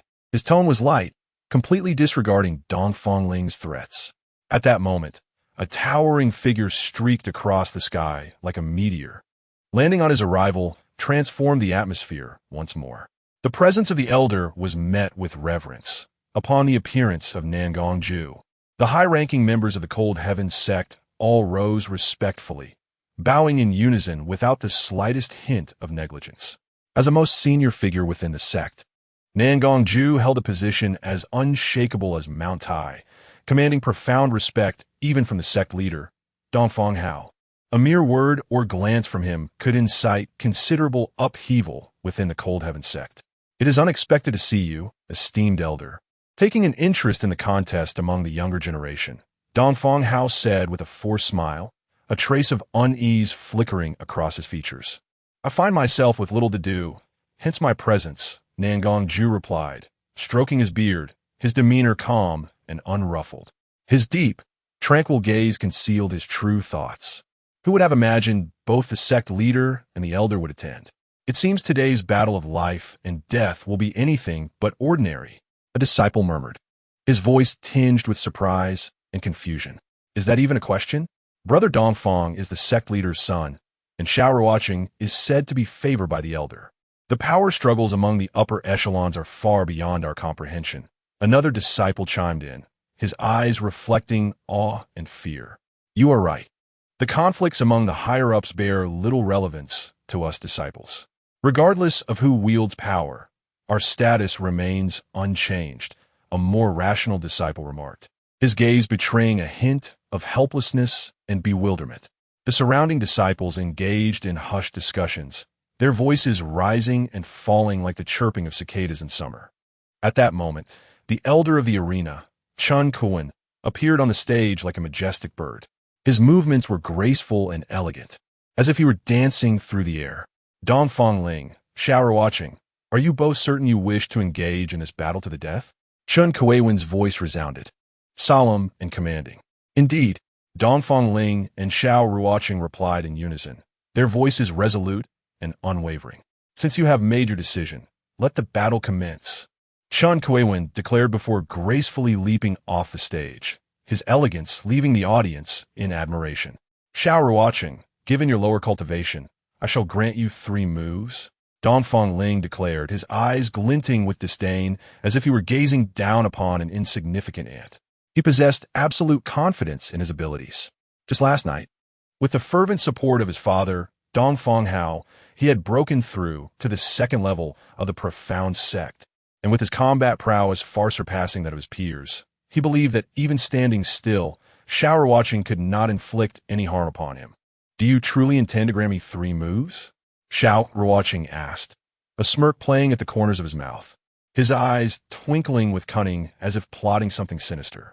I, the Holy Son, have spoken. If I say 3 moves, then 3 moves it shall be, Dongfang Ling replied, his eyes shimmering with arrogance and pride, exuding an air of invincibility. Sect leader, elder, and esteemed elders, if this disciple were to truly defeat him, you would not hold it against me, would you? Xiao Ruocheng provocatively directed his gaze at sect leader Dongfang Hao, challenging the authority of the Cold Heaven sect. The arena of life and death is where our disciples settle their disputes. Regardless of who perishes here, the higher-ups have no right to interfere. Dongfang Hao's voice was cold as frost, devoid of any emotion. Then I shall rest easy, Xiao Ruocheng said, just as his figure flickered like a specter, moving with lightning speed toward Dongfang Ling, delivering a punch as powerful as a descending tiger, imbued with the force of a thunderstorm, overwhelming and fierce. Crashing down upon Dongfang Ling. Why is this boy's momentum so terrifying? Dongfang Ling's expression shifted to one of grave seriousness as he faced the oncoming Xiao Ruocheng, who surged toward him like a bolt of lightning. He regretted his earlier boast. To retaliate now would lead to an immense loss of face. In that moment of desperation, Dongfang Ling instinctively reached out with his right hand, moving with the swiftness of a lightning dragon toward Xiao Ruocheng's fist, originally intending not to defend himself. The imminent threat forced him to choose to protect himself. Boom! Crack! A sharp sound of bone fracturing echoed as Dongfang Ling's arm shattered under Xiao Ruocheng's relentless force, sending him flying like a kite severed from its string. D. Xiao Ruocheng's chilling voice rang out, reminiscent of a judgment from the underworld. He charged at Dongfang Ling wielding the demon dragon staff, moving with astonishing speed like a phantom. However, Dongfang Ling, despite the excruciating pain, summoned a sharp sword into his grasp, attempting a final act of resistance, his eyes filled with reluctance and dread. Clang! In the face of Xiao Ruocheng's ferocious assault, Dongfang Ling felt his arm go numb as a tremendous force surged through the sword, sending it flying from his grasp. Following that, a fierce staff strike descended upon his head with the swiftness of a lightning bolt, leaving him no time to react. In a moment of peril, Dongfang Ling hastily raised his hand to shield his head. Crack! Ah! Dongfang Ling emitted a blood-curdling scream, the sound chilling to the bone. As his arms were rendered completely incapacitated, despair washed over his face as he stared blankly, struggling to comprehend how a practitioner of the profound spirit realm could possess such formidable combat strength, far exceeding his expectations. Dongfang Ling, merely 2 moves. What is the purpose of drawing your sword? Xiao Ruocheng inquired mockingly, his eyes filled with derision as he looked upon Dongfang Ling, as if reveling in his incompetence. I concede. Dongfang Ling gritted his teeth, forcing the words out. He ultimately chose to surrender, aware that he stood no chance against Xiao Ruocheng. Continuing would mean certain death. In this moment, his dignity lay in ruins, filled with regret and fear. Fool! This is a battle of life and death. Do you think a mere game? Xiao Ruocheng sneered derisively, his expression laced with disdain. In a flash, he struck Dongfang Ling's left leg with the staff. Crack! Ah! A horrific wail echoed through the arena as Dongfang Ling's face contorted in agony, his features twisted in a grotesque mask of pain. He collapsed to the ground, groaning in torment, each cry a testament to his suffering. Xiao Ruocheng, you have won. It's time to cease. A cold, piercing voice emanated from the high platform.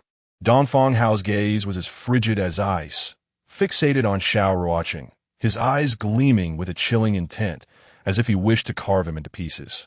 Sect leader, you just declared that no one has the authority to interfere in a battle to the death. Have you already forgotten your own words?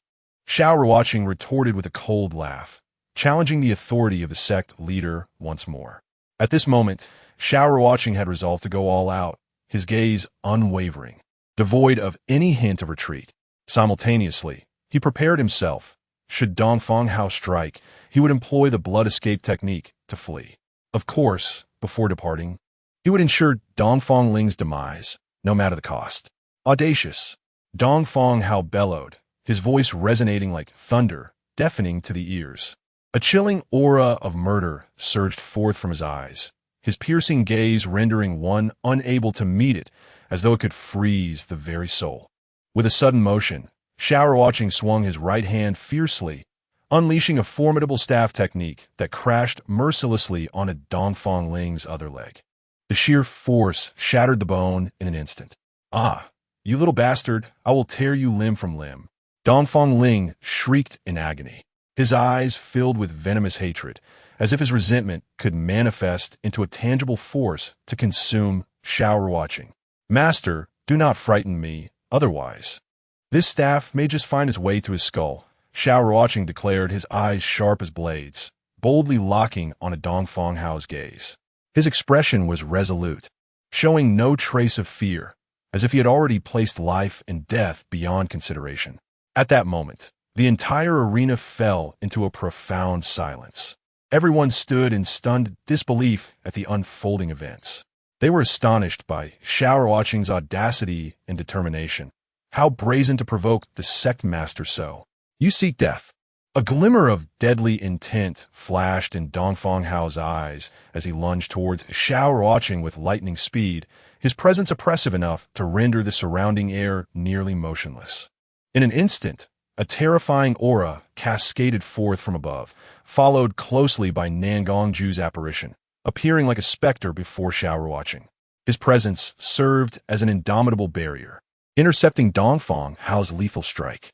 A thunderous roar echoed as Dongfang Hao was sent hurtling back several dozen feet, barely managing to stabilize himself. His expression darkened, clearly having suffered a significant setback in this confrontation.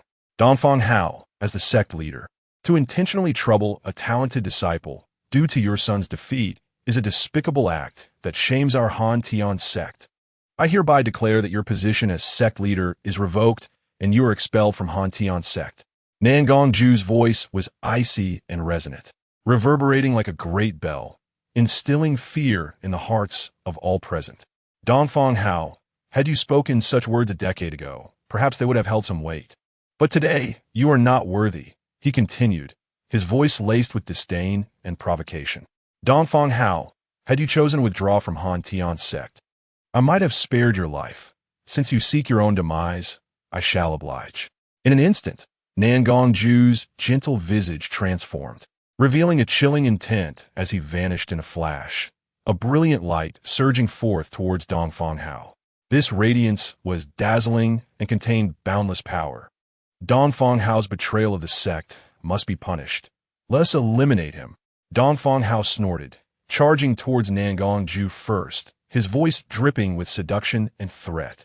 At his command, the leaders of the various peaks, Dugu Bo from Qingtian Peak, Luo Tianya from Qingyan Peak, and Mu Wansheng from Xintian Peak, immediately surged towards Nangongju. Do you dare to revolt? How dare you lay hands on the elder? Gu Tianhe roared, his voice filled with fury and authority as he charged forward, his figure resolute and unyielding. Seeing this, Lu Yinyan, the leader of Yinu Peak, quickly followed Gu Tianhe, choosing to support the elder without a moment's hesitation. Only Zhu Jianfeng, the leader of Tianluo Peak, chose to remain neutral, standing aside with a complex expression, lost in thought. What is happening? At this moment, all the observing disciples wore bewildered expressions, unable to fathom that a battle for life and death between disciples had escalated into a power struggle among the sect's higher-ups. Their eyes were filled with shock and fear. In the interest of self-preservation, the disciples hastily retreated, for this was a conflict among the elite. The younger generation naturally wished to avoid excessive involvement. They dispersed like a receding tide, leaving behind a chaotic battlefield. Xiao Ruocheng growled, striking Dongfang Ling's head with his staff. With a sharp crack, Dongfang Ling's head burst open like a smashed watermelon, soaring towards Dongfang Hao in midair. The gruesome scene sent chills down the spines of all witnesses. Little beast, you seek death. Dongfang Hao's fury erupted, his enraged roar echoing across the battlefield, causing everyone's eardrums to ache. His eyes blazed with fury as he abandoned his attack on Nangongju to charge at Xiao Ruocheng with the speed of tempest, generating a ferocious wind that sent shivers down spines.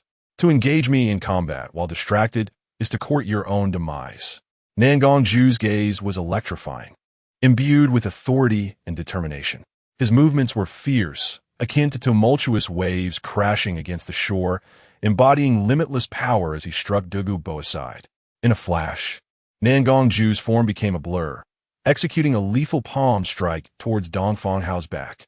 The palm radiated with astonishing might, its brilliance threatening to tear through the very air, causing the surrounding space to tremble. Feeling the impending lethal aura from behind, Dongfang Hao shuddered. The icy intent sent chills down his spine. He understood well that if he did not turn to defend himself, even if he managed to kill Xiao Ruocheng, he would suffer grave injuries from Nangongju and perhaps even lose his life. The battlefield descended into chaos, the sounds of battle and clashing weapons intertwining, creating an atmosphere reminiscent of hell. Despite being outnumbered, Nangongju's side maintained the upper hand, steadily suppressing Dongfang Hao. As a top-tier expert of Han Tian's sect, Nangongju had reached the pinnacle of the second layer of the Xianwang realm, each of his strikes emanating a terrifying force that instilled dread. Dongfang Hao, however, was merely at the initial stage of the second layer, revealing the disparity in their strengths as the battle progressed. The other peak leaders were also at the first layer of the Xianwang realm, and they appeared increasingly overwhelmed under Nangongju's formidable pressure. At this moment, Nangongju resembled a ferocious beast unleashed, his momentum forcing Dongfang Hao and Dugu Bo to retreat step by step. Their faces pale, sweat poured from their brows. Yet they gritted their teeth and persevered. Meanwhile, Gu Tianhe and Lu Yinyan engaged in fierce combat with Luo Tianya and Mu Wansheng, the outcome remaining uncertain. The four figures intertwined, the brilliance of their techniques flashing as each clash triggered waves of energy. Dongfang Hao, you dare to disrespect the elder. Today, I shall cleanse the sect. Zhu Jianfeng, seeing the tide turning in favor of Nangongju, swiftly drew his sword and charged at Dongfang Hao. He recognized that if he did not choose a side at this moment, and if Nangongju ultimately triumphed, his standing within Han Tian's sect would plummet. For the sake of his future, he chose to act without hesitation. With Zhu Jianfeng joining the fray, the scales of battle swiftly tipped, plunging Dongfang Hao's faction into dire straits. Just then, Lu Yunyan let out a fierce cry, her palm energy exploding forth, sending Mu Wansheng flying. As Mu Wansheng was about to land, a flash of white light appeared, accompanied by a sharp sword aura that instantly severed his head. The assailant was none other than Xiao Ruocheng. His movements were precise and decisive, devoid of any hesitation. The young man truly lived up to the expectations of the esteemed elder. A hint of admiration flickered across the face of Lu Yunyan, the master of Yunnu Peak. Her gaze filled with recognition and appreciation for Xiao Ruocheng. Without delay, she charged towards Luo Tianya, the master of Qingyun Peak, her aura radiating power, sparing him not a moment's respite. Nangongju, Xiao Ruocheng, wait for me.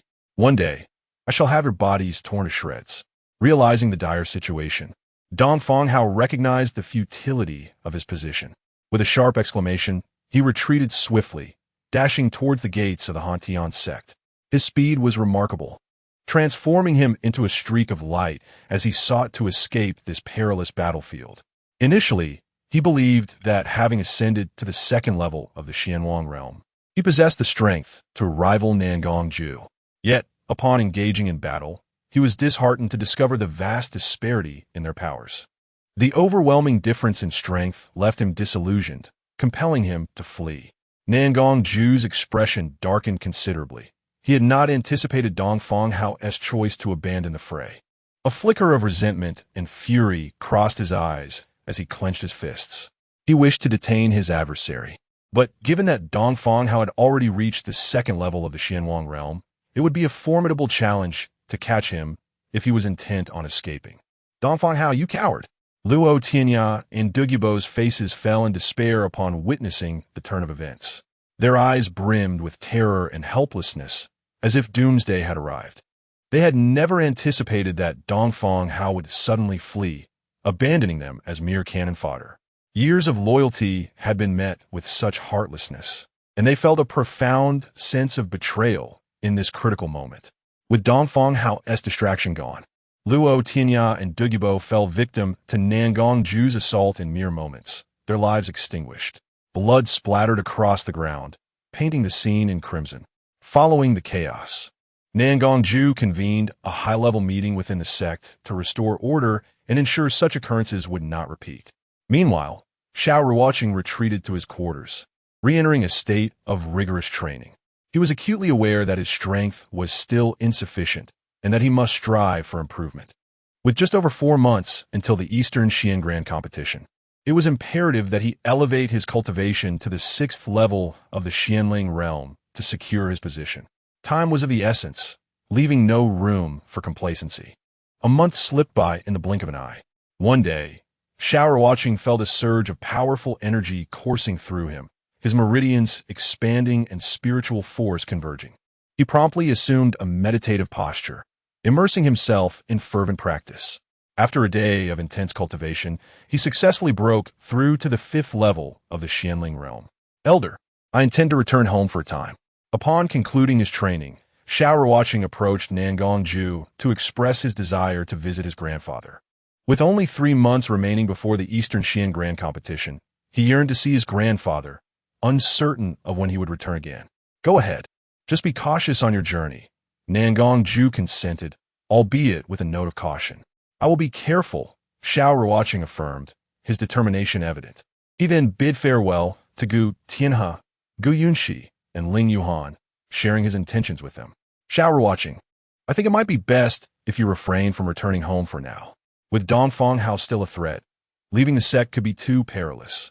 Ling Yuhan furrowed her brows slightly, a flicker of concern crossing her face. Her gaze was filled with care, wishing to shield Xiao Ruocheng from danger. Do not worry. He won't find me easily, he replied with confidence. Just be careful, Ling Yuhan said softly, her voice laced with reluctance and concern. Indeed, Xiao Ruocheng smiled and nodded before departing. Subsequently, he quietly left his residence, employing the illusion technique to alter his appearance, wanting to avoid drawing attention that could lead to unnecessary trouble. Once outside the Hantian Sect, he soared towards Sungyue City, having attained the Xianling realm, allowing him to fly short distances. To enhance his speed, he practiced a flight technique known as the skyward technique, which optimized wind resistance and increased velocity. While ordinary practitioners of the Xianling realm might manage a few hundred zhang of flight, those trained in the skyward technique could soar much further and faster, rivaling even Xianwang realm practitioners. As he traveled, Xiao Ruocheng diligently honed his flying technique, fully focused on mastering this skill to a higher level. After half a month, Xiao Ruocheng finally returned to Sungyue City, the familiar surroundings evoking a sense of warmth and nostalgia. Master, the young master has returned. Upon entering the Xiao family estate, the servants exclaimed excitedly, rushing towards the family courtyard, their voices brimming with joy. Cousin Ruocheng has returned. Xiao Ruocheng and several other young members of the Xiao family approached to greet him, their faces alight with smiles and eager anticipation. Cousin Ruocheng, it's been a long time. Xiao Ruocheng greeted warmly, distributing some precious pills to his kin. Top-grade pills. The expressions of Xiao Ruocheng and the younger generation of the Xiao family transformed into sheer delight, their eyes wide with astonishment and disbelief. They had never encountered such valuable elixirs, and one by one, they expressed their gratitude, overwhelmed with excitement. With that, Xiao Ruocheng made his way to his grandfather's residence, intending to stay for a month before departing again, uncertain of when he might return. Chapter 64. Return to the family. Seeing that his family was well, the weight on Xiao Ruocheng's heart lifted, and he exhaled deeply in relief. Throughout the previous days, he had been deeply concerned for his family's safety, particularly given Su Qingyan's extraordinary talent. Should she truly resolve to seek revenge against the Xiao family, he felt vulnerable to her machinations. His return was met with overwhelming joy, enveloping the entire Xiao family in a celebratory atmosphere. The elder, Xiao Tianya, joyfully proclaimed a 3-day feast for the family to commemorate Xiao Ruocheng's homecoming. Concurrently, other minor families in Sungyue City and from neighboring regions, upon hearing the news of his return, arrived bearing heavy gifts of congratulation. The leaders of these families were astute and adept at reading the room. When one is basking in glory and success, they flock to curry favor, showering one with flattery as if you were their sole lifeline. However, once one faces adversity, they scatter like frightened birds, often going so far as to kick you when you are down. This stark reality of human nature was well understood by Xiao Ruocheng. He welcomed the families that came to congratulate him, treating them with courtesy while reciprocating with appropriate gifts. To subtly remind them of their place, he showcased his formidable strength, ensuring they understood that the Xiao family was no longer an easy target for their petty grievances. In the days that followed, Xiao Ruocheng remained at the Xiao family estate. In his leisure time, he patiently instructs the younger generation of the family in the ways of cultivation, imparting his insights and techniques without reservation. Chenia, you have grown into adulthood. It is time I share something with you. Xiao Tianya sighed softly, a rare look of melancholy appearing on his kind face. Grandfather, what is it? Xiao Ruocheng poured a fragrant cup of tea for Xiao Tianya, her face reflecting curiosity. In truth, your father and mother have not passed away, Xiao Tianya stated, taking a gentle sip of tea before continuing. Then where have they gone? Xiao Ruocheng maintained a calm demeanor, having been raised solely by her grandfather, with no memory of her parents. When your father brought you back, you were merely half a month old. Xiao Tianya sighed again, adding, as for your mother, I have never seen her. I only know her surname is Qiao, and she hails from Central Divine Prefecture. Before your father left, he mentioned seeking your mother there, and he has not returned since. A hint of nostalgia and concern flickered in Xiao Tianya's eyes. Do not worry, grandfather. As long as they are alive, I will find them, no matter the distance, Xiao Ruocheng declared, her gaze resolute and voice steady. If we can locate them, that would be splendid. If not, it matters not. In your grandfather's heart, nothing is more significant than your safety and happiness. A profound smile illuminated Xiao Tianya's face, filled with deep affection for Xiao Ruocheng. I will surely find them. Xiao Ruocheng's tone grew even firmer, as if pledging an unbreakable vow. He then bestowed upon Xiao Tianya some invaluable cultivation methods and a plethora of resources. Time passed quietly, and a month slipped by in the blink of an eye. On this day, Xiao Ruocheng resolved to leave the Xiao family, as there remained only a month and a half before the Eastern Xian Grand Tournament, necessitating his early return to the Han Sect for thorough preparations. Standing at the gates of Sanyue City, he gazed deeply at the familiar city, his heart brimming with emotion. He then turned and swiftly soared towards the direction of Han Sect. After a relentless journey spanning half a month, Xiao Ruocheng finally returned to Han Sect. Throughout the arduous travel, he spared no moment, diligently refining his cultivation, achieving remarkable stability and refinement. His mastery of the sky control technique reached a minor success, significantly enhancing his strength. Simultaneously, his cultivation broke through to the 5th level of the profound spirit realm, merely a step away from the 6th level. Xiao Ruocheng, you have finally returned. We depart for the Eastern Xian Empire in just 10 days. Upon seeing Xiao Ruocheng safely back, Gu Yushi and Ling Yuhan felt the tension in their hearts dissipate, releasing a long sigh of relief. After all, Xiao Ruocheng was the seed candidate for Han Sect in the upcoming Eastern Xian Grand Tournament. Without his participation, the sect would likely languish at the bottom among the 5 great powers. What? Have you missed me so much in just over a month? Xiao Ruocheng smirked, a teasing smile gracing his face. Who would miss you? Gu Yushi pouted, her expression adorably charming. If a ghost were to miss me, I wouldn't mind at all. Xiao Ruocheng chuckled, a glint of mischief in his eyes. You little rascal, so young and already so flirtatious.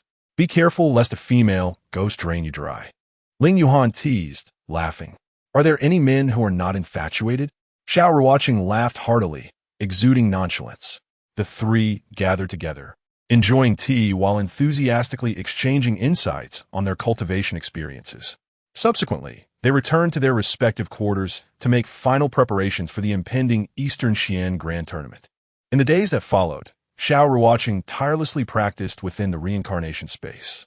8 days swiftly passed, and on this day, he finally encountered the bottleneck of the 6th level of the profound spirit realm. After numerous persistent attempts, he successfully broke through to that level. Knock, knock, knock. At that moment, a crisp knocking resounded outside his courtyard. He quickly composed himself and tidied his surroundings before exiting the reincarnation space. Xiao Ruocheng, the Eastern Xian Grand Tournament begins in 20 days. The Elder has summoned us to gather at the Mountain Gate Square tomorrow morning. Gu Yushi's voice called from outside. Is it time to set off so soon? Is the Eastern Xian Empire far? Xiao Ruocheng inquired curiously as he opened the door. The tournament is held in the Eastern Xian Empire, and since our Han Sect is quite distant from it, we must depart 20 days in advance. Gu Yushi patiently explained. Sister Yushi, how many participants will be competing in this tournament? Xiao Ruocheng continued to ask, intrigued. A total of 5 great powers will participate in this tournament. The Eastern Xian Empire, Han Sect, Yinsha Palace, Tianjin Sect, and Mo Yun Sect. Gu Yushi elaborated, noting that the Eastern Xian Empire has 40 participants, while the other 4 sects each have 20. Sister Yushi, do you have any information on the contestants from the other powers? Xiao Ruocheng inquired seriously, understanding that knowledge of his adversaries was crucial for effective strategy. He emphasized the importance of being well-informed. Of course, here is the information I compiled for you, detailing the contestants from the Eastern Xian Empire and the other 3 sects. Gu Yushi handed over an exquisite jade slip to Xiao Ruocheng. Upon receiving the jade slip, he focused intently on the comprehensive and detailed information, which even included important interpersonal relationships within the Eastern Xian Empire, as a competition among the elite of the 5 great powers in Eastern State. The Eastern Xian Grand Tournament has long been regarded as a pinnacle event for the younger generation. For nearly a millennium, the champions of this tournament have predominantly emerged from the Eastern Xian Empire. As the mightiest force in Eastern State, the Eastern Xian Empire enjoys an unparalleled status, aptly described as dominating the skies. Even if the four sects united, overcoming the Eastern Qian Empire would be nearly impossible. The following morning, Xiao Ruocheng accompanied Gu Yushi and Ling Yuhan towards the Mountain Gate Square of Han Tian Sect. At that moment, a colossal profound vessel was docked at the square, surrounded by a group of spirited young men and women. These young talents were the representatives of Han Tian Sect for the upcoming Eastern Qian Grand Tournament. As Xiao Ruocheng arrived at the square, he felt a penetrating gaze upon him. Chapter 65, Eastern Qian Empire, Su Qingyan. Upon recognizing the source of that gaze, astonishment graced Xiao Ruocheng's face, his expression frozen, eyes wide. He could hardly comprehend how Su Qingyan had achieved such rapid advancement in her cultivation. Currently, Su Qingyan's expression was clouded with darkness, her once beautiful visage now shrouded in gloom. Her exquisite eyes radiated a chilling, killing intent, as if she wished to inflict 1,000 cuts upon Xiao Ruocheng. Her gaze as frigid as winter frost, sending shivers down his spine. During her time away, she had faced countless dangers, resulting in a swift rise in her cultivation. However, upon returning to Han Tian Sect, she was shocked to learn that Xiao Ruocheng had defeated Dongfang Ling, a revelation that struck her like a bolt from the blue, leaving her with a profound sense of defeat.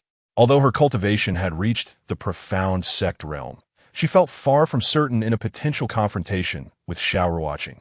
Because at the 9th level of the Qian Master Realm, she had been defeated by Xiao Ruocheng, who was at the 4th level. That failure left an indelible shadow in her heart.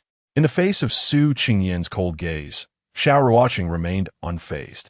His eyes were as tranquil as water, as if Su Qingyan before him were merely an inconsequential breeze.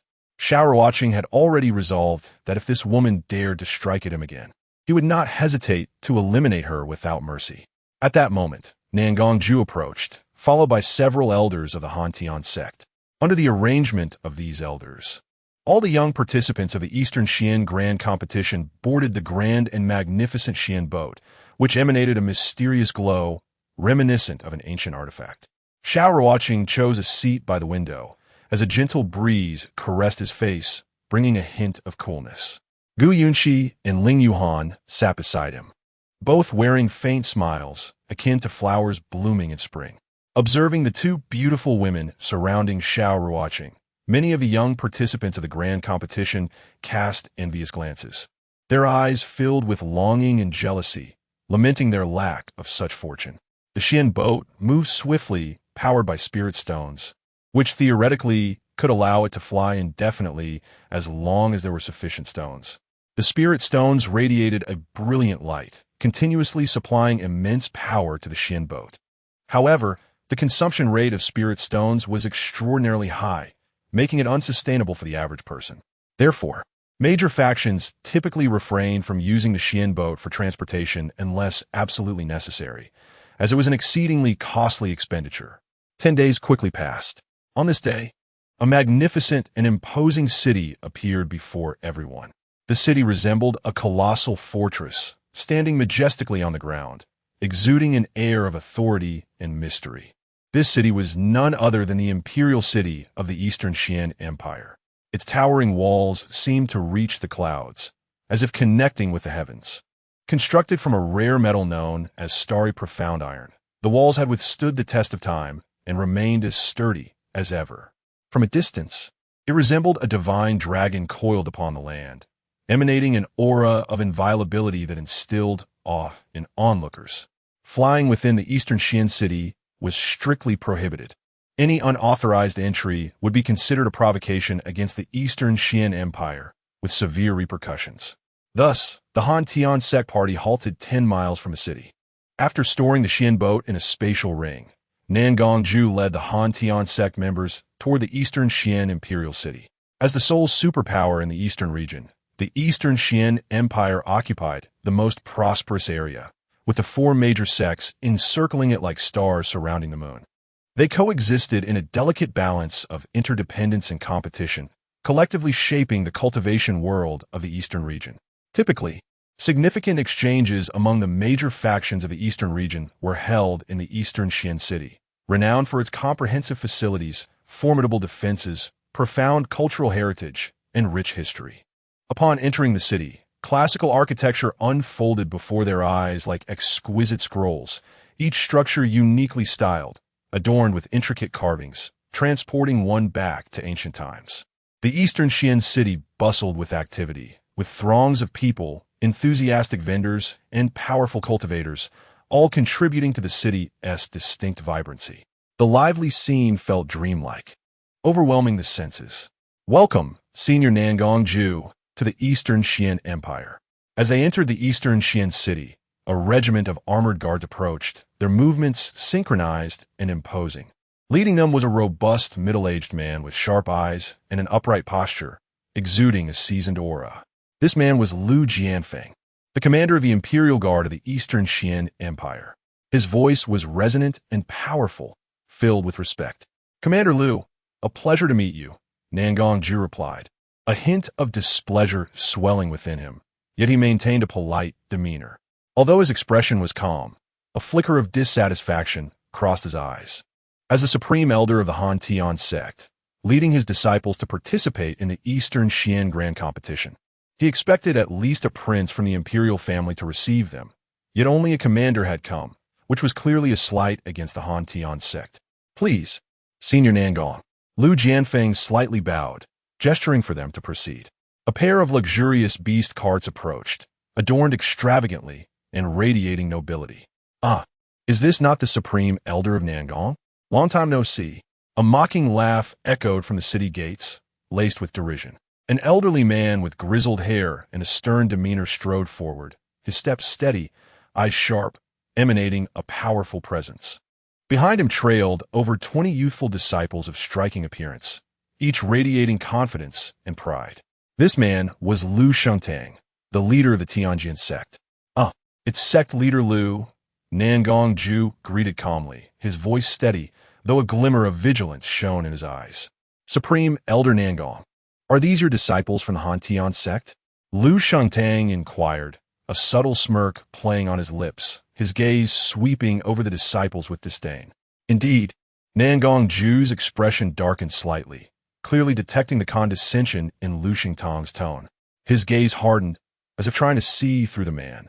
"Supreme Elder Nangong, it is not that I look down upon your Han Tian sect, but if your disciples possess such limited strength, it is likely that your sect will find itself at the bottom in this Eastern Xian Grand Competition," Lu Shengtang remarked, a faint smile gracing his lips, his eyes gleaming with barely concealed mockery. "Sect leader Lu, one must not speak too soon. Should the Tianjin sect find itself at the bottom, it would be quite embarrassing," Nangong Ju retorted, stroking his beard with a sardonic smile, his voice imbued with confidence, unaffected by the provocation. "Ha ha, Supreme Elder Nangong, I trust you have not run out of capable fighters?" Lu Shengtang laughed heartily, then turned his gaze to Xiao Ruocheng, as if discovering a new world. "Look at this young lad, merely at the 6th level of the Xian spirit realm. Is it not irresponsible to bring him along as a mere pawn? What if he meets his demise in the competition? Can you justify that to him?" His eyes brimmed with contempt and ridicule, viewing Xiao Ruocheng as nothing more than an insignificant presence. "Senior, do not underestimate me. My strength is considerable. If it comes to a fight, your Tianjin sect disciples may not even be my match," Xiao Ruocheng replied earnestly, maintaining a seemingly innocent demeanor. Amidst the laughter of the Tianjin sect disciples, which resonated with scorn, one particularly proud young man stepped forward, his eyes gleaming with disdain. This was Zhou Xianong, the 22nd ranked genius disciple of the Tianjin sect. "Supreme Elder Nangong, since this young man is so confident, why not let them spar? It would be a good way to enhance the camaraderie among our 4 major sects," Lu Shengtang suggested, stroking his beard with a smile, his eyes filled with anticipation, as if eager to witness the Han Tian sect's folly. "Let the young one spar, then," Nangong Ju replied nonchalantly. "Ruocheng, be careful." He held firm confidence in Xiao Ruocheng's combat prowess, believing he could handle the challenge. "I understand, Master." Xiao Ruocheng nodded and stepped forward. His gaze was resolute, without a trace of fear. Lu Xingtao's face revealed an expression of surprise. He hadn't expected Nangong Ju to actually agree. Even the commander of the Imperial Guards, Lu Jianfeng, showed a look of astonishment on his face. At this moment, the people around them instinctively cleared out a spacious area for the two to practice in. Kid, considering your lower cultivation level, I'll give you 3 moves as a handicap. If you can make me retreat even half a step, this friendly match will be considered your victory. Zhou Xianong stepped forward, with a hint of disdain in his tone. His arms were crossed, and his eyes brimmed with contempt. Having reached the peak of the 9th layer of the Xianling realm, his physical defense far surpassed that of others at the same level. Thus, he didn't think Xiao Ruocheng, who was only at the 6th layer of the Xianling realm, could possibly break through his defenses. He firmly believed he could handle Xiao Ruocheng's attacks effortlessly, teaching him a lesson about humility. Chapter 66. A humiliating defeat. Are you sure you want to give me 3 moves? Xiao Ruocheng's lips curled slightly upward, revealing an enigmatic smile filled with unguessable meaning. His gaze was firm and sharp, directly focusing on the person opposite him. I always keep my word. If we are to fight, hurry up. I don't intend to waste too much time on a worthless person. Zhou Xianong spoke arrogantly, his head held high, as if declaring his unparalleled nobility. His eyes displayed a sense of disdain, as though Xiao Ruocheng was merely an ant he could crush at will. Damn it, you want to act tough? I'll accommodate you. Xiao Ruocheng chuckled inwardly, but took a deep breath to calm himself before slowly walking towards the other side. Each step he took was steady and powerful, each one seemingly carrying an invisible pressure. Oh my God, what is this guy going to do? Everyone around them looked astonished. Their eyes widened, mouths slightly open, unable to believe what they were witnessing. I will use only 1 move. If you can withstand it, then I concede defeat. Xiao Ruocheng's voice was cold and determined, as if it wasn't just a simple challenge, but an irrevocable vow. With your cultivation level at the 6th layer of the Xianling realm, let alone 1 move. Even if I stood here and allowed you 100 moves, you would never break through my defense. Zhou Xianong sneered, his smile full of disdain and mockery for Xiao Ruocheng. Standing confidently, the protective barrier around him shimmered with brilliant light, almost like a warning to Xiao Ruocheng. Without another word, Xiao Ruocheng's eyes turned fierce. Suddenly, his right hand swung out with a powerful slap. The fierce palm wind roared out, leaving a shadow trail behind it like a sharp blade, instantly tearing apart Zhou Xianong's defensive shield. The immense force struck Zhou Xianong's face with a loud slap. The crisp and resonant sound echoed through the air, like a heavy hammer striking everyone's hearts. Spit! Zhou Xianong spat out a mouthful of blood, the crimson liquid drawing a shocking arc in the air. Ah! Zhou Xianong screamed in agony, his voice filled with pain and disbelief. His body flew backward like a broken kite, landing heavily among the Tianjin Sect disciples. In that instant, there was an uproar on the scene. Everyone was shocked by the sudden turn of events. No one had expected Zhou Xianong, known for his strong defense, to be slapped away by a cultivator at the 6th layer of the Xianling realm. It was truly unbelievable, beyond comprehension, especially Lu Shantao, the sect leader of Tianjin Sect, whose face turned ashen. Originally, he wanted to take advantage of this opportunity to embarrass the Han Tian sect and bring glory to his own sect. However, not only did he fail, but he also ended up being humiliated instead, truly losing more than gaining. You little bastard, how dare you hit my face? Zhou Xianong struggled to get up from the ground, his face twisted with icy killing intent. His right cheek was bloody and mangled, the bone crushed inward, making him look terrifying. You didn't say no hitting the face. Xiao Ruocheng replied innocently, as if genuinely unaware of any wrongdoing. Anyway, there's still 2 moves left. This time, I promise not to hit your face. Xiao Ruocheng's voice carried a hint of mockery, deliberately provoking Zhou Xianong. You! Zhou Xianong's face turned dark with anger, his body trembling with rage. He realized he had underestimated Xiao Ruocheng and doubted his ability to withstand the remaining 2 moves. Didn't you say you'd give me 3 moves? Xiao Ruocheng smirked, his voice dripping with sarcasm. I've only used 1 move so far. Are you thinking of backing out? His words pierced straight into Zhou Xianong's heart like arrows. Little bastard, I admit I underestimated you. If you have the guts, let's fight fairly. Zhou Xianong said coldly, trying to salvage his dignity. Coward! Xiao Ruocheng laughed mockingly, the sound echoing sharply. Then he turned to the sect leader of Tianjin Sect. Esteemed elder, your disciples of Tianjin Sect are indeed disappointing, not very skilled. You insist on pretending to be superior. Most importantly, their inability to accept defeat is truly despicable. Xiao Ruocheng's voice was loud and clear, ensuring everyone present heard it clearly. Although Nan Gongju reprimanded Xiao Ruocheng for being disrespectful, a faint smile lingered on his face, secretly pleased with Xiao Ruocheng's performance. Hearing this, Lu Xingtao's face turned ashen, but quickly recovered.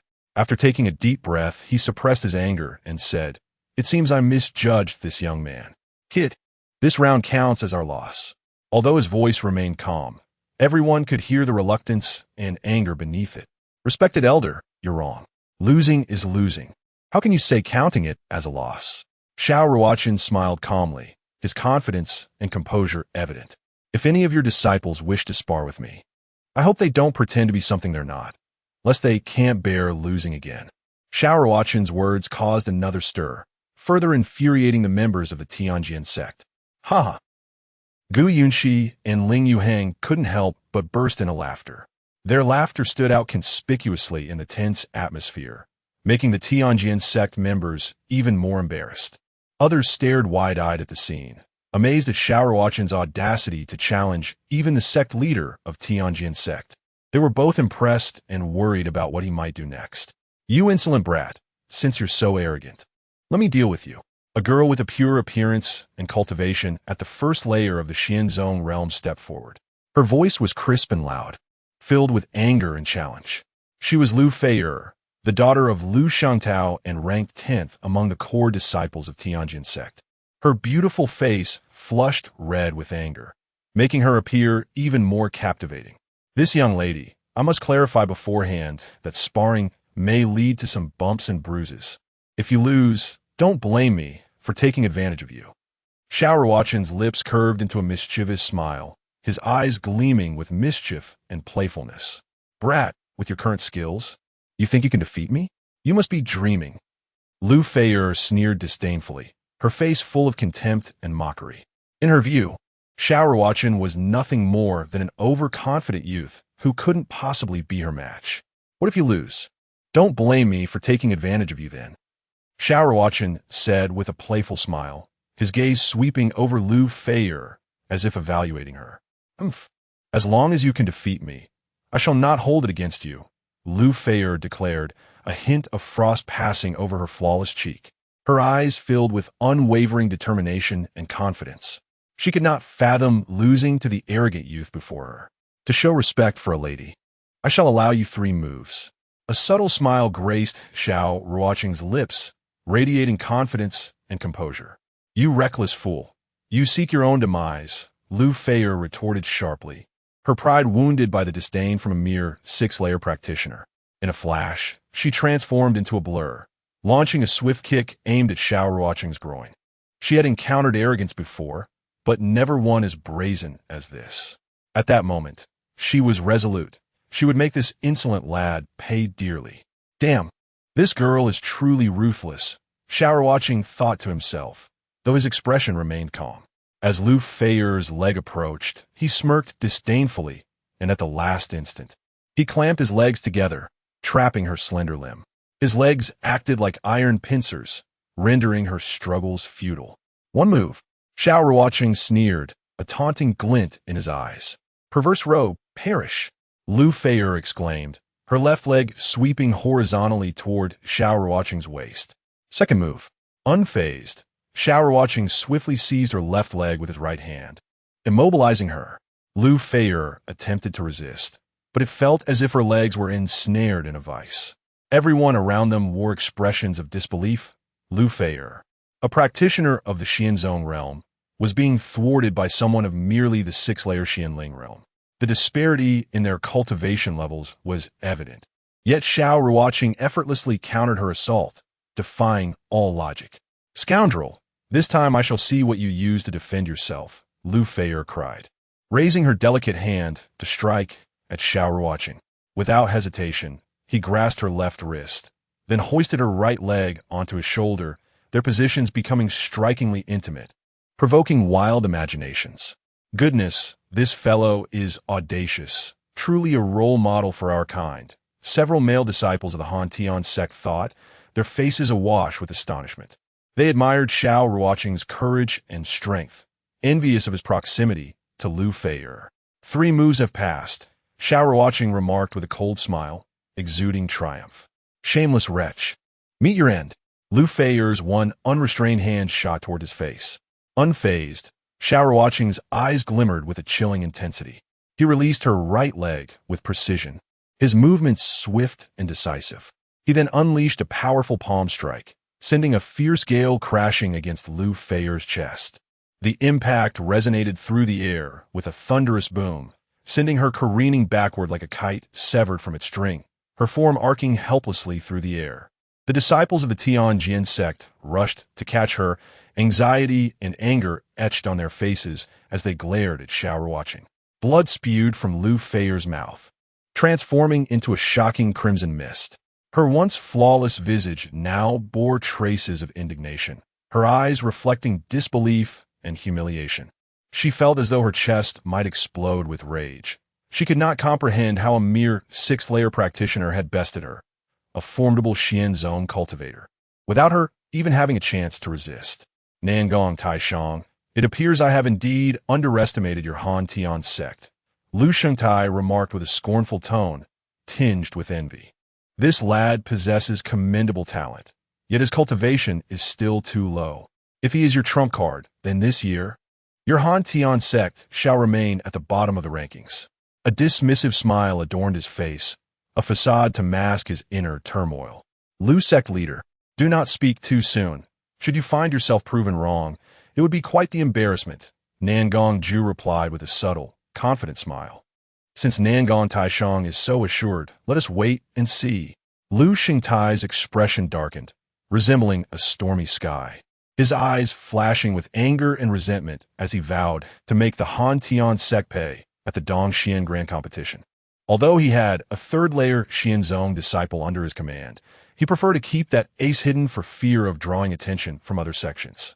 Just then, a middle-aged man clad in an ornate golden-trimmed robe, exuding authority, approached on a magnificent golden-armored steed. This was Su Xiaotian, the king of the Dongxian Empire. His hearty laugh echoed with the aura of a ruler. Your arrival, Lu sect leader, has been anticipated. I apologize for not having welcomed you personally. Lu Shengtai chuckled heartily, casting a triumphant glance at Nangong Ju. He felt bolstered by the presence of the king. So, Nangong Taishang has also arrived. Su Xiaoyan's warm smile lingered on Nangong Ju for a moment, laced with respect and courtesy. I too have just arrived and shall not take up your time any further. After a brief exchange, Nangong Ju and his entourage from the Han Tian sect boarded a beast-drawn carriage prepared by Lu Jianfeng. Though his expression remained calm, a sense of helplessness and disappointment filled his heart. It was apparent that the Dongxian Empire's regard for the Han Tian sect had diminished compared to other sects, and remaining there would only lead to further humiliation. As the carriage rolled forward, the sound of its wheels echoed the Han Tian sect's desolation. Under the guidance of the guard captain Lu Jianfeng, they arrived at the Eastern Royal Villa.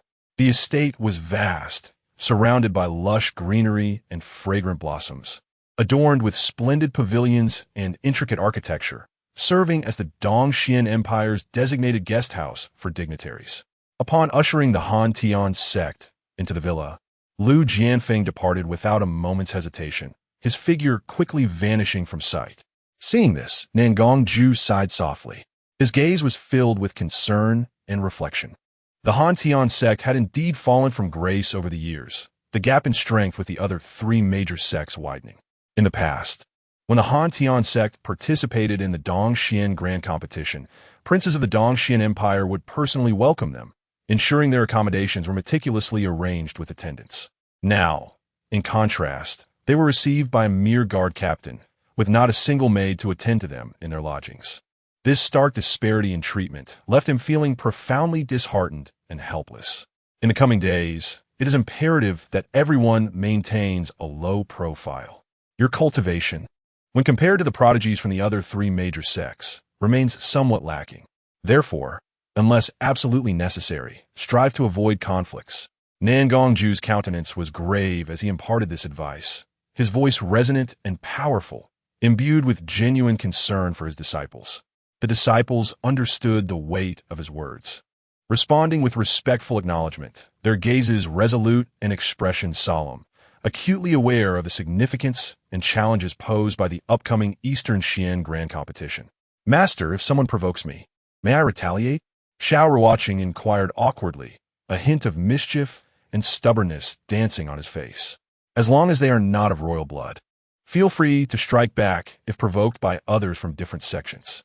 If trouble arises, I shall take responsibility, Nangongju replied in a deep tone, his eyes reflecting trust and support. Then I shall be at ease, Xiao Ruocheng responded, a smile illuminating his face with confidence and courage. Very well. You may all retire for the evening, Nangongju announced, gesturing for everyone to disperse. Upon returning to his chamber, Xiao Ruocheng indulged in a soothing hot bath, the warm water providing immense relaxation for both body and mind. Just as he was preparing to enter the reincarnation space, a series of crisp knocks echoed from the door. Sister Yuhan, Sister Yunxi, have you missed me already after such a short absence?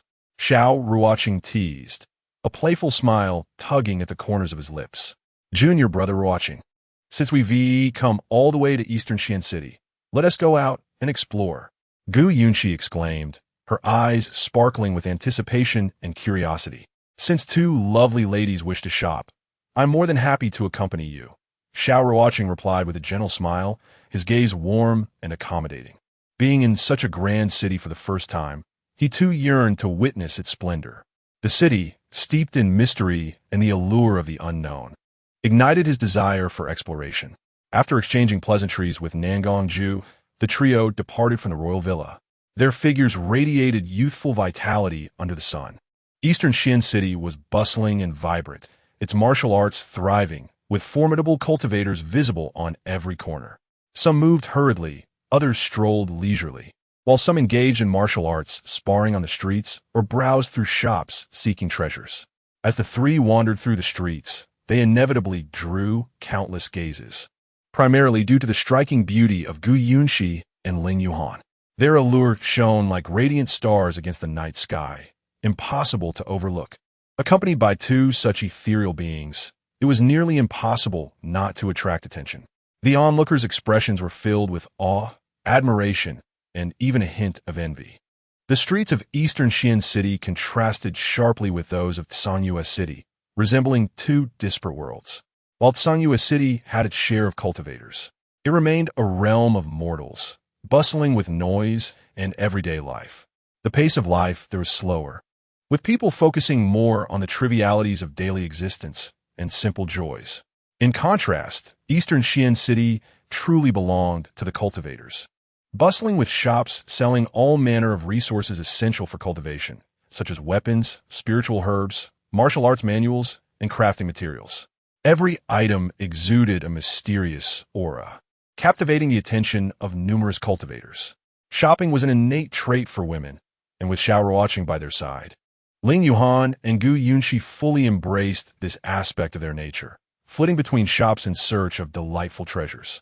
Meanwhile, Xiao Ruocheng dutifully followed, wearing a constant smile, carrying their bags, and playing the role of their devoted protector. As they meandered, they soon arrived at the Xuanwu Chamber of Commerce, the largest trading establishment in Eastern Xian City. Its grand architecture loomed like a fortress at the heart of the city. Rumor had it that the Xuanwu Chamber's branches spanned the entirety of the Xuanwu continent, backed by formidable powers. Thus, a legend persisted that the Xuanwu Chamber was as steadfast as iron, while empires flowed like water. Regardless of the rise and fall of dynasties, the Xuanwu Chamber remained resilient, a perpetual symbol witnessing the continent's ebbs and flows. Even though the branch in Eastern Xian City was merely a subsidiary, few dared to provoke the Xuanwu Chamber, not even those of royal lineage who would think twice before causing a disturbance. Its authority and influence commanded deep respect. The Xuanwu Chamber offered an extensive array of goods, virtually any cultivation resource imaginable, could be found here, provided one had sufficient spiritual stones to make a purchase. It was akin to a treasure trove for cultivators, catering to their myriad needs and desires. Even items not available could be sourced through other branches, with the caveat of needing to pay a substantial amount of spiritual stones. With enough wealth, anything was possible. "Young sir, what can I assist you with today?" A slender female attendant greeted as the trio entered the chamber, her professional smile radiating warmth and eagerness. "We shall browse for now and seek you out if we need assistance," Xiao Ruocheng replied with a gentle and courteous tone. "By all means, please take your time." The attendant gestured politely, stepping aside while remaining on standby for their needs. As Xiao Ruocheng and the two ladies explored the Xuanwu chamber, he was taken aback by the array of exquisite goods, particularly their exorbitant prices, which were unattainable for an average person. Each precious item bore a steep price tag, evoking a sense of awe at the luxury and harsh realities of the cultivation world. Before long, they arrived at the section displaying spiritual herbs. Seasonal herb. At that moment, a wild herb emitting a fragrant aroma caught Xiao Ruocheng's attention. Amidst the plethora of rare medicinal materials, this unassuming herb stood out, its unique scent immediately drawing him in. The seasonal herb was a rare spiritual plant, renowned not only for its ability to heal soul injuries, but also for enhancing an individual's soul strength manifold. However, due to the rarity of soul martial arts in the world, few had delved into or mastered its intricacies, rendering the true value of the seasonal herb largely unknown. To most, the herb was merely a common remedy for calming the mind and facilitating meditation. Its ordinary appearance and overlooked efficacy led many to regard it as a mere auxiliary item for cultivation. "Young sir, do you fancy this seasonal herb?" The attendant approached again, her professional smile now tinged with anticipation. "Indeed, what is the price for this seasonal herb?" Xiao Ruocheng inquired casually, his tone placid, as if merely asking about an everyday item. This seasonal herb aids cultivators in calming their minds, significantly enhancing their meditation practice. "If you wish to acquire it, a mere 1,000 spiritual stones will suffice," the attendant explained enthusiastically, eager to convey the herb's value. "I am aware of its effects. It merely assists in meditation." 1,000 spiritual stones is rather steep, Xiao Ruocheng responded, shaking his head. His gaze remained steady on the attendant, attempting to negotiate a more reasonable price. "Young sir, may I suggest a counteroffer? I could inquire with the shopkeeper." The attendant maintained her friendly demeanor, unfazed by his attempt at bargaining. "I offer 500 spiritual stones," Xiao Ruocheng stated firmly, raising his hand to indicate his offer, exuding confidence in his proposal. "Young sir, that discount is rather drastic." The attendant chuckled, her demeanor light-hearted. "That price is already quite generous. Perhaps you could consult your shopkeeper?" Xiao Ruocheng suggested. "Please wait a moment."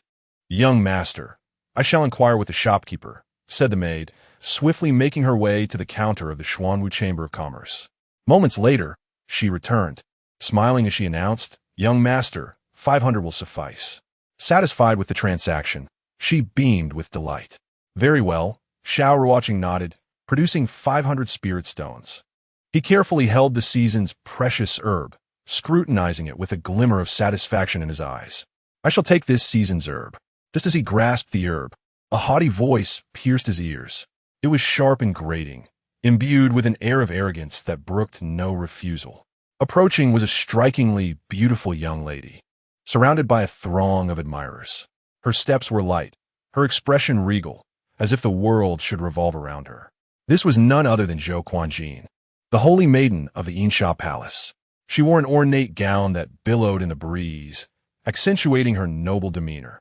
"This young lady has already purchased the season's herb," the maid stated, her voice steady, undeterred by Zhou's status. "Young man, that season's herb is for this lady.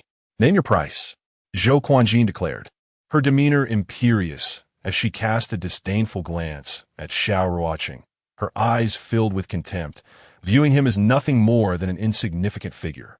"Yunshi Yuhan, let us depart." Xiao Ruocheng ignored her, turning his gaze towards Gu Yunshi and Ling Yuhan. A calm expression adorned his face, as if the unfolding scene held no relevance to him. Indeed, Gu Yunshi and Ling Yuhan nodded, preferring to avoid conflict unless absolutely necessary. The trio then proceeded towards the exit of the Xuanwu Chamber of Commerce. "Stop right there, you insolent brat."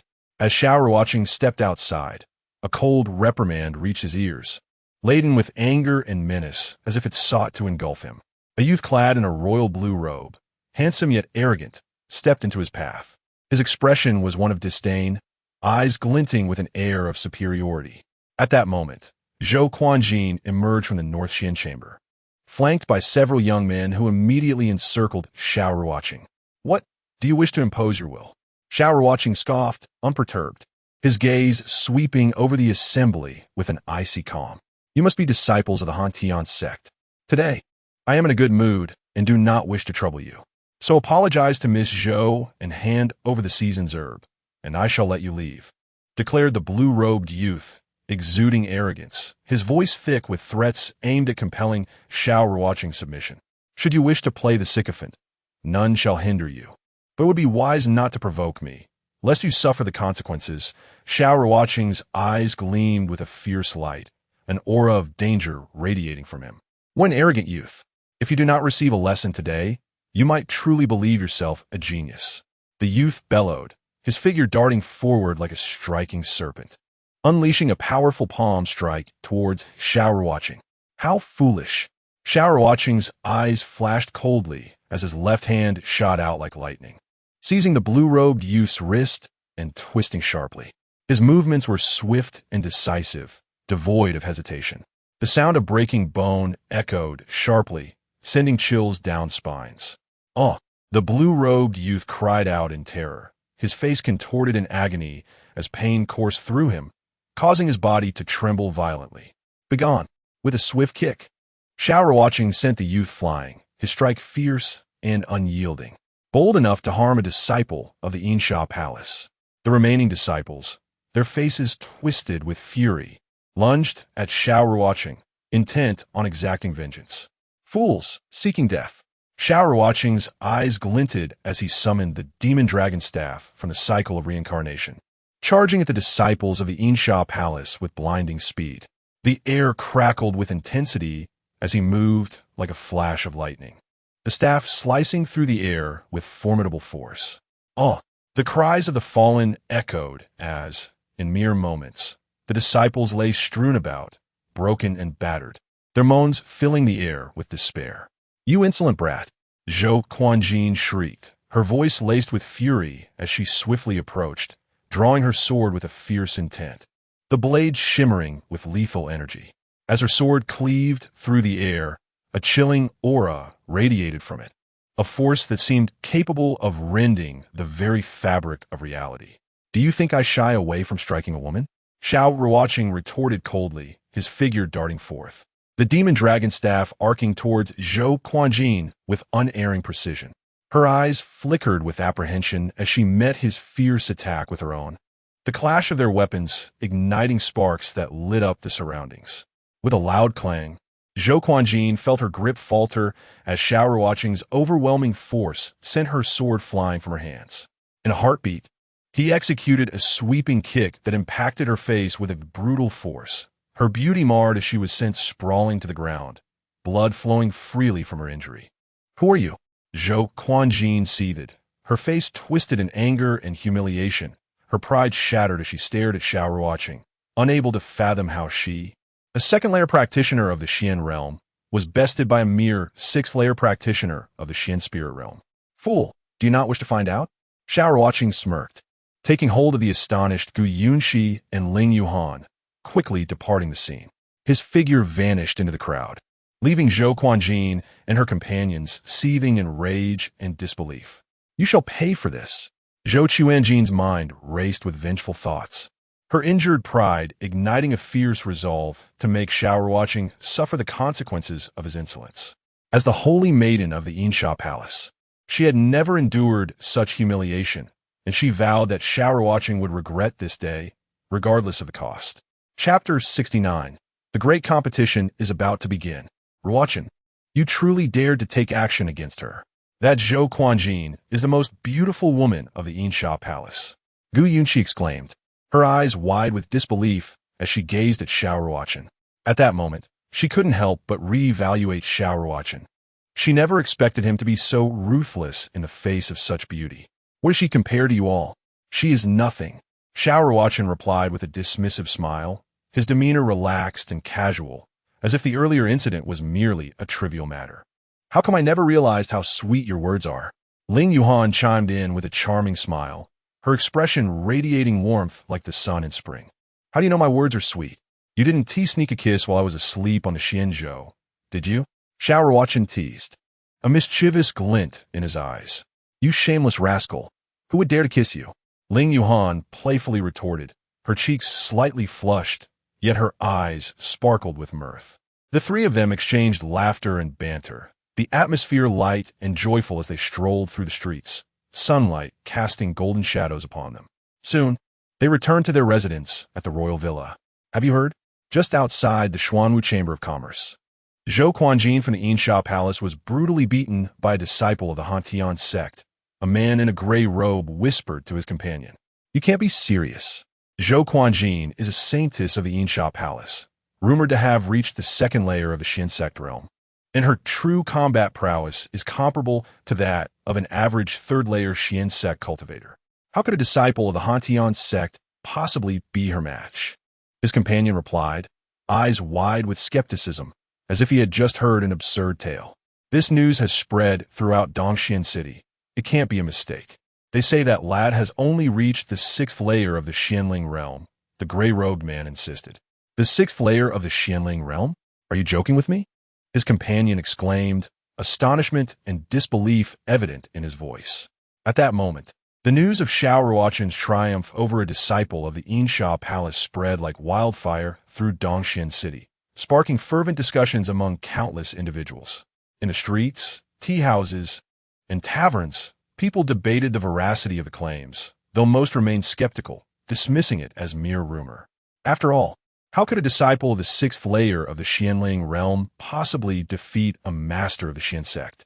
Within the royal villa of the Yinsha Palace, an imposing elder sat in the main seat, his expression grim.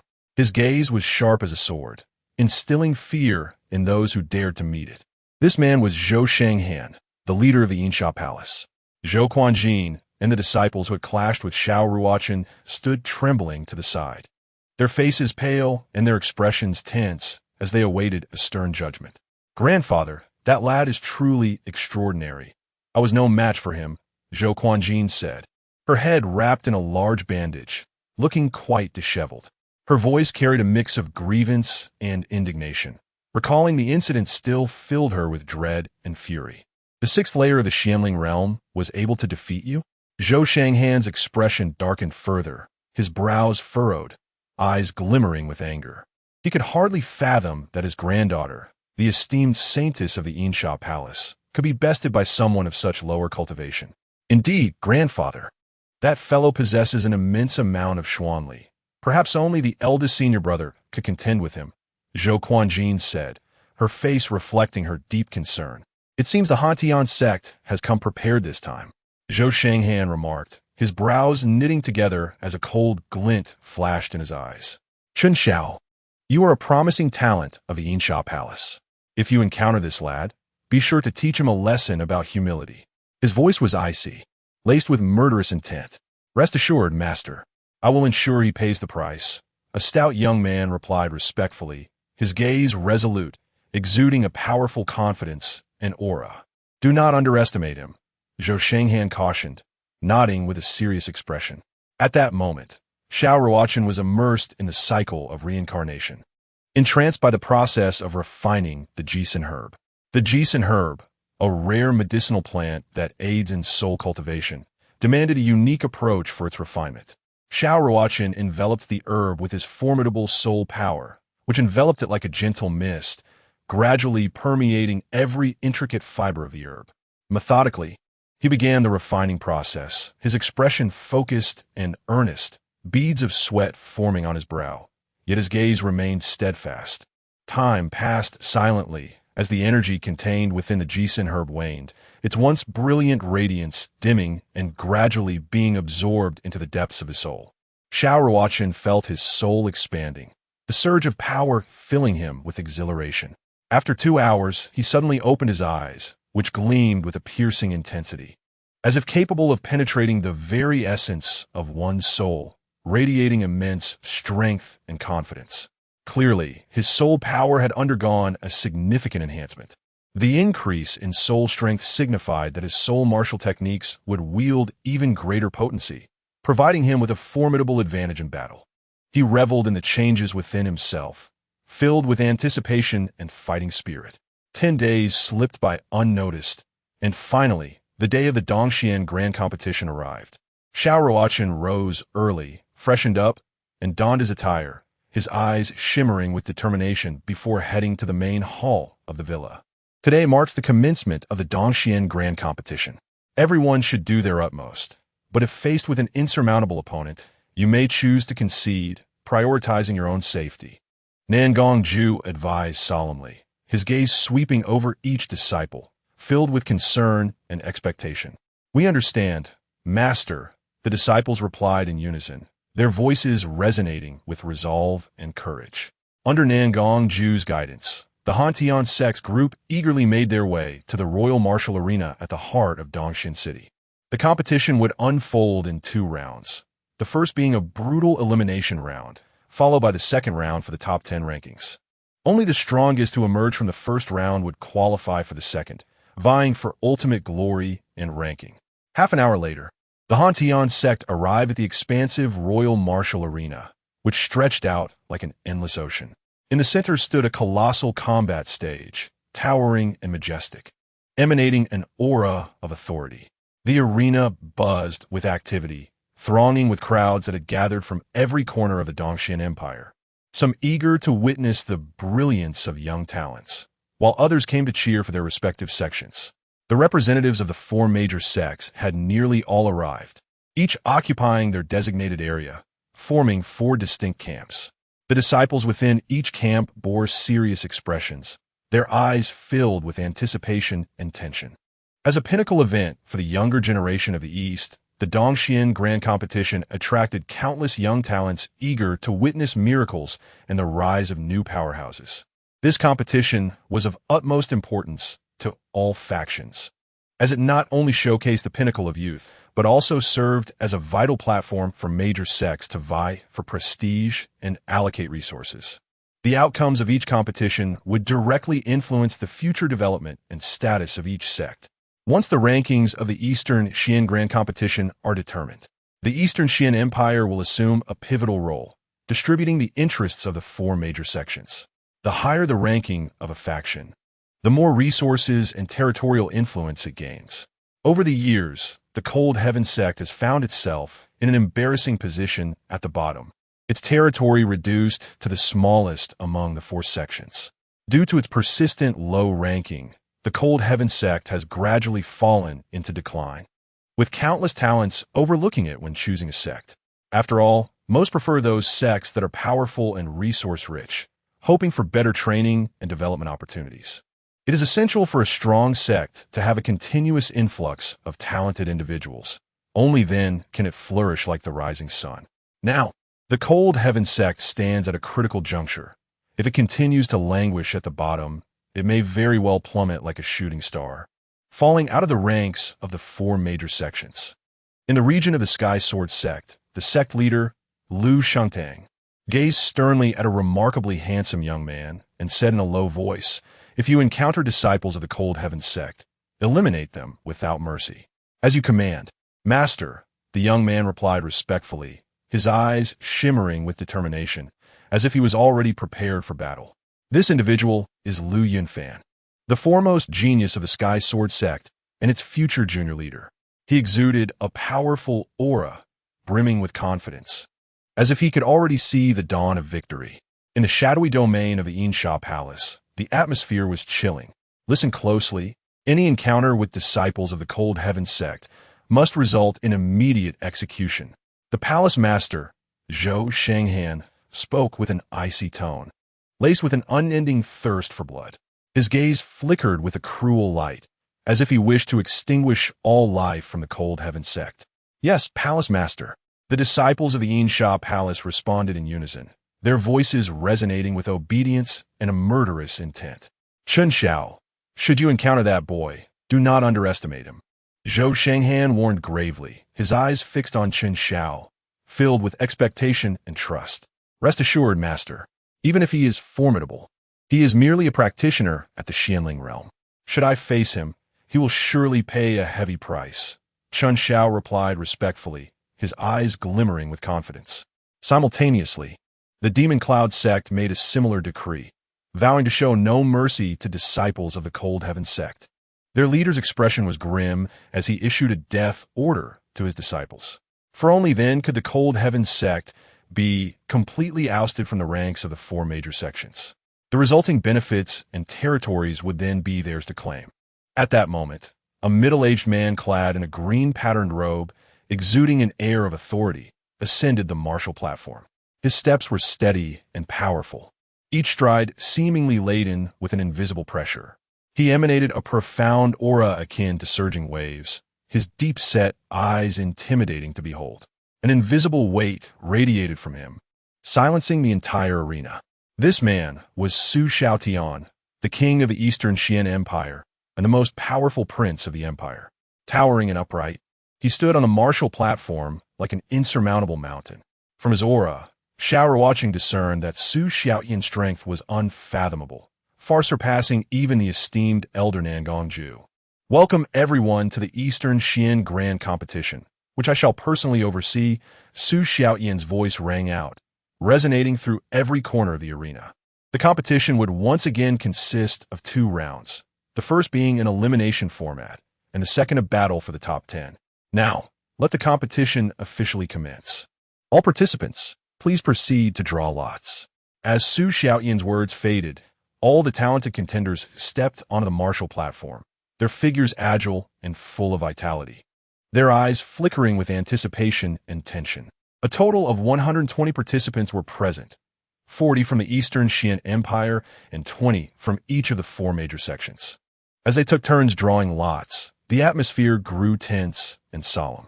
Ultimately, Xiao Ruocheng drew number 60. He glanced at his number, his expression calm, yet his mind was preoccupied with thoughts of the impending battle. Once the drawing concluded, the participants returned to their positions below the platform. Some gathered in small groups, engaging in hushed discussions, while others sat in solitude, adjusting their mental states as they awaited the match's commencement. At that moment, a eunuch from the Eastern Xian Empire ascended the platform, his voice sharp and resonant as he announced, "Contestants 1 and 2, please take the stage for your duel." As the battle commenced, Xiao Ruocheng's expression gradually turned serious. His gaze remained fixed on the 2 combatants on stage, silently analyzing their techniques and strengths. He dismissed the disciples of the 4 major sects, as his true combat prowess was comparable to that of a 5th-layer Xian Zone practitioner, rendering him nearly invincible among the talents of the 4 sections. He was confident in his ability to face challenges from them. However, upon witnessing the genius of the Eastern Xian Empire, he realized that claiming victory would not be as simple as he had hoped. The weakest among the Eastern Xian Empire's talents was already at the 3rd layer of the Xian Zone realm, with some distinguished royal disciples reaching the 6th layer. Senior, the strength of the Eastern Xian Empire is formidable. With the power of the 4 major sects, it seems nearly impossible to even enter the top 10, Xiao Ruocheng remarked, his brow furrowed with concern. Indeed, the talents of the Eastern Xian Empire this time are exceptionally strong for our 4 major sects. Entering the top 10 is almost an unattainable feat, Nangongju replied, stroking his beard with a serious expression, tinged with a hint of resignation. Do not worry. Surpassing the talents of the other 3 major sects will pose no problem, Xiao Ruocheng asserted with unwavering determination. In truth, his ultimate aspiration was to claim victory. Merely surpassing the other 3 sects would render the competition meaningless to him. As the battles progressed, soon it was the turn of disciples from the Cold Heaven Sect to take the stage. Next, Lai Fu from the Cold Heaven Sect will face Chong Wei from the Sky Sword Sect, announced the eunuch, his voice echoing across the arena. Upon hearing his name, Lai Fu leaped gracefully onto the platform, his expression grave, his eyes filled with resolve. Lai Fu, I advise you to step down quietly if we engage in battle.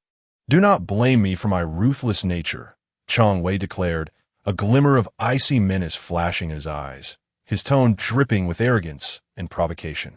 Upon hearing this, Lai Fu's expression shifted to one of seriousness, as he sensed the overwhelming aura of his opponent. With his cultivation at the early stage of the 9th layer of the Xianling realm, he felt uncertain of his chances against the peak 9th layer Changwei. Yet, surrendering without a fight was not an option he could entertain. Clenching his fists, he braced himself for the arduous battle ahead. The two combatants engaged in fierce combat, their figures intertwining, their techniques sharp and decisive. The arena was soon ablaze with radiant light, an awe-inspiring spectacle. After several exchanges, Chang Wei seized an opportunity, swiftly delivering a fatal strike that severed Lai Fu's neck, causing blood to gush forth like crimson petals scattered upon the ground. The gruesome scene sent a shiver through the audience below. Disciples of the Cold Heavens Sect, heed my warning. If you lack strength, do not overestimate yourselves. For this could be your fate, Chang Wei taunted, casting a derisive glance towards the area of the Cold Heavens Sect before descending from the platform, his face alight with triumph and arrogance, as if to challenge the Cold Heavens Sect. You scoundrel, just wait until I cross paths with you. Gu Yunqi's face turned pale with rage, her beautiful eyes ablaze with fury. At that moment, she yearned to leap onto the platform and deal with Chang Wei herself. Sister Yuxi, please remain calm. If we encounter disciples from the Heavenly Sword Sect later, we shall repay this grudge in kind. A glimmer of icy coldness flickered in Xiao Ruocheng's eyes as he gently patted Gu Yuxi's shoulder, offering a soft word of comfort. Understood. Gu Yuxi nodded, her gaze coldly fixed on the disciples of the Heavenly Sword Sect, silently vowing to avenge her fallen comrade. The battle raged on, and soon it was Ling Yuhan's turn to take the stage. She moved with ethereal grace, ascending the arena like a celestial being. Having broken through to the first layer of the profound sect, her opponent was equally matched at the same level. The tension in the air escalated to a palpable degree as they faced each other. After hundreds of exchanges, Ling Yuhan executed a masterful sword technique, and in a flash of blinding light, she severed her opponent's arm, blood splattering across the arena. Ultimately, she emerged victorious. The subsequent battles were exceptionally fierce, each one more thrilling than the last. It seemed as though the other three major sects were conspiring against the Cold Heaven Sect. Wherever they encountered a disciple from Cold Heaven, they seized the opportunity to strike ruthlessly. By midday, 2 disciples from Cold Heaven had already perished, with 3 more grievously injured. This brutal onslaught ignited a profound fury among the members of Cold Heaven Sect. At this moment, Xiao Ruocheng discerned a troubling pattern. It was evident they were being targeted. Yet, he silently vowed to ensure they would pay dearly for their transgressions.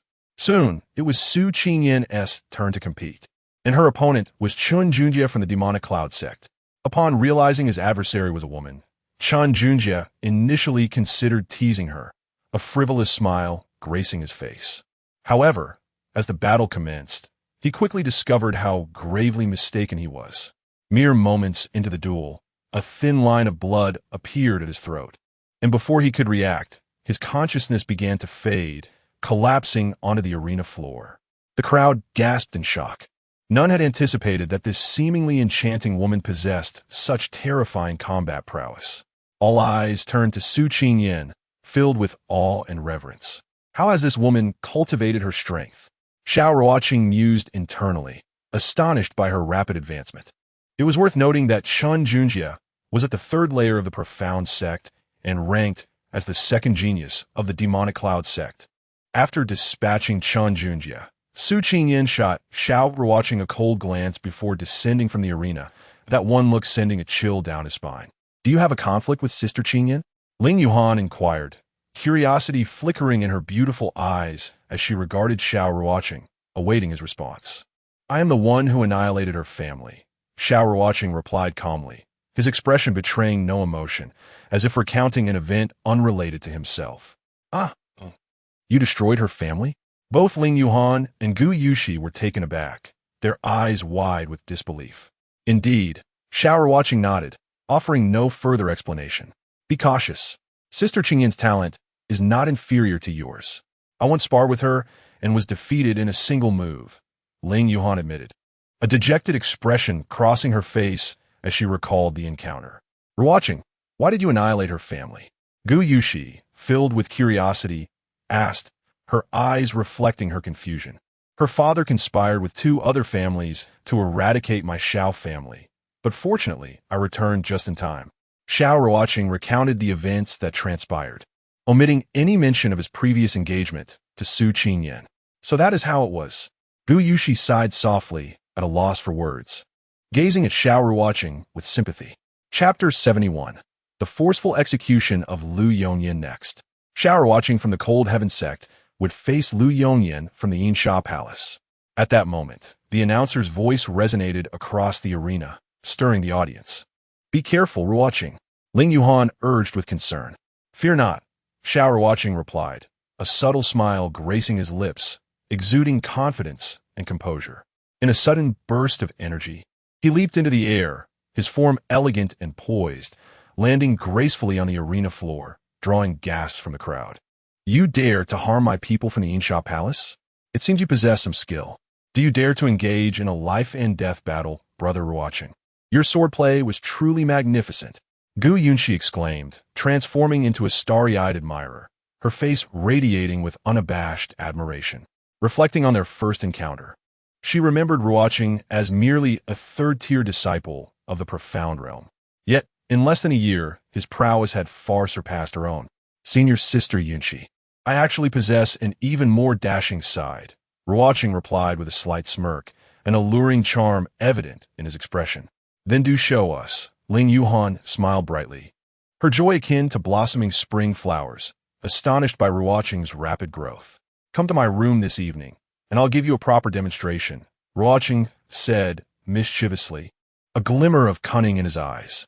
Perverted rogue, Ling Yuhan and Gu Yunshi playfully chided, their beautiful cheeks flushing crimson, reminiscent of ripe apples. Fully aware of what Ruocheng implied.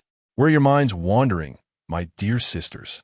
Ruocheng chuckled, shaking his head in exasperation. I have a secret staff technique that is my trump card, which I seldom reveal. As my closest friends, I wish to share it with you privately to avoid prying eyes.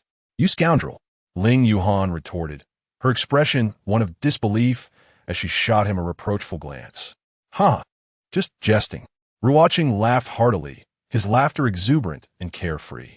As the sun set, the first day of the Eastern Su Grand Competition concluded. The Cold Heaven Sect had 20 participants, of which only 4 advanced to the top 60. Ruocheng, Su Qingyan, Ling Yuhan, and Gu Yunshi. Ruocheng was astonished to find that out of 40 participants from the Eastern Su Empire, 38 had progressed. The other 3 sects each had 6 participants advancing. Tomorrow, we will proceed from 60 to 30. Be sure to rest well tonight, Nangongju said, a benevolent smile gracing his face, his gaze filled with concern. He was quite pleased with the day's results, noting that in past competitions, only 2 or 3 from the Cold Heaven Sect typically advanced on the first day, whereas this time, there were 4, a promising start indeed. Under Nangongju's guidance, the Cold Heaven Sect returned to their royal residence. Upon their arrival, a royal guard hastily delivered an invitation, which prominently requested the 4 advancing contestants of the Cold Heaven Sect to attend a gathering of prodigies hosted by the 14th Prince that very evening. Brother Ruocheng, shall we attend? Ling Yuhan inquired, her eyes glancing towards him with curiosity. Let us go and see, Ruocheng replied with a gentle smile, his demeanor calm and composed. Although he found such gatherings rather tedious, he preferred to remain within the cycle of cultivation. Yet he recognized the value of observing the royal talents to better understand his competitors. You all can go. I have no interest, Su Qingyan stated before turning to retreat to her quarters, her figure exuding an air of aloofness. After preparing himself, Ruocheng donned a splendid white robe, its fine material and exquisite craftsmanship enhancing his elegant demeanor. He tied back his thick, long hair, revealing a smooth forehead, with a few wisps of hair cascading at his temples, adding an air of nonchalance to his striking visage. When Ruocheng stepped out again, the eyes of several female disciples of the Cold Heaven Sect sparkled with admiration. Even Su Qingyan, from a distance, couldn't he help but glance at him again. Senior sisters, what are you staring at? Have you never seen a handsome man before? Ruocheng teased, a hint of a smile playing on his lips, exuding confidence and flair. Brother Ruocheng, merely attending a banquet, yet you have adorned yourself so splendidly. Surely, you do not intend to charm the princess? Gu Yunxi playfully remarked, her eyes widening in surprise. She had always known Ruocheng to be striking, but his meticulous grooming had elevated his allure to an astonishing degree. Senior sister Yuhan, senior sister Yunxi, if I were to pursue a woman, you two would be my first choices, Ruocheng quipped with a grin. Gu Yunxi rolled her eyes in mock disdain. I'm not that easy to woo. At that moment, the luxurious beast-drawn carriage sent by the 14th prince arrived at the Cold Heaven Sect's royal residence. The trio climbed aboard, swiftly making their way to the prince's estate. As one of the most influential princes of the Eastern Su Empire, the 14th prince held significant sway, largely due to his mother being the reigning empress, whose powerful family provided him with a formidable backing. In no time, the carriage came to a halt before the grand palace of the 14th prince. After presenting their invitation, Ruocheng and his companions were guided by the attendants into the opulent estate. The surroundings appeared tranquil, yet concealed numerous shadows of guards. Upon entering, Ruocheng swiftly sensed several potent auras scanning him intently. Shortly thereafter, they arrived at an extravagant hall, vast and imposing, evoking a sense of reverence. Within the hall, music and dance flourished, the sounds of string instruments filling the air as prodigies from various factions engaged in lively conversations, creating an extraordinary atmosphere. The tables were laden with an array of exquisite delicacies. By the time Ruocheng and his companions arrived, most of the talents from the other three sects had already gathered.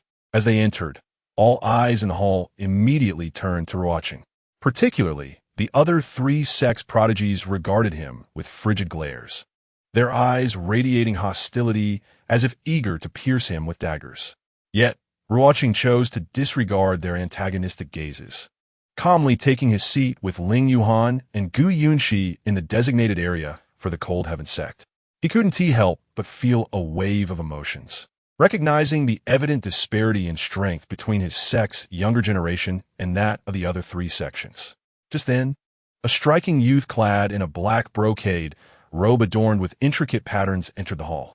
His posture was tall and proud, exuding a deep, restrained aura, his handsome visage graced with a subtle smile that radiated warmth. Despite his seemingly affable exterior, Ruocheng keenly sensed a lurking danger from him. This individual was none other than Su Tiance, the 14th prince of the Eastern Su Empire. Greetings, your highness. The prodigies from the other three sects respectfully bowed as he entered. Ruocheng and his companions rose to clasp their fists in acknowledgement, but did not bow as the others did. The disciples of the Cold Heaven Sect possess remarkable audacity, not bowing to His Highness the 14th Prince. A disciple from the Demon Cloud Sect stepped forward, loudly reprimanding, his face a mask of disdain and fury. Are the people of the Demon Cloud Sect simply foolish? If you wish to be sycophants, no one is stopping you. Whether I bow or not is none of your business, Ruocheng retorted coldly, a smirk playing on his lips. Unperturbed by the confrontation, Xiao Ruocheng, you truly possess an audacity beyond measure, daring to be so arrogant before the 14th Prince.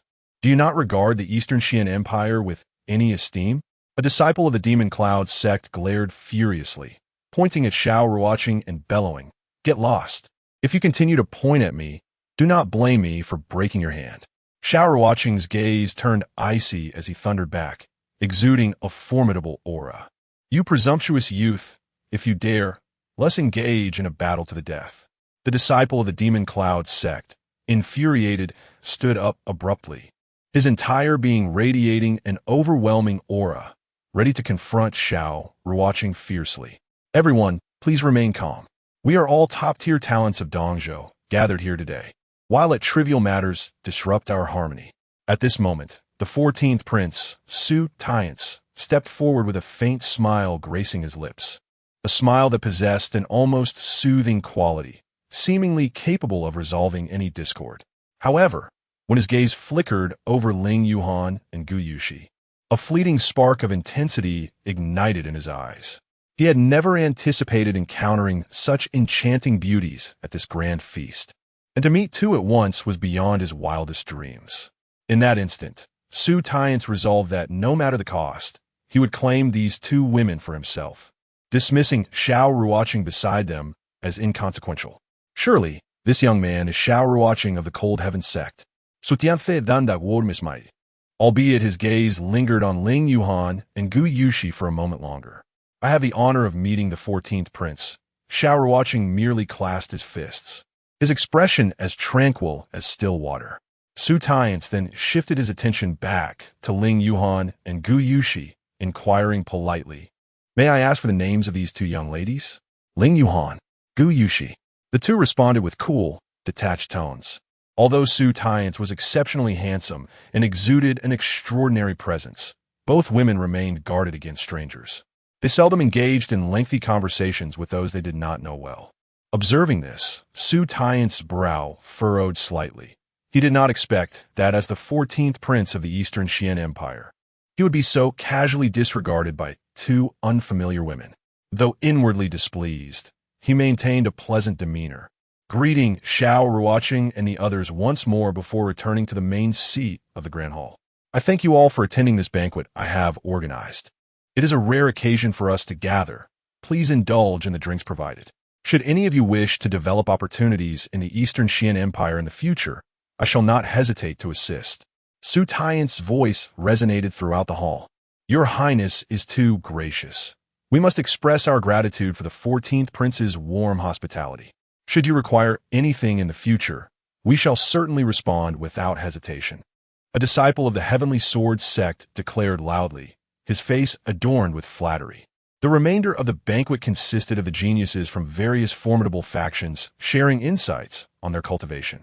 Xiao Ruocheng discerned that Su Tiance's purpose in hosting this gathering of talents was merely to win hearts and attract individuals, amassing power and connections for his future claim to the throne.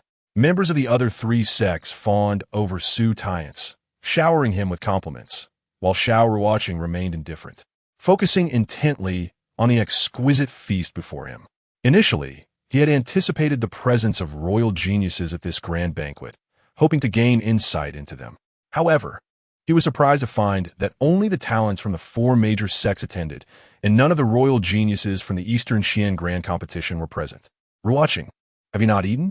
Ling Yuhan remarked with mild irritation, observing Xiao Ruocheng devouring his meal with abandon. Throughout the banquet, he had been incessantly feasting. This food consists of the finest beast meat, enriched with numerous spiritual herbs, something rare to encounter elsewhere. "You two should hurry and eat. Do not let it go to waste." As he spoke, Xiao Ruocheng seized a beast's leg and began to gnaw on it voraciously. Gu Yushi and Ling Yuhan, being ladies, could not indulge as freely as Xiao Ruocheng. When the banquet concluded, nearly all the dishes at their table had been consumed by him alone, while Ling Yuhan and Gu Yushi had merely nibbled at a few morsels. Chapter 73. Su Qingyan, Master, thank you for your hospitality, 14th Prince. I take my leave. Xiao Ruocheng clasped his fists toward Su Tiance, his demeanor serene, before turning to exit the estate. Ling Yuhan and Gu Yushi, like charming swallows, flanked him on either side, linking arms with him, their camaraderie drawing attention as they strolled together out of the estate. Witnessing this, a fleeting glimmer of concealed malice flickered in Su Tiance's eyes. During the banquet, he had approached Ling Yuhan and Gu Yushi for a greeting, yet they had only offered him the barest of responses, which severely bruised his pride. "Your Highness, shall we have someone bring them over?" A middle-aged man with a deep, brooding aura suggested, his voice low and ominous. "Do not act on them for now. We shall wait until the competition concludes," Su Tiance replied, a cold glint flashing in his eyes.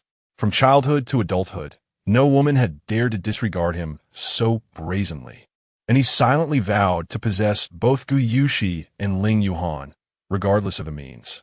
Upon returning to the royal estate of the Cold Heaven Sect, the trio retreated to their respective rooms. Just as Xiao Ruocheng was about to enter his, a breathtaking figure emerged from the adjacent room. What extraordinary fortune has this woman encountered? How could her cultivation have advanced so swiftly? Xiao Ruocheng glanced at Su Qingyan, a tumultuous wave surging within him. His instincts warned him that Su Qingyan now posed a significant threat. He could hardly comprehend the rapidity of her cultivation progress. It seemed that every few days, her prowess would elevate qualitatively. When departing from the Cold Heaven Sect, she had just reached the first layer of the profound realm. Yet he had just noticed that she had already ascended to the second layer, which was utterly astonishing to him. Once within his room, Xiao Ruocheng entered the reincarnation space to commence his cultivation. With an opponent like Su Qingyan present, he dared not allow himself to relax. Meanwhile, Su Qingyan arrived at the edge of a tranquil lake, the moonlight casting shimmering reflections upon its surface. Her gaze was cool and her figure graceful. Standing by the water's edge like a celestial maiden, the gentle breeze causing her garments to flutter. "Master, with my current strength, can I defeat him?" Suinya murmureth, her voice soft yet tinged with urgency and concern. "This is hard to say.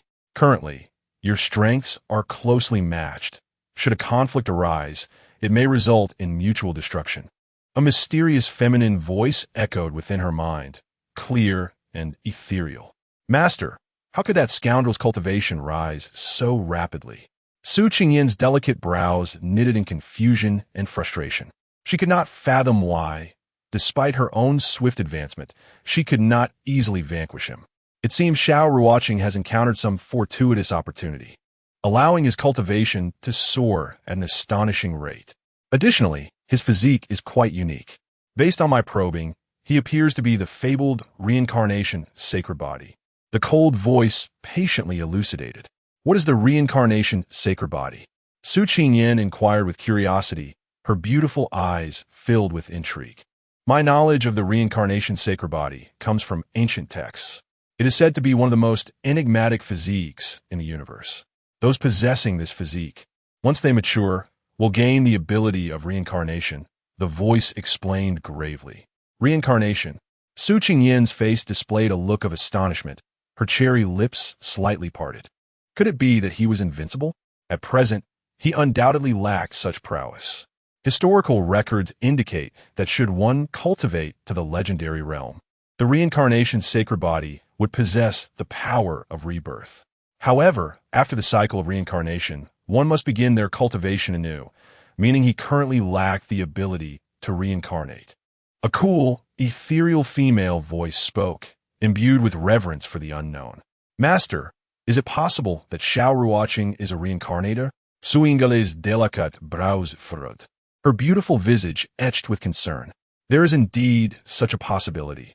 This is why I have cautioned you against confronting him, for one cannot fathom the cards he may hold." The cool voice responded, laced with caution. "Regardless, I must end his life and avenge my father," Su Qingyan declared resolutely, her eyes ablaze with the flames of vengeance. "I have a brilliant strategy that could not only bring your Su family members back to life, but may also aid in your cultivation. It depends on your willingness to give it a try," the voice continued, tinged with a hint of temptation. "Please, master, enlighten me," Su Qingyan replied, her face betraying her excitement, her enchanting eyes shimmering with anticipation. "Xiao Ruocheng is a legendary Reincarnation Sacred Body. According to ancient texts, those with such a constitution, upon reaching the pinnacle of the legendary realm, can wield the power to reverse time and resurrect the deceased. If you were to cultivate together with him, it would not only expedite your cultivation, but also alter your future fortune," the voice elucidated, calm yet imbued with mystery. "Cultivate together with him?" Su Qingyan's expression morphed into one of disbelief. She had not anticipated her master's brilliant strategy would involve dual cultivation with Xiao Ruocheng, a notion that took her aback. "I am merely offering a suggestion. The choice ultimately lies with you," the voice replied, maintaining its serene tone. Su Qingyan fell into deep contemplation, her mind racing with thoughts. After a moment, she spoke with unwavering determination. "No matter what, I will kill him. Even without him, I can still ascend to the pinnacle." The following morning, Xiao Ruocheng completed his morning rituals and made his way to the lawn before the royal villa. At that moment, the sun cast a gentle glow upon the grass, lush and vibrant, while a light breeze caressed the scene. "Today, the top 10 of this grand competition will be determined. You four must exercise caution. Should you encounter an opponent you cannot overpower, remember to concede at the first opportunity. Do not act recklessly, Nangong Ju admonished gravely. His gaze swept over Xiao Ruocheng and the others, filled with concern and worry. We shall heed your words, Xiao Ruocheng and the others replied respectfully, their expressions solemn and resolute. Subsequently, under Nangong Ju's lead, the group strode purposefully towards the royal arena at the heart of Dongxian City. To Xiao Ruocheng's surprise, Su Qingyan frequently cast furtive glances in his direction, her gaze as chilling as ice, sending an unsettling shiver down his spine. What could this woman possibly intend? Xiao Ruocheng felt a sense of wariness rise within him, his brow slightly furrowed. The royal arena today was even more boisterous than the previous day, teeming with people, creating a lively atmosphere. The mingled cheers and chatter formed a symphony of exuberance. Once all competitors had gathered, the host eunuch of the Dongxian Empire ascended the stage once more. Today, we will determine the top 10 positions in this competition. Now, I invite Su Qingyan from the Cold Heaven Sect and Zhou Quanjin from the Yinsha Palace to the stage for battle, the host announced, his voice amplified by a special artifact that resonated throughout the arena. Upon hearing her name, Su Qingyan descended onto the stage gracefully, akin to a celestial being, her ethereal beauty captivating the audience. Her presence instantly drew countless gazes. I advise you to concede, or do not blame me for my ruthlessness. Zhou Quanjin's voice was as cold as ice, a flicker of jealousy igniting in her eyes. She had long harbored deadly intent towards the disciples of the Cold Heaven Sect, and her words were merely an attempt to overwhelm her opponent with sheer momentum. You dare? Su Qingyan's tone was frosty, her gaze radiating unmasked disdain, exuding an aura of formidable confidence. You seek your demise. I shall grant you your wish, Zhou Quanjin retorted sharply, her figure darting forth like lightning as she unleashed a fierce sword strike towards Su Qingyan. The blade's energy soared like a rainbow, piercing the sun, cleaving through the air with dazzling brilliance, instilling fear in all who beheld it. Umph! Su Qingyan scoffed, her laughter crisp and frigid, as though it could freeze the very air around her. Her beautiful eyes shimmered with scorn, resembling a snow lotus atop an icy peak. Untouchable, meant only for distant admiration. In response to Zhou Quanjin's assault, Su Qingyan nimbly sidestepped, her movements as fluid as water, a dance of elegance infused with an elusive speed. Simultaneously, her sword flashed as she wielded it with lethal intent, sweeping towards Zhou Quanjin's throat with the swiftness of lightning. In an instant, Zhou Quanjin found herself caught off guard, a barely perceptible line of crimson appearing at her throat, a harbinger of death. Following the strike, Su Qingyan did not spare her opponent a glance. Treating her as a mere insignificant insect, she sheathed her sword with decisive grace, her movements devoid of hesitation, alighting lightly upon the arena's edge like a butterfly in flight, exuding an awe-inspiring chill. With a thud, Zhou Quanjin's body fell limply to the ground, a dull sound echoing as she made contact.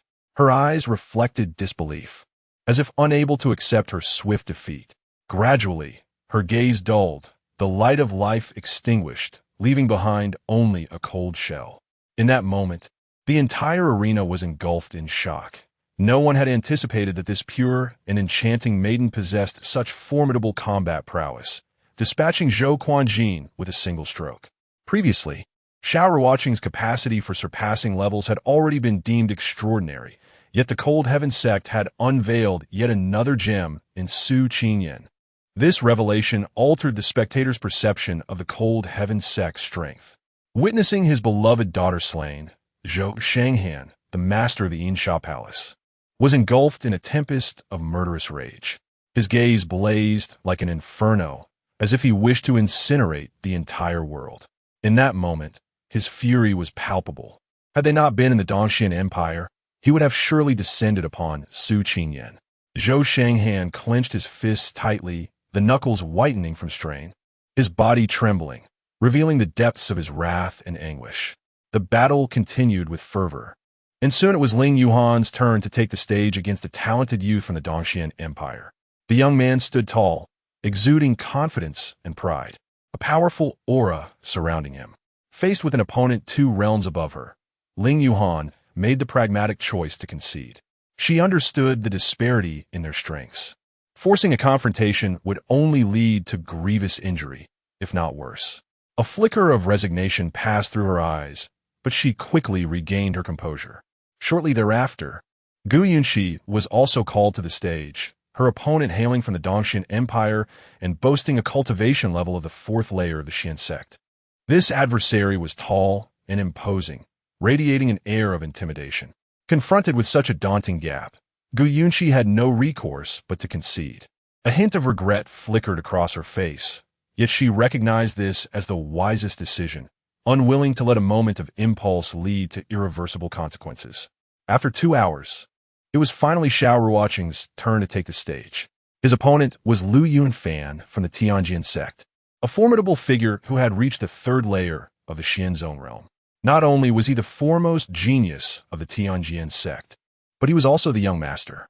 Clad in resplendent robes and wielding a long blade, he exuded an aura of undeniable authority. Kid, although your strength is commendable, your good fortune ends here, Lu Yunfan declared with an icy demeanor, standing like a god of death upon the arena. His blade was drawn, glinting menacingly, and his gaze was sharp as a hawk's, instilling an unsettling fear that made it difficult to meet his eyes. It was as if his gaze could pierce through Xiao Ruocheng, filled with disdain and provocation. Enough of the nonsense. If you wish to fight, then let us begin. I have no time to waste on the dying, Xiao Ruocheng retorted, his expression frigid, as if veiled by a layer of age-old frost, exuding a chilling murderous intent. His voice was low and powerful, resonating with contempt for Lu Yunfan. What an arrogant fool unaware of his own limitations. Prepare to meet your end. Lu Yunfan roared. Leaping into the air with an ethereal grace, his movements swift and fierce, accompanied by a formidable momentum. He unleashed the heavenly blade. Its light cutting through the air like a comet, aimed directly at Xiao Ruocheng's neck. The blade's radiance seemed capable of cleaving heaven and earth, creating an overwhelming pressure. A glimmer of cold light flashed in Xiao Ruocheng's eyes as he sprang into action like lightning, his sword slicing through the air. Akin to a shooting star streaking across the sky, leaving a brilliant aurora in its wake, aimed straight at Lu Yunfan's throat. This strike was as swift as a bolt of lightning, laden with a deadly intent that sent shivers down spines. How could this guy's sword energy be so rapid? Lu Yunfan thought, a flicker of apprehension crossing his mind. In that critical moment, he hastily raised his sword to block. His face reflected sheer terror, astonished by the ferocity of Xiao Ruocheng's assault. Clang! The 2 weapons clashed, sending forth dazzling sparks reminiscent of fireworks, yet imbued with a sense of imminent death. Though Lu Yunfan's long blade managed to parry Xiao Ruocheng's sword, the residual force of Xiao Ruocheng's fierce sword energy surged forth like a tiger descending a mountain, and swiftly grazed his throat. The sword energy struck like a venomous serpent, instantly targeting Lu Yunfan's vital point. Impossible! Lu Yunfan's eyes widened in disbelief, his expression betraying his shock as his body fell uncontrollably to the ground, devoid of life. His eyes remained wide open, seemingly still conveying his unwillingness and astonishment. At that moment, silence enveloped the arena. All present were left speechless, their faces etched with shock as if they had witnessed a ghost. No one could fathom that such a terrifying strike could emerge from a mere 6-layer practitioner of the Xianling realm. The scene was utterly breathtaking, rendering the audience speechless. This young man has actually condensed sword intent. King Zhentian, Su Xiaotian, exhibited a flicker of surprise, although he was aware of Xiao Ruocheng's exceptional talent.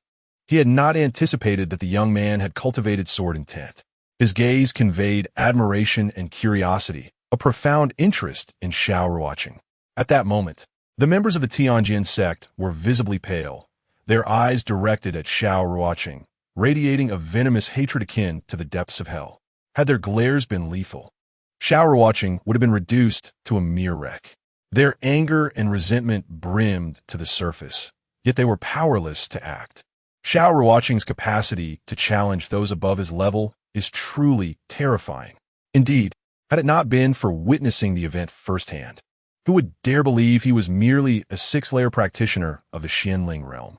In no time, discussions erupted among the crowd, many spectators gazing at Xiao Ruocheng with overwhelming admiration. Their voices rose in a chorus of astonishment and respect.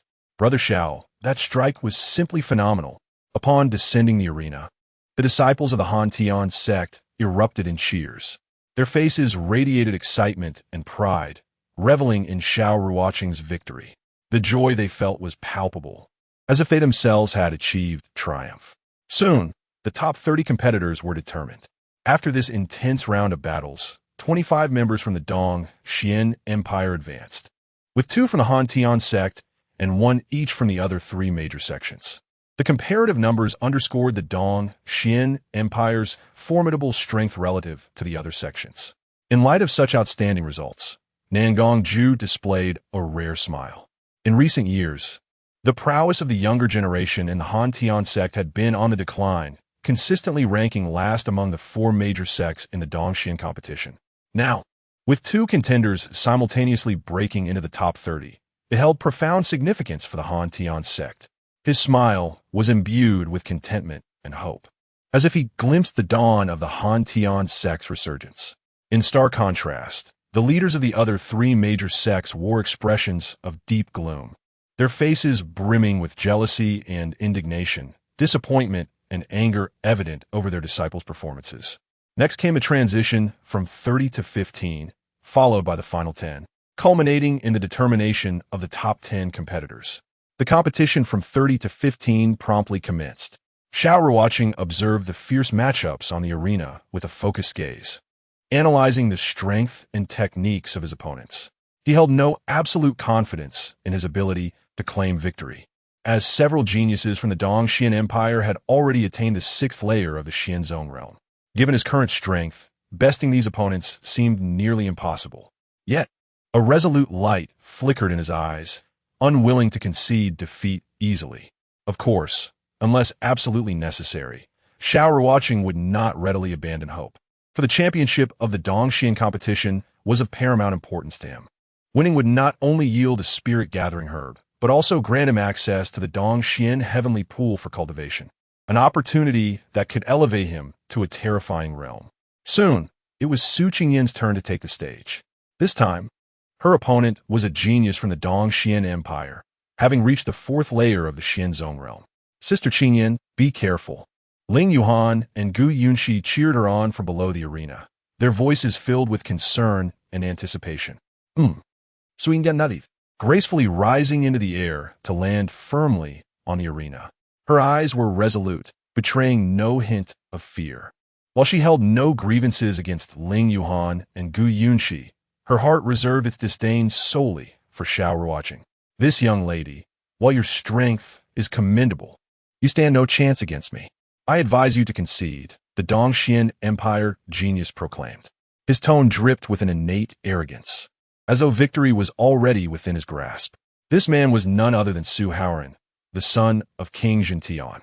Clad in opulent robes and adorned with precious gems, he stood tall, strikingly handsome, radiating an air of nobility. Let us begin, Su Qingyan replied, her voice cold yet tinged with disdain, as if it emanated from a palace of frost high above, resolute and unyielding. She stood elegant and proud, akin to a snow lotus untouched by the world's impurities, radiating a chilling aloofness. Her exquisite visage resembled fine porcelain, flawless yet exuding an intimidating chill that deterred closeness.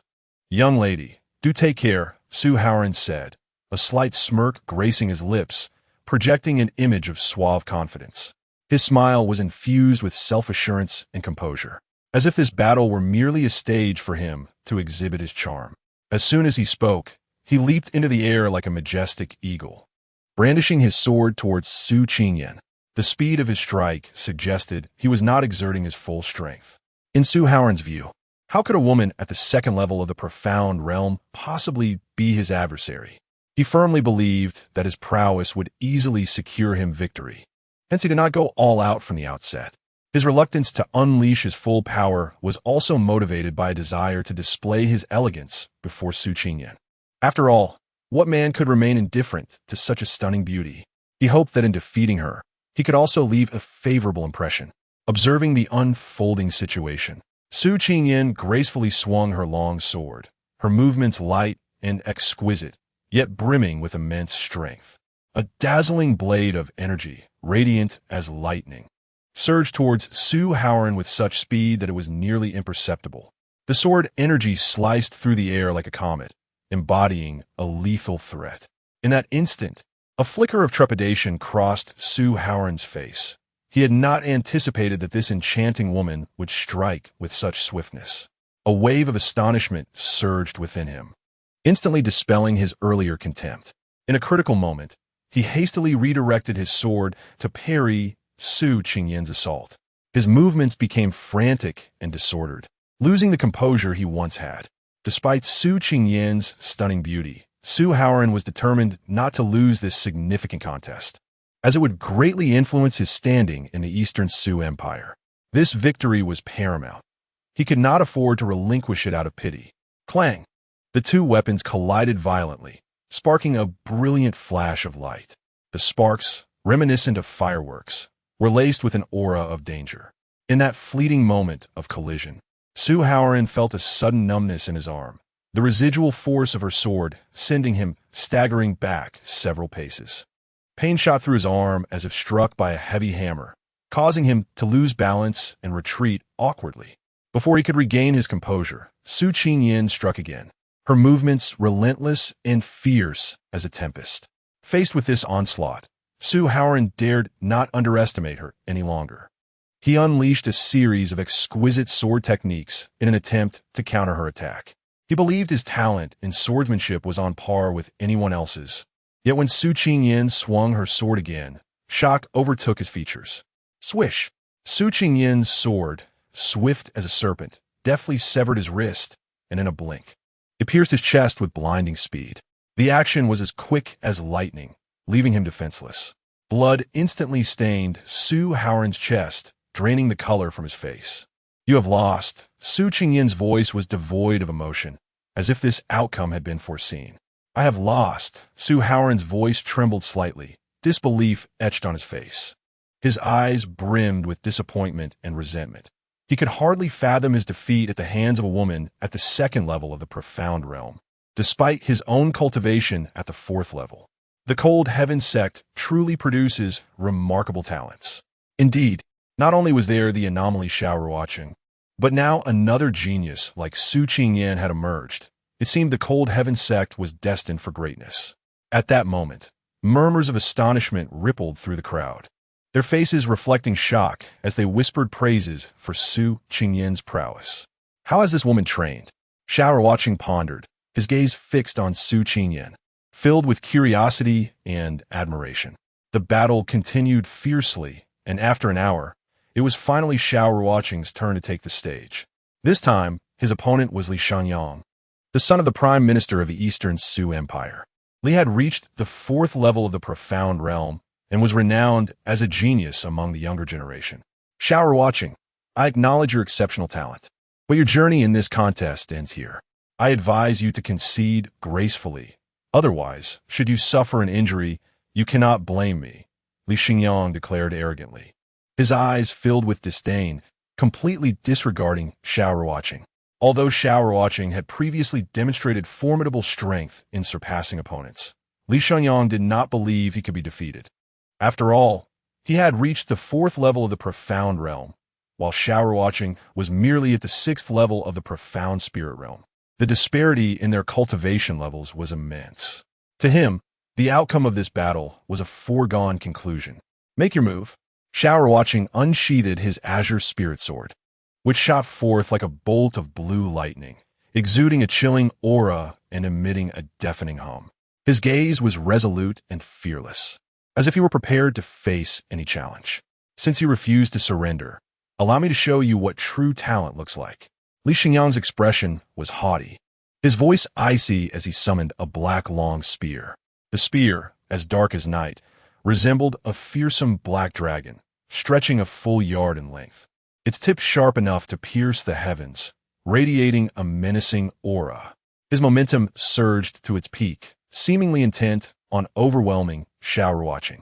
He leaped into the air like a soaring bird, thrusting his spear with the ferocity of thunder, the force sweeping towards Xiao Ruocheng like an unstoppable avalanche.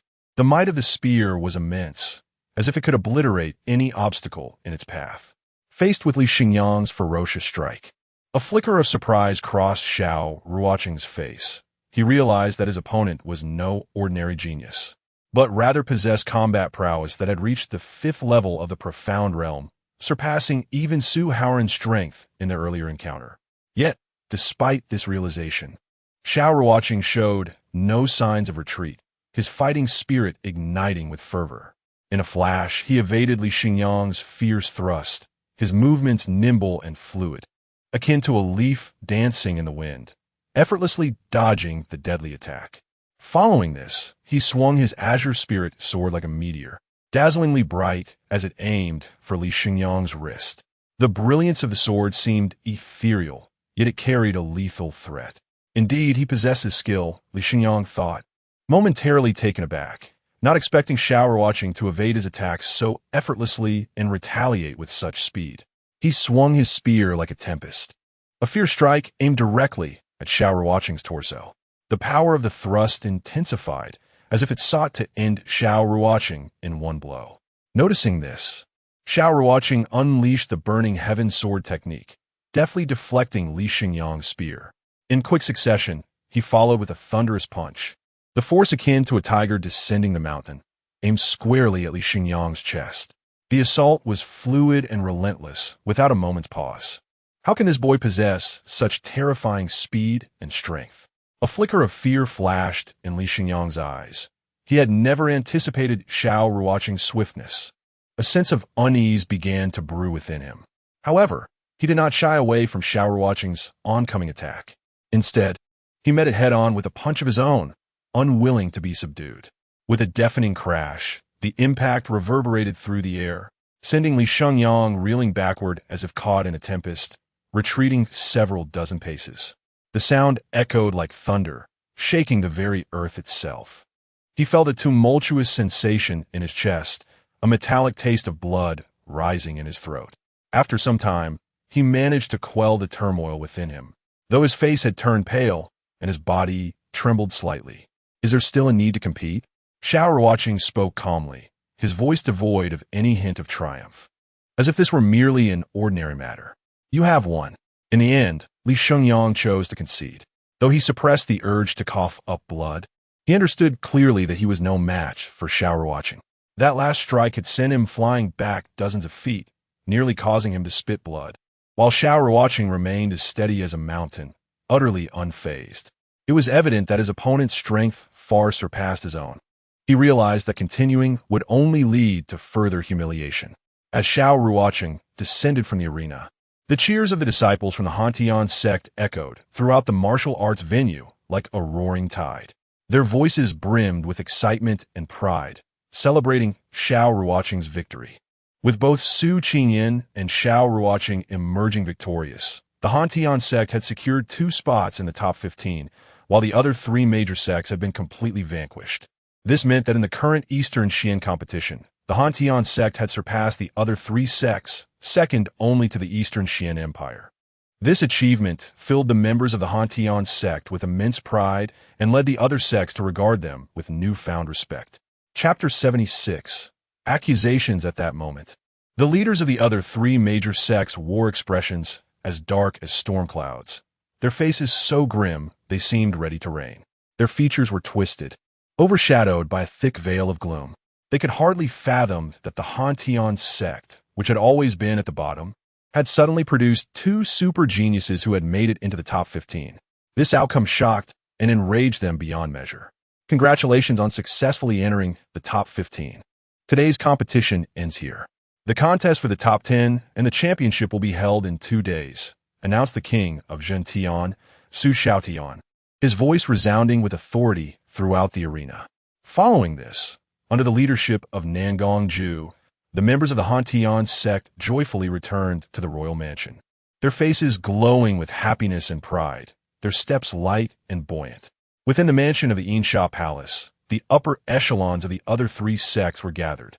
A stifling atmosphere filled the room, and every face wore a grave expression.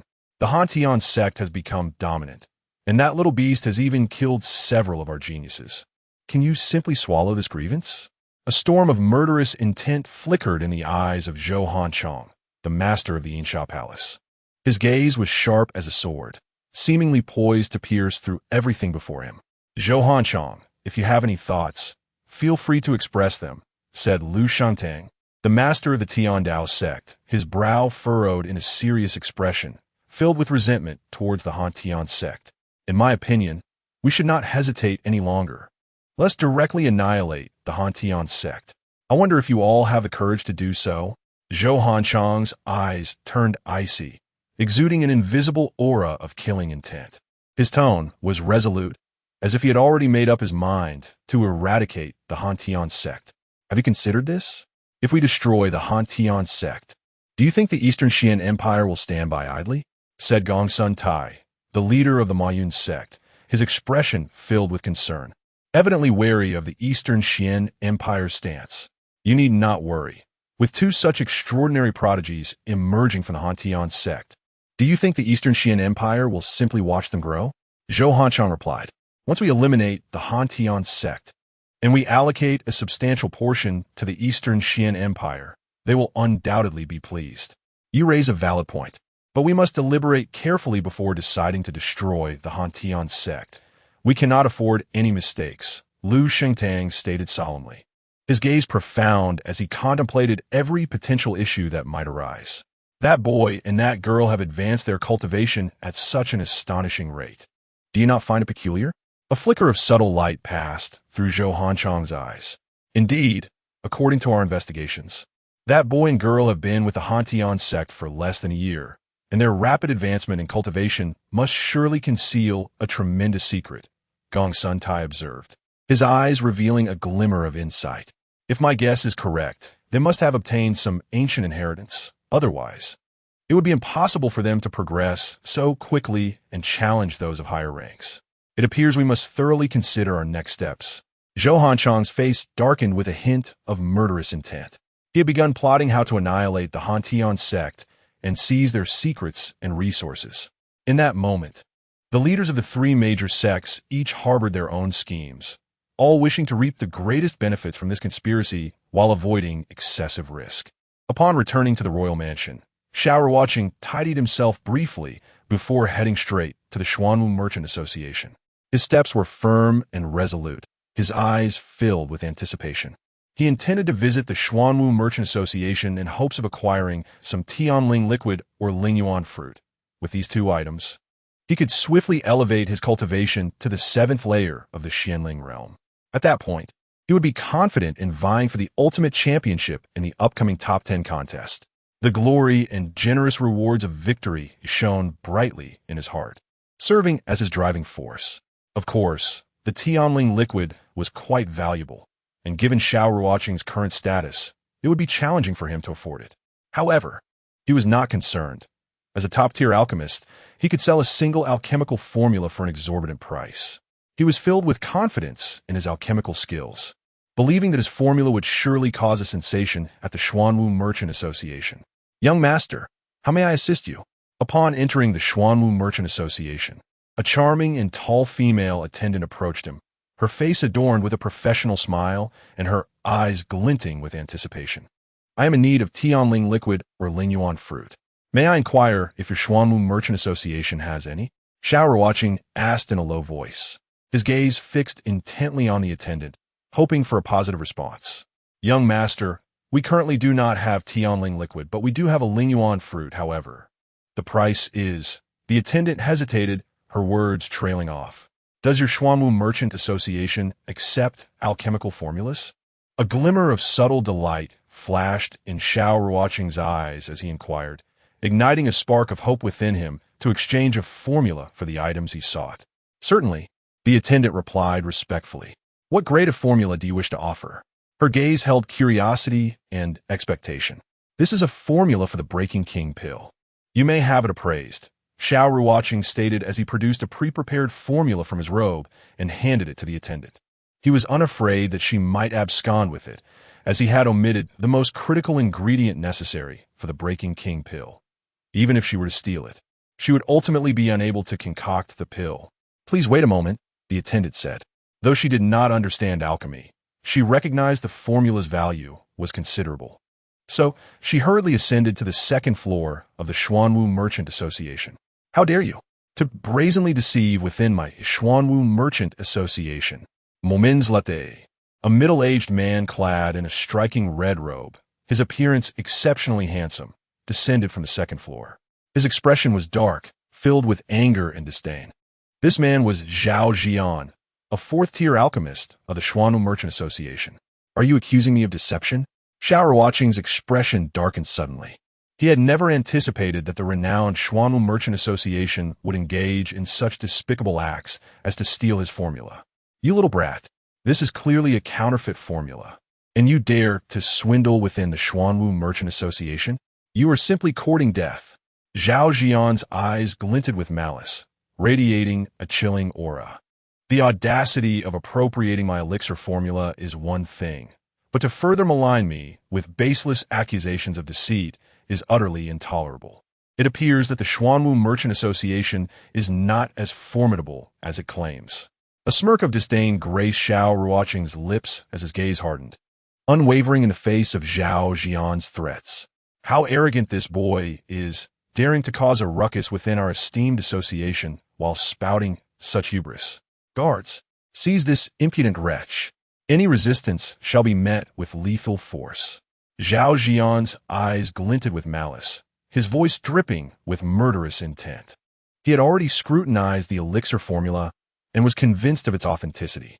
Upon discovering that it was a mere youth who possessed it, avarice stirred within him. He resolved to claim it for himself by any means necessary. At Zhao Jian's command, several peak-level guards of the Xuanwu Merchant Association surged forth like ravenous wolves, intent on subduing Xiao Ruocheng with overwhelming force. Their movements were swift and brutal, as if they aimed to incapacitate him in one fell swoop. In that moment, Xiao Ruocheng's eyes blazed with icy fury. He surged forward towards Zhao Jian with the swiftness of a lightning bolt, his speed a mere blur. Anger coursed through him. He had decided that today he would make his adversary pay a hefty price. How reckless of them to dare to act with such impunity within the halls of the Xuanwu Merchant Association. As Xiao Ruocheng charged, Zhao Jian remained unperturbed, casually raising his hand to intercept. A condescending smile played on his lips, convinced that Xiao Ruocheng's struggle was futile. To Zhao Jian, the youth was merely a cornered animal desperate for escape. With his cultivation at the 5th level of the Xian Sect, he dismissed any notion that Xiao Ruocheng could harm him. Yet, just as Xiao Ruocheng's fist was about to collide with his palm, a sense of impending danger pricked at Zhao Jian's instincts. But it was too late to retreat. A sharp crack echoed through the hallowed halls of the Xuanwu Merchant Association, reverberating like thunder in the stillness, followed by a blood-curdling scream that pierced the air.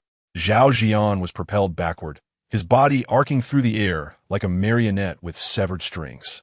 His arm lay shattered, a gruesome sight as a jagged bone protruded from his joint, painting the ground with crimson. "Kill him!" Zhao Jian bellowed in a frenzied rage as he crashed to the ground, his face contorted in agony and fury, eyes cold as a serpent's, filled with unrelenting malice. "How dare you flaunt your arrogance?" Xiao Ruocheng's eyes glinted with a chilling resolve. Like a specter, he lunged once more at Zhao Jian with incredible speed, reminiscent of a lightning strike. Faced with this renewed onslaught, fear flickered in Zhao Jian's eyes. Fear of Xiao Ruocheng's formidable prowess and the imminent peril he faced. He hastily employed evasive maneuvers, retreating like a startled rabbit, his prior confidence evaporating. Yet, compared to Xiao Ruocheng's velocity, his escape appeared painfully slow. Suddenly, a voice, cool and commanding, sliced through the tension. A strikingly beautiful young woman materialized before Xiao Ruocheng, her presence both captivating and intimidating. With hands as white as snow, she grasped Xiao Ruocheng's throat with an iron grip, her seemingly delicate form harboring immense strength that rendered him motionless. The newcomer was Mu Wanqing, the president of the Xuanwu Merchant Association. Her beauty was ethereal, yet her demeanor exuded an icy detachment that dissuaded any approach. "How do you wish to meet your demise?" she inquired, her voice frosty and authoritative, emanating an unseen pressure that commanded respect and quelled any thought of defiance. Her piercing gaze seemed to penetrate Xiao Ruocheng's very soul. "Is this how the Xuanwu Merchant Association treats its guests?" Xiao Ruocheng retorted, his voice equally frigid, resonating throughout the East Xian Merchant Association, drawing a crowd of onlookers. Filled with indignation and defiance, he met Mu Wanqing's icy stare without flinching. "Young man, let it be known that I do not lack reason. Speak, why did you harm someone within my association?" As the audience swelled, Mu Wanqing's expression darkened slightly. She recognized the necessity of managing the situation with care to preserve the reputation of the Xuanwu Merchant Association. President, this young man presented a counterfeit formula, attempting to swindle our association. When I exposed him, he grew furious and dared to strike me. Zhao Jian interjected, suppressing his pain as he sought to deflect blame. The murmurs of the crowd began to swell, voices filled with astonishment and skepticism. "Young man, what do you have to say for yourself?" Mu Wanqing's gaze intensified, awaiting his response. "You Xuanwu Merchant Association truly broadens one's horizons. I offered to sell you a genuine formula, yet your greed knows no bounds. Not only did you appropriate my formula, but you also sought to tarnish my name. As the leader of this association, your bias and credulity are disconcerting. If this is the manner in which you conduct business, who would dare to trade with you in the future?" Xiao Ruocheng's tone dripped with sarcasm, unwavering in his condemnation of the association's injustice. "Indeed, if you accuse him of selling counterfeit formulas, you ought to present irrefutable evidence." The crowd erupted in agreement, their voices brimming with doubt and discontent toward the Xuanwu Merchant Association's actions. "And where is the formula?" Mu Wanqing released her grip on Xiao Ruocheng, her gaze icy as she turned to Zhao Jian, her authority palpable. "President, this young man was indeed holding a counterfeit formula. In a fit of rage, I destroyed it." Zhao Jian replied, his expression one of indignation. His expression appeared furious, yet within, he was engulfed by fear and anxiety. The value of this formula was immeasurable, and naturally, he was reluctant to part with it easily. Moreover, should the president discover that he had illicitly kept another's formula for himself, the consequences would be dire. Thus, he was left with no choice but to fabricate a lie, hoping to deceive those around him. "Since you have destroyed it, you possess no evidence to prove my formula is false. I now demand compensation from your Xuanwu Merchant Association." Xiao Ruocheng's tone was resolute, his demeanor serious, showing no sign of retreat. "You insolent brat, you shall not succeed. As this alchemist has declared your formula to be false, it is undoubtedly false." Zhao Jian's gaze was treacherous, glaring at Xiao Ruocheng as if he were ready to devour him whole. "You claim the formula has been destroyed? Then I ask you, do you dare present your storage ring for inspection?" Xiao Ruocheng's voice boomed, his hawk-like eyes piercing like twin swords aimed directly at Zhao Jian. "You! Why should I allow you to inspect my storage ring?" A flicker of barely perceptible panic flashed in Zhao Jian's eyes. "TSK, TSK. It seems he is indeed guilty and anxious." Who would have thought that Zhao Jian, who appeared so honorable, would engage in such despicable acts behind the scenes?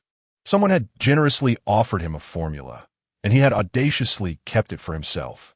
A few onlookers, reveling in the drama, began to stoke the flames of discord, their voices laced with sarcasm and mockery, further deepening Zhao Jian's embarrassment. "Hand over your storage ring and pouch. Do not make me repeat myself," Mu Wanqing said, her stunning eyes as icy as glaciers, sending chills down the spine of all who beheld her. Her voice resonated with authority and an undeniable force. Mu Wanqing discerned that Zhao Jian had likely kept the formula for himself, and with so many witnesses present, if this matter were not resolved properly, the reputation of the Xuanwu Merchant Association would plummet, suffering a catastrophic blow to its hard-earned goodwill. Upon hearing her words, Zhao Jian felt as if struck by lightning, trembling uncontrollably, his face betraying despair.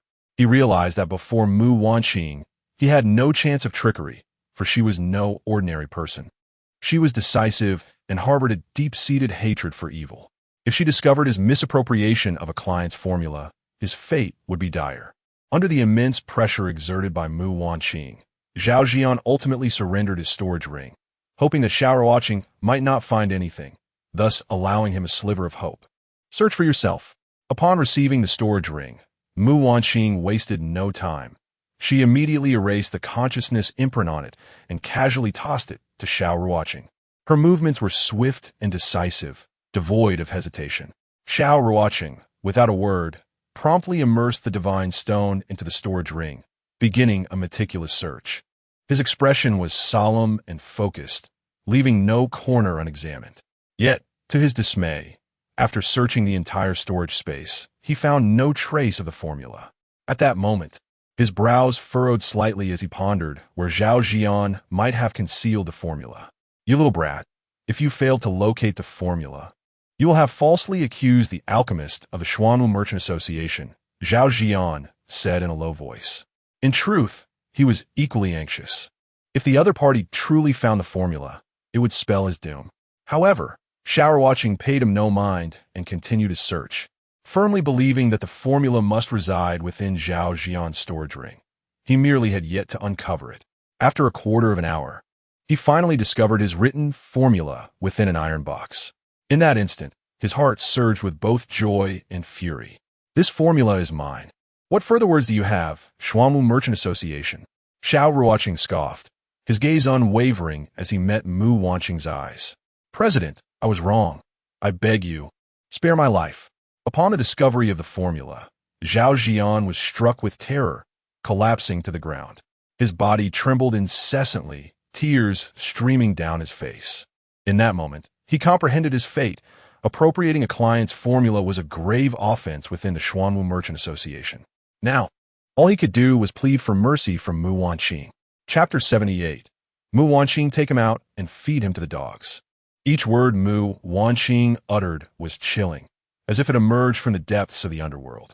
Every syllable seemed to carry a piercing coldness that sent shivers down the spine. As her words fell, she suddenly unleashed a palm strike. A brilliant gust of force striking Zhao Jian's dantian like a bolt of lightning. The force was incredibly fierce, imbued with Mu Wanqing's wrath and resolve. With a resounding crash, it was as though the very heavens trembled. "Ah!" Zhao Jian let out a wretched scream as his body was flung away. His dantian crippled in an instant.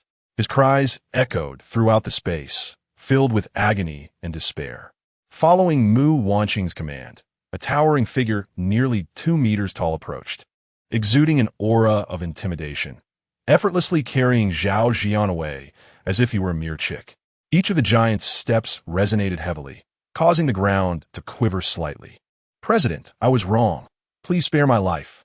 Zhao Jian's voice brimmed with it is noteworthy that although the Xuanwu Chamber of Commerce has issued a considerable amount of copper and silver cards, the platinum card remains exceedingly rare. Despite the seemingly modest 10% discounted offers, for practitioners, the value of this platinum card is truly incalculable. After all, practitioners are inextricably linked to resources, and possessing this card allows one to enjoy the discount at the Xuanwu Chamber of Commerce, ultimately leading to significant savings over time. This platinum card symbolizes a stature of great importance and substantial benefits. Without merit, one cannot receive rewards. Given your relatively amiable demeanor, I kindly advise you to refrain from using Xianyang grass, as it not only fails to aid you, but may also inflict catastrophic harm upon your body. Xiao Ruocheng did not accept the platinum card offered by the other party. After speaking, he turned to exit the Xuanwu Chamber of Commerce, his voice calm and resolute, devoid of any hesitation. "Young master, please hold," Mu Wanqing exclaimed urgently, her exquisite countenance paling in an instant.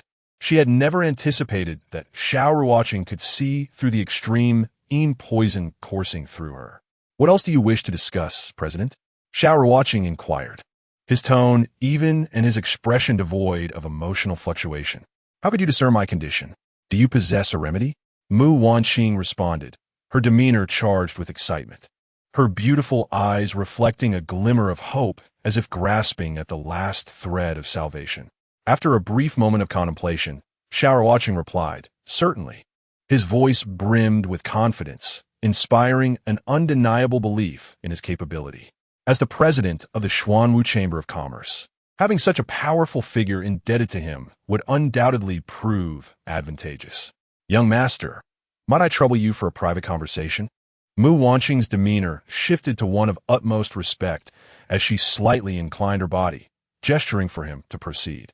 From a young age, she had endured the torment of extreme poison, and particularly during the full moon nights in recent years, the affliction would flare up, inflicting suffering beyond human endurance. Each episode felt as if 1,000 arrows pierced her heart, rendering her existence unbearable. In her attempts to quell the extreme poison, she resorted to Xianyang grass during the full moon nights, yet the results were far from satisfactory. The brief relief it provided was negligible compared to the agony induced by the toxins. Especially after her recent use of Xianyang grass, she discovered that not only did it fail to suppress the poison, but it also inflicted further damage to her body, resulting in a regression of her cultivation. This realization filled her with profound despair and trepidation. Over the years, her father had sought out renowned healers across the land in a desperate bid to expel the toxins within her, yet none succeeded in providing a solution. Those so-called miracle doctors were rendered powerless in the face of her affliction, all reaching a unanimous conclusion: she would not survive past 20 years of age. This cruel verdict weighed heavily upon her, suffocating her spirit. Ultimately, she had no choice but to depart discreetly to the remote eastern province, resigned to await the arrival of death. Having lost all hope, she was on the verge of despair when she learned of Xiao Ruocheng's potential remedy, igniting a flicker of hope within her heart. This glimmer of hope, though faint like a candle's flame in the darkness, was enough to rekindle her will to persevere. Yes, Xiao Ruocheng nodded slightly, his expression remaining serene yet resolute. Under Mu Wanqing's guidance, he ascended to the VIP room on the 3rd floor of the Xuanwu Chamber of Commerce. The room was lavishly adorned, exuding an air of nobility and elegance. "I am Mu Wanqing. May I know your name, young master?" she inquired, her voice melodious and soothing, reminiscent of a celestial melody, imbued with warmth and kindness. "I am Xiao Ruocheng," he replied, his voice steady and powerful, instilling an inexplicable sense of reassurance. "Young Master Xiao, are you truly certain you possess a solution?" Mu Wanqing's gaze fixed intently upon him, her eyes shimmering with anticipation. Despite his unwavering confidence, a flicker of doubt lingered within her, for she had consulted numerous esteemed healers without success. However, having reached this juncture, she felt compelled to place her faith in a final glimmer of hope.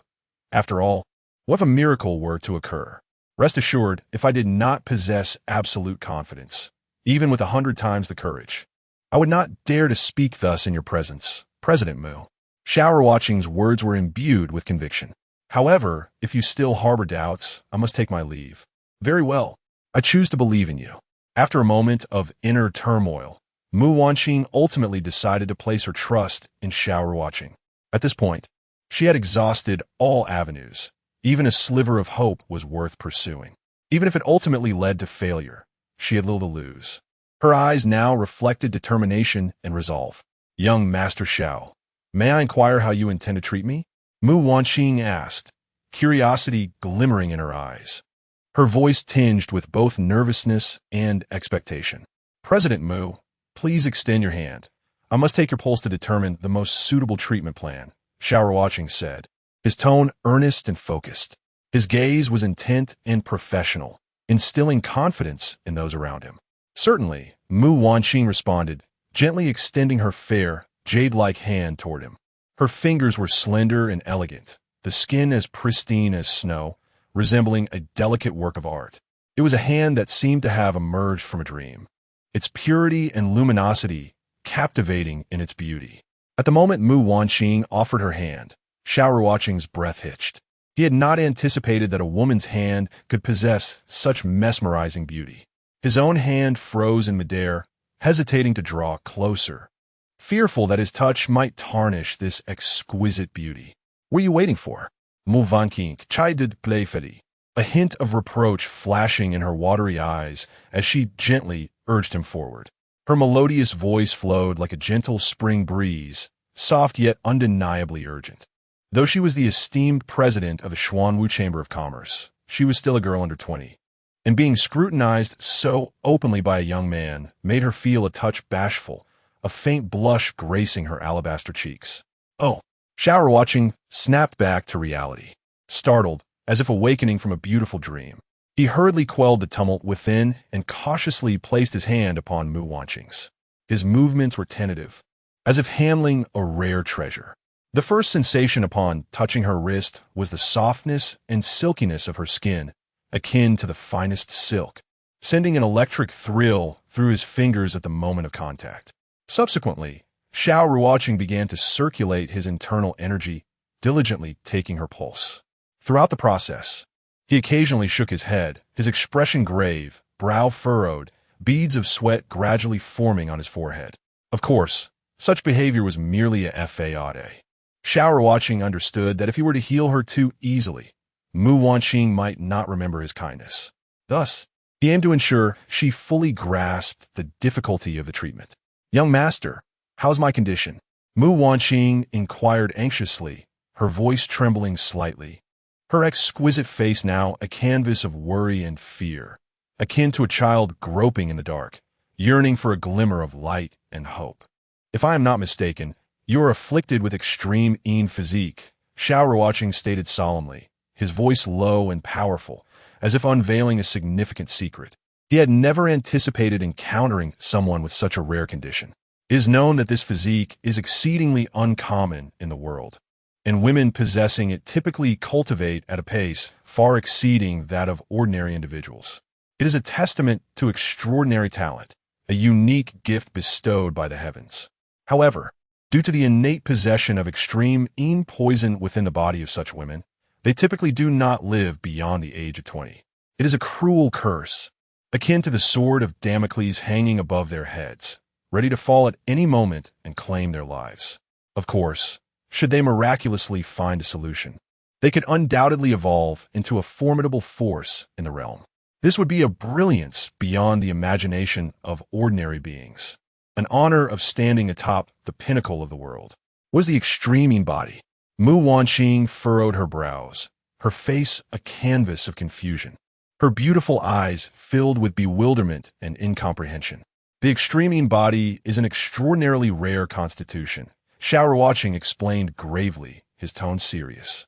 His gaze was resolute and focused, as if he intended to engrave this profound knowledge deeply into Mu Wanqing's heart. Those who possess such a physique surpass ordinary individuals in their cultivation speed. Yet this physique carries a significant drawback. It inherently harbors extreme poison, which manifests on every full moon night, and ultimately, those with this constitution do not survive past the age of 20. Xiao Ruocheng's voice was heavy and solemn. "Do you have any assurance, young Master Xiao?" A glimmer of hope flickered in Mu Wanqing's voice, her autumn-like eyes shimmering with a faint light, a reflection of her yearning for survival and anticipation for the future. At this moment, she found herself placing a modicum of trust in Xiao Ruocheng, for the symptoms he described mirrored exactly what the renowned physician she had consulted had said, proving that he had not deceived her. In that moment, her heart grasped a lifeline amidst the tumultuous sea of despair. Though faint, it was filled with hope. "Certainly, there is a chance, but President Mu must make some sacrifices," Xiao Ruocheng said with a solemn expression. "Young Master Xiao, please do not hesitate to speak," Mu Wanqing replied, her delicate brows knitting together, her voice tinged with tension and unease, as if waiting for an unknown verdict.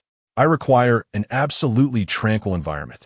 There must be no distractions while I purge the poison from you," Xiao Ruocheng stated, his expression grave, his gaze unwavering and focused, leaving no room for doubt regarding his determination.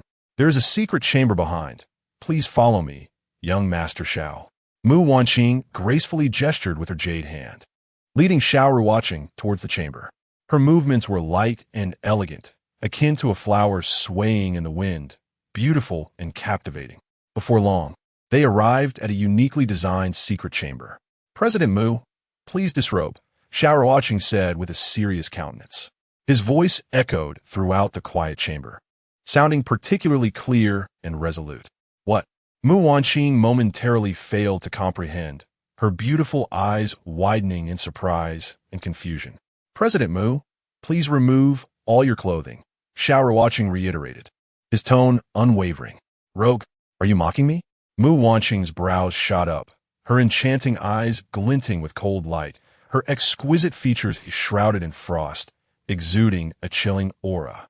President Mu, can you not remain calm? Xiao Ruocheng replied, visibly displeased. The human body possesses countless meridians. If you are clothed, how can I administer acupuncture? Xiao Ruocheng's voice rose slightly, tinged with urgency and seriousness. Is there truly no other way? Mu Wanqing's delicate brows furrowed. As a pure and elegant woman, being exposed before a stranger was an immense challenge. Aside from the 9 needles of death, there is no other method to alleviate the extreme poison within you. Xiao Ruocheng stated with a grave tone. You should trust in the character of a physician. To me, you are merely a patient. If the toxin within you is not resolved, within a month, you will become a mere skeleton of beauty. His voice was heavy and somber, akin to a tolling final bell. Were it not for encountering him, in this mysterious realm, it is unlikely anyone could resolve the extreme poison within Mu Wanqing, and he certainly did not intend to take advantage of her. After all, his current cultivation was still too low to perform acupuncture through clothing. Any slight misstep could lead to her demise.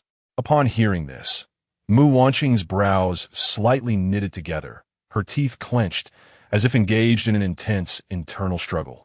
After a moment, she declared, I believe you. I hope you do not disappoint me. There was a note of resolution and determination in her voice.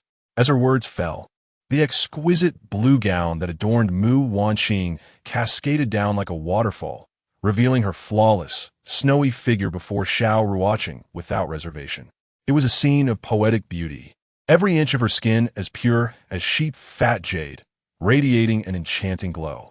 Such a breathtaking body was beyond mere words to describe, as if it were the most perfect masterpiece crafted by the heavens. Xiao Ruocheng felt his heart race, struggling to suppress his desires, his breathing becoming hurried. Once he calmed the tumult within, he instructed, President Mu, please lie down. Fortunately, Xiao Ruocheng wore a loose robe. Otherwise, the situation would have been rather awkward, considering his age, which was marked by youthful vigor. He averted his gaze from Mu Wanqing's form, striving to maintain the professionalism and composure of a physician. Seeing that Xiao Ruocheng did not linger on her body, Mu Wanqing inwardly acknowledged, then reclined upon the stone bed. Her heart was tinged with both shyness and anticipation. At the same time, a peculiar thought crossed her mind. Did her body truly hold no allure for this young man? Throughout her life, countless young talents had pursued her, and even well-established strong figures would occasionally gaze upon her with astonishment. Yet, here stood Xiao Ruocheng, facing her unveiled form without a hint of greed in his eyes, leading her to question her own charm. Xiao Ruocheng steadied his inner turmoil, then produced a set of golden needles, slowly approaching Mu Wanqing.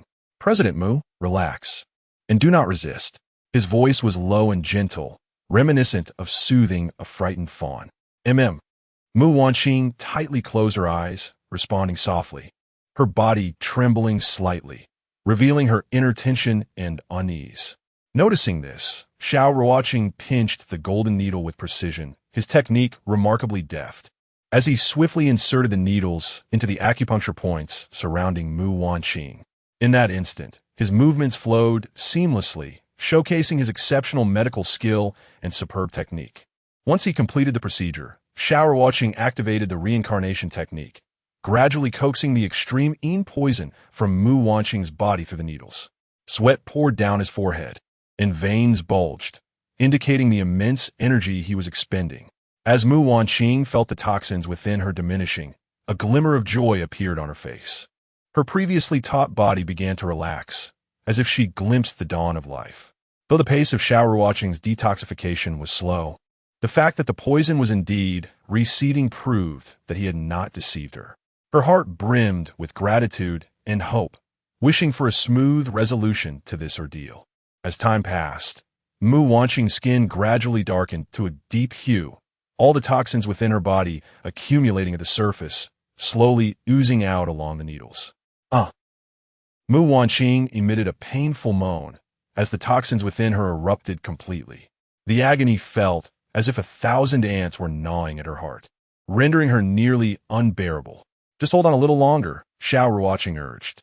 Xiao Ruocheng's forehead glistened with beads of sweat as he labored to expel the toxins from Mu Wanqing's body, a task that demanded immense exertion.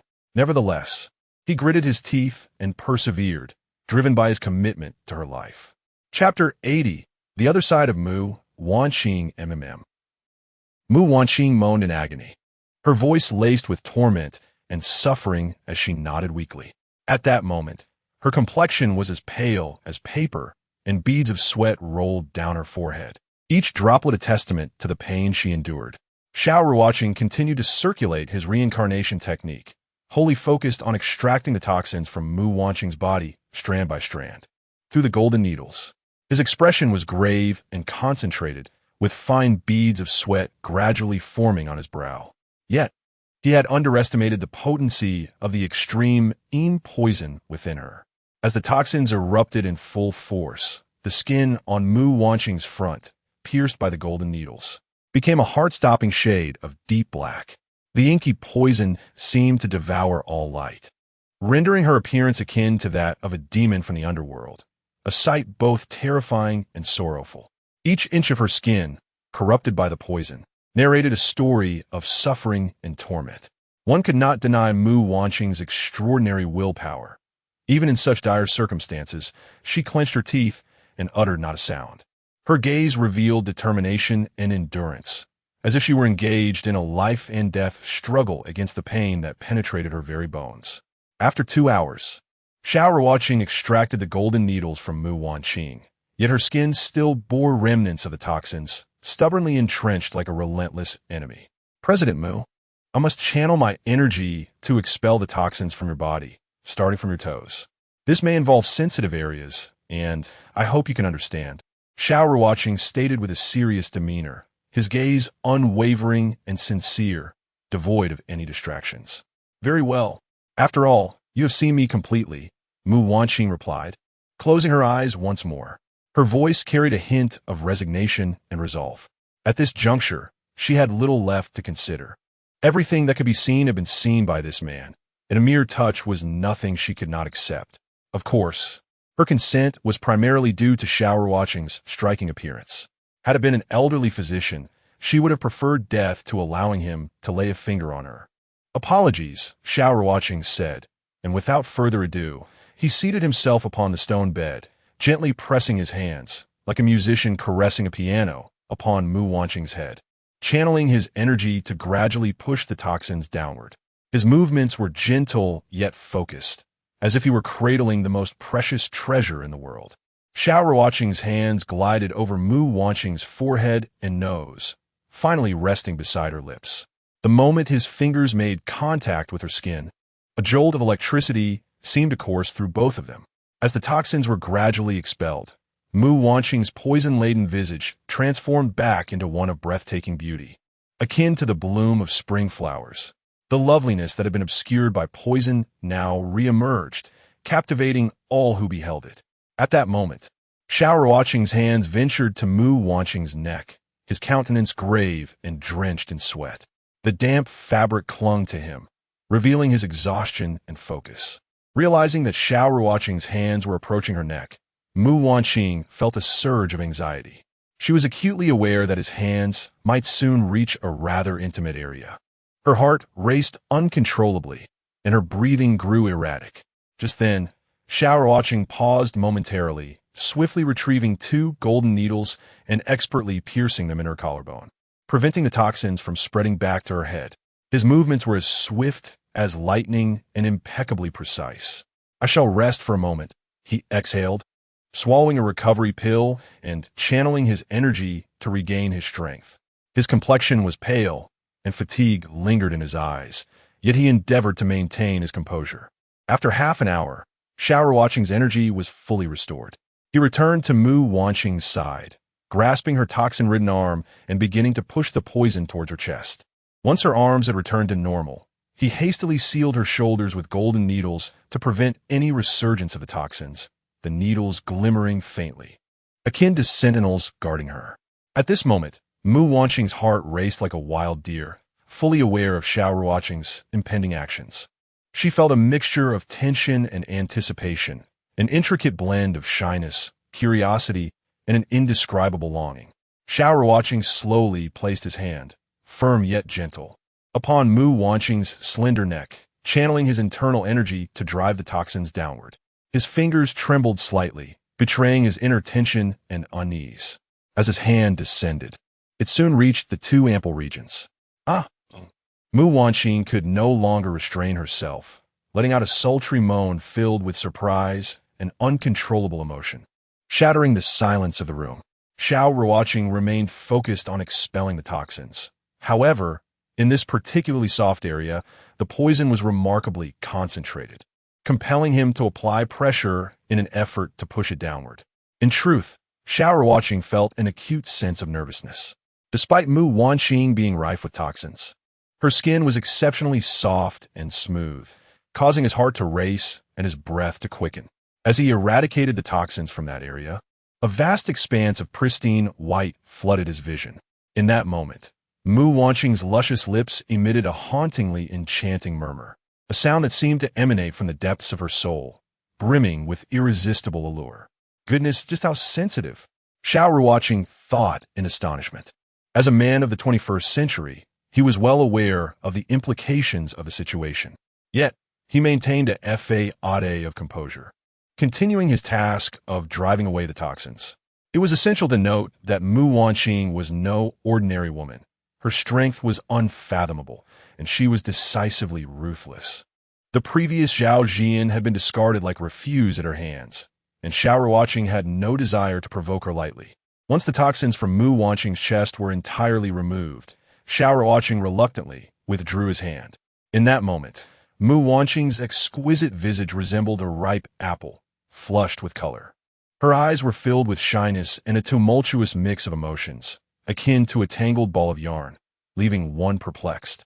Mu Wanqing gazed intently at Xiao Ruocheng, and only after confirming that he exhibited no abnormality did she allow herself to breathe a sigh of relief. Simultaneously, she was overwhelmed with regret. Throughout her life, she had never engaged in such intimate acts with any man. Today, not only had she been seen in her entirety, but she had also been touched all over. More critically, her most vulnerable side had been laid bare before him, igniting a fleeting thought of silencing him forever. Yet, upon witnessing Xiao Ruocheng's earnest endeavor to expel the toxins, that notion dissipated like smoke. As the poison was gradually pushed downward, it soon congregated around Mu Wanqing's thighs. At this stage, her anxiety heightened. From the beginning until now, her body had remained in a state of heightened tension. After the dagger glimmered coldly in his hand, each movement executed with utmost caution. President Xiao Ruocheng hesitated, as he knew that he might soon encounter the other party. Thus, it was imperative to inform them in advance. If he were to provoke them, the consequences would be beyond his capacity to bear. A hint of uncertainty and unease laced Xiao Ruocheng's voice. It's fine, continue. I, as the president, will not hold it against you, Mu Wanqing replied, gritting her teeth, her tone imbued with a sense of resolve, as if she had already prepared herself for the worst outcome. Xiao Ruocheng nodded, resuming the operation of his technique to dispel the poison. Sweat beaded on his forehead, yet his gaze showed no sign of retreat. However, what tormented him was that Mu Wanqing had completely let go. Her enchanting voice flowed freely into his ears, like an incantation, relentlessly assaulting his reason and defenses. Faced with such a predicament, Xiao Ruocheng hurriedly activated the cleansing heart technique to calm the turmoil within him. After all, it was a critical moment. If he failed to eliminate the poison in one go, all efforts would be in vain, and the consequences would be dire. Xiao Ruocheng's expression grew grave as he constantly reminded himself to stay composed. As the poison gradually expelled from his toes, Mu Wanqing's skin began to return to its normal hue. The complexion that had been ravaged by poison now radiated with health. exhausted. He sighed in relief when the last drop of toxin was eradicated. At this point, he was nearly drained, all his energy completely depleted. Collapsing onto the ground, he gasped for breath, as if he had just emerged from a life-and-death struggle. Chapter 81. A night in the Spring Tower. Just as Xiao Ruocheng paused to catch his breath, Mu Wanqing suddenly sat up and embraced his head. Ugh! About 15 minutes later, when Xiao Ruocheng felt on the verge of suffocation, Mu Wanqing pressed him down onto the stone bed and, with a swift motion of her right hand, reduced his clothes to ashes. President Mu, what are you trying to do? Xiao Ruocheng was utterly bewildered. He had not anticipated such a wild side to Mu Wanqing. However, before he could finish his sentence, Mu Wanqing had already. Goodness! In the face of this situation, Xiao Ruocheng lost all rationality. As a vigorous young man, if he could still endure at this moment, he would cease to be a man. A day later, President Mu, wait, I'm about to break through. At that moment, Xiao Ruocheng discovered that he was on the verge of a breakthrough in his cultivation. He quickly scrambled to his feet and began refining his energy. You rascal! Mu Wanqing scolded, taken aback that Xiao Ruocheng would choose to cultivate at such a critical moment. Huh, my cultivation has actually improved. A look of surprise flickered across Mu Wanqing's face. She hadn't expected that in just one night, her level would elevate from the 8th layer of the profound king realm to the 9th layer. Could he be of a special constitution? At that moment, Mu Wanqing's gaze toward Xiao Ruocheng gradually grew fervent. Xiao Ruocheng had reached the limit of the 6th layer of the profound spirit realm, just a step away from the 7th layer. After several intense attempts, cracks began to appear in the barrier of the 7th layer. At this juncture, Xiao Ruocheng summoned all his internal energy and surged toward the 7th layer of the profound spirit realm. Boom! Boom! Boom! Upon breaking through, Xiao Ruocheng suddenly opened his eyes, a confident glimmer emanating from them. Just then, a fragrant breeze wafted in, and Mu Wanqing once again wrapped herself around him. President Mu, it's been a whole day. Stop talking nonsense. 2 hours swiftly passed. At this moment, Xiao Ruocheng lay on the stone bed, feeling utterly despondent. President Mu, you must take responsibility. It was my first time. You rascal. Do you think this president hasn't had her first time? Mu Wanqing retorted sharply. Oh, so you don't want to take responsibility, then? A faint smile played at the corners of Xiao Ruocheng's lips, hinting at mischief. As long as you behave, I might consider taking responsibility, Mu Wanqing teased, a captivating smile gracing her lips as she delicately hooked Xiao Ruocheng's chin with her breathtakingly beautiful hand. Regarding last night's events, Mu Wanqing felt no regret. She was not a frivolous woman. Her actions stemmed from several reasons.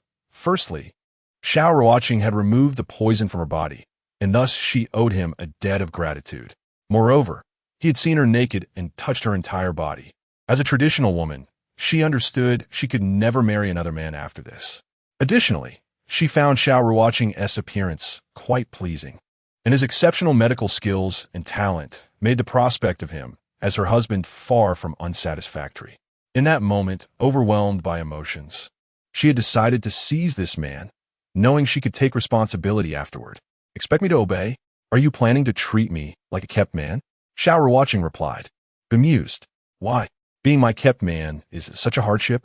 Mu Wanqing pouted playfully, her eyes narrowing at him. Not at all, but if I am to be your kept man, we should at least discuss the terms. Xiao Ruocheng laughed. What terms do you want? Mu Wanqing snapped back.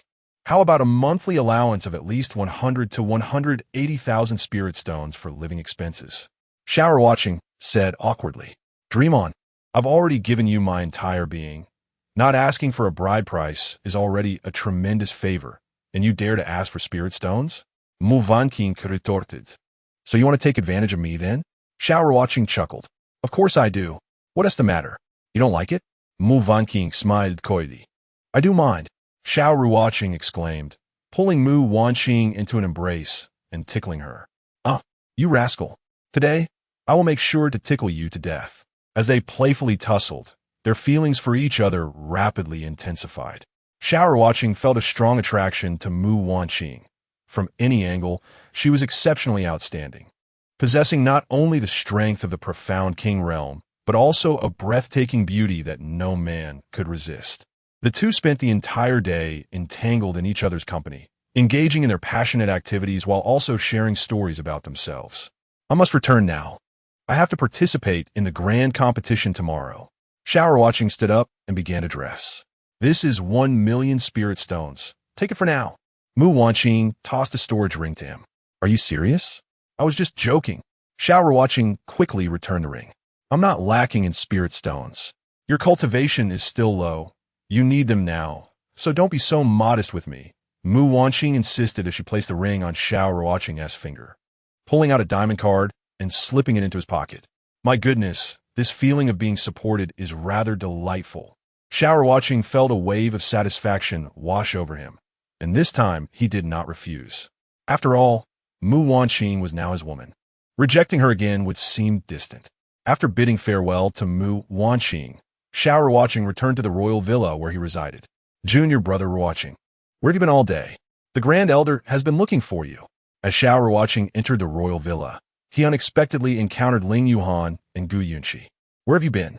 Gu Yunqi inquired, concern evident in her tone. I merely strolled around outside. Xiao Ruocheng replied with a smile, deliberately omitting any mention of his overnight stay at the Xuanwu Chamber of Commerce. Could you please inform us the next time you venture out? We were all worried you had been captured by another faction, Gu Yunqi remarked. Suddenly, she paused, sniffing the air. Why do you smell of a woman? Doi. I didn't notice. Xiao Ruocheng feigned innocence, pretending to sniff. Ruocheng, you definitely carry the fragrance of a woman. You weren't at the Chunlu last night, were you? Ling Yuhan said, instinctively retreating a few steps, her expression one of disdain. Chapter 82. 8th Layer of Xianling Realm. No wonder you didn't return all night, Gu Yunqi said, her face lighting up with realization. Her beautiful features sparkled with understanding, but she added, however, Ruocheng, you are still quite young and should devote more energy to your cultivation. I advise you to refrain from frequenting such places. Her voice was gentle, laced with concern and caution. After speaking, Gu Yunqi also took a step back, maintaining a respectful distance, her actions deliberate, as if to emphasize boundaries. Xiao Ruocheng felt a wave of helplessness wash over him, his expression reflecting resignation and exasperation. He refrained from further explanations, well aware that in such situations, words could complicate matters rather than clarify them. Upon returning to his quarters, he immediately entered a state of cultivation. He intended to utilize the spirit fruit in his possession to elevate his cultivation to the 8th layer of the Xianling realm, confident that achieving this milestone would secure him the championship in the upcoming competition. The spirit fruit was a rare treasure that could assist cultivators in the Xianling realm to enhance their abilities without adverse effects. For Xiao Ruocheng, this was undoubtedly a tremendous boon. Sitting cross-legged, he exuded a composure akin to a mountain, his breath steady and focused. He cautiously held the spirit fruit in his hand and, without hesitation, swallowed it whole. Once inside, a surge of pure energy flooded his being, akin to a torrent unleashed from a dam, instilling a terrifying sense of impending rupture. This potent energy rampaged through him, threatening to overwhelm his body. Xiao Ruocheng, determined not to waver, rapidly activated the reincarnation technique, striving to refine this ferocious energy. In an instant, veins pulsed on his forehead, and beads of sweat cascaded down, revealing the immense pressure he was under. Ordinary cultivators in the Xianling realm would never dare to consume an entire spirit fruit at once, given its volatile and highly concentrated energy. Typically, they would opt for small bites to ensure their safety and stable enhancement. Xiao Ruocheng's audacious act was a rare display of courage and confidence in his own strength. As the energy from the spirit fruit was gradually refined into xuanqi, Xiao Ruocheng's cultivation soared like a rocket. His aura intensified, stirring the air around him. Midway through the 7th layer of the Xianling realm, a powerful force surged within him, propelling his progress. He ascended to the late stage, the energy swelling, deepening his presence. Soon, he reached the pinnacle of the 7th layer, radiating a brilliant light as if about to break free from all restraints. In less than 2 hours, his cultivation had skyrocketed to the peak of the 7th layer of the Xianling realm, an astonishing pace that left observers in awe. At this moment, he unleashed all his xuanqi, crashing against the barrier to the 8th layer like a tumultuous wave. The roar of thunder echoed within him, reminiscent of the primordial explosion of the universe. With a sudden awakening, Xiao Ruocheng's eyes snapped open, his gaze piercing through the darkness like the dawn's first light. He emanated an overwhelming aura that demanded attention.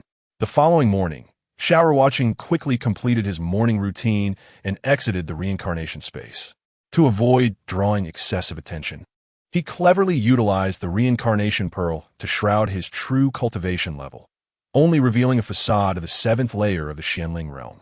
After all, to break through 2 realms in just 2 days was extraordinarily remarkable. If others were to learn of this, it would surely stir up a storm and invite unnecessary trouble and envy. Well done. In just 1 day, you've advanced to the 7th layer of the Xianling realm. Nangongju's face reflected astonishment, his gaze filled with admiration. He had closely observed Xiao Ruocheng's growth and, while aware of his innate talent, found the speed of his breakthroughs to be utterly extraordinary. This advancement is largely thanks to a spirit fruit, Xiao Ruocheng humbly replied. A spirit fruit. Your luck is indeed remarkable. Nangongju expressed his amazement, his eyes brimming with envy and praise. Now that your cultivation has progressed, there is a matter you must consider seriously, Nangongju stated, his demeanor turning grave. Please speak, senior. Xiao Ruocheng's expression shifted to one of seriousness. His gaze fixed intently on Nangongju, eager for his guidance. In the Eastern State, the Eastern Xian Empire is the undisputed sovereign. For countless years, they have held the championship title in the Eastern Xian competition, which is why they offer such generous rewards. However, should you seize this championship, it may not necessarily bode well for you, Nangongju cautioned, concern etched across his face. Will they rescind my rewards? Xiao Ruocheng furrowed his brow, a flicker of doubt and unease rising within him. Not at all, Nangongju replied solemnly. However, the Eastern Xian Empire will not easily allow you to claim these rewards. I surmise they will make every effort to recruit you. If you refuse, you will likely face significant peril. Will you suggest I do, senior? After a moment's contemplation, Xiao Ruocheng's eyes sparkled with thought and uncertainty.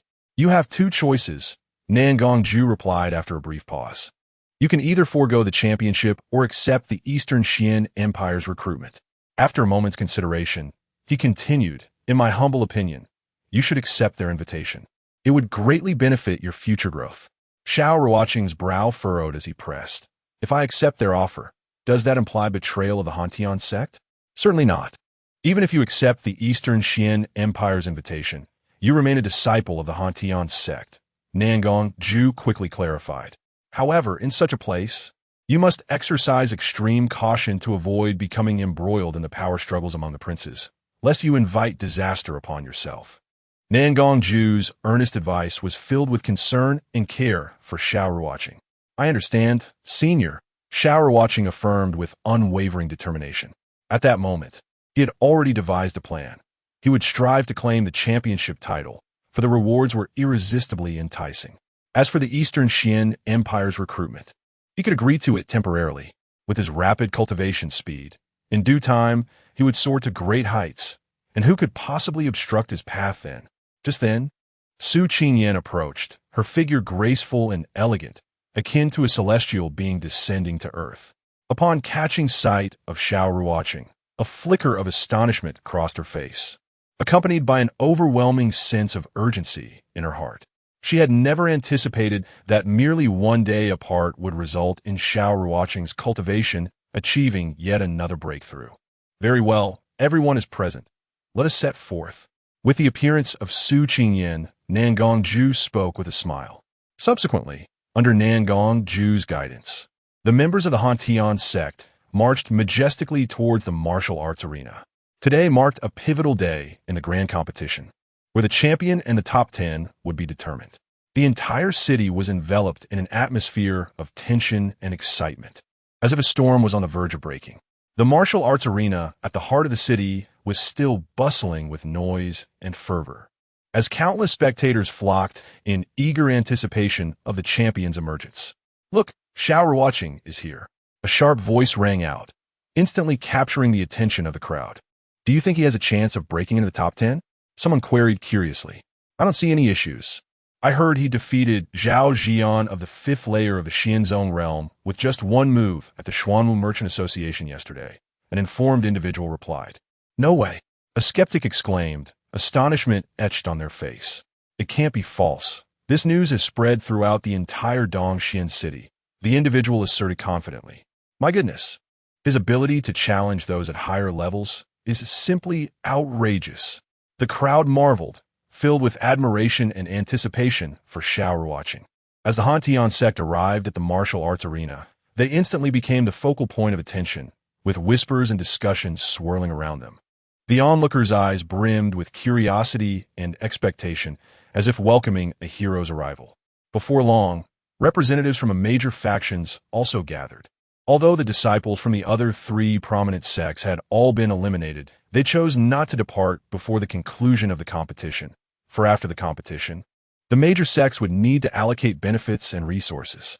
At that moment, the king of Zhentian, Su Xiaotian, ascended the martial platform, his gaze sharp as an eagle's, seemingly capable of discerning all. After surveying the surroundings, he proclaimed, Today's grand competition will yield the top 10 contenders and the ultimate champion. Now, I invite all contestants to return to the stage for the drawing of lots. His voice resonated powerfully, instantly quieting the entire arena, as everyone held their breath in anticipation of the contest commencement. Chapter 83. The contest for the championship, as Su Xiaoyan's words reverberated like a great bell.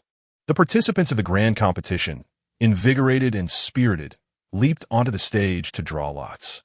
The atmosphere was charged with excitement and tension, as all eyes remained fixated on the drawing process. Ultimately, Xiao Ruocheng drew the number 8, while Su Qingyan obtained the number 10. According to the rules of this drawing, the draw numbers would dictate the initial rankings in the competition. To achieve a higher standing, one must challenge those ranked above them. This indicated that each contestant would need to utilize their strength and strategy within a limited 3 challenge opportunities to vie for a more favorable ranking. In this critical ranking battle, everyone understood the value of opportunity. The ultimate ranks achieved would depend on individual strength, wisdom, and performance in the moment. Once the drawing concluded, the eunuch presiding over the competition strode onto the martial platform with measured steps. His voice rang out, high and clear. The championship and ranking contests will proceed in accordance with the drawn order. Now, I call upon the contestant with number 15 to step up for their challenge.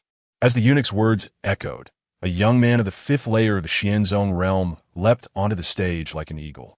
His form was athletic, his movements agile, emanating a potent aura. This individual was Su Tianyu, the son of Su Zhaishan, the northeastern king of the Dongxian Empire.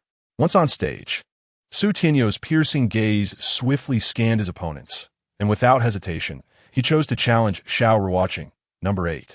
In Su Tianyu's eyes, his strength was sufficient to reach the top 10, and he deemed Xiao Ruocheng's cultivation to be the weakest among the top 10, making this challenge the wisest choice. Contestant number 8, Xiao Ruocheng, please ascend the stage to accept the challenge. The eunuch's voice boomed, reverberating across the martial arena. Hearing his name, Xiao Ruocheng sprang into action, his movements fluid and decisive as he landed firmly on the stage like a rock. He stood tall, his gaze resolute, devoid of any fear. You should surrender. Your cultivation is merely at the 7th layer of the Xianling realm, and you cannot hope to contend with me in a single exchange, Su Tianyu declared arrogantly, a hint of disdain flickering in his eyes as he regarded Xiao Ruocheng as one would a sheep destined for slaughter. His condescending tone seemed to presage the battle's outcome. Enough talk. If you wish to fight, then let us proceed, Xiao Ruocheng replied calmly, his demeanor unruffled. His gaze towards Su Tianyu bore a trace of mockery, as if he were observing a jester.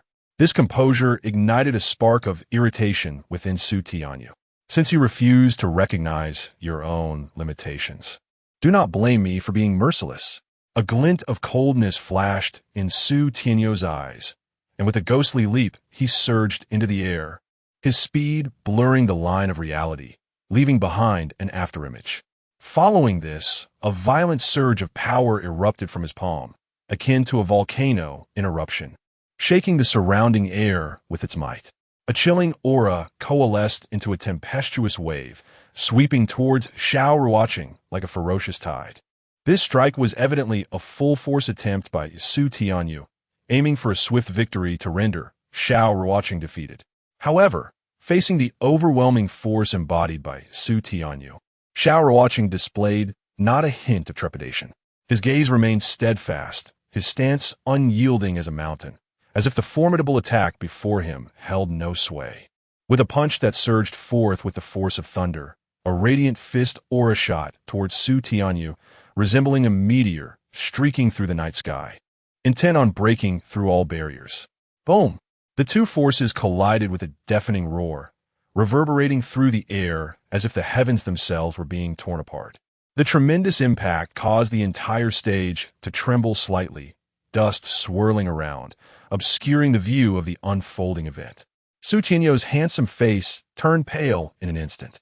His chest constricted as a wave of blood surged up his throat. He attempted to suppress this torrent, but found it impossible. Then, as if severed from its tether, his body shot out of the martial platform, tracing an arc through the air before crashing heavily to the ground. How could you be this strong?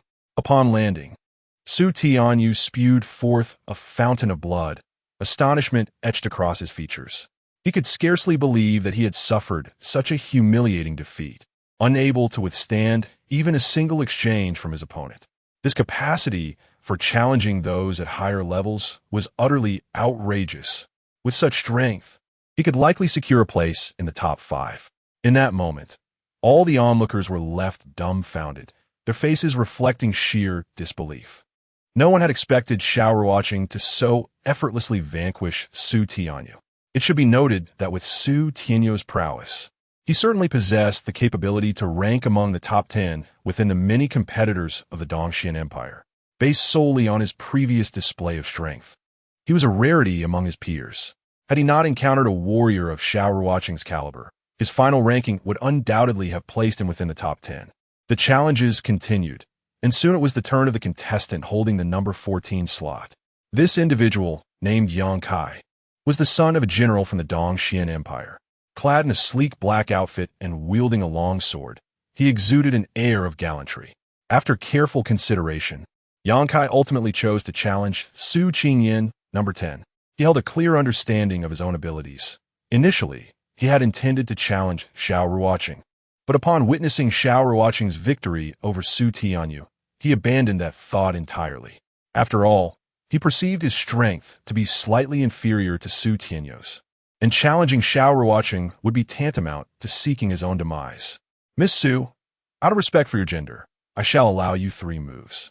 A faint smile graced Yang Kai's face, imbued with a sense of confidence and arrogance, as though victory were already assured. Be careful. Su Qingyan's voice was as cold as ice, and before her words had fully resonated, her long sword was unsheathed in a flash of lightning. A dazzling sword aura shooting forth like a rainbow, piercing the sun. Her movements were fluid and seamless, executed with precision, devoid of any hesitation. Faced with Su Qingyan's lightning-fast advance, a flicker of apprehension crossed Yang Kai's eyes, accompanied by an unexpected pang of regret. He had never anticipated the sharpness of Su Qingyan's swordsmanship. Had he allowed her 3 strikes, he would surely have faced utter defeat.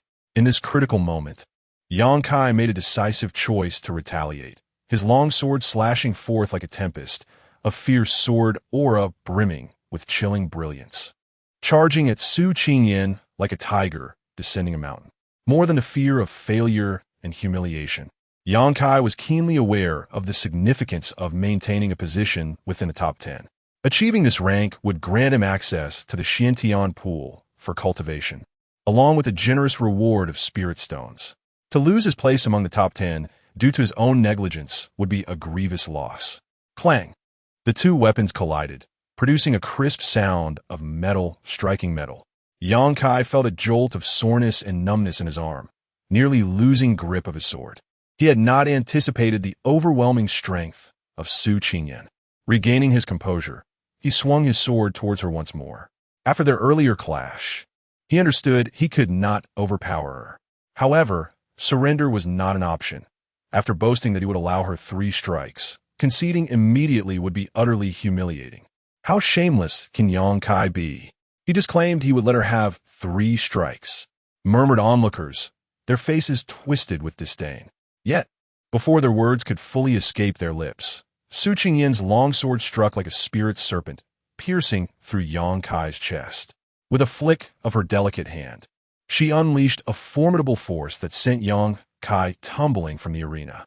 Having accomplished this, Su Qingyin descended gracefully, akin to a celestial being alighting from the heavens. Her elegance and poise captivated the audience, igniting an atmosphere of fervent excitement. No one had anticipated that Su Qingyin would so swiftly vanquish Yang Kai. Countless young spectators turned their gaze towards her, their eyes gleaming with uncontainable fervor. Su Qingyin's beauty was undeniable. Her skin was as fair as snow. Her eyes sparkled like stars, her brows arched like distant mountains, and her lips resembled cherries. As her cultivation deepened, the aloof aura she exuded became increasingly enchanting, rendering her an irresistible allure to the men present. She was akin to a snow lotus blooming atop a frigid peak, pure and mysterious, evoking a sense of reverence alongside the desire to draw near. Chapter 84. An unstoppable force. This woman's techniques are extraordinary. Xiao Ruocheng's expression grew grave, his gaze fixed intently on Su Qingyin, his sense of vigilance sharpening. He discerned the unparalleled intricacy of her swordsmanship, each move imbued with profound mystery. And the level of her swordplay was unfathomably high, even eliciting a sense of danger within him. This perception of peril prompted Xiao Ruocheng to reassess Su Qingyin's prowess. Although both Xiao Ruocheng and Su Qingyin had decisively defeated their opponents, they remained targets for the subsequent 3 challenges. As competitors from the Dongxian Empire, it was only natural that they would be selected for challenges. However, to everyone's astonishment, none of the Dongxian Empire's contestants could best either Xiao Ruocheng or Su Qingyin in the ensuing 3 challenges. Xiao Ruocheng consistently neutralized his opponent's attacks with his exceptional combat skills and profound mastery, defending his victory with absolute superiority. Meanwhile, Su Qingyin, with her elusive sword techniques, rendered her adversaries unable to counter, leaving them to retreat in defeat beneath her blade. Soon, it was Su Qingyin's turn to take the stage. As she stepped onto the arena, her gaze was initially fixed on Xiao Ruocheng, her eyes reflecting a complex mix of emotions, competition and wariness, before she shifted her focus towards the contestants from the Dongxian Empire. Initially, Su Qingyin had intended to challenge Xiao Ruocheng, but upon reflection, she reconsidered, aware that she lacked the full confidence to defeat him. She understood that his strength was profound, and a reckless challenge could jeopardize her prospects in the subsequent matches. After careful deliberation, she ultimately chose to challenge contestant number 1, drawing astonished expressions from the crowd. Though many recognized Su Qingyin's formidable strength, few could have anticipated her audacity in challenging the first contestant, who represented the champion. Even if she triumphed in this bout, she would still face challenges from other talented members of the Dongxian Empire. This was undoubtedly a treacherous path, yet Su Qingyin resolutely embraced it. Contestant number 1 was a woman named Su Yunxin, a princess of the Dongxian Empire at the 5th level of the Xianzong realm. Her combat prowess ranking among the elite of her level, making her a formidable opponent whom few dared to challenge. You dare challenge this princess? This will be the gravest mistake of your life. A cold glimmer flashed in Su Yunxin's eyes. Initially, she had expected to bask in the adoration of many as the strongest female contestant. However, Su Qingyin's emergence had stolen the spotlight that should have been hers, igniting a fierce desire for vengeance within her. Su Yingyan, unfussed, turned her attention to the officiating eunuch. May we begin? Her tone was flat, as if her opponent were hardly worth her words. The match begins, the officiating eunuch proclaimed. How dare you ignore this princess? Su Yunxin exclaimed, her figure soaring gracefully as she lashed out with her whip. The strike was swift as a lightning dragon, coiling towards Su Qingyin's slender neck, accompanied by a fierce gust of wind that threatened to tear apart anything in its path. In the face of Su Yunxin's rapid assault, Su Qingyin remained undeterred, her form flickering as she deftly evaded the lethal strike. She moved with the grace of a dancing butterfly, effortlessly sidestepping the attack. In a swift counter, her long sword swept forth, its blade shimmering with a chilling brilliance, aiming straight for Su Yunxin's chest. Refusing to yield, Su Yunxin leapt into the air at the moment Su Qingyin's sword aura soared towards her, wielding her whip once more. The whip arced through the air, colliding with the sword aura in a resounding clash. In comparison to previous contestants from the Dongxian Empire, Su Yunxin's strength was markedly superior. Yet, even so, during their exchanges, she found herself at a disadvantage. After 10 exchanges, her face darkened. She had not anticipated Su Qingyin's strength to be so formidable. Despite exerting all her power, she gained no advantage. Beads of sweat began to form on her brow, and her breath quickened. If this is all the strength you possess, then perhaps you should step aside, Su Qingyin remarked, her demeanor frosty, her tone laced with disdain. Her eyes brimmed with confidence and scorn, as if Su Yunxin were merely an inconsequential foe. As her words fell, Su Qingyin surged forward like a bolt of lightning, hurtling towards Su Yunxin. Die, you wretched girl! Su Yunxin's eyes gleamed with cold fury, as her whip once more sought to ensnare Su Qingyin's neck. She had succumbed to a frenzied state, relentlessly determined to vanquish Su Qingyin. Observing this, Su Qingyin swiftly extended her delicate hand, seizing Su Yunxin's long whip with remarkable strength, rendering Su Yunxin incapable of escape. In an instant, a fierce sword aura erupted, radiating a blinding brilliance that pierced through Su Yunxin's chest. Ah! Su Yunxin shrieked, her face paling instantly as blood gushed from her wound, staining her garments crimson. With a powerful sweep of her right foot, Su Qingyin unleashed a tempestuous force, sending Su Yunxin hurling backward. With a thunderous crash, Su Yunxin's body collided with the ground, raising a cloud of dust and presenting a pitiful sight. Lying there, she had lost all capacity to fight. Junior sister Qingyin, you are truly remarkable. Upon Su Qingyin's descent from a martial platform, the disciples of the Han Tian sect erupted in jubilant cheers, their faces alight with excitement and pride. Even Ling Yuhan and Gu Yunxi rushed over, showering Su Qingyin with accolades. In stark contrast, the competitors from the Dongxian Empire wore expressions of deep discontent. Their eyes brimmed with fury and resentment. Historically, the Dongxian Empire had maintained an overwhelming advantage. Yet this year, 2 outsiders had infiltrated the top 10, a humiliation they could scarcely endure. Soon, it was time for the contestant from the 9th position to take the stage. This individual, Su Tianxing, was the son of the Eastern Ling King of the Dongxian Empire, boasting cultivation at the 6th level of the Xian Sect, and was predicted to be a top contender in the Dongxian Grand Tournament. With an agile leap, he ascended the platform like a gleaming sword, exuding an imposing aura.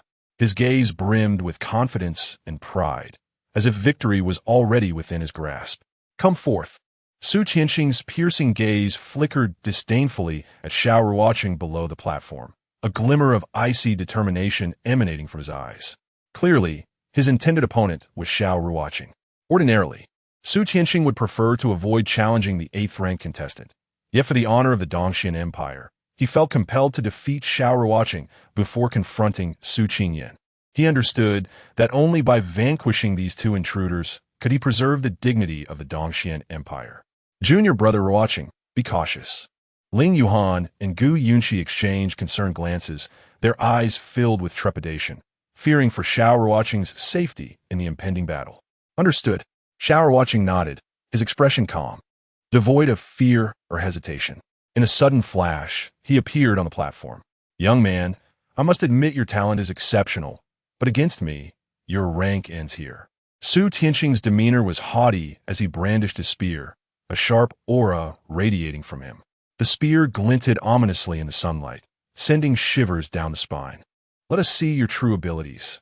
A faint smirk graced Xiao Ruocheng's lips as he unleashed his speed, creating an afterimage momentarily before materializing directly before Su Tianxing. His velocity was comparable to a phantom.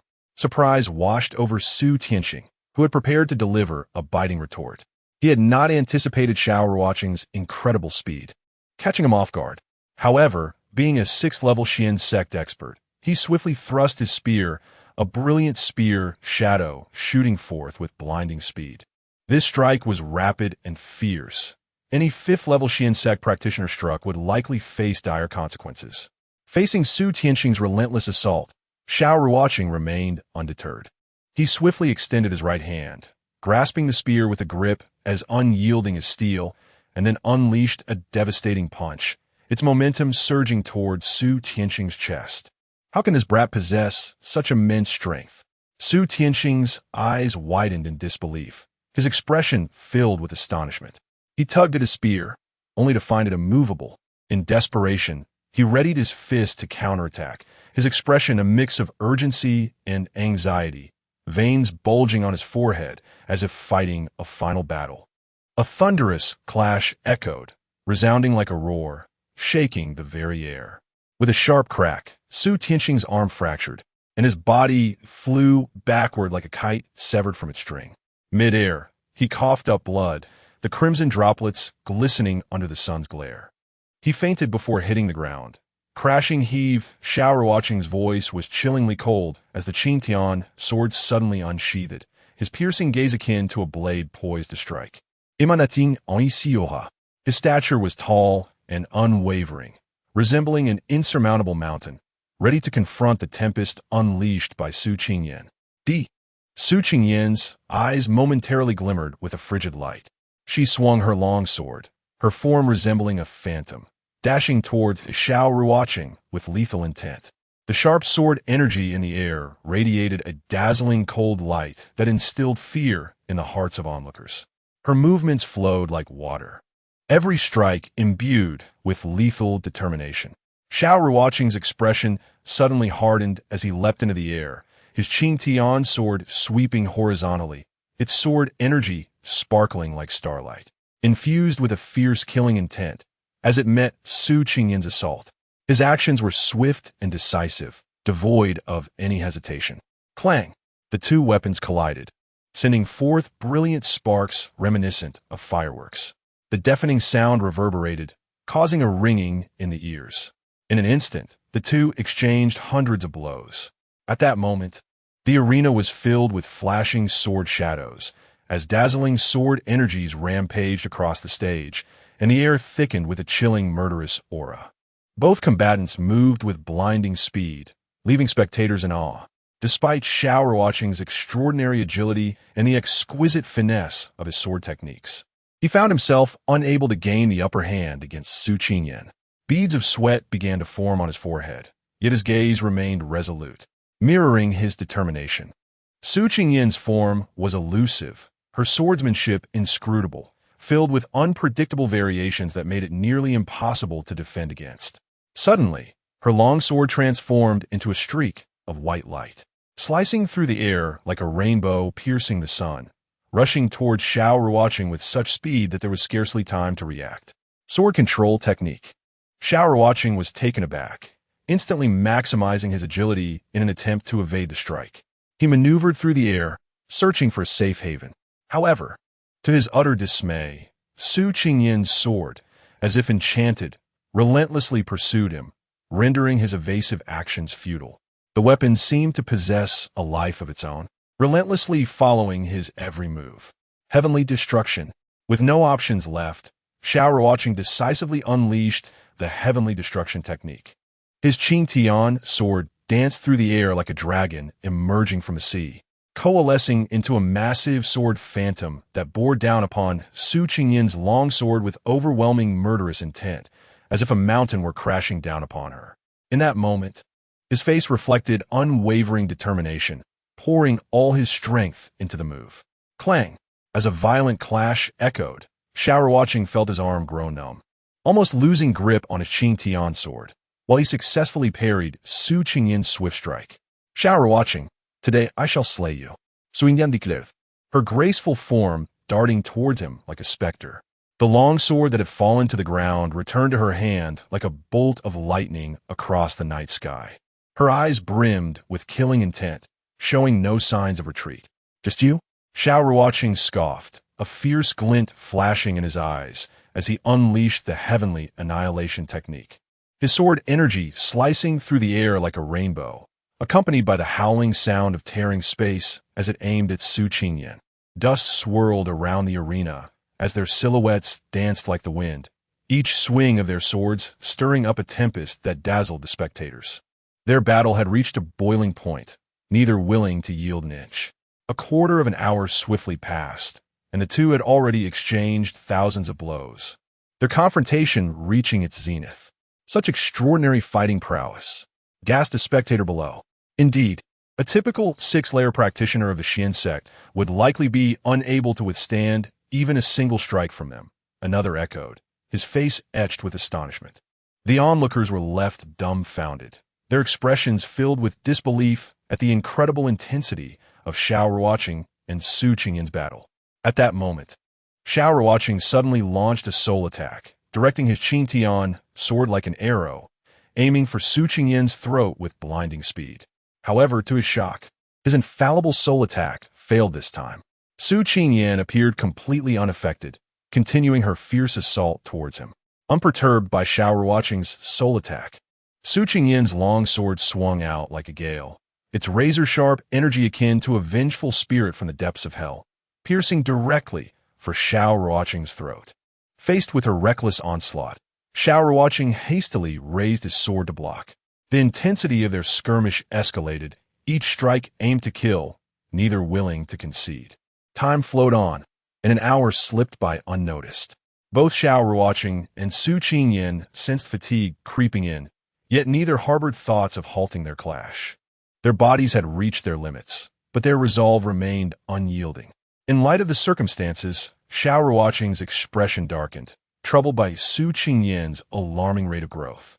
He understood that if he could not defeat her today, future encounters would only become more arduous. Chapter 86. Reconciliation Now. For Xiao Ruocheng to kill Su Qingyan was no trivial matter. He sensed a mysterious, unfathomable wave of spiritual energy emanating from her, distinct from her original essence. It was a subtle yet potent force, lurking like a hidden beast in the shadows, poised to unleash tremendous power. Thus, Xiao Ruocheng finally grasped a crucial truth. His earlier soul attack had undoubtedly been neutralized by this foreign spirit. This realization filled him with trepidation and curiosity regarding the origin and intentions of this enigmatic force. At that moment, evading a strike from Su Qingyan, Xiao Ruocheng spoke in a low, serious tone. Su Qingyan, with your abilities, you cannot kill me, and it is not an easy task for me to take your life either. Why not we engage in a proper discussion? His voice was grave, his gaze fixed intently upon Su Qingyan, searching for a flicker of response in her expression. Having reached this juncture, Xiao Ruocheng no longer wished to continue the fight. After all, prolonging the struggle would only lead to mutual destruction, yielding no benefits for either party, especially with a hidden mysterious spirit within Su Qingyan posing a significant threat. He was reluctant to allow a moment of impulsiveness to plunge him into a more perilous situation. What do you propose? Su Qingyan's eyes sparkled with cold light, her long sword continuing its relentless assault on Xiao Ruocheng. Her movements showed no signs of faltering, as if she were intent on venting all her rage and hatred. Su Qingyan, we once shared a bond. The annihilation of your clan was a consequence of your father's attempts to eradicate the Xiao family. As he parried her strikes, Xiao Ruocheng continued, if you are willing to let go of this blood feud, state your conditions, and I shall do my utmost to fulfill them within reason.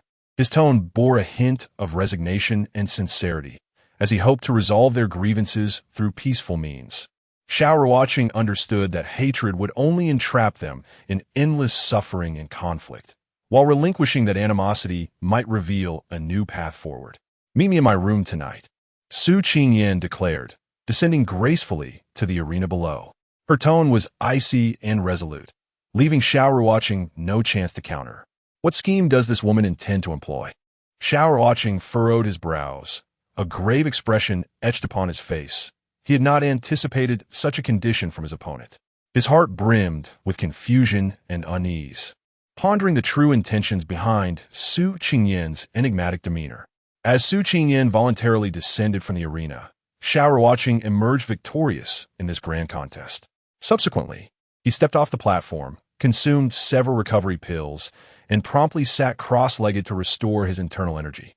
He understood that he would soon face further challenges and needed to regain his prime condition swiftly. Master, why is this scoundrel so formidable? Suinyan pander de internet.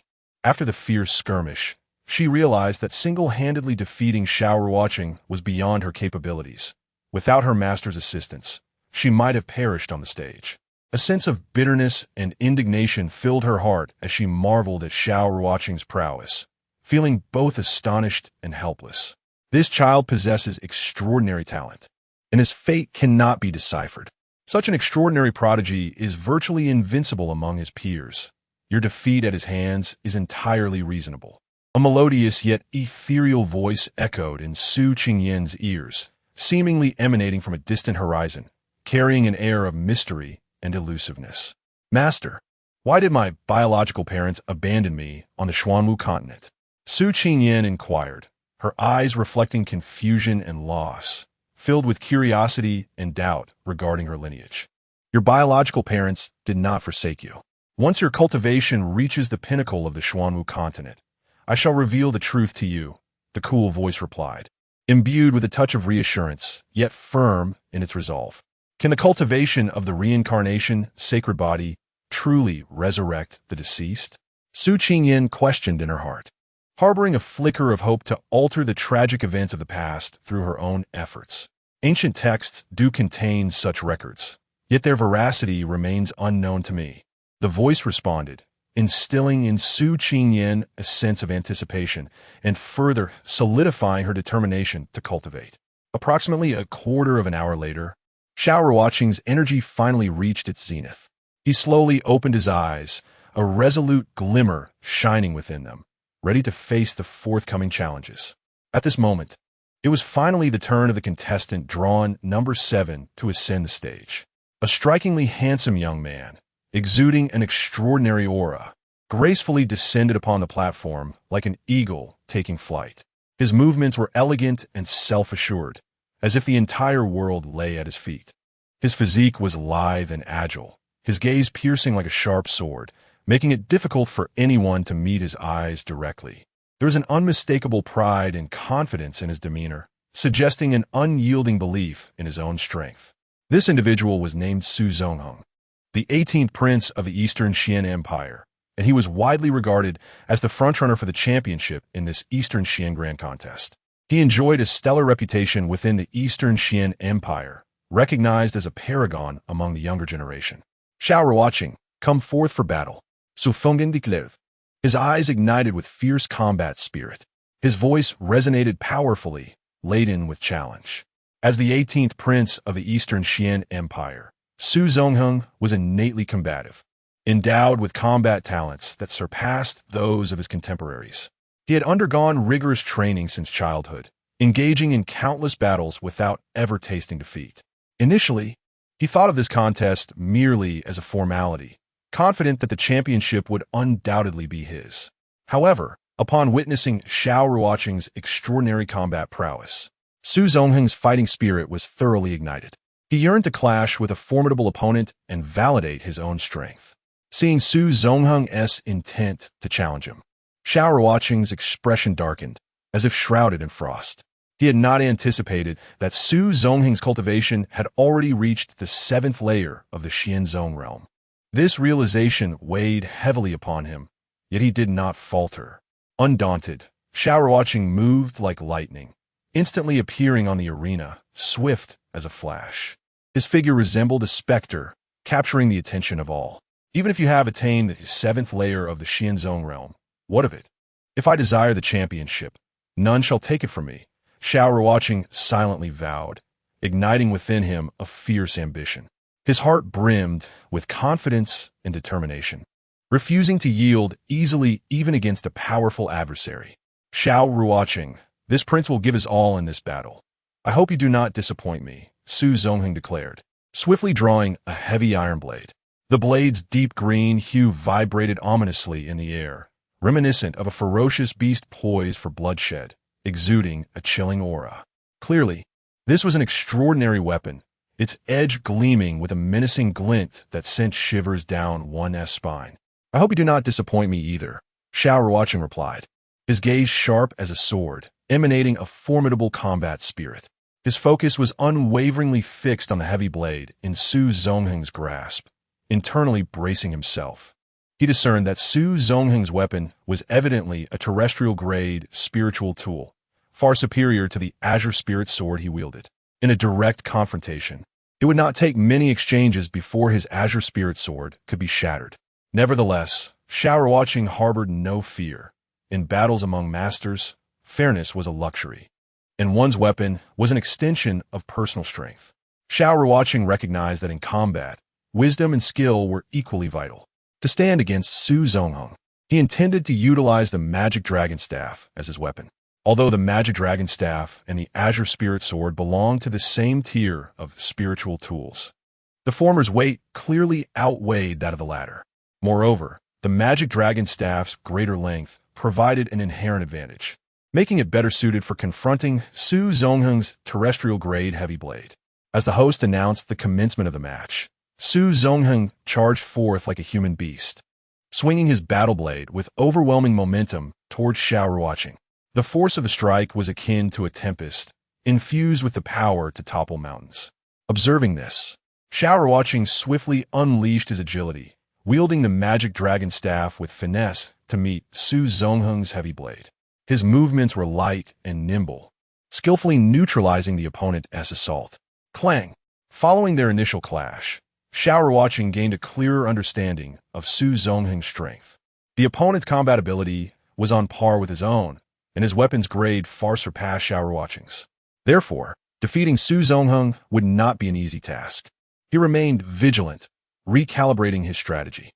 To protect his magic dragon staff, Xiao Ruocheng executed his staff techniques to perfection, continuously launching attacks with deft precision.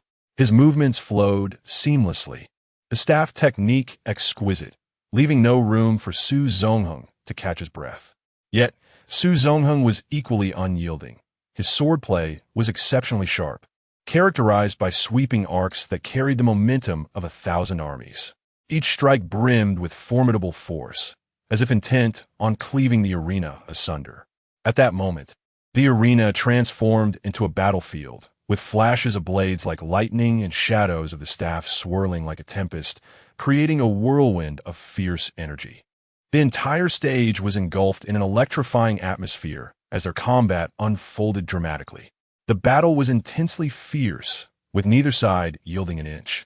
As they exchanged blows in a deadlock that rendered the onlookers breathless, their hearts taut with anticipation. All eyes were riveted upon the arena, fearful of missing any exhilarating moment. Su Zongheng, the leading figure of this year's Eastern Xiangran contest, was undoubtedly powerful. However, he never expected that, amidst his relentless assault, Xiao Ruocheng would remain as steadfast as a mountain, showing no signs of faltering. His heart swelled with astonishment and admiration, further igniting his fighting spirit. Having distinguished himself among the princes from a young age, Su Zongheng had never encountered a peer capable of enduring a prolonged battle against him. Yet today, this Xiao Ruocheng not only matched him in combat, but was also several years his junior, prompting Su Zongheng to question his own innate talent. As the battle raged on, his fighting spirit surged like a blazing flame, brilliantly radiant. He resolved to unleash his utmost strength and confront Xiao Ruocheng for the final showdown. Chapter 87. Xiao Ruocheng claims victory with each passing moment. Xiao Ruocheng's staff techniques grew increasingly refined, and his starry footwork reached its zenith. His figure danced across the arena, elusive and unpredictable, each movement akin to the flickering of stars, making him difficult to grasp. In the face of Su Zongheng's relentless assault, Xiao Ruocheng maneuvered with ease, leveraging the length advantage of his demon dragon staff to launch counterattacks continuously. In his hands, the staff appeared alive, transforming into a black dragon, clawing and leaping towards his adversary. At that moment, Su Zongheng wielded his battle knife, sweeping it forth like a silver dragon emerging from the sea, its blade radiating a dazzling brilliance akin to lightning slicing through the air, hurtling towards Xiao Ruocheng. The fierce momentum carried an overwhelming sense of oppression, as if it sought to tear the very fabric of space asunder. The tumultuous energy surged like a volcanic eruption, causing the surrounding air to tremble as if on the verge of boiling. The entire arena was enveloped in this formidable force, rendering it difficult to breathe. Perceiving the situation, Xiao Ruocheng moved like a swift swallow, soaring into the air, his demon dragon staff raised like a pillar of heaven, crashing down with astonishing force. His movements were clean and decisive, devoid of any hesitation, as if the immense aura he exuded aimed to shatter the very heavens and earth. The fierce winds generated by his staff resembled Mount Tai pressing down on an egg, accompanied by a tempestuous wave, crashing down upon Su Zongheng. In that instant, Xiao Ruocheng appeared as a war god, exuding immense power. A glint of cold light flashed in Su Zongheng's eyes as a golden compass appeared in his left hand, suspended like a sun in the sky, instantaneously shielding him. The compass radiated a mysterious glow, seemingly containing boundless strength. A thunderous roar echoed, and Xiao Ruocheng was propelled backward like a meteor, retreating several paces, astonishment etched upon his face. He had never anticipated that Su Zongheng possessed a defensive spirit artifact of such caliber, rendering his previous ferocious strike ineffective. Xiao Ruocheng, you indeed possess some skill. But if this is all you can do, you shall undoubtedly face defeat in this grand competition, Su Zongheng declared, his fighting spirit invigorated. As he swung his battle knife with the ferocity of a war god, charging once more at Xiao Ruocheng. His eyes brimmed with determination and confidence, as if victory were already within his grasp. Let us see how long you can endure, Xiao Ruocheng retorted coldly, moving with an otherworldly grace, engaging in a dance of evasion. His form was ghostly, elusive, causing Su Zongheng's attacks to repeatedly miss their mark. Su Zongheng's style was ferocious and unmatched. Reminiscent of an ancient beast, his onslaught unrelenting against Xiao Ruocheng. Each strike carried the weight of a mountain, instilling fear in the hearts of onlookers. Yet, Xiao Ruocheng floated like a specter, agile and elusive, leaving no opportunity for Su Zongheng to confront him directly. He deftly dodged Su Zongheng's relentless strikes while seeking the perfect moment to counterattack. As the battle unfolded, the atmosphere turned peculiar. Su Zongheng was as fierce as a tiger, while Xiao Ruocheng flitted about like a butterfly. Their contrasting styles captivated the audience, leaving them awestruck. Half an hour swiftly passed. Su Zongheng, now aware of Xiao Ruocheng's intentions, found himself at a loss. Xiao Ruocheng's speed was overwhelming. Whenever Su Zongheng attacked, he would evade, and when he paused, Xiao Ruocheng would counterattack like a ghost. This left Su Zongheng feeling as if he were striking cotton, unable to exert his full strength. Xiao Ruocheng, if you are a man, confront this prince head-on. Su Zongheng's face hardened, a chilling gleam flashing in his eyes, exuding an air of dread. His voice brimmed with anger and frustration, the pent-up tension reaching its zenith. With each failed attack, he felt as though a mountain pressed down upon him, stifling his breath. Veins throbbed on his forehead, his eyes reddened, desperate to vanquish Xiao Ruocheng. Just as you wish. Xiao Ruocheng scoffed coldly, his figure vanishing like a wraith, leaving only an afterimage in his wake as he darted towards Su Zongheng like a bolt of lightning. At that moment, Xiao Ruocheng sensed the opportune moment had arrived. He had successfully ignited his opponent's emotions, and a counterattack would flow effortlessly. Seeking death, Su Zongheng roared, his battle knife slicing through the air, the blade emanating a chilling aura, as if it sought to rend the very atmosphere, rushing toward Xiao Ruocheng with unbridled ferocity. The momentum was terrifying, sending shivers down spines. Soul-cleaving blade. In an instant, Xiao Ruocheng unleashed a soul attack, his body appearing behind Su Zongheng like a specter. The suddenness of this soul assault caught Su Zongheng off guard, astonished by the peculiarity of the attack. Su Zongheng's heart raced.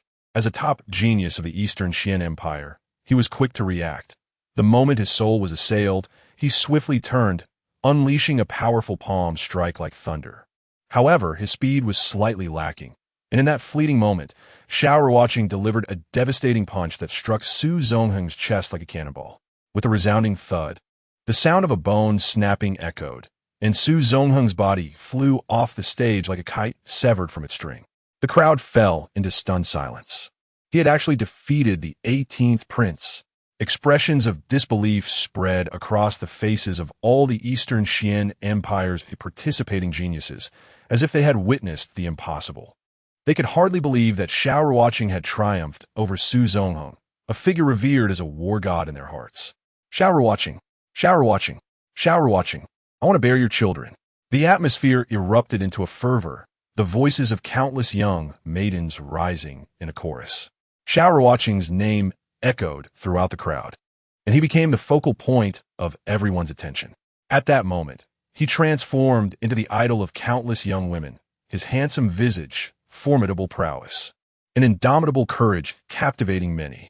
His victory signified that the championship of this grand competition belonged unequivocally to him. In the annals of the Eastern Xian competition, no other faction had ever claimed the championship. Yet today, Xiao Ruocheng achieved this milestone, etching his name in history as a top genius of the younger generation in Dongzhou. Truly, he is Mu Wanqing's man. On a nearby high platform, a woman clad in a black robe and a conical hat silently observed Xiao Ruocheng on the stage before turning to leave. A faint smile graced her lips, her eyes filled with pride and satisfaction. With Xiao Ruocheng's victory, no one dared to challenge him further in the remainder of the competition. His strength had instilled fear in the hearts of all, and none wished to invite unnecessary suffering. As the competition neared its conclusion, Su Qingyan surpassed the third-ranked contestant, successfully securing a place among the top 3. Her performance was equally remarkable, earning her the admiration of many. Thus, the grand competition concluded, and the Cold Heaven Sect emerged as the most dazzling dark horse. Their names would be remembered, becoming a legend within the Eastern Xian Empire. This Cold Heaven Sect is truly extraordinary. They have nurtured 2 unparalleled geniuses. Indeed, at the next disciples recruitment ceremony of the 4 major sects, we should definitely head to the Cold Heaven Sect. Where else could we go but the Cold Heaven Sect? I am eager to see what kind of sect can cultivate a talent like Xiao Ruocheng. In that moment, the crowd buzzed with excitement, fervently discussing the Cold Heaven Sect, whose renown rapidly spread throughout the Eastern Xian Empire. At this moment, the high-ranking officials of the Eastern Xian Empire wore expressions of profound discontent. The rankings of Xiao Ruocheng and Su Qingyan had far exceeded their expectations. They had initially presumed that the champion would be Su Zongheng, with all top 3 positions occupied by members of the Eastern Xian Empire, yet the outcome left them utterly disheartened. Congratulations to the Han Tian sect for claiming first place in this grand competition. Now, we invite the top 10 contestants to the stage to receive their rewards. At this juncture, Su Xiaotian rose from his seat. Despite the smile adorning his face, his eyes betrayed a hint of resignation and dissatisfaction. Subsequently, the contestants who had secured positions in the top 10 ascended the platform one by one. Xiao Ruocheng felt an exhilarating rush of emotions. The champion's reward amounted to a staggering 500,000 spirit stones, accompanied by a spirit-gathering ginseng. With such resources, he harbored unwavering confidence in his ability to break through to the Xianzong realm. Moreover, those who made it into the top 10 were afforded the opportunity to train for 3 days at the Eastern Xian Heavenly Pool, an unparalleled chance for him. The Heavenly Pool opened only once every 3 years, and those fortunate enough to enter would invariably elevate their cultivation. This illustrates the rarity and value of this opportunity. The Eastern Xian Empire, in offering such precious rewards, had not anticipated that other factions would infiltrate the top 10. Thus, bestowing valuable prizes seemed inconsequential, as the recipients would ultimately be their own. However, the final outcome defied their expectations. Reluctantly, yet resolutely, Su Xiaotian bestowed the champion's reward upon Xiao Ruocheng.